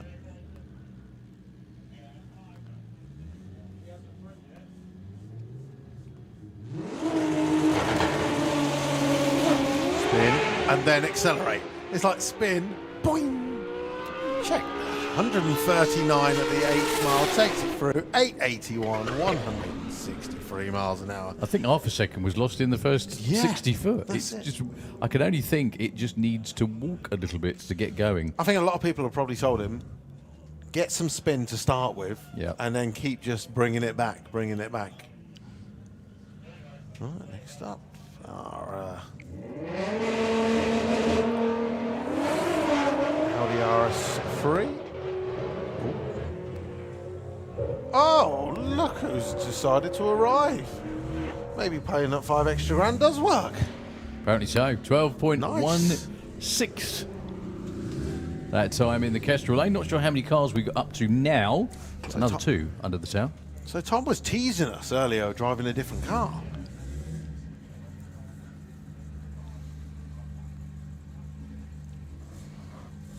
Good to see Grant Parker as well. He's yet to put in a pass with the VW Golf. Of course, 4-wheel drive with that original 5-cylinder engine underneath the hood.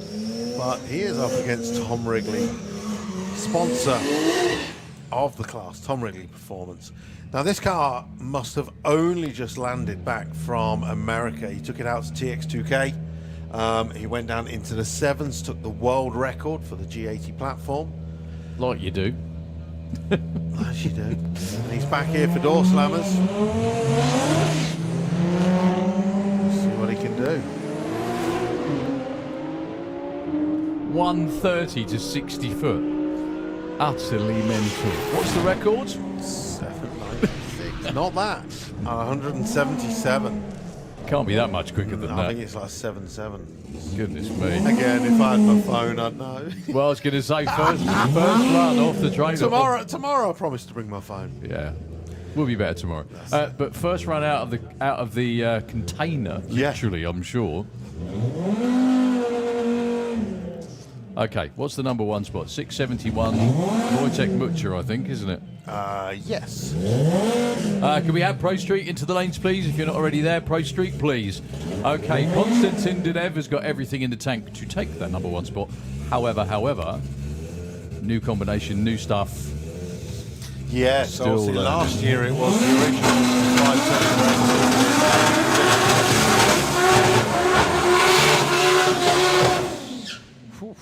which was good. Yeah. Well, So- we saw an excellent photograph on the Santapod Facebook page earlier today. Yes. Not sure who I shot it, but both front wheels in the air on a 4-wheel drive car takes some doing. That's it. But now this is with the brand new full billet engine, and of course he spent some time in the wind tunnel over the winter to create this new front end of the body. Turns out spoons are aerodynamic then, yeah? Pretty much. That just looks like a bigger version of, do you remember the Don Garlett spoon nose top fuel car? Do you remember? Yes, I do, yeah. Yeah, it just looks like it just proves the whole idea is punch a hole in the air, drive through it. That was Garlett's theory, and it worked then, it still works now.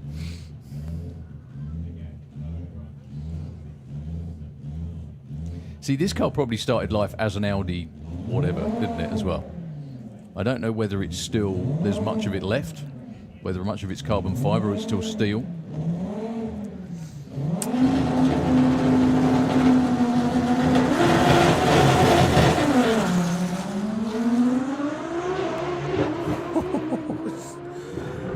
Did like a 200-foot wheelie there as the power came back in. They look nonplussed at the best of times. They look almost disconsolate now after that. But there we are. That is a wrap for 5 and 6 cylinder qualifying. Your number one qualifier is Wojciech Mucha. Konstantin Dinev ran 750 earlier today. Then JC Grant, Tom Wrigley in the 7s. And we can't go any further than down to number 12. But yeah, Tom Wrigley, Kazis, Daniel Sheets, some really, really great runs in there as well. Hannes Rinkler, Martin Algren. I mean, the thing is, Martin Algren, with that little cadet, it's such a wickedly quick car. Not against the rest of them, that's the problem. Yeah, but he's consistent. Very, yeah. That's, you know. He always goes round. He Yeah. always does, yeah. As we said, like, nothing on there for JC at the moment. Can't get any further than that. No, Won't because move. our computer won't move any further. Who else was in the yellow Corvette? Oh, Yeah. yeah, but that's not a 6. I thought that was in Pro Dorslammer.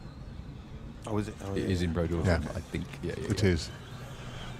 Matthias, help. Yeah, anyway, I'm pretty sure that was in Pro Dorslammer.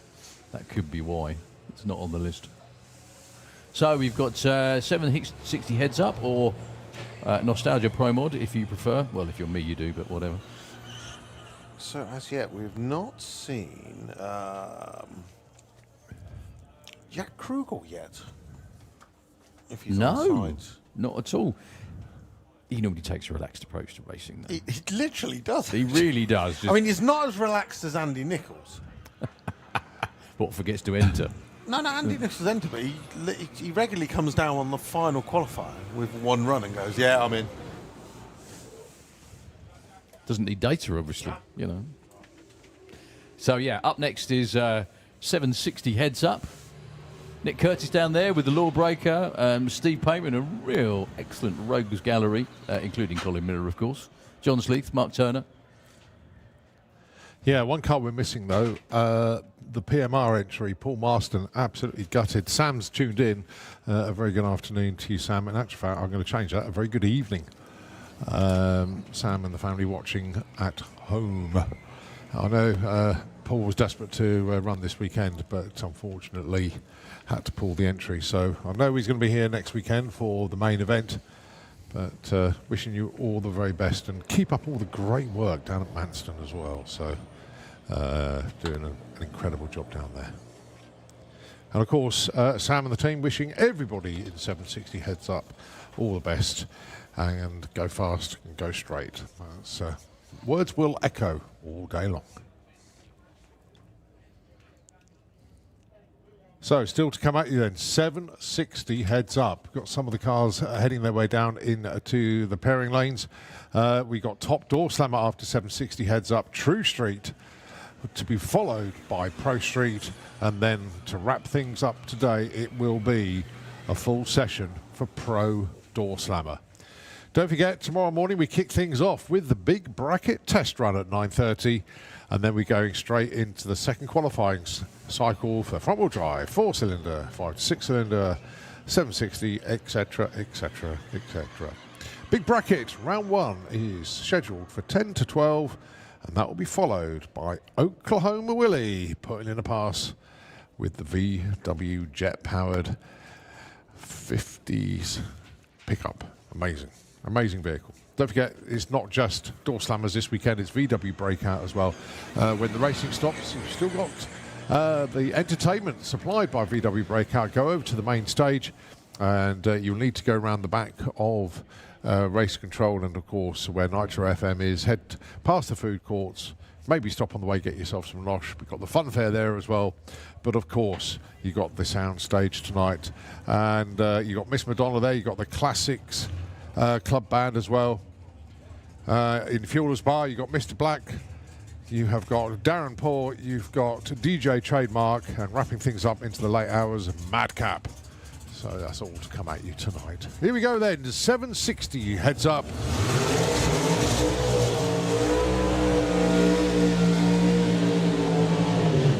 Kicking things off, Colin Miller with the Flying Fifer going alongside John Sleeth. Just a really quick hello to somebody. I love this. Britt and Penty out there in Sweden, not here with us sadly for this weekend. However, They are watching the racing on the live stream in the hot tub. Can't As be you bad. do. Yeah. Anyway, hope you can make it over here again soon and you are enjoying your time. Another very quick hello. Simon and Sharon Goff. It's going to be so cool to see you guys back again next weekend. Hopefully, fingers, toes.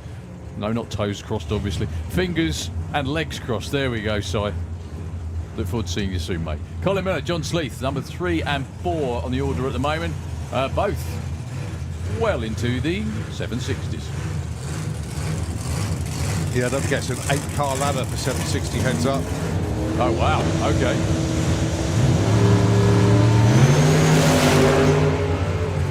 So go 759. Whoa, Colin Miller getting out of the groove there. John Sleeth, 757 too quick. He's going to rely on his 7.6 from earlier. Colin Miller, 9.95.82 off the gas. Let's take a little bit of a wayward run there.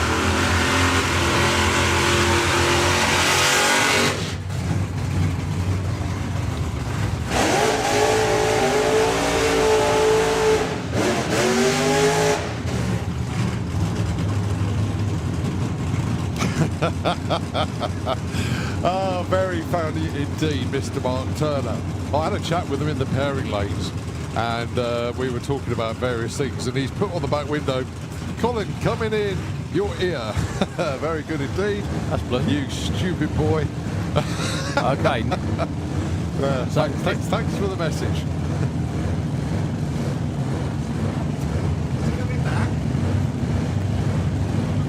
So let's have a look then. Nick Curtis, Mark Turner. Thank you.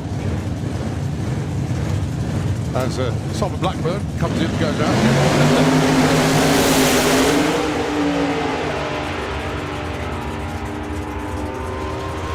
Oh, Nick's breathing very heavy at the top.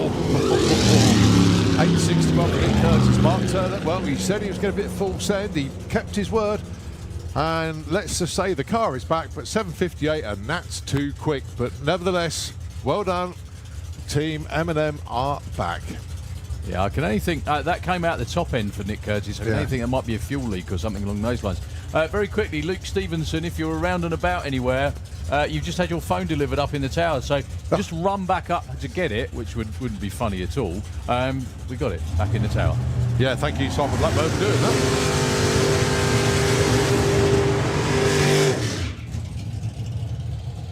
So, Dirty Dog 55. Seriously, Nostalgia Prime Mode, look. Yeah. 55 Chevy. Luke is on his way back and he's not running. Right, going alongside, that's not Kev Perkins, that's Steve Pateman. It is indeed. Really? Okay. He's got the right... He's got the right number on. Yeah, it's it's just the wrong 760 name. heads up number 6.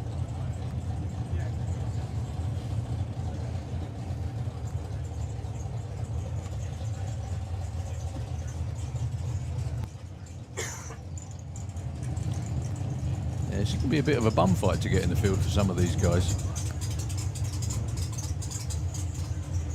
Dave just likes to check the racetrack.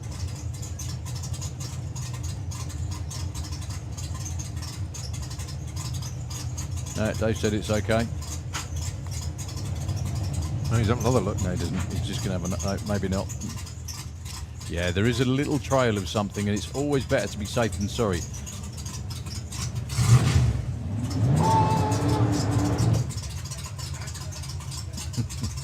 Well, problems with Mr. Pateman, unfortunately. That actually looks like the wheelie bar marks from the car before, what they're pointing to, but they can clearly see some fluid on the track. Well, both of them end up getting pushed back. There we go. Happy days.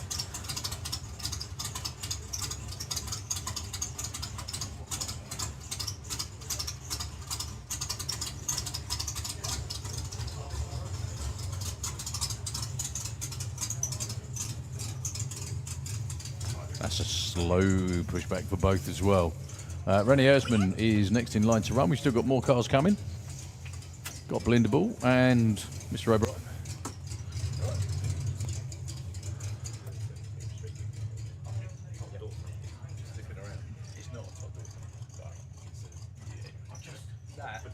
Yeah, absolutely. It's awesome. All right, so Rob and Steve back to the drawing board. Now, fortunately, they do still have qualifying runs that they put in. So, looking up next, Rennie Hirschman.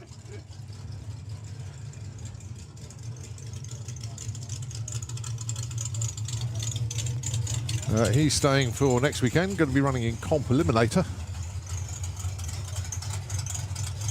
That's a great thing with this event as well. So many racers staying for next weekend, and most of them are staying on site as well. So I think I heard a rumour going round.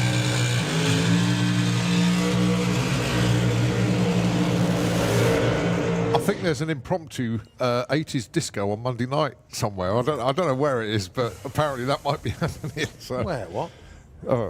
Monday night. Probably having the pit somewhere, but. Oh, is there? Yeah. Oh, very nice. So yeah. After the, another day of testing for the people.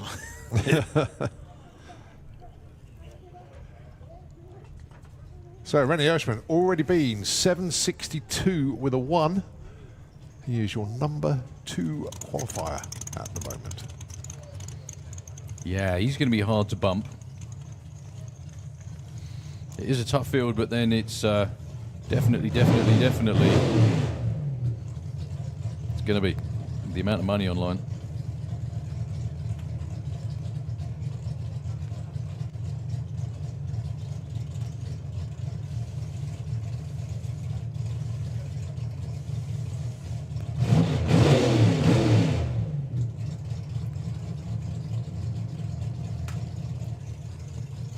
And my life is complete. Sharon just messaged me and saying Simon's sitting at home swearing at me. So that's good. I like that.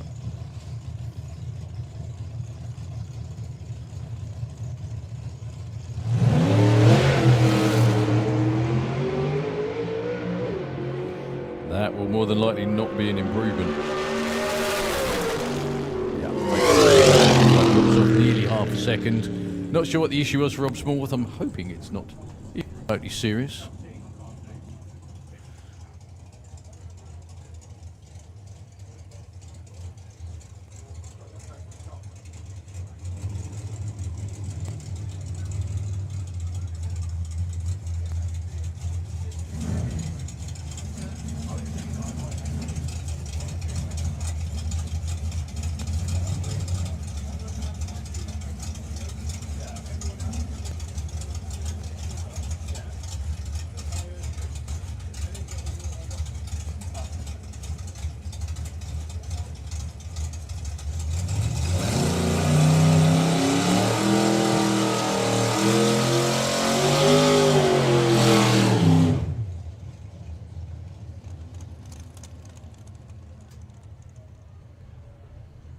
So Phil O'Brien has put in a number of 7.6 second passes with his very, very nicely turned out gel coat Camaro.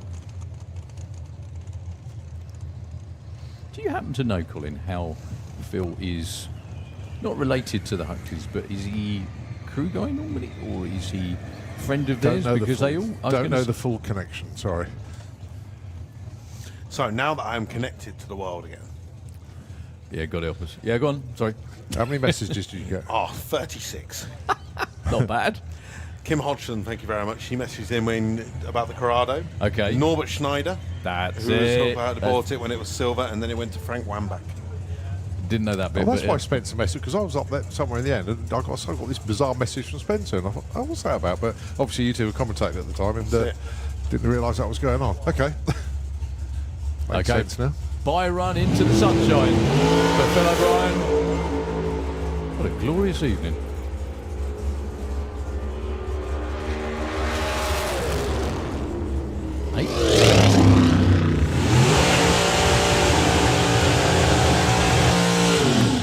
Well, the 60 foot was right, the speed was right. The ET just didn't really match what looked like a very strong run. Okay. Right, okay, the connection is Phil is Lee's best mate. There we go. Thank you very much indeed. Thank you, Mark. Mark? Oh, no. Sorry. Just kidding, Mark. Oh, no, Darren's better. No, Mark had a better light than you, Darren.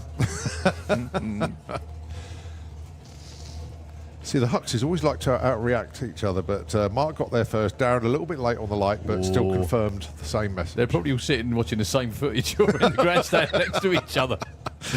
Even Darren's got lost that one. So Belinda Bill, current number 1 qualifier. I think she went 7.61 earlier on today. It's going to be tough to get around, but Lovely launch.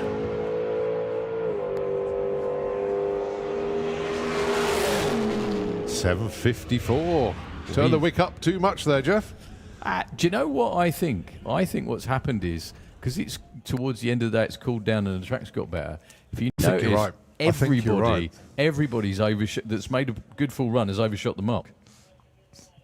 Could be entertaining for Pro Doorslammer later. That's the idea. Well, I was going to say, they're all round there. Up next, we've got top Doorslammer, folks, all the way, all of them coming all the way from Sweden. We've got a little bit of just track grooming to do before we get there. The Bluebird is on its way round. So, top Doorslammer.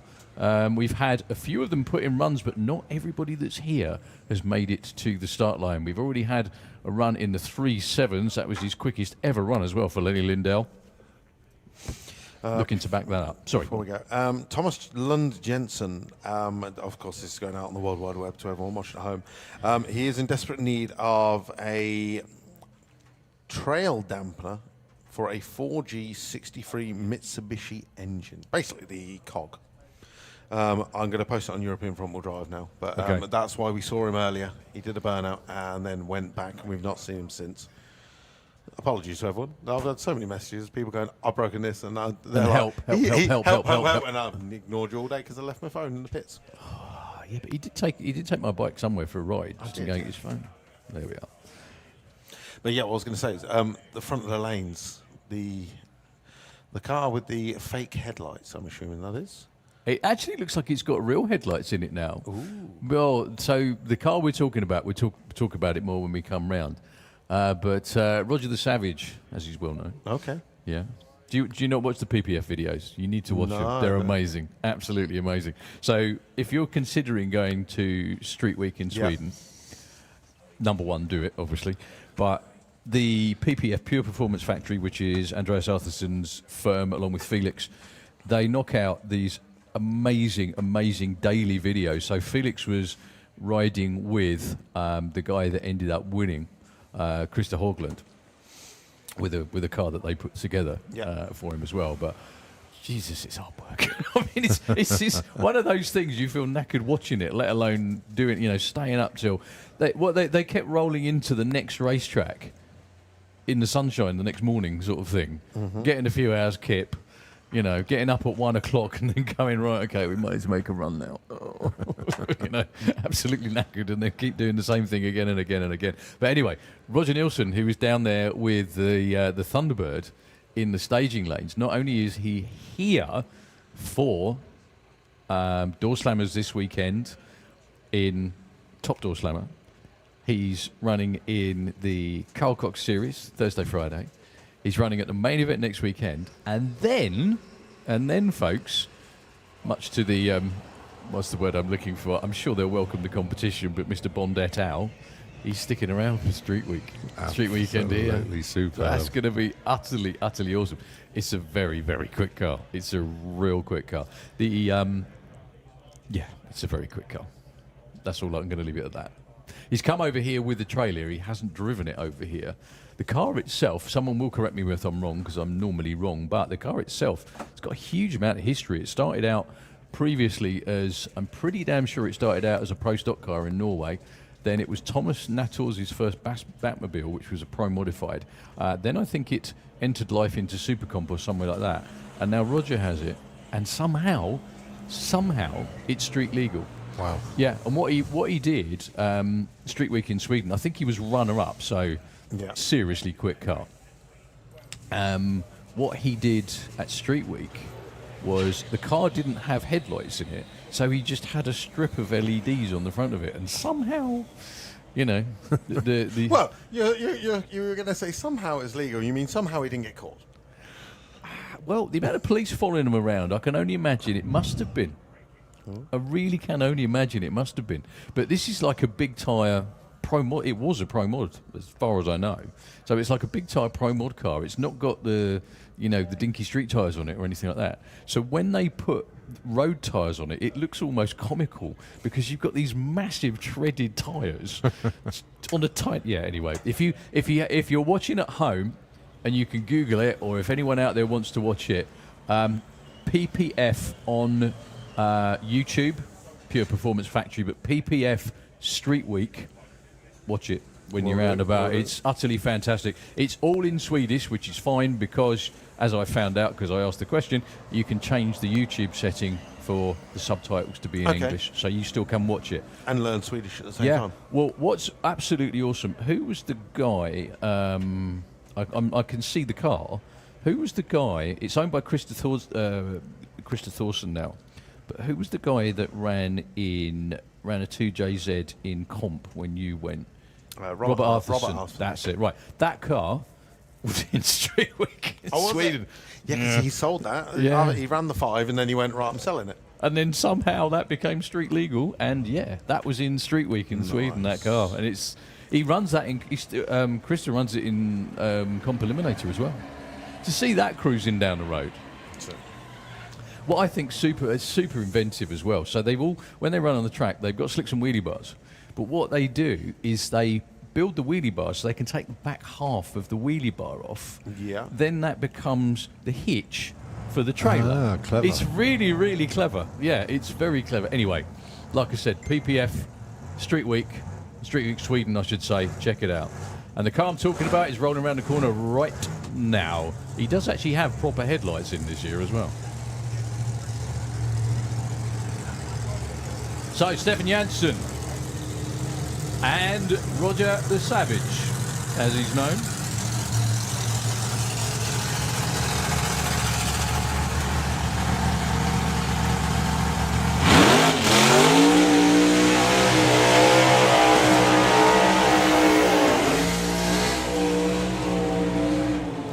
Right, that is in Street Weekend. Well, and we're talking about Street Weekend here in the UK. Yeah, just a couple of weeks' time. Yeah, so he's over here playing with the top Doorslammers. So that's how quick it is. He's in this class. Essentially, if you're going to be out on the road between here and Leeds way on the Friday, on the Thursday or the Friday, you could see this car driving around the UK. They're going to be leaving here at Santa Pod Racing on the Thursday, going to Elvington on the Friday, Melbourne Raceway on the Saturday, and then coming back here on the Sunday. Goodness me. I think it's a little bit outgunned in this class. I think it's a twin turbo LS in there. I think it is. However, it's no pitch at all. On unprepped tracks, it runs 4.3s on the 8th mile. Yeah, I think everyone's got a bit of serious competition this year, let's put it that way.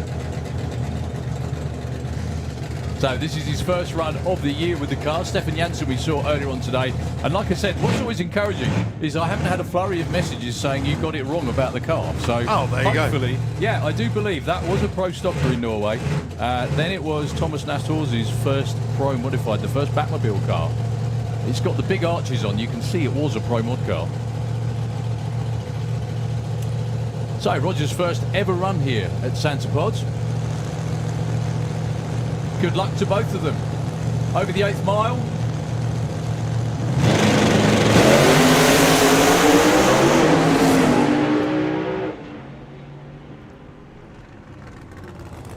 $4.89 at 132 for Roger Nielsen to open his account. Probably not quite what they were looking for, but again, first run of the year, probably taking it a little bit easy. 4.13 for Stefan Janssen. That's a nice looking run. Only 165 miles an hour, one flat to 60 foot, 2.73 to 330. They can go better. They can do better than that. But not bad start at all for our top Doorslammers. And again, if you want to see that car out on the road, there you go. Yeah. I'm really starting to get upset that I'm not doing Street Weekend this year now. Well, it's really funny. It's almost like there's always a moment. So 2019, when we had this event here. Give the teams a round of applause, please, all the way from Sweden for your viewing pleasure. They'll be back doing that again tomorrow and on Sunday and all weekend next weekend as well. And you can see that car out on the roads of the UK, which makes it even cooler. So yeah, but it's exactly the same thing as this event, like in 2019. All of a sudden, the Swedes went, "Oh, that looks fun. Let's go and do that." And we went, "Oh, okay." And I think that's just happened again. It's amazing a car that quick can be on the road. Anyway, first run's done. Your next pair will be, well, actually, they're all lined up together, so it's almost impossible to tell, actually. Len Lindell with the Cuda. He ran his personal best earlier today. Anders Ed with the Camaro. Nicholas Sodergren. You're going to love that car. And White Stripe Racing, Chevelle, piloted by Frederick Lind. So the first car fired is the Crazy Frog. I really don't want the theme tune, but A lot of people are talking about that. When I went up to the announcement area Yeah. and talked to a few people, that a lot of people were talking about that car. I wonder why. Yeah. Yes. How much mental can you fit into one little car? That much. He needs to have a match race with Joe Stevens, actually, I think. Then we could have the two... Just picking our brain. Yeah? Okay. Just literally thinking that. The two most absolutely bonkers little cars. So both of these with Whipple chargers on, actually, screw-blown Hemis.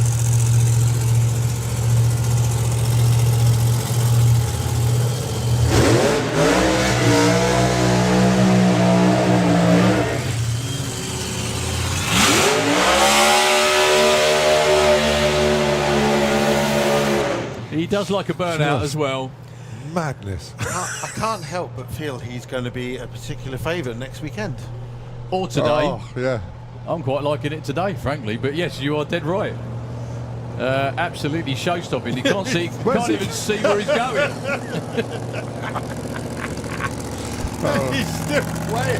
Look at That's the the short wheelbase. Like, you just see how quickly that turns. That's Bob actually as well. That's Bob directing him back. You couldn't see where he was Oh, going. you can't even trust Bob.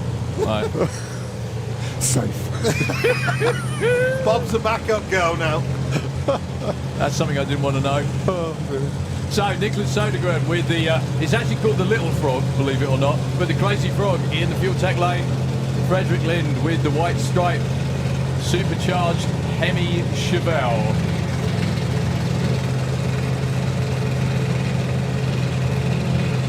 In the Kestrel lane. Early today, Frederick Lind went into the 3.9s, a 4.1 over the 8th again, 4.15 for Nicholas Sodergren, which I can only think is getting towards his quickest run ever already. First run of the year with the Crazy Frog. I can't stop calling it the Crazy Frog now. The Little Frog. There we go. Well, the team name is actually Little Frog, but there we go. Let's see what they can put off here. To the 8th mile. Utterly bonkers.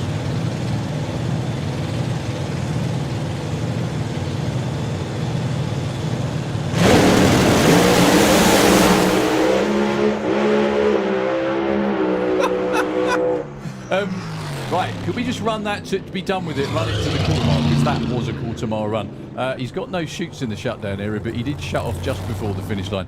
That was all over the place. Just mad. Absolutely mad.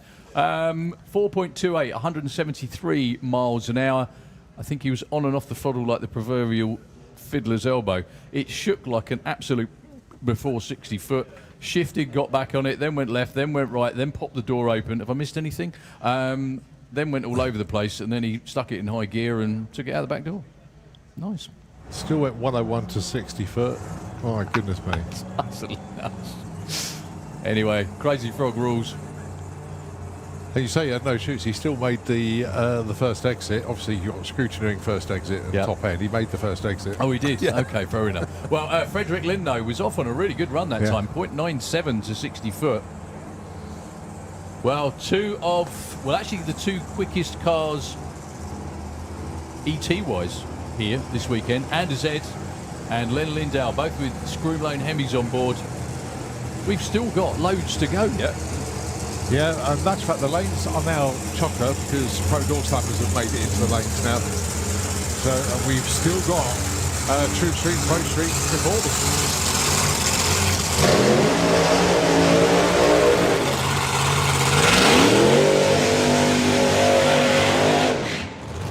So, Len Lindell earlier today went 3.76 to the 8th mile, his quickest run ever. Just to give you an idea, that would translate to around about a 570, maybe knocking on the doors of a 560, depending on where the lean out worked in the top end of the track. So, very, very quick indeed. Anders Ed, I love this car. I just love what he did a couple of years ago. One of my moments of the season, of any season, frankly. So I think Anders' quickest with the Camaro is in the low 380s, but this racetrack, this weather, this place, and ironically both of these teams had their personal bests over the 8th mile right here.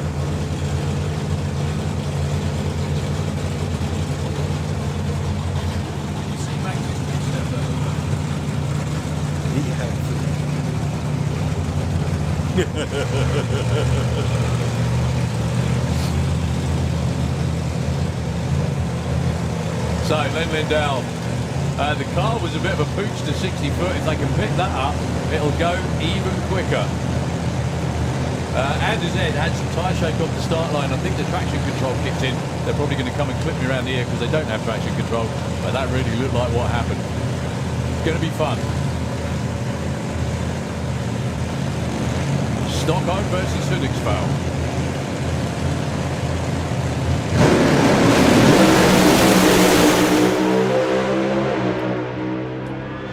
390 and a 394, and is way over towards the wall, backed out of it before the 8th mile. Only goes 168 miles an hour over the stripe. He was 0.94 to 60 foot, 256 to 330. Len Lindell was already shaking by the time he went past the tree. Still 0.97, 330 in 2.62, and over the stripe 3.94. 187 miles an hour. Thank you, Rush, indeed, ladies and gentlemen. That was superb. Don't go anywhere at all. We've still got loads more stuff like that coming your way. Yeah, so I know Anders Ed was probably shooting for about maybe 0.92, 0.91, which is, you know, stratosphere territory for a door car on the 60 foot. That was a 94. That was much better. Yeah. Much, much more like it. Right, next up, True Street to be followed by Pro Street, then Pro Doorslammer. Conditions. Tasty.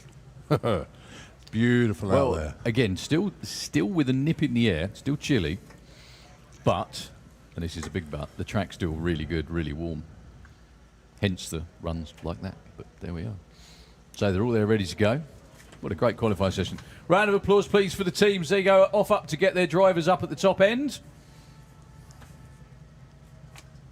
They are honorary Englishmen for the next 2 weeks because they ain't going anywhere. They're staying here. Yeah, passports confiscated. Yeah, that's it. You're not allowed to go anywhere until you do more of that. So, True Street rolling around underneath the tower. Nice big entry as well for actually every class again. Yeah, it's been spectacular. Anything else you needed to catch up on, by the way? I'm still catching up on broken. I'm still trying to broken bits. Well, see, some of these messages are about 7 hours old. Oh. And some of the cars I've seen, and I'm like, well, you're sorted now, ain't it? Yeah, they just bothered you for nothing then. That's it. Yeah. Why wasting my time?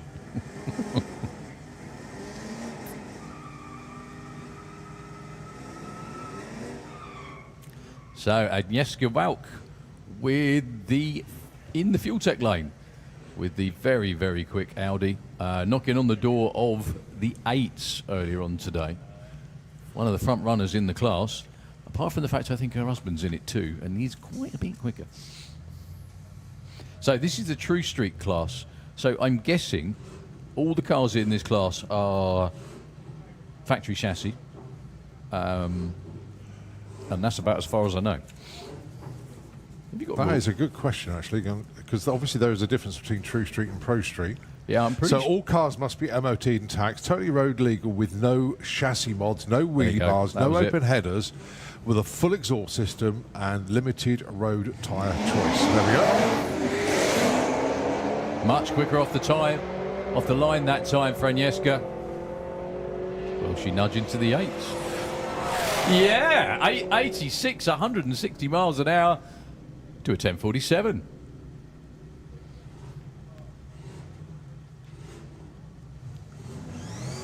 So if you have a street car, like a regular street car, the difference between the two classes then, as Colin just said, they are stock chassis, as in out of the factory. That's mad, isn't it? 8-second, 160 mile an hour Audi. There are some killer cars in this class, though, as are in everyone.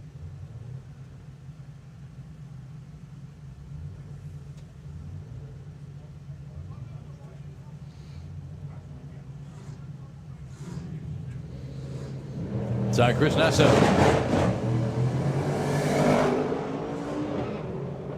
That's one quick car. I don't remember it going quite that quick before. 961, 146.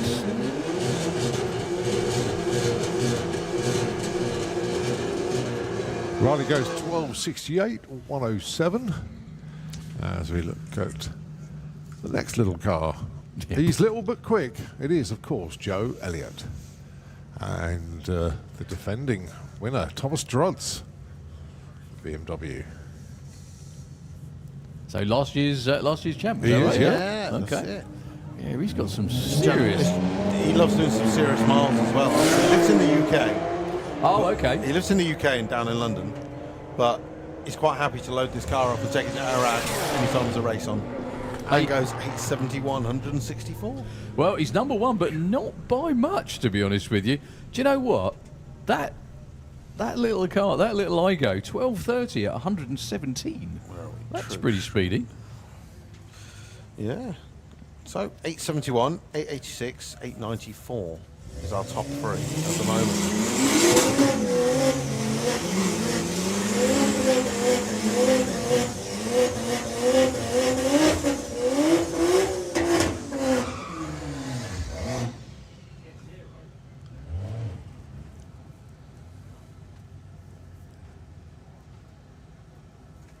Well, Lee Wheeland is one of these guys that has really gone in all the way with this car now, isn't he?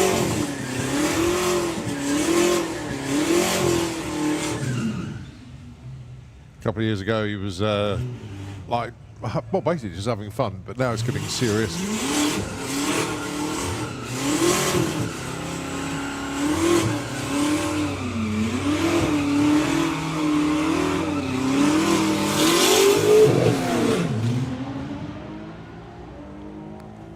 So Lee Whelan, what's he got? 863, 161 mile an hour pass there. Your new number one qualifier. I don't think our Polish friend's going to have it all his own way this weekend. So True Street 0, is that right? Is it? Do we have a 0? That's a good point. Well, it's an unusual race number. To say the least. Maybe no one's ever just used it. Not on the entry list, so. They could call him General TSO. Something like that. Isn't that a meal in China?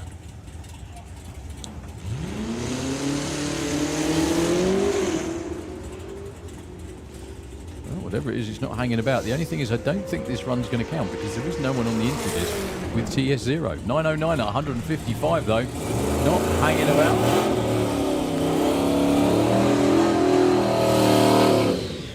As we move to Pro Street, I do believe.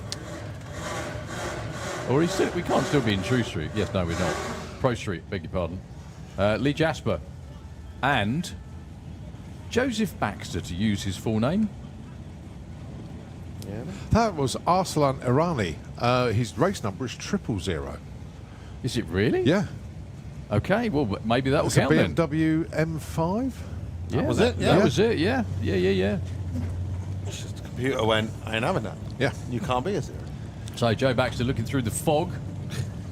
You can see it from here, can't you? Look, it doesn't really look very opaque, does it? You know?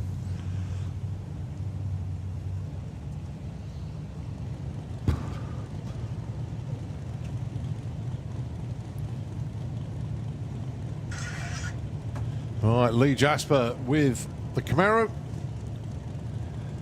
Regular in the 9s with this car. So Joe Baxter in the 7s at over 200 if it all goes well. That's better.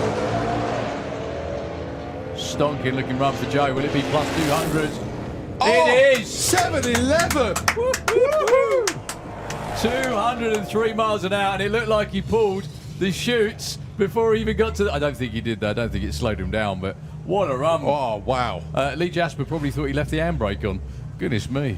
That was stonking. New PB there for Joe Baxter. Well done. Now, just watch the replay on the live stream, and he did that. He actually pulled the chutes exactly at the right time. From this angle, it looked like it was too early, but it was bang on. Well done, Joe. Not only a comedy legend, but a pretty good racer as well. He just has the knack of being very, very funny.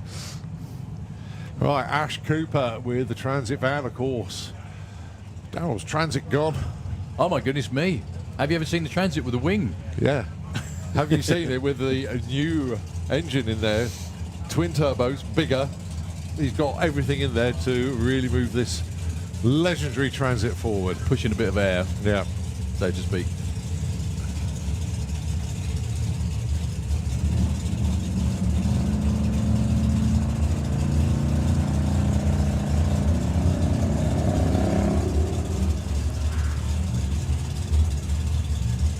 Oh, Ash with the Mark III Transit.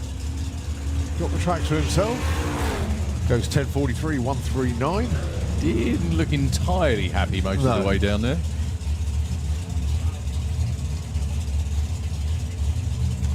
Let's see what Christian's got for us.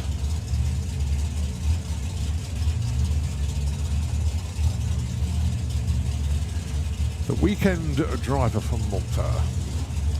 As Luke pointed out to us earlier. Thank you for that. I didn't know. I thought about cutting that close.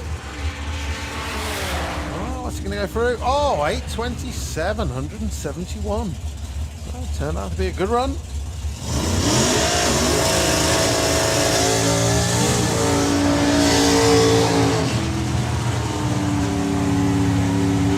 I mean, 827 is good for 5th. That was a very, very good run. Yeah. Yeah, excellent. Especially in this class. So Brian Pateman taking his annual trip into, well, nitrous racing, really. So Well, he these did cars, have a little dabble in 760 as well, though, didn't he? But here he is in Pro Street, going alongside last year's winner, Dave Mace. it's a very heavy-hitting looking staging piece over there at the moment. Yeah. I think after this it's Pro Doorslammer, and then we are done. Is that correct? Yes, correct. We don't have another announcement meeting this evening, do No. we? I don't think. No. Pro Street sponsored by Turbo Smart, and then of course Pro Doorslammer, supported by VP.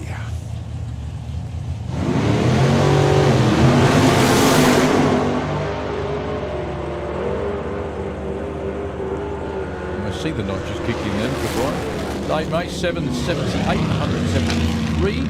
And a little off pace for Brian. I'm sure he's looking a bit quicker than that. 845 at 148. See, that's another car that was originally never supposed to be doing what he's doing right now. Brian Pateman.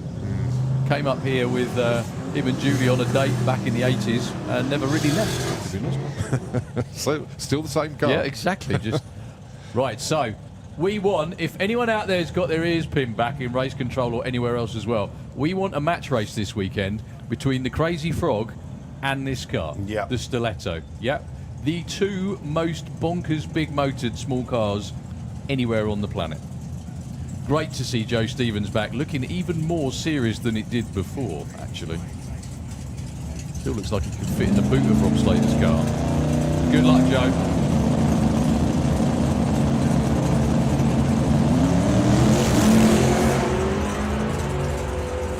Well, Rob Slater looking good. Low 8. Is he going to squeeze a 7 out here?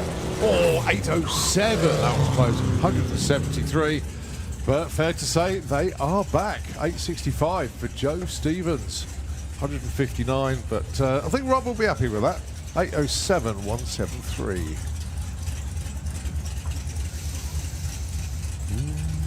All right, Rob Carter. Justin Walnut up next.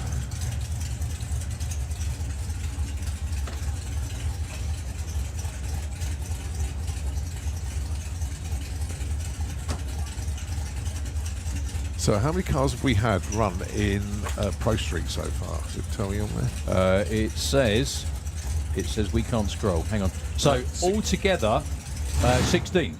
Ah, good. All right.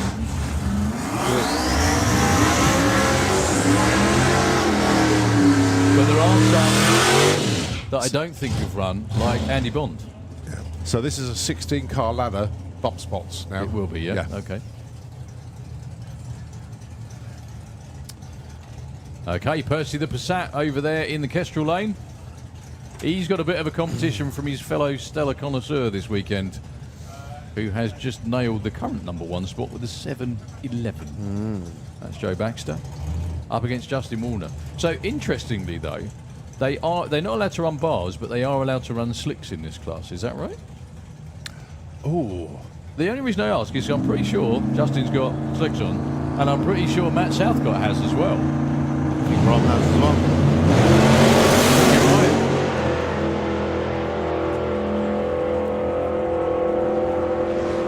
Whoa, Rob having a really good look at the other lane.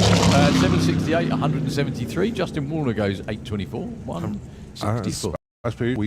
You are correct there.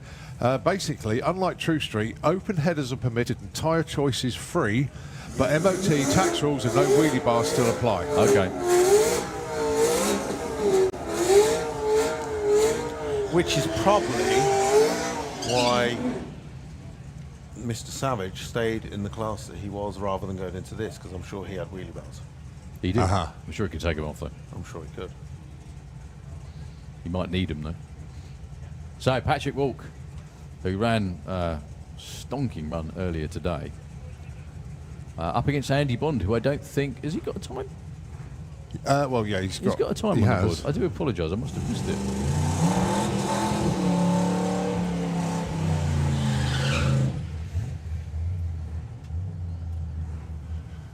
Yeah, 850. Okay. Well, Terry Newton hasn't run yet either, and Terry's just coming round.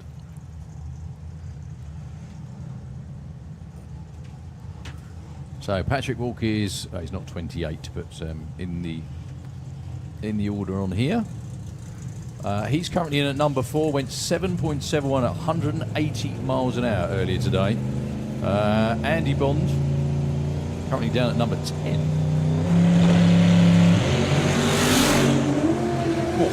Verge of losing traction there for Andy. But he's gone. 726, 209. He's not the quickest, but he's certainly moved on up. Yeah, no improvement from Patrick. Still goes 781, 168 miles an hour. Big speed again for Andy Bond. But Joe Baxter.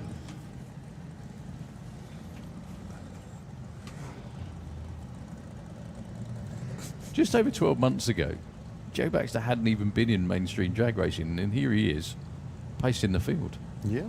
Is Dave just leaning in for a cuddle? All right. Looks like How it. you doing? Yeah, we saw Joe Baxter when we did Street Weekend at the Northern Classics stop. He was on display. Okay. And then he joined Street Eliminator the following season and did rather well.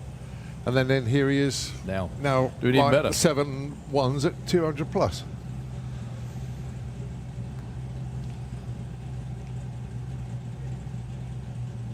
He just has some amazing stories to tell. I love the workshop dyno is still one of my favourite of all time. I love that. What's a workshop dyno? Well, we hang the shocks up. I didn't think they were working, so we hang them up on the ceiling, and I grab hold of them, and if they come down, great. If they don't, they don't. And they're not working. There you go. And he sussed it out. That's how he worked it out.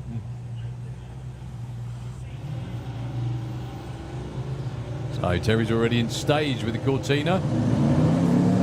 Matt Southcote with the Scampi.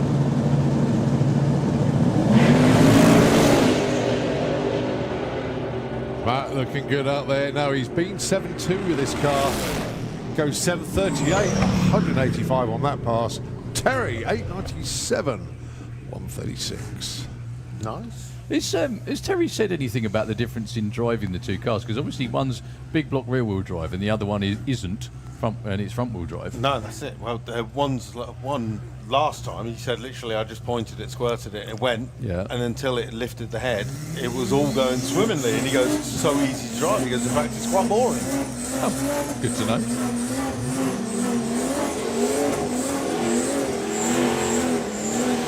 But that places Mr. Terry Newton, number 13. So he's in the show at the moment. Wow. Okay, right. So, yeah. So doubling up in the classes is Petro Krumov with the BMW from G&D Motors. So is he in 6-cylinder? Oh, he is in, as well. He's Yeah, in it's both. 6-cylinder and Pro Street. Why not? More track time, more fun. That's it. The only thing is, how do they decide which class the number counts towards? I know now it's in this class, but you get what I mean? In open qualifying, which class would it count? Oh, that's a Yeah. good point, yeah. I think I just might have opened a can of worms I didn't want to mention then. Maybe he has to chop and change it on each run. It's a very cloudy run, though. Missed a shift on that one, though. Or something's gone away. I think he had exactly the same issue on the last run. In fact, both seem to be rolling.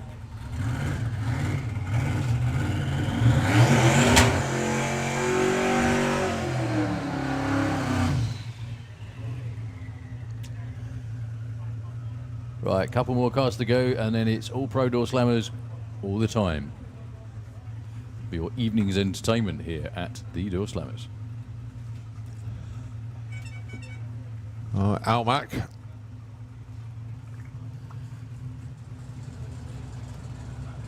Right, okay. I'll get this run through. Oh, no, I've probably got a chance to get out this one out. Keith Williams has just messaged. Can we put a shout out to the foreign team who wanted their diff repair to come to our pit? Now, I think that is in the big bracket at the top end. And it was the Chevy that spat out its diff and prop shaft and everything. If you pop down and see Williams Brothers Racing, go and have a word with Keith. Looks like they might have a plan. So, yeah, pop down and see the Williams Brothers team. Right, here goes then. Al Mack with Evolvolution.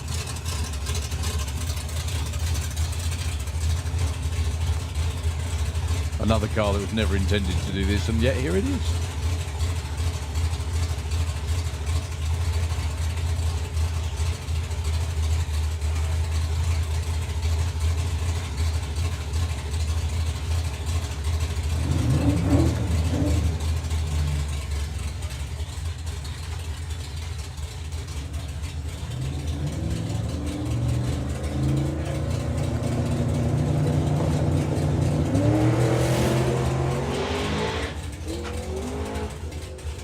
Just a little too much, a couple of 100 foot out. 960, 133 miles an hour.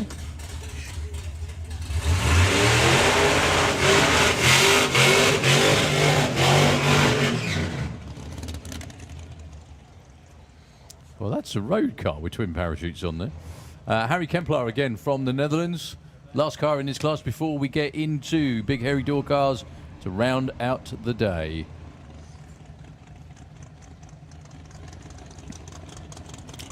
Couple of turbo Mustangs at the front. Got a couple of Corvettes next to it as well, actually. 153 Corvette, and I think that's a 79 Corvette, actually.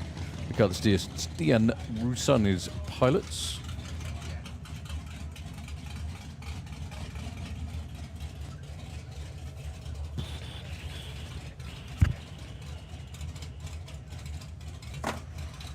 So, Harry earlier today had a good-looking run going. Had to lift off around about half track, something like that.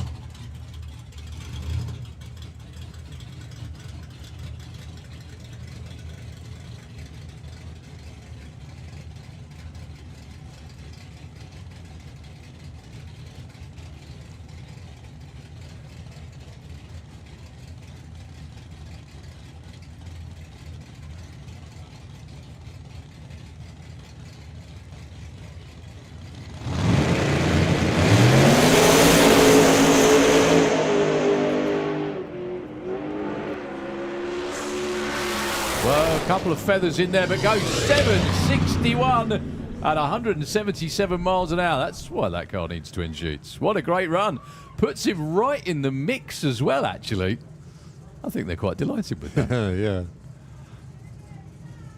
Good looking run. Okay, pick your turbo Mustang. Right lane for a fiver. I was just going to say either would do. Oh, okay. Well, if you cast your mind back to last year, it was race of the season with these two, wasn't it? Andre Oliver and John Webster with that 250 mile an hour power wheelie. Oh, yeah. Do you remember that? Wow. Yeah, that was when the short numbers were much better for Andre than John. Yet they were absolutely side by side through the finish line. Yeah. I did say to John, I think that, like you said, power wheelie at 330. It was. I think it might have been the insane. rear wheels that tripped the beams, not the front ones. You know, it was just mentally awesome race, just how it's supposed to be. Now, bearing in mind, a few weeks ago, John Webster had engine issues. That's a new engine in John's car for this weekend. And fingers crossed it all goes well for him. Because it's got to last this weekend, the Carl Cox event, and, of course, main events. Same with all of them. I was just going to It's say for everybody. three events in... it was 8 days racing for him, isn't it?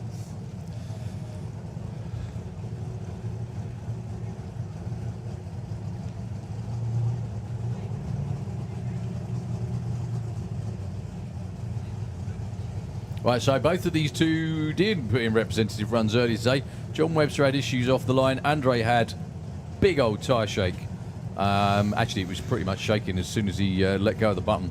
And going past about 100 foot, maybe 150, the car decided it was going to kick itself sideways, and he thought better of it, obviously. The one good thing is, when these two race in regular Pro Mod competition, which is what they'll be doing this time next week, they have a power limiter, or a boost limiter on the turbo.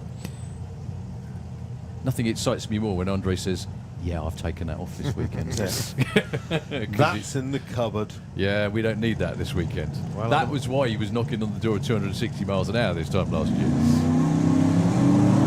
So, Carl Cox man beat at the moment, 6:30.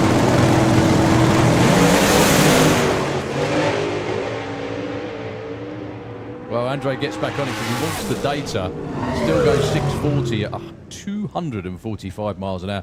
John Webster's car still does not sound happy, unfortunately.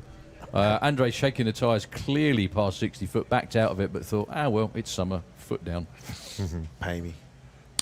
Oh, yeah, well, No, pay me. Oh, You why? said £5. I said nothing. That's how it works. Sort, dear You boy. nodded, Thank you very much accepted indeed. it. You can have 5 kroner and like it. As long as it's not the Swedish kroner and 5 beers. I'll take 3 kroner. Yeah. Right, who's up next? It's going to be... Actually, this is really Is cool. this the 2 Corvettes? It is, side-by-side vintages of Corvettes. How good's that? It is, yeah. Jack Williams driving around the corner with the biggest smile on his face. Yeah, this is what he came for. So, blown big block Chevy, car that normally runs 760 from the UK, against basically a full tilt Pro Mod.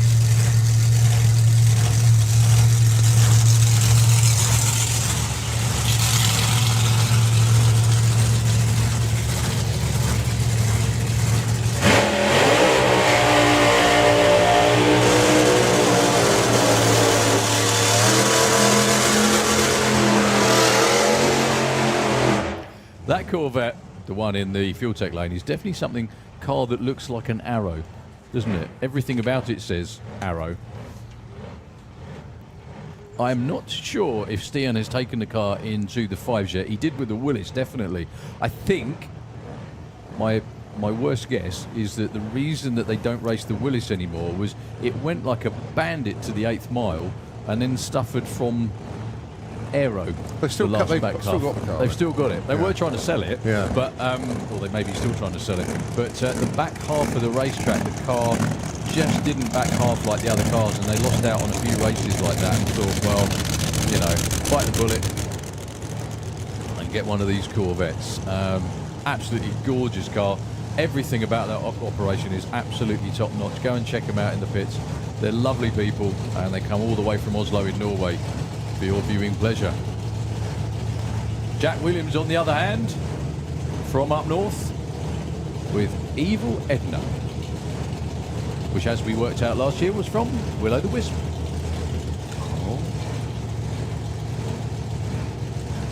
It's funny, these days it was an evil TV bringing everybody in. This day it should be an evil mobile phone, shouldn't it, or something like that, you know? So good luck to both of them. I'm sure they're looking for full runs or pretty close.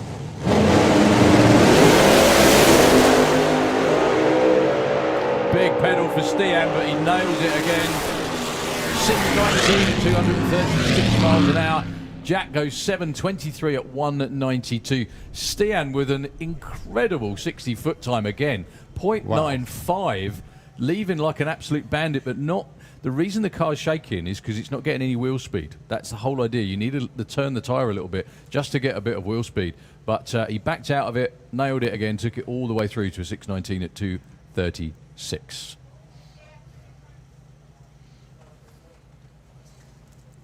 Now, that car is owned by a gentleman called Eric Hammer, who is here this weekend. And if he doesn't mind, I may rename that car Hammer Time. What do you think, Colin? It doesn't surprise me that you came up with that name. Well, it's, you know. Yeah, but it's a cool name. I'm sure he's heard every Hammer joke his entire life. So another one might hurt. So we have Michael Malmgren alongside Kev Slyfield. Now, Michael Malmgren is not officially entered Pro Doorslammer for the weekend yet. He sort of is now. Is that right? Yes. Which is why he's here. Yeah. Fair enough. Oh, he's actually put a Pro Doorslammer number on there. Yeah. There we go.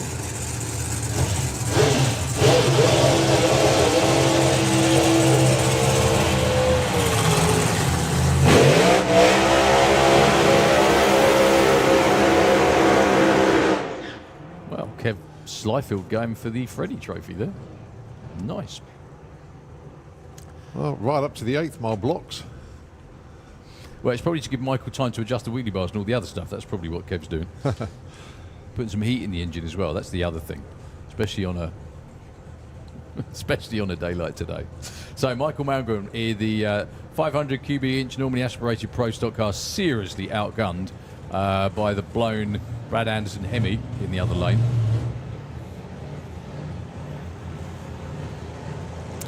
But the whole idea of this class is it's open to absolutely everybody.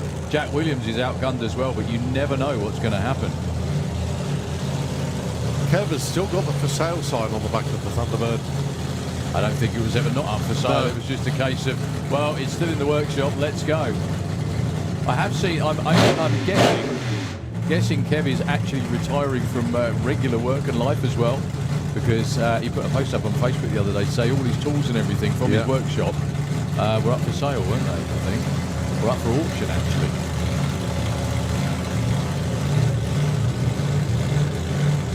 So Michael Malmgren could probably barely hear his car at the moment. That's a great problem to have, isn't it?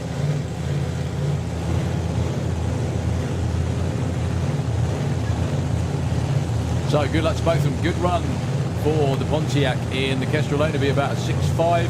For Kev, it'll be anything starting with a 5.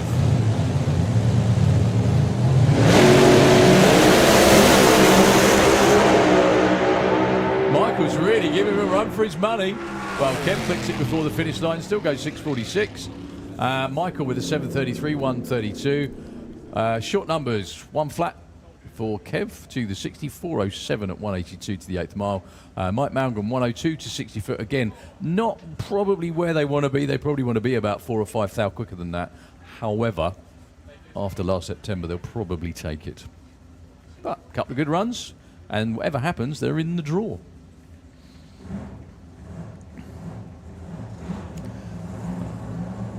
Okay, 2 good friends coming round this time. Both blown cars. One from the Netherlands, one from the UK. Mark Hartbelt with the Voodoo Hemi. We've seen him already today. Going alongside Andy Robinson with the Anger Management Camaro. I can't think of a more appropriate name for a race car ever. Andy was on great form back at Easter, wasn't he, Cole? Yeah. Yeah, took the event win.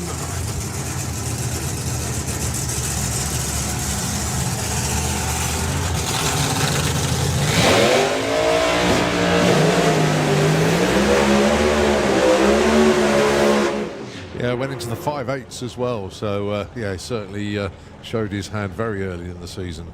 Well, there's been a couple of, well, like I said, the rule change in Pro Mod as well. Blower overdrive. That's one thing. It's given them just a little bit more. So what it does is the supercharger is driven from the crankshaft, and then I think it's overdriven by 18%, which means the supercharger is turning 18% faster than the crankshaft, and the crankshaft's already spinning at whatever RPM it might be. So the more overdriven the supercharger is, the more boost it provides into the engine, i.e. more power. But that completely then throws everything else off that you're used to. So the timing curve, fuel curve, everything else as well. But they know what they're doing. Definitely. Now, it doesn't really matter this weekend because this is a no-rules kind of weekend. And Luke has actually got, in the trailer, a lock-up clutch to play with as well, which I think may well be in for this weekend. They can't use it in FIA competition, but they can use it here. So he wants to have a play with it, see what difference it makes to the car, especially in the back half. Their first run of the day, they haven't put in a pass yet. This will get a number on the board, so Andy will be in the chip draw tomorrow night, no matter what. Mark Hartwell earlier, stonking 60 foot, then lots of tyre shake. Both these two 580 capable cars, possibly even tickling the 570s, you never know. Conditions are absolutely prime time as well at the moment. The sort of thing they dream about all winter.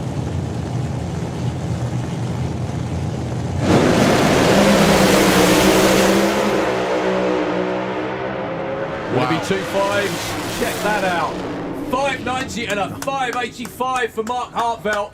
Mark Hartvelt, though, oh, the chutes just come out. Oh. He was probably... Yeah. He's kept it the right side up. He's pirouetted in the shutdown area. He's got the car I don't stops. think he's touched anything. I think he's all right. I think he's just nudged round the corner, isn't he? He is literally Although he's facing right. facing right, head on into the wall, but has Right, not check touched out the anything. if you can watch it at home, check out the replay. Look, no shoots, no shoots, no shoots for Mark Hartvelt. He's got the car stopped anyway. He's absolutely fine. That's one of his quickest runs ever as well at 243. The problem that you have when you're going 240 plus miles an hour, if you pull the chutes and they don't hit, you're already halfway down the shutdown area before you actually go, oh bleep, I'm in trouble. Yeah. So Well, he's out. He's absolutely fine. He's out of the car. He's having a look around, just making sure everything's all right. I think he's going to have some seriously flat spotted tyres. He's turning around, touching his bum, going, I think flat I'm spotted pants. That's it. One of the more lively ones was years ago. David Venter actually spun it out a couple of times up there. Yeah, that's it. But Well, you see on the live stream there, it's well, a bit of a view anyway. Back to the numbers, though. Do you know something? Andy's car, talking about the lock-up clutch thing, right? So this is potentially the difference it can make. So Mark Hartvelt's car, 330 was much quicker for Mark's car. Really, nearly a tenth of a second quicker Mark was to the 330. But that's the difference the lock-up makes. Presume you, Luke, you used it that time. The car, Andy's car, back half much quicker. Oh, wait. Yeah, much quicker than the Superbird that time round. I think he may have just nosed the wall, but only just. Or was he at the end of it? I don't know. I can't quite tell from here, but He might be round the corner. I don't think he's got the wall. Has he got the wall? It's right at He's the end. just missed the wall. No, Yeah. no. He's passed. Sorry, apologies, folks, to you listening out there. He's missed the end of the wall, I think. Yeah. He's just turned it right, because there is actually a road that goes off to the right down the end of the shutdown area, and he's just turned it round there. So, well done to the Voodoo Hemi team. No matter what, you're currently number one qualifiers.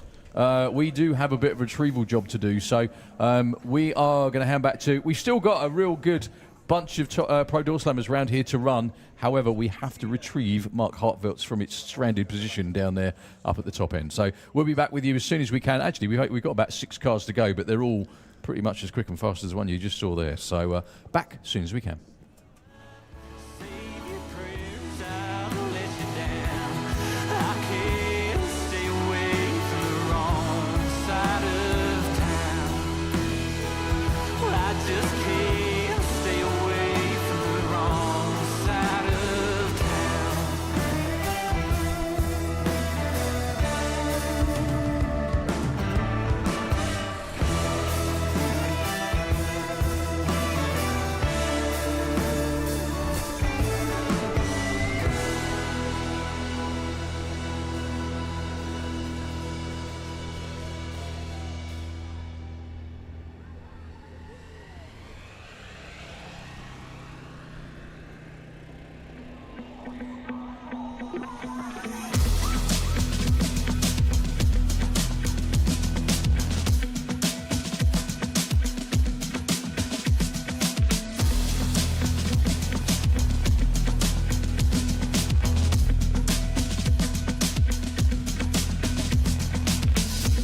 Here we go, they're back with Pro Door Slammer.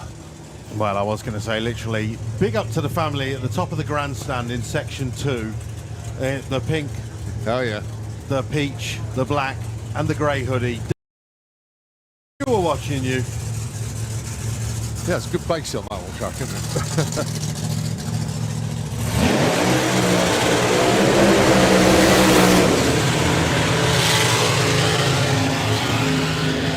Talking of the grandstand, Jason Pickett is up in the grandstands and he has found a blue skateboard. Oh. So if any youngster here has left a blue skateboard into the grandstands, suggest you go back up to where you were sat and go and retrieve it. If not, Jason will hand it into security.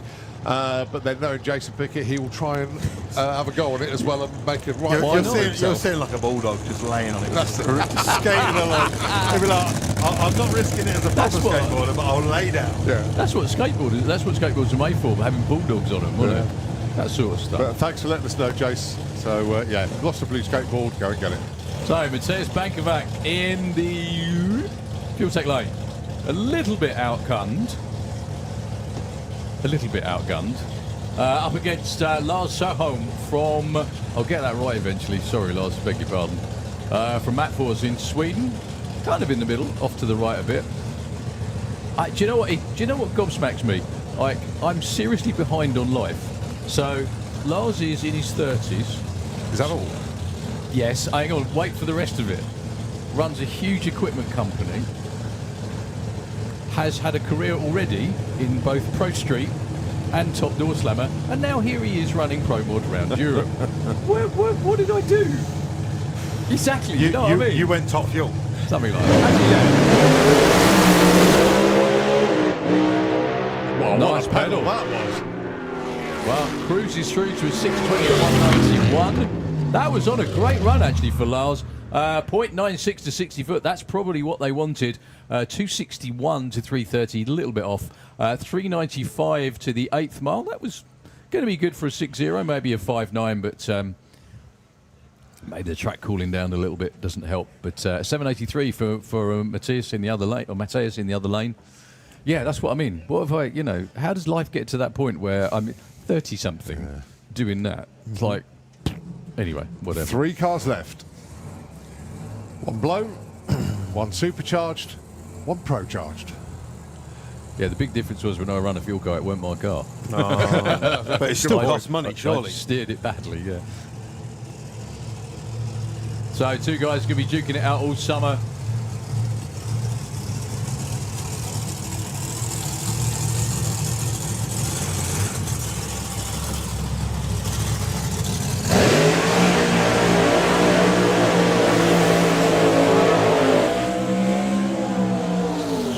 I love about David Vector's car now, because it hasn't had any decals or anything applied.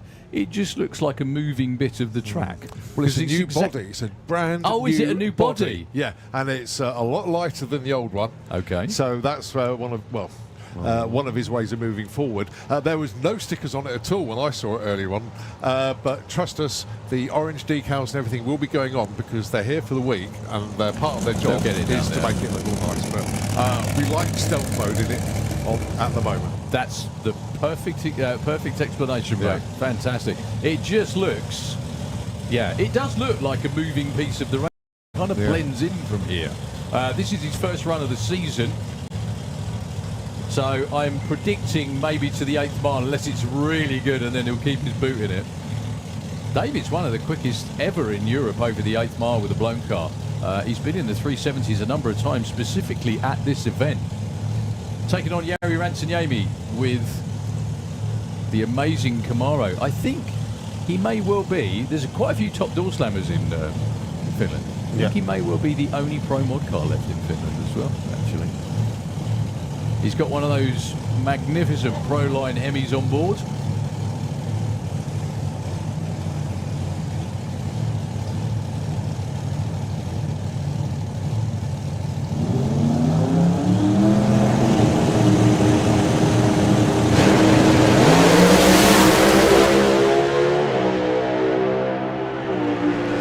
So much for taking it easy, Dave. 595 at 236. That'll do. First run of the season. Yari going sightseeing out towards the wall. Numbers for Day, 0.96 to 60 foot. That's where he probably wants to be. 257, 388 to the 8th mile. That really slowed down in the back half. I can only think he probably took his foot out of it. That was a mid 580 at least, definitely. Maybe gearing up for the 590 Pro Mod. No, I was saying he's practicing for Thursday. Yeah, that's right. You got it. Sorry, go on. Victor, dedication to this photo shot of Carl Cox. Yeah. Laying down there. So, thank you very much, Callum Pudge, who messaged in to say this is a brand new car shipped over from America. Obviously. As you do. So the one that he had before, I know that he raced it over here a few times. Yep. It just looks identical. That's why I thought it'd been just repainted. Yeah, but he's also got another one he runs in Australia as well. The only thing that's a little surprising for me with Carl is he hasn't got racing in the States yet. No. Yet. Maybe it's a schedule thing. I don't know.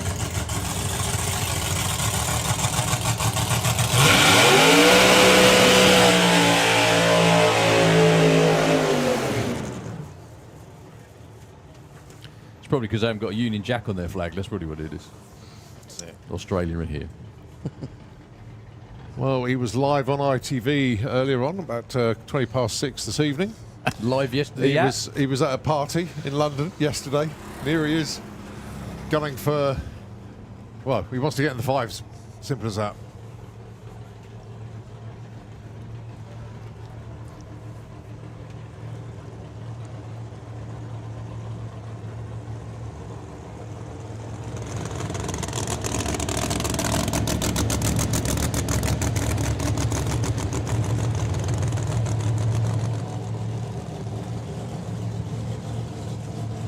Oh, it's a shame we're not going to see Jason Pickett on the skateboard.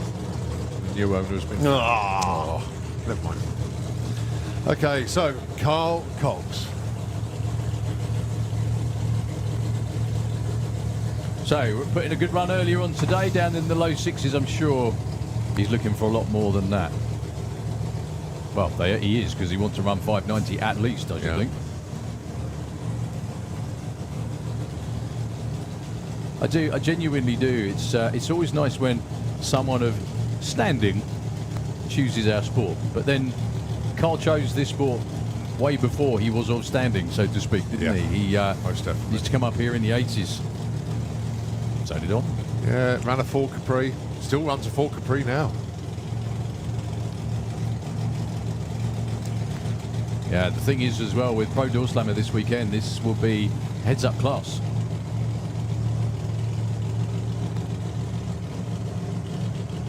So hopefully we're going to see what this Cuda can do over the next couple of days. Last run of the day, the one and only Mr. Carl Cox.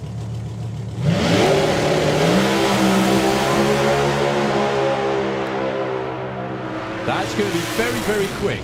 576 at 247 miles an hour. He's come to play. 0.952 to 60 foot.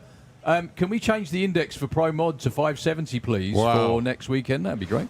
Yeah, 0.52, 952 to 60 foot, 257. Now, the thing is, his 330 was the same as David's on the run before. The big difference was what that ProCharge car did in the back half. So 380 to the 8th mile is about there or thereabouts, but sub 2 seconds in the last half of the racetrack as well. 247 miles an hour. That may well be one of Carl's quickest runs ever, actually. I know he's been 5.8 in Australia, but I don't think he's been as quick as 5.76. He's been in the 70s in Australia. Oh, he has, right. Because he broke out. How quickly have you chaps been before? Has he been 76 before, if you can hear me down there? They can't hear me, or they'll ignore me. Rory will message me. Yeah, we'll find out. That's knocking on the door of one of his quickest runs ever, that is. He's a major player in Pro Doorslammer this weekend. Okay, folks, that's a wrap for day one of the Doorslammers. We'll be back bright and early again tomorrow. Qualifying-wise tomorrow, really quickly, track opens at 9:30. Then we've got with big bracket test runs. Then it's qualifying session number 2 for everything, starting out with front-wheel drive, and they're on. Yeah. Well, what a day. The team having up, making some noise in the smart car, so give them a round of applause as they're heading up. Woohoo! It has been a good day, hasn't it? Certainly has. Spectacular. Well, I need to talk. I'll have a chat with Carl. Highlight of the week: meeting Prince Charles, running 5:76. What do you reckon? 5:76 Oh, is his yeah, I PB. might take it, but we're probably biased, but there we are. Anyway, folks, see you in the morning. Have a great evening. Yeah, enjoy it. Don't forget, got live entertainment as part of the Volkswagen event here this weekend, VW Breakout. So if you want some live entertainment, also Fuelers Bar open till late as well. Right, that's a wrap from us from the tower. We will see you all tomorrow.